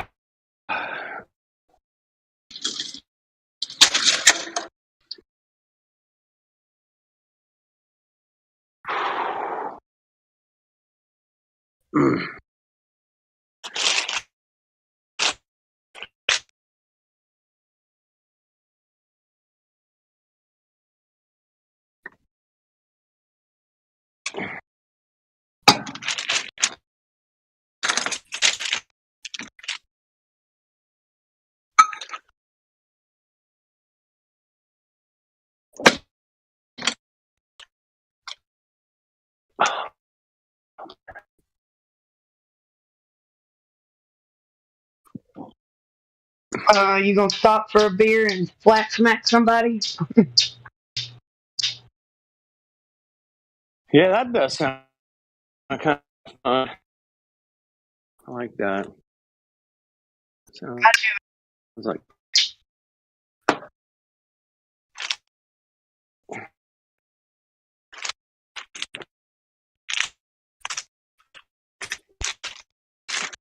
It's one of your things today, Flat Earth dude. It's like the Earth is just right outside. Why don't you just go check it out? I heard you. All right.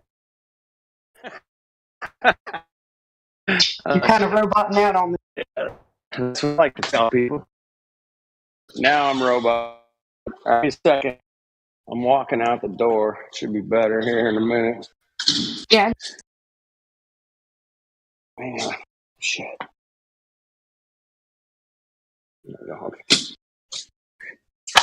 Is that better? Yeah. Well, Yeah.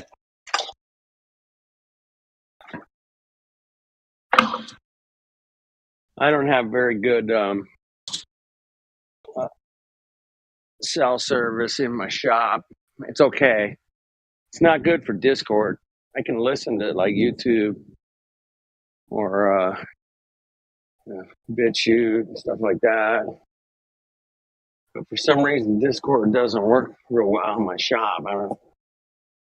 It's weird. What's up, Tom? All right, I gotta mute up. I got a buddy out here in the parking lot. How you doing, man? You good? Yeah. hey, you didn't mute up, Flat Earth dude. I know. I'm getting there. Oh, okay. Hang on. Okay. I didn't want you to talk to yourself.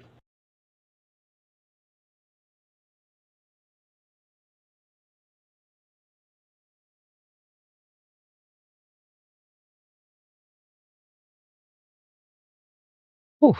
Is there anybody new around, Kim? Do you see anyone?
I'm gonna jump off here for a little bit and maybe back later. You guys all have a good one. See, Tim. It's not even worth talking about that last conversation, is it? Like, I enjoy having a recap after when someone's come on and been pretty genuine about it, but kind of not really worth talking about trolleys, is it?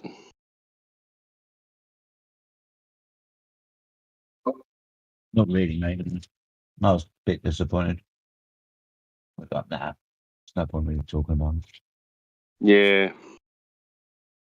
Just, you just want genuine conversation. If they're making a mistake in what they're thinking genuinely, you can have the patience with them and go through it with them 4 or 5 times, but if they're just, you explain something to them in a sentence and then they go off on something that you've said in that sentence, which is totally off topic from the sentence, you just go, fuck, man.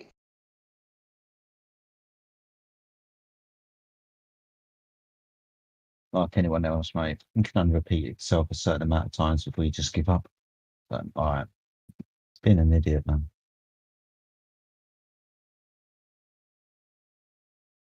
Yeah, once he said you can fly, you just keep flying from Australia and end back up in London, south. I went, okay, that's it. I'm done.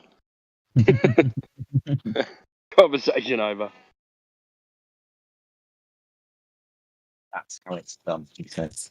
Uh-huh. So you fly from London Heathrow to Sydney, and then when you want to come home, you go over the South Pole. That's how it's done, is it? And that's where they go. Uh-huh. That doesn't even make sense on a ball. Because then you'd have to go maybe 2 times the distance. Yeah. Like, the Earth has to be a ball so we can get places. Basically, what people say. If you can't understand point A to point B, then you're fucked.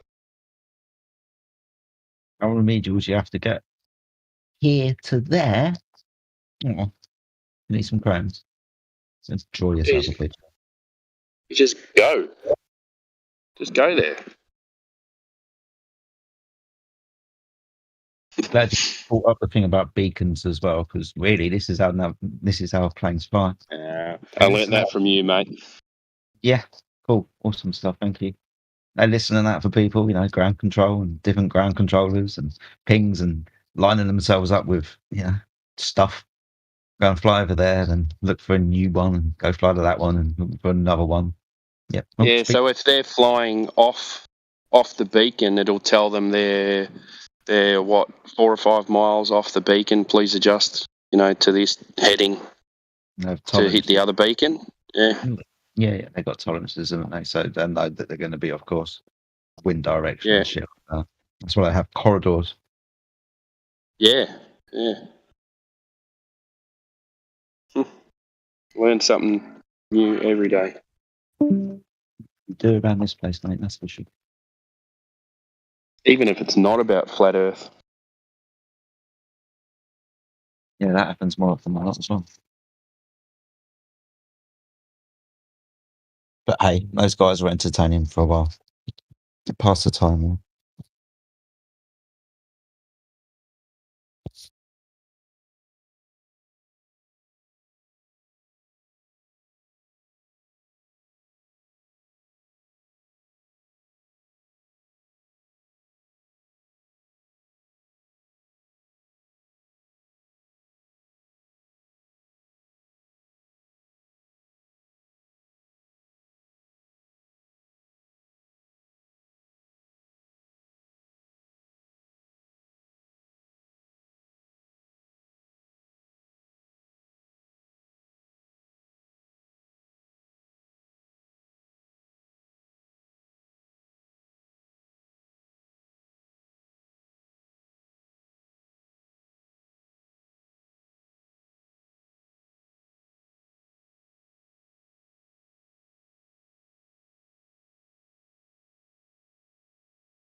Anybody seen the moon last couple nights?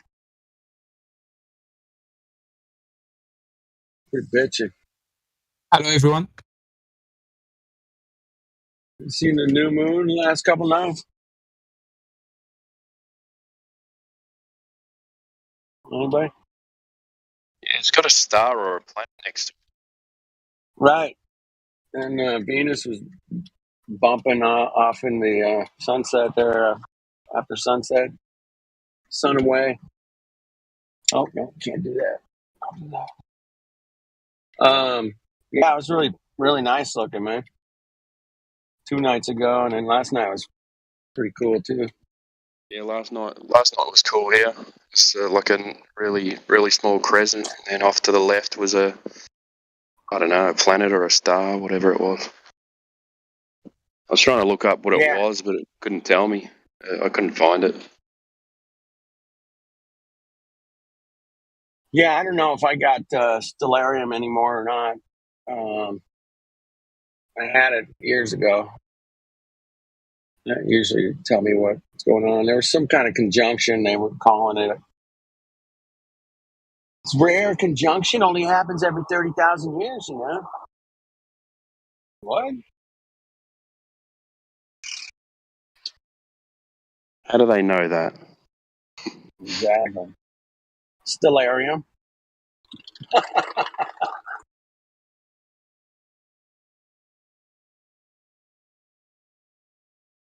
Yeah, that program run, man, that's really hard on the computers. I remember that thing was hogging up my computer, man. I'm like, this thing is wicked, man.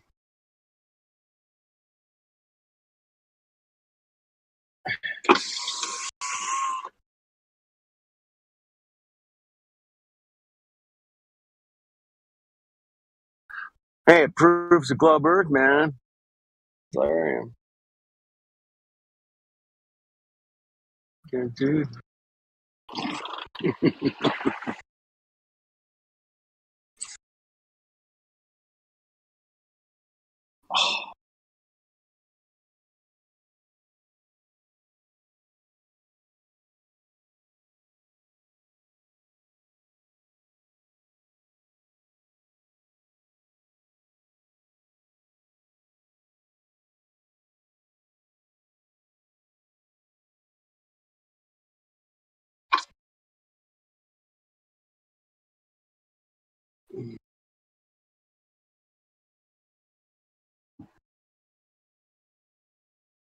Where you going? Okay.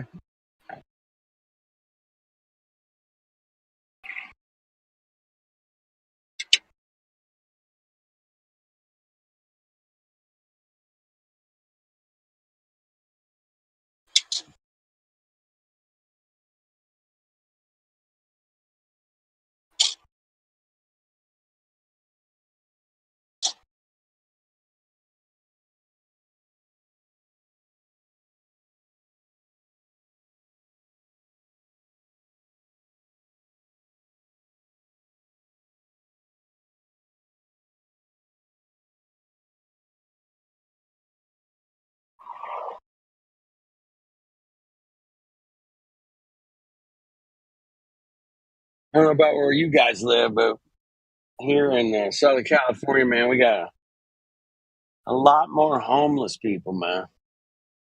Like little old ladies, and old men, and young people, and it's pretty bad, man. Um, big. I'm always getting hit up here and there now, gas stations and shit. Like, hey, you got any money, Rob?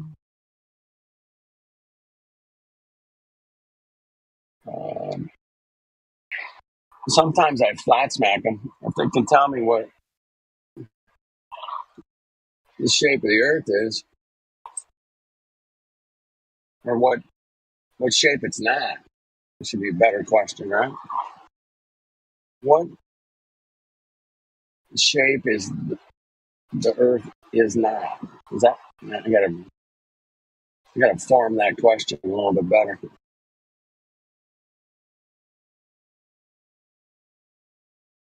Because flat's not a shape, man.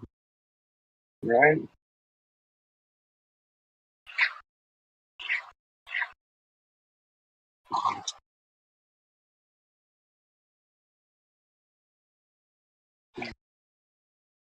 What's going on, Flat Earth Professor? Just driving home from the shop. Stop and have a beer or two, and I kind of fucked my finger up, so What'd you cutting do? out early. The drill, man, got Gotcha. caught on a piece of, and it slammed my finger and then kind of tore the top of my finger up pretty good, man. Yeah, it's fucked up. Yeah, I got mine stuck in a sander one time. Oh yeah, those are fun. No, but I was just thinking that's a good idea for, because I always kind of pass by some of the homeless and they're like, hey, you got any money? And be like, yeah, I do, if you can answer this one question. Yeah, I've probably done it, I don't know, maybe 10, 15 times. I'm like, I don't know, I wanted to reform that question into like, can you tell me what the Earth is not fuck, I gotta think about it. What shape the Earth is not? Something like that.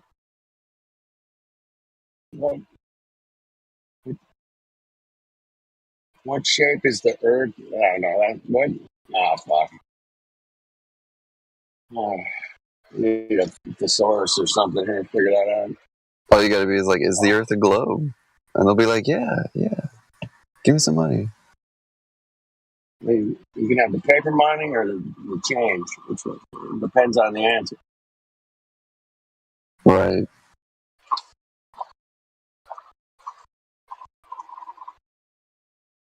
Well,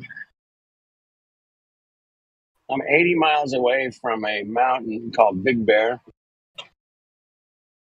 and it's covered in snow as far as I can see down the mountain. And I shouldn't be seeing a whole lot of it from where I'm at. Refraction. It should be behind a little bit of curve there. Refraction. So this new anti-flat earthers are all into this. It's the effects of the curvature. Yeah, what is that about? I'm like, I heard it yesterday, and somebody was talking about it earlier today, and I was like, really? They're going with that? Oh man, that's interesting. Yeah. It's like when they're trying to explain gravity. They're like, we don't know what it is, but we can explain the effects. The effects. Yeah. Yeah, I've been around and around with a few engineers. It's like, yeah, man, this thing you call gravity, you account for it using the downward acceleration of 32 feet per second, right? Yeah. Right. Yeah. It works every time, man. Guaranteed. Yep.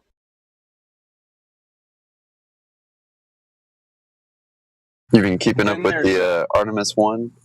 Going back to the moon?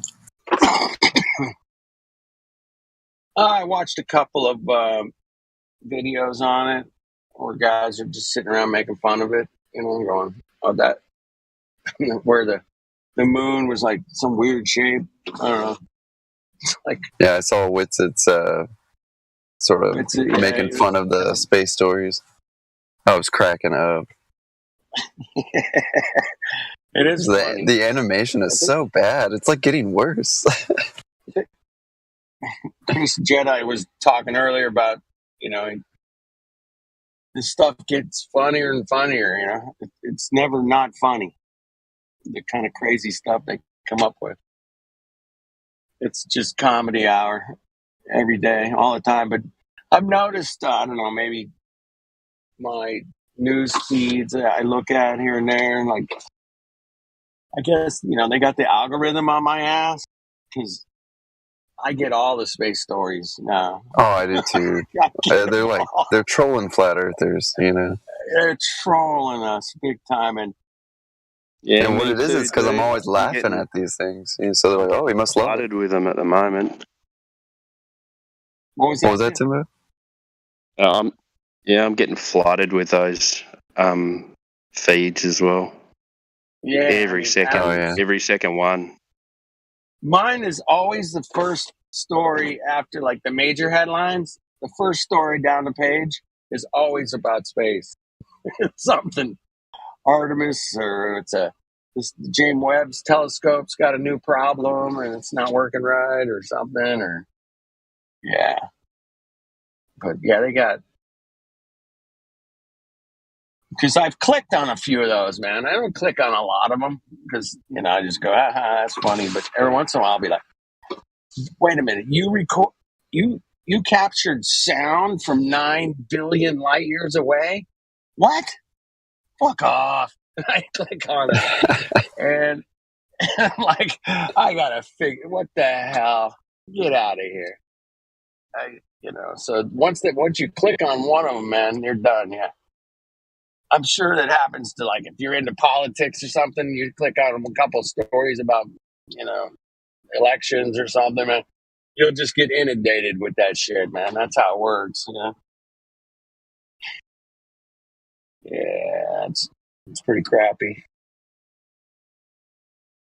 It's really great though, because if you read the comments, I'd say there's a growing number of flat earthers. Yeah, I don't do that enough. I probably should do that more often. Is check out the comments. Because I'll definitely throw my 2 bits in. Like when I see like a picture of a satellite and they go, "Oh, the Hubble's doing this," I'm like, "Who took that shot?" And everybody starts like questioning it. Like, you're a flat earther. I was like, all I said was, "Who took this shot?" That's all I said, man. Are you a flat earther? Yeah. Well, people ask me that too. Are you a flat earther? Because sometimes I talk about things in my classes, and they'll kind of step aside after class and be like, "Professor, are you a flat earther?" And I look at them real serious, like, "No, I'm actually a human." Yeah, I'm a human. I'm an earther for sure, guaranteed. I just go, we experience the same Earth. What more can I say? That's a good one. Because I make sure not to ever like actually say it. You know what I mean? Right. Yeah, you don't want. Because it's just one of those things that it could probably get you fired. Yeah, at least get you called out into the dean's office or some shit, right? Because it's almost like that. Even just being like, honestly, a creator believer. Like anybody who believes in God, even now in academia, is like under the gun. It's just kind of ridiculous. Like, God. Oh, but don't push your beliefs on anybody. Well, what the heck are you guys doing? Pushing this 99% reality virus. Right. Big Bang. Viruses. Yeah. Push.